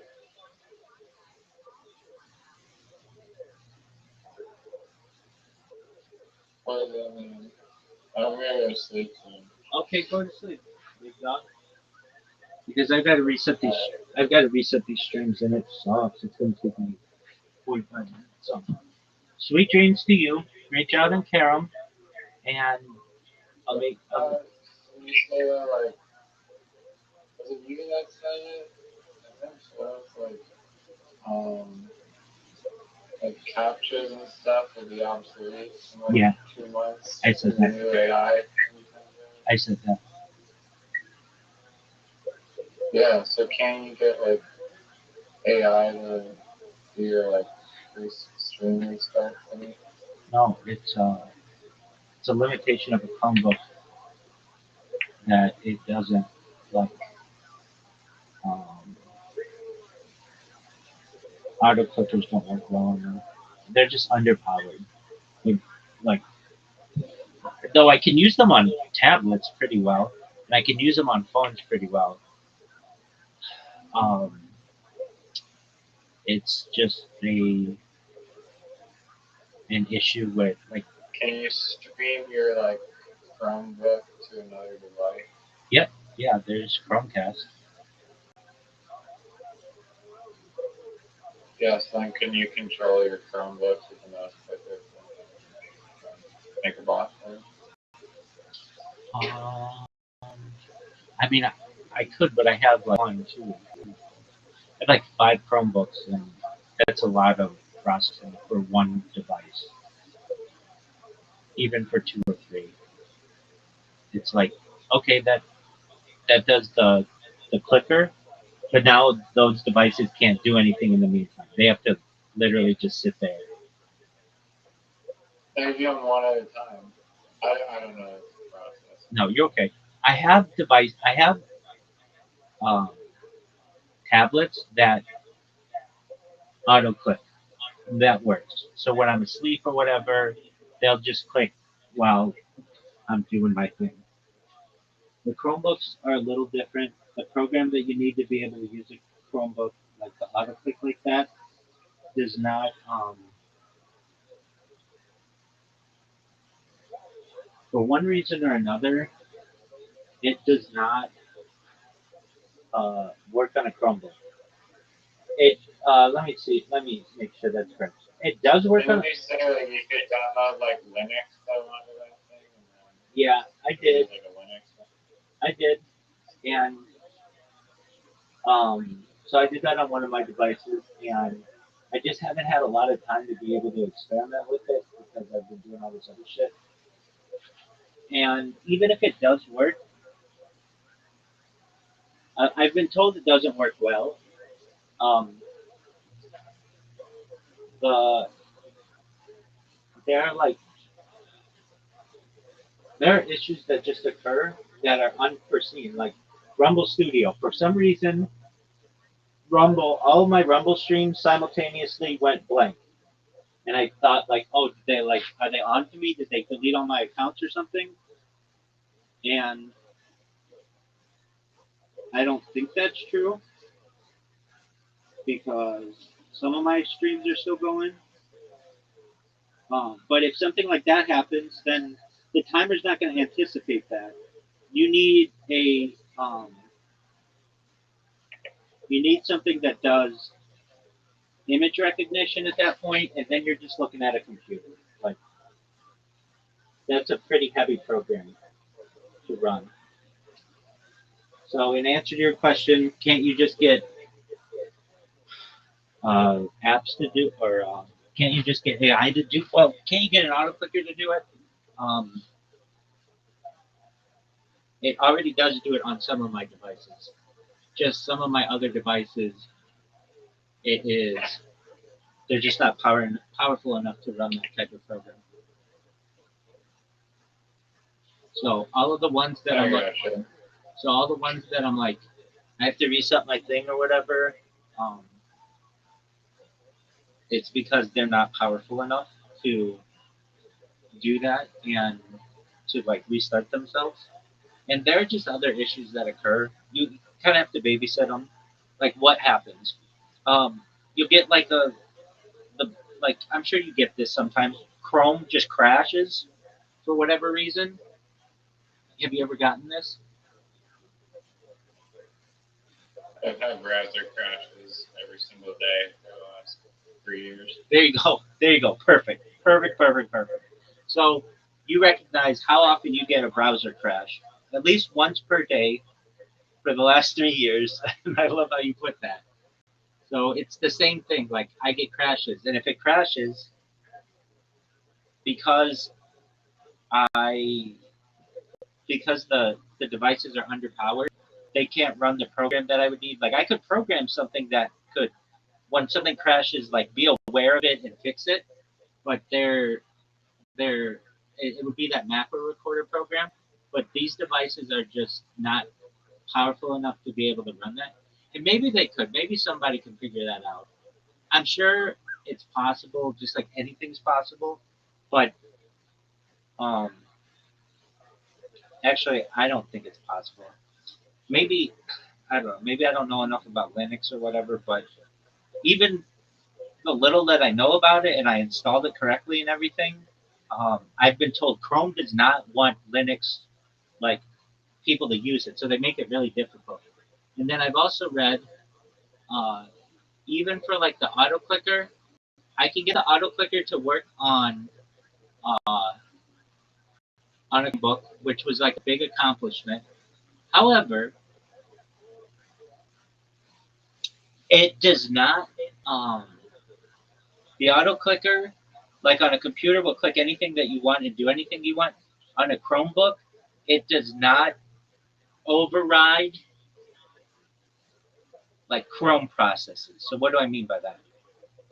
Like it will click things on the browser, but it will not like close the app and reopen the app. And that's usually what you need for an auto clicker. Like there's a state you have like a little bit of experience with the auto clicker, so there's a state that like you need the auto clicker to start on to work unless it's going to use image recognition. So it needs to basically start in the same position every single time. So it's really good for the auto clicker to be able to close the app and reopen it so that it opens on the same page every single time. Otherwise, uh, like it might not be on the right page, or it might there might be a timer that's off. Long story short, it works on a tablet. I can get it to work on a tablet, but the Chromebooks themselves, just it's a limitation. And I have 5 of them, and they take me a while.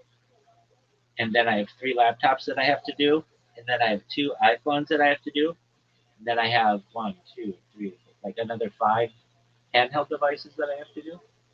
And there's another thing. I'm sure you get this too. When you click something on a device, usually with an iPhone and stuff, it works immediately. But some like older devices, you have to click it a few times, or like it doesn't always take. And then I have an issue with iPhones as well. This is just like an issue with the Twitter app, that the app will just crash on me. Sometimes right when I first start, for whatever reason, it's just like an app glitch. So I have to avoid those things. Very long story short, um, don't you? I mean, I'm sure you're aware of this. If I could automate this with as much as I automate everything, I would have done it by now. I would have done it by now. But even like this, Hardware not doing it. yeah, even this device that I'm like talking to you on right now. Um, imagine Is if, that a Chromebook? yeah, imagine like I'm talking to you, and then it's gonna like automatically close something and reopen it and do all kinds of other stuff, and it's like, no, I'm talking to him. I don't want you to do that at this point, or whatever. So it is just kind of a manual thing. Fail to stop stream egress. Dude, that's another thing when I go viral, you have to use English. You can't say failed to stop stream egress. What the fuck does that mean? What is that? I'm asking. Failed to. I know that it means that I can't stop the stream, but like an egress, like an egress is like usually something between, at least in property law, like 2 places. Um, and also people are going to have to say why something, like why isn't it working? Not just that it isn't working, but why can't it stop the egress or whatever the fuck that means? No. Okay. Um. The, Hold on. You need to be before you go. You need to be updated on the fighter and the kid. nah. Oh, for sure, I dog. need to guys. Dog, I need to guys. I have to say I really enjoyed when we would watch documentaries. I know you don't want to, but I miss those times. Those were great. I mean, if you have any good documentaries that you're down to watch, Yeah, I have a biopic. It's called Michael. Oh wait. that is not a documentary. Okay. Why don't you think it's a But documentary? I think you're down to watch that. You can watch that. Uh, That's understandable. okay, so you have to know this because this is deep lore. Let me just ask if you could answer this. Okay, so many years ago, like maybe 10, no, 7 or 8 years ago, something like that, the Fighter and the Kid put out something called the Fighter and the Kid 3D. Okay, are you following me? This won't be long. Okay, now, Well, I have to take the dog outside so we have a little time. That okay, was just absolute nonsense. Okay, so if I were to tell you like, hey, you're gonna make a movie and it's called "I'm Taking Yellow Out to Go to the Bathroom" 3D, what would be something that you would expect to be a part of this movie?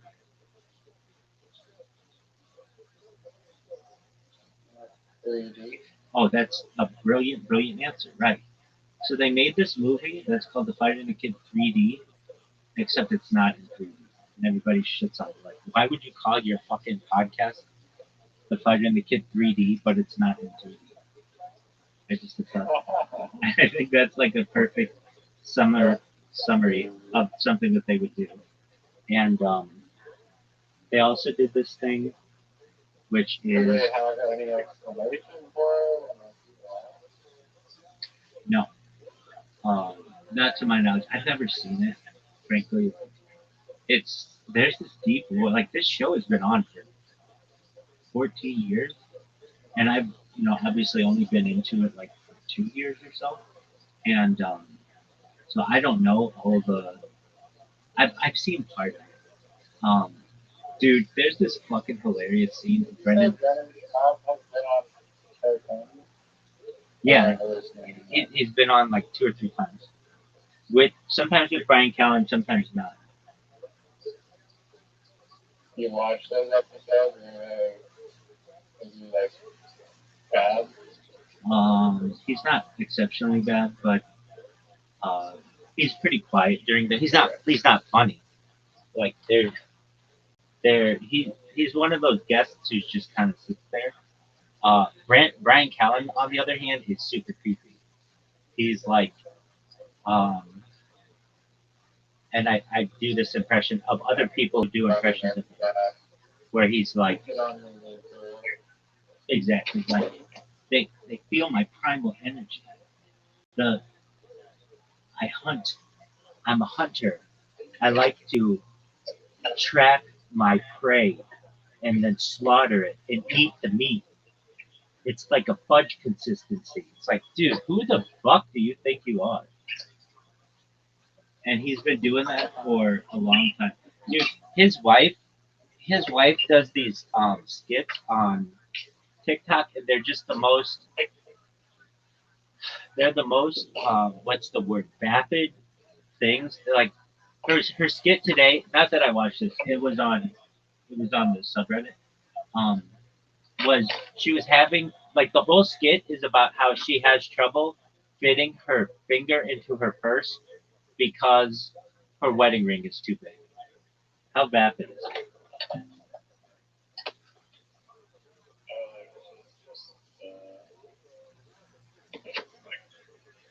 Opulence oriented. Oh, completely.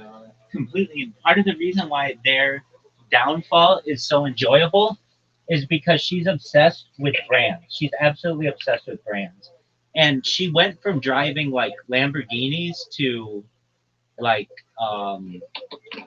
then Land Rovers and now I don't know, something else. And they went from like being able to afford, like a beautiful house in Los Angeles to moving to Austin to moving into a house that they can't afford either, and now they're having to move again, and just everything is like a downgrade. And yet no, that's Brian Callen's wife. So no. Brendan Schaub's wife is the one who's vapid with the ring. Brian Callen's wife is never wants to be on camera with him, basically. Like I've never seen her. Maybe I've seen like one picture of her or something, but like in comparison, she's not. She wants to stay behind the scenes, as does his ex-wife. They don't want to be in the spotlight. I think they find it embarrassing. Well, the one girl finds it embarrassing because he was cheating on her with all these other women. And when it came out, and he has 4 rape accusations. I didn't know that. I thought it was only 3. Perhaps it's 4. I don't know. Any more than 0 is an issue. So, and he, um, what else about him? He, he's just like not necessarily a good dude, and he wants to be like friends with his son. Uh, Not really a father to his son. So his son doesn't really respect him that much. So his son is like 14 or something, eighth grade, and will call his dad and be like, "Hey, Dad, what's what's a rusty trombone?" And his dad will be like, "Oh, you really want to know?" Like this is not a conversation that you have with your dad. It'd be like, "Well, it's like when you're eating the butt from behind and you start like, and the girl's like jerking off the guy, and then like they're not having this conversation in person. They're having it because the son lives in Santa Monica in LA, and Brian is in Austin, and the son is recording all of this, or like has all his buddies around, and they're just making fun of him. Like they show no respect to him. And Well, they're the one asking the question. How is that? I was just answering the question they asked. Even a troll. well, because they think it's funny. Like, hey, let's get your dad to answer um, like what we find to be like funny questions that are sexually promiscuous, I guess. But how is that a good troll? It's like barely a troll. Yeah, I mean, how old are these kids? 14. 14. Like 11? No, 14. And they're just like, I don't know. It's just not something that I think I would ever discuss. Like, you're old enough, you can figure out how to use the internet. Like to look up something like that. And then it would hurt me as a father if I knew you were, um, if I knew you were showing this to your friends. Like that would be um, you would be like violating our relationship. You mean to tell me that you were were streaming this or you were recording this? Like I'm an actor. My career depends on us like being successful. And like, if that got out, um, it just would cause issues. So I don't know. It's No one cares about Brian Callen. So. right. And the fighter and the kid, everybody says it's gonna end soon. If it is, I'm sure you'll be the biggest fan. Actually, you enjoy it more than Zoot does. Zoot hates when I talk about it so much. And dude, they have this guy on Kill Tony. I know these are the only things they talk about, but they're of interest to me. They have this guy on Kill Tony on Monday night. Nobody knows who these guests were, and this guy I felt was such a dick to this one guy. This one guy goes up and gives his stand-up comedy and whatever, and um he I can't believe I'm talking about this. He gives his like spiel or whatever, and then they go to the panel, and one of the panel guests is like, "You're just not funny," and I can't believe you would come up and do this, like just not cool or something like that, and totally fucking derailed the guy, who I thought was actually pretty funny. And the people in the Kill Tony subreddit thought it was funny too, and they're like, whatever person that guy was, he's a dick. And I just wanted to say that. With that being said, have you been in the William Montgomery? Um, have you been in the William Montgomery subreddit recently? Did you hear about his new sponsorship? Everybody knows about it. No, I'm being serious. Did you hear about his new sponsor? Everybody knows about it, dog. What is it? His new sponsor is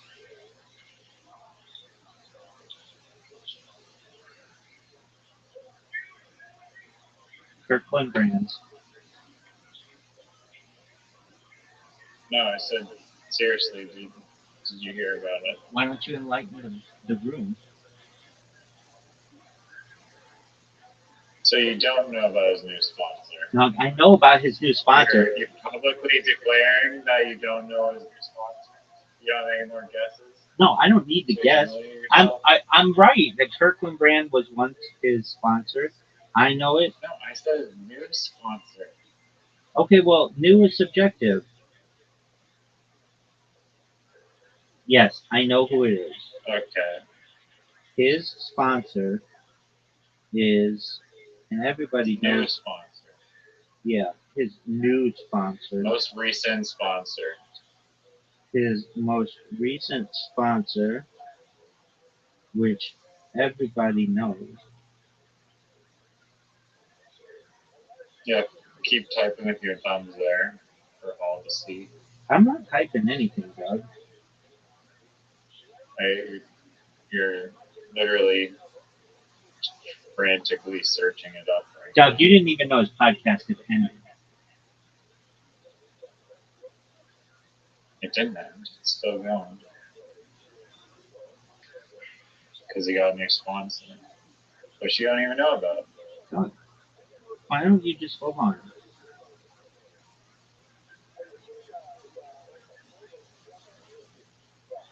You didn't even see his Instagram post. I'm on Instagram right now.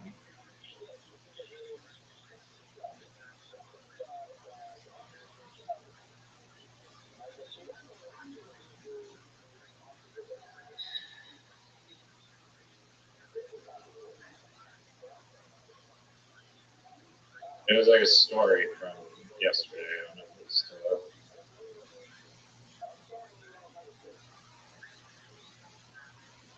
Okay, what do you think it is? You tell me. Okay, well, why don't you give me a clue? They have like snorkels. They sell snorkels and stuff. He got a sponsorship for a snorkel company. Yeah, there's like boxes with like snorkels and stuff. There are boxes with snorkels and stuff. Yeah. Dude, are you sure that it's a real company? You didn't hear about this? Nobody heard about this, Don. Dude. This car company called Grenadier. You punk. They're saving the William Montgomery show. Dog, I knew I was fucking. I had my finger on the pulse of that. And so it is over.